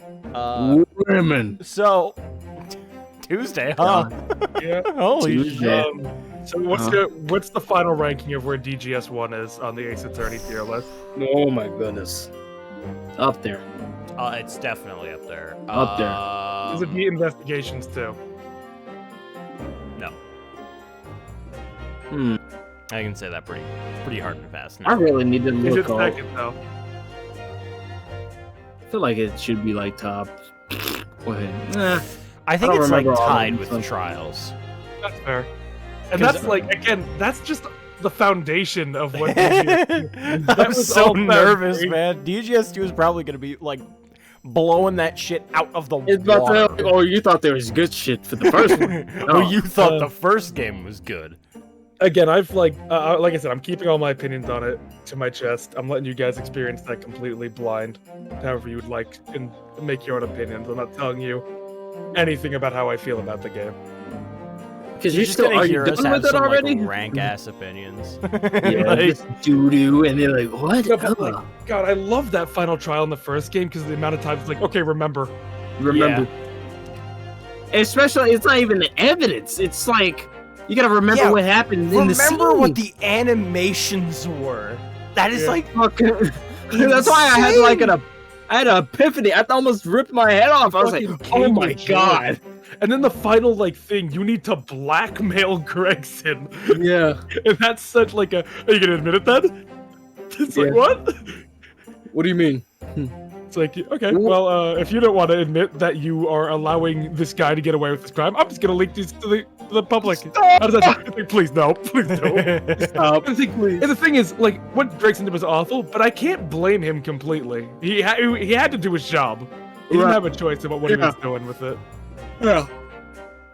But now, like, if Iris knows, there's definitely gonna be people looking for him at some point. I loved Graydon. I think Graydon's a fantastic final antagonist for the game. Mhm. I think he's like the good like final hurdle that Naruhodo has to overcome to become like a confident lawyer. Oh yeah. And he's like the only Ace Attorney villain that's motive was money that I felt genuinely awful for. Like, dear Christ, you got dealt a really bad hand, man. Yeah. You got used. Mm-hmm. And like you lost your father because of it too. A father that he had reconnected with. Yeah, because of the money. Like if Graydon was on the omnibus, he probably would have died. Yeah. He got killed for sure. So that's why I say you wrapping your foot. Yeah, wrap your foot. Wrap that bleeding foot. Yep. But why was McGilded trying to trade secrets? You know, there's still questions that are lingering.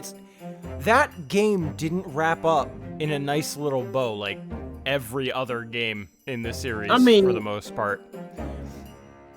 It solved most of the problems. It solved the problems with the McGilded arc, as I would call it. But why was he selling them? Like that? Because probably just for money, I imagine. Yeah, I would imagine, yeah. But like, still, there was a reason. Yeah, like I'm wondering, you know, if there's more to it, kind of a thing. Because he was like a money launderer. He already had like enough money. Yeah, he was literally the richest man in London. So like, why was he selling? Because like, I think personally, it's probably because he's Irish, which, like, you know, it's like, hey, you know, that sounds bad, but like, the Irish did not like the English, and he's living in London, so I imagine, okay, all right, I'm selling secrets. I imagine he's probably selling it to Ireland, and then from there they get out. That would be my guess. How much of a team effort Case 5 is of everyone bringing the part. And it's to the fucking trap societal set for the fucking culprit. Hey, you can look at some of the concept there. No. Nice. Yeah, Susada like was afraid that the person was gonna get away, and so did something that she thought was horrible. But okay, if it says in the vault, don't look at it.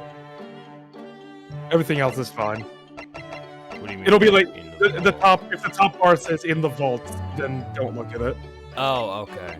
Everything else can be fine. It's gonna be like by the end. Oop, there it is. Yeah, from the vault. Okay. Yes, just don't go that far. Okay. You can look at these though. These are all fine. yeah, that sword that he never wields once. Ooh, if you click on this, even text and stuff about from the artist. Nice. Being so different of modern clothes. Kazuya Nuri. I think it's Emi and D to go between the. There's not every, there's multiple text box per. Oh. So there's like. I forget which one it is. I forget. Try E. E sends us to the next page. Oh. Okay. Yeah, that's to the next page. A and D. There it is. Okay. Okay.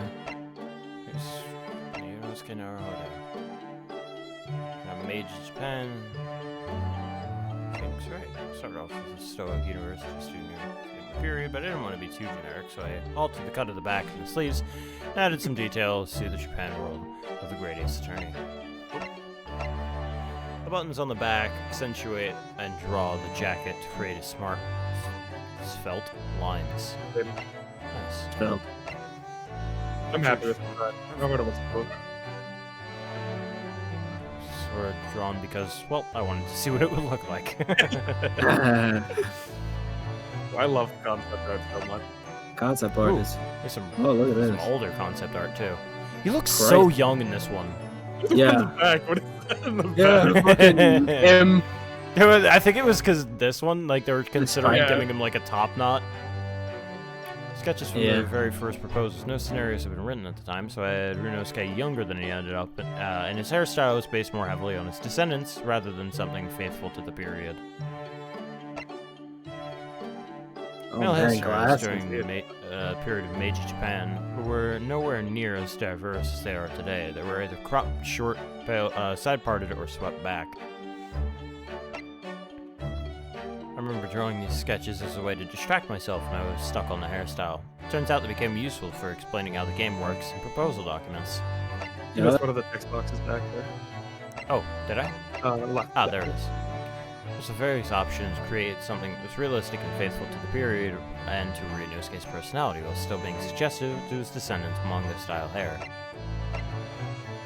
Whilst the overall character design reasonably complicated, I was conscious I wanted to convey unique qualities of the game's world by paying extra attention to fine details.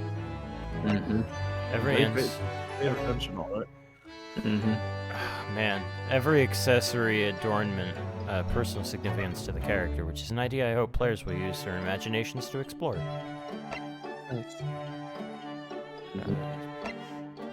Susato Mikotoba. Oh, that's just it. Okay. Deep for this design is that of a female student who embodied the principles of Yamato Nadeshiko, personification of the quintessential Japanese woman. So I decided to use easily identified typical Japanese cherry blossom as Mikotoba family crest, influencing the pattern of her kimono and hem of her hakama trousers. The heart of Susato's character is her impeccable upbringing, which I've tried to bring out in various elements of her design, from her posture, facial expressions, and the quality of her kimono. Posture. Rob, compliment to Ryunosuke's traveling clothes, knowing that it will only appear in the anime cutscene. I tried to keep the overall design overwhelmingly simple, with the exception of the clasp, which is a nice little cherry blossom. With Susato's hair to be styled appropriately for the period, whilst at the same time being a little out of the ordinary. And ended up with something that looks relatively simple in silhouette, but is actually quite complicated. Yeah. Yeah. Yeah. Its frontal portrait was drawn while the kimono pattern was still being finalized. I tried a great many different designs before arriving at the final one in order to find a pattern that didn't draw excessive attention. Her hair is... Ooh. Oh, wow. It was an early proposal sketch when it wasn't quite clear how folksy to make Susato. Later, in parallel with Mr. Takumi's scenario development, I got a better feel for her character and softened her into a refined young lady. True. This image was drawn to help the anime creation. Anime cutscenes bridges between various scenarios of the game. So it's vitally important to get any discrepancy between the rendering and the characters. It's always my intention to not interfere with the anime artists and their work, but sometimes minor corrections are required. It's a constant dilemma for me. Also factoring in Susato's design was how she would appear alongside Ryunosuke. In the end, I think that the contrast in conduct and bearing between the two helps establish their memorable female lead. Sherlock. Great detective himself, Sherlock Sholmes. But how was I going to come up with a design to satisfy the requested unique take on the classic detective? To begin with, I brought some steampunk elements into the Victorian-era character. Nice. Then I tried to create a stylish arrangement of various period elements and iconic characteristics of the original that I wanted to preserve. It's a really good, personification of him. Oh yeah, absolutely. Yeah. Sholmes' personal crest combines the cogwheel motif of his consulting detective business and the simple flower design of Iris's crest. The cogwheel symbolizes the Industrial Revolution taking place in Great Britain at the time. Nice.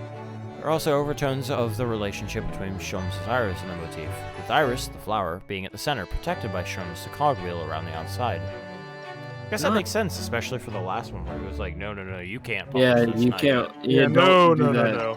Yeah, don't do that. I was careful to preserve the essential features of the Great Detective, such as the deerstalker and the pipe, arranging them into a character that would be instantly recognizable. I see the one where he's turned around. It's like, why is everyone so mean to me?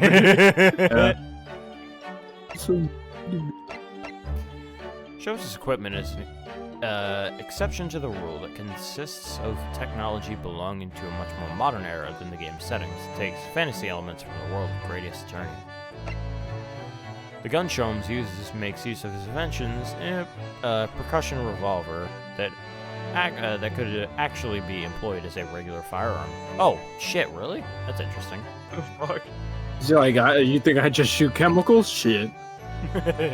Shit, try me. Oh, he puts his fucking pipe as like a muzzle on his pistol. Oh my fucking god.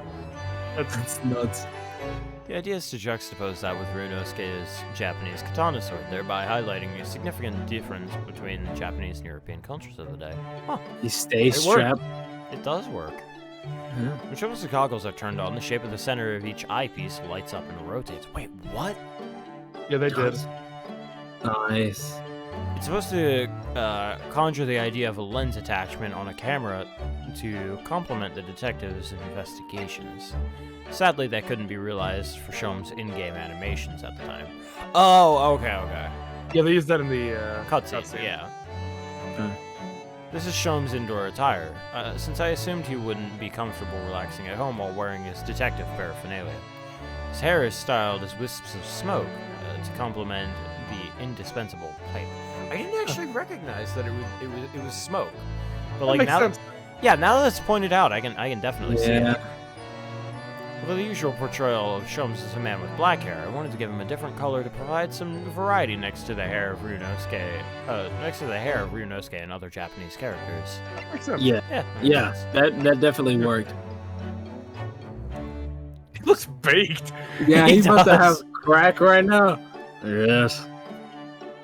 This is a sketch I did for the initial proposal document. The image of Shomes in the midst of analyzing evidence played a crucial part in portraying the souped-up role forensic investigation was to play in this game. The actual character design was still not fixed at this stage, even though the general direction had been decided already. Oh shit, this is an older one. Oh my god. Dark Sherlock. Dark Sherlock. Yeah, Dark Sherlock. Is that what you got? Dark Sherlock? We found him. This is a very early proposal sketch. It was supposed to portray a somewhat dark London with heavy steampunk influences. Look at Iris. Yeah, look at Iris. In the end, the Shomesness was a bit too diluted, so the design was scrapped. I subsequently settled on the game's Shomes as a man of striking appearance and is only diminished by the striking erroneousness of his transcendent deductions. Iris Wilson character has developed basic idea of a child genius. Iris brings together a number of rather eccentric elements to the game world in a subtle and controlled way. I didn't know she had a backpack. Yeah, I didn't either. At first glance, her hair appears to be tied up in a cute style that combines elements of ribbons, bows, and hearts, but in fact, her fringe allows for a golden spiral. Oh, a golden spiral! Ah. A logarithmic curve based on the golden ratio. Huh. Interesting. What appears to be ribbons of hair tied in a bow are revealed from behind to be a Mobius strip, a type of surface which interesting topographical properties signifying Iris's infinite possibilities. Yeah, that's what you're talking about. So a number of secret mathematical curiosities have been deliberately hidden in this young child genius's innocent appearance. I decided to make use of a flower plant motif in Iris's character design. It was partially inspired by the long history of the use of herbs and plants and aromas from Britain. It was also because the idea of blending herbal teas fits naturally with Shomes' chemistry-based investigative techniques. The goggles, gun, and knapsack are in a set that matches Sherlock's accoutrements. Part 6 and Part 7 reference. How'd we do it? It's funny because, like, this came out after that, so reasonably speaking, they could have been, like, actual references. Yeah. The goggles in particular were part of the initial design that always intended to not just be a cute addition, but lend to a dubious air to Iris' appearance to make people think there's more to her than meets the eye. That works, honestly. Yeah. Yeah. Iris and Shomes' inventions are, as a rule, far more advanced than science and technology in the area the game is set. The thermos flask would have been considered a magical bottle at the time, but the in-game late Victorian setting, Iris and Shomes have already developed one and making use of it in their everyday lives. Though technologically advanced, the appearance of their inventions allows for the typical style of the area. Iris carries a gun that she developed in the Aroma 1 in her knapsack. The Aroma? That's interesting. They're felt doll charms that Iris has attached to her knapsacks. They're a bear and a hare based on Iris and Shomes, were originally going to be very instrumental in the story, but he's shown up a lot in close detail. How would they have been instrumental into this story? That's horrifying. Scary. Mad Hatter. A great deal of thought to their construction while making them as fun as possible. They're a particular favorite of mine. This is an illustration of the time when Iris had a hat for her in and out and about clothing. At this stage, her character hadn't been finalized, so I drew her older than in the final game with more ladylike hair. I like that design as well. Yeah, these are cute. These sketches were done when I was exploring some elements of Magical Girl to incorporate into Iris' character design as a way of giving her more punch. She has a brighter look here than the previous illustration. It looks like a gym leader. She does look like a fucking gym leader. Yeah. This illustration I drew when Iris was almost complete. It contains all the key elements that made up her design, though her face is a little bit more mature than in the final cut. In the end, I gave her a slightly brighter and more bubbly expression, and included some additional ladylike touches to produce the young Miss Wilson you all know from the game. Kazuma! Hold on, I want to go through... You're good. You're good until you get to, you don't go further than that, I'd say. Okay. Yeah. Special exhibits. Yes, once you see, Eggert Benedict's thing, then stop. Which I think he's at the bottom here. Yeah. We can go back, but... Yeah, I'm just saying, like, when we reach Eggert, then we stop. If you even want to go that long. That's it's like 8:30. I know, I just really like seeing these. They're cool. Kazuma Asogi. Basic theme for Kazuma's design is that of a classic young Japanese man. Constantly billowing Hachimaki headband is there to differentiate him from Ryunosuke, giving him more confident and combative energy. There's no doubt, wherever Kazuma is, the winds of change are blowing. Whilst Kazuma clearly has the spirit of a samurai, he also is keenly aware of a student, visiting student hopeful of shift in cultural attitudes arising from the Meiji Restoration. The addition of leather gaiters and sword belt as influences from the Western world highlight social awareness. Ooh, that's a sick one! That's a sick pose. That's a sick. I desperately wanted to draw Kazuma in the act of drawing his blade, so I included that in the key visual.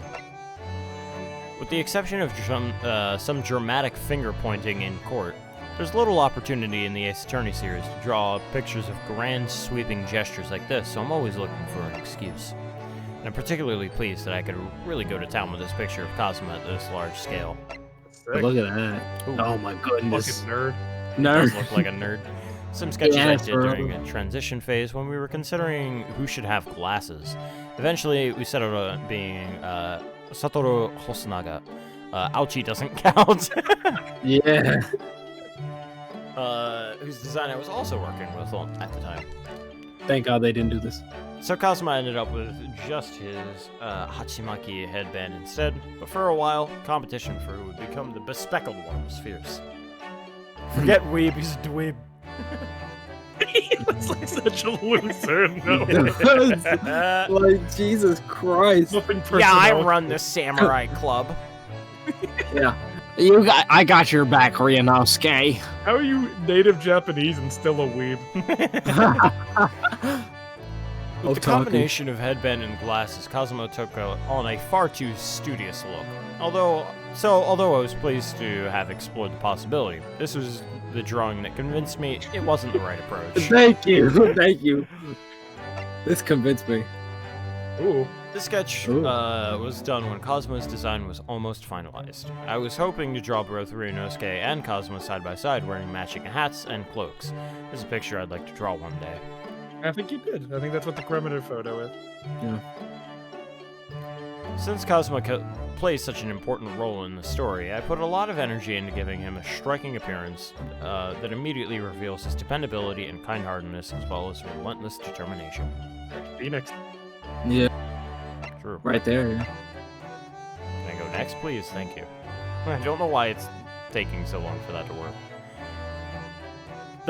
He looked back at Hugh O'Connor and said, I can't, not for this one. Really hope he makes a memorable impression on anyone who plays the game. Yeah. Yeah. And Zeke.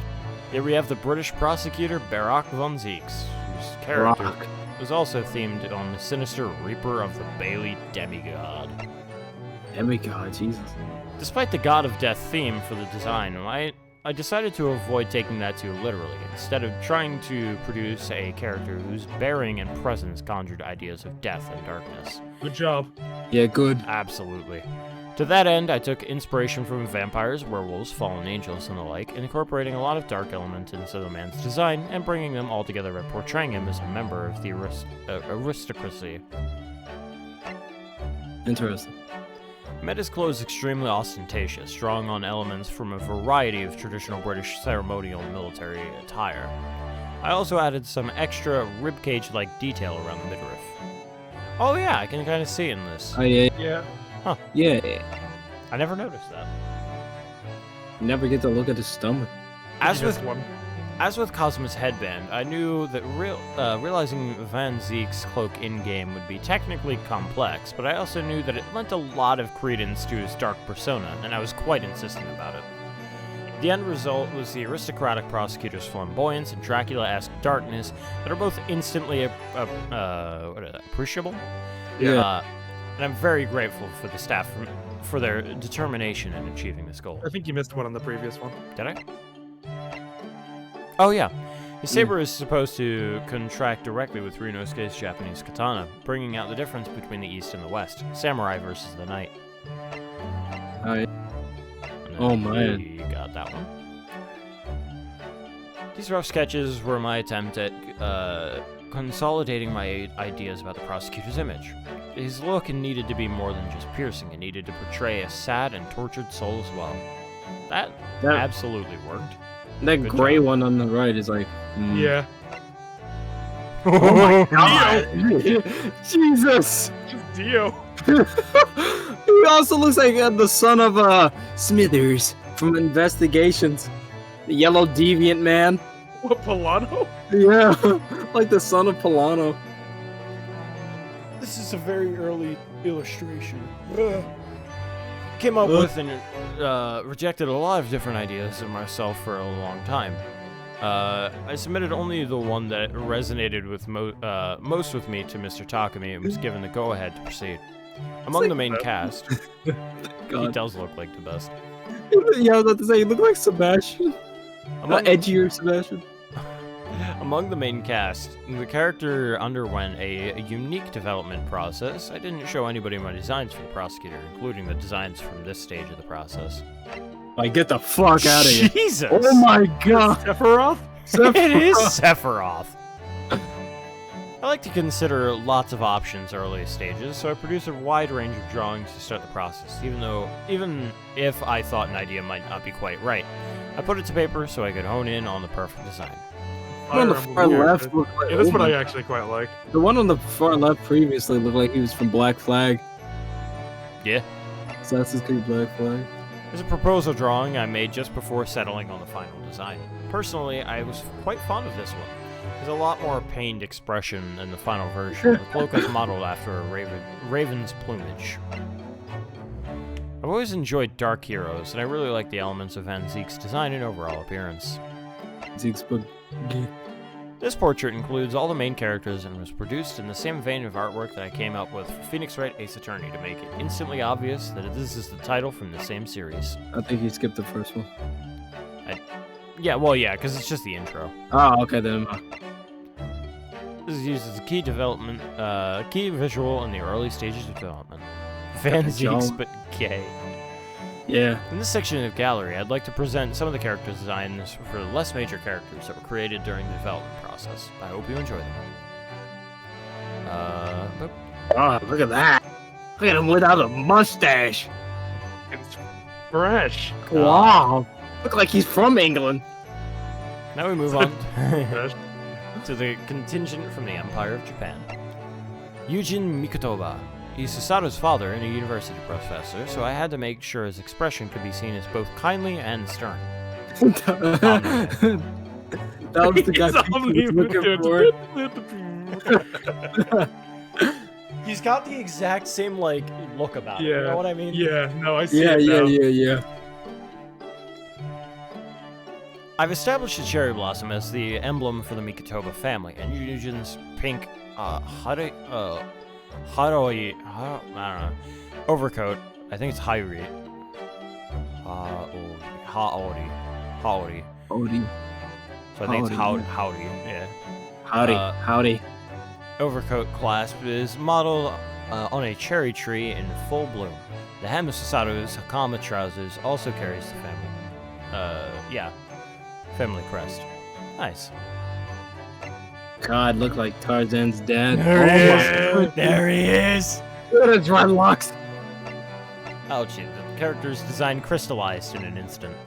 I verbally suggested the idea of a chommage top knot. I think it's chommage or chommage. I don't know. Top knot to Mr. Takumi, and he Takumi, and he immediately agreed. This is who Peachy was looking for. He's perfect. He has to be a DILF.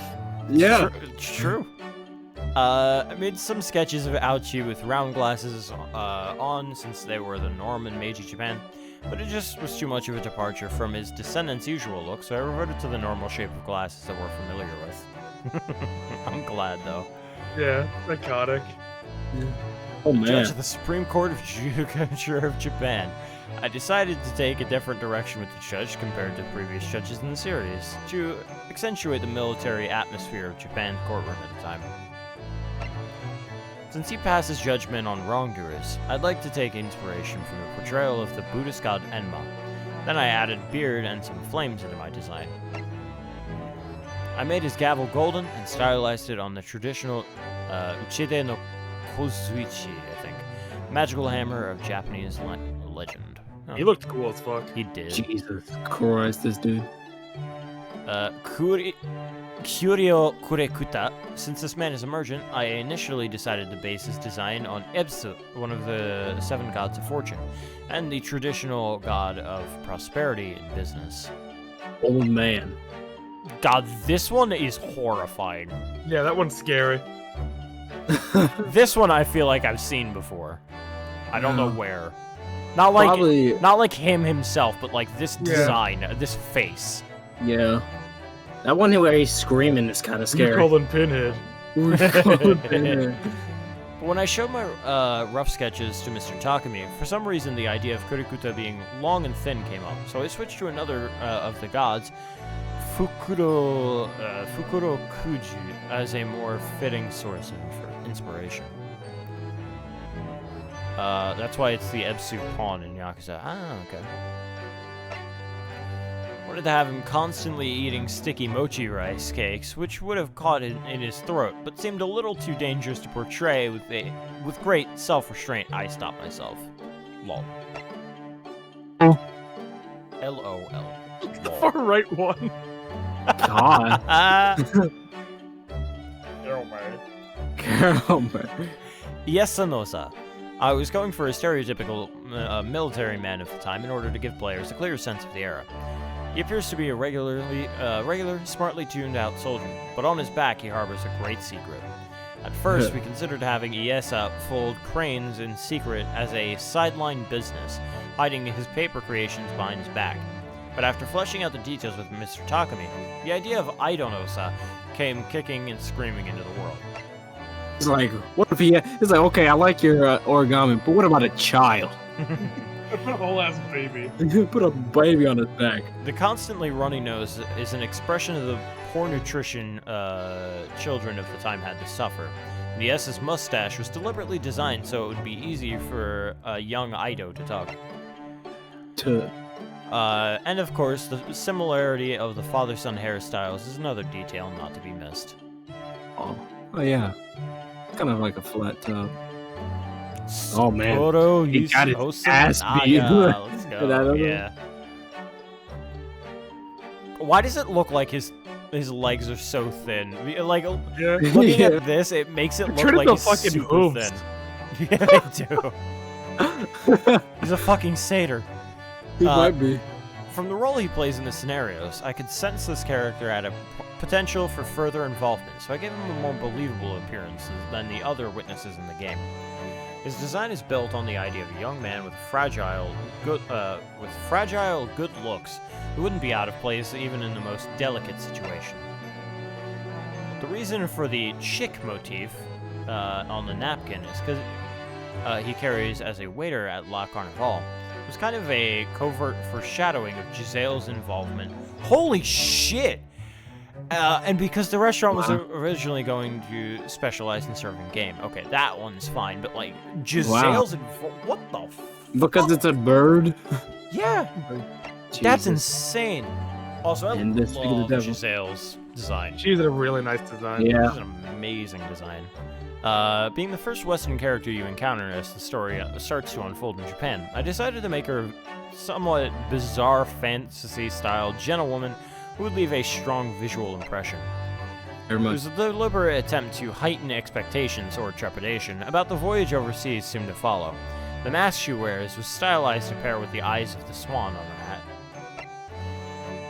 I almost eliminated the chicks from Giselle's design on numerous occasions, but they made it through in the end. Man. Good. Oh, here's Nicolina, that's it. Yeah, Nicolina. I designed Nicolina to have an immediately obviously Russian appearance. Her image was based on the idea of a Russian fairy, and I implemented her as a beautiful, reticent, I guess? Reticent. Young woman of fair complexion. Due to the nature of the story, I was constrained in terms of her clothing, but since there aren't many orthodox female forms in this game, I did try to bring out the telltale lines of a young lady, even through the layers of her disguise. Her feline friend is obviously Russian blue. Judge. And move on to the contingent from the British Empire. Her hand is cut, he said. Is it? Cool. Oh, yeah. Oh, yeah, bandaged up. The Judge of the Old Bailey. I made the Japanese judge quite severe in his keeping with the feel of the Japanese courtroom, so I decided to make his English counterpart for a more kindly appearance of the series' regular judges. Yes. For example, in contrast to the jagged beard of the Japanese judge, this judge's beard is more fluffy in nature. The wig, by the way, isn't just a visual gag. That's actually what judges of the day wore. I also researched the sort of clothing British judges would have worn in that period, and used that to create a design that is unique to this game. Nice. Look at the jurors. The fucking jurors. You can run under the typewriter. What? Read me. Help! Jurors. I was given the instructions that the jurors didn't need any particular idiosyncrasies, but just in case, I thought I'd design some characters with a variety of unique traits that in those days were picked. As a result, there was really little difference between the jurors and the witnesses, which meant I'd given myself a lot of extra work to do. But seeing the court battles include both jurors and witnesses justified all the effort. That it did. The only two of them like returned, and I think one of them stayed throughout all of them. No, I don't think anyone like stayed for all of it. No, I thought the maid did. The maid was in 3, 1 and 5. Oh yeah, 3 and 5. Okay. So only two of them did. Typewriter lady was also in 3 and 5. Yeah. And then Okay. Fair Play was in The second one.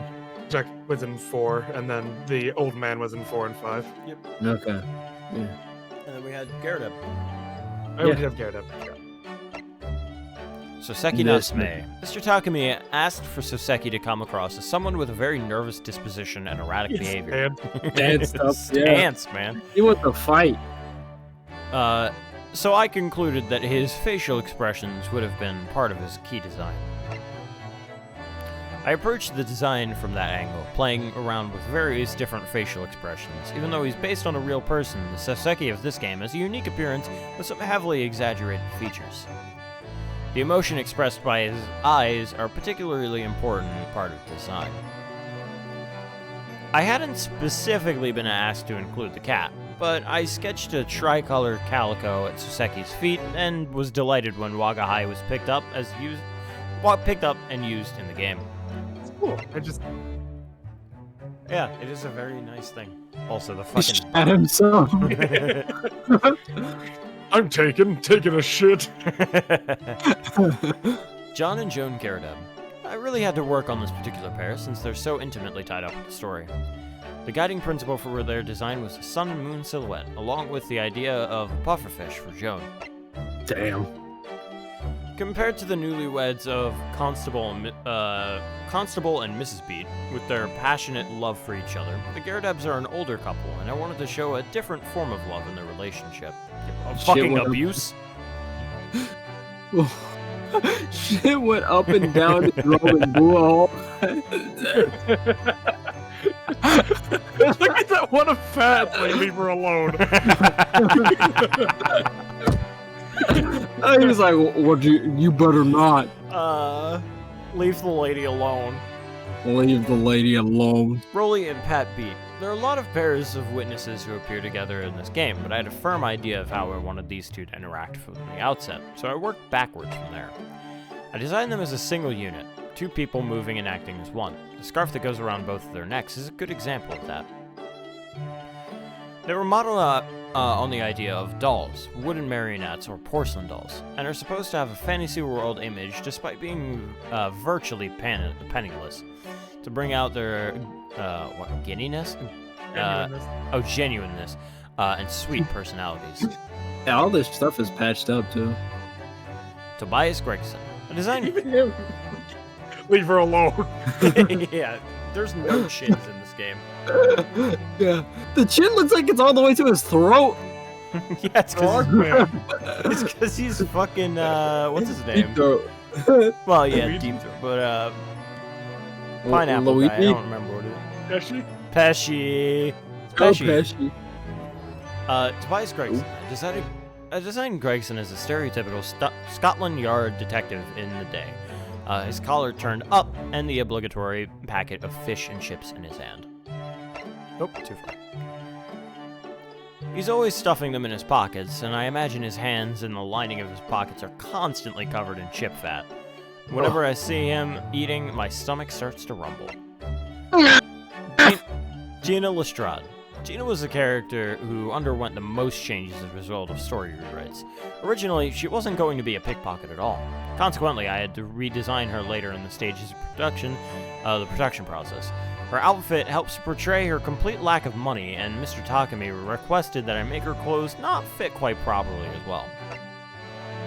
That's the reason why her shirt is too large for example. From my perspective, I wanted to allow her feminine spark to shine through from beneath her boyish appearance. She was just like, you listen to what I say.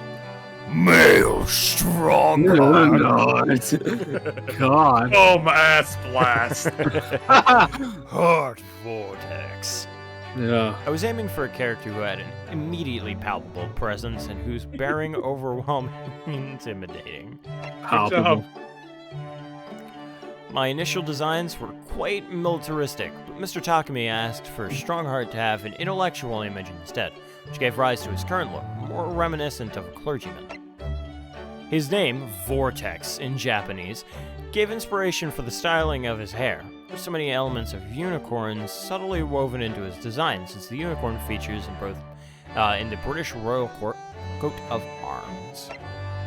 For example, in profile, the front strand of Strongheart's hair looks like a unicorn's horn, as does the cane at his side. I also drew elements from other creatures, like the Black Panther, to portray not only his intellectual prowess, but his ferocity. For his clothing, I tried to bring in features found in prosecutors' outfits. Nice. And then Egbert Benedict, the last one. Hold on.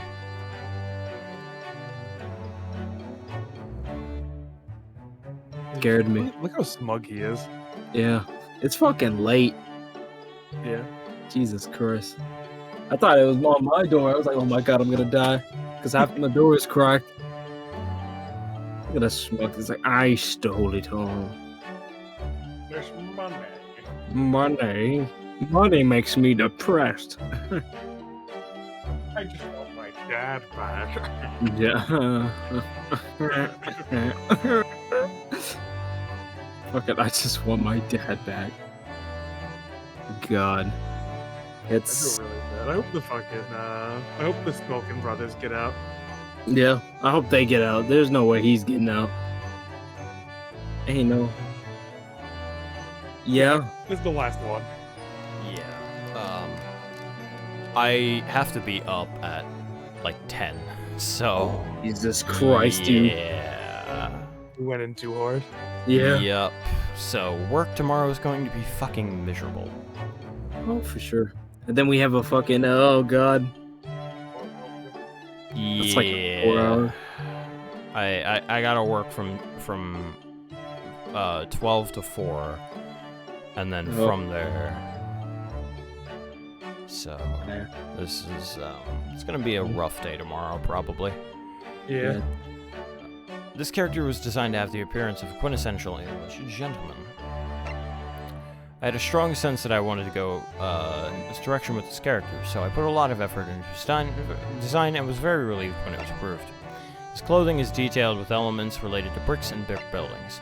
And of course, he has numerous unusual flourishes and affections to surprise players, and many of you haven't seen them yet, so do look out for them in the game. Well, I'd give more details about the other characters as well, but I think we have to call it a day. I've really enjoyed this brief opportunity to discuss the game's development with you. Thank you all for taking the time to read my explanations, and I hope we cross paths again soon. Yeah, let's end it here, though. Yeah. Yeah, let's end it. I need Happy to. you enjoyed the game, though. I need to get to sleep like instantly. So. All right. Yeah.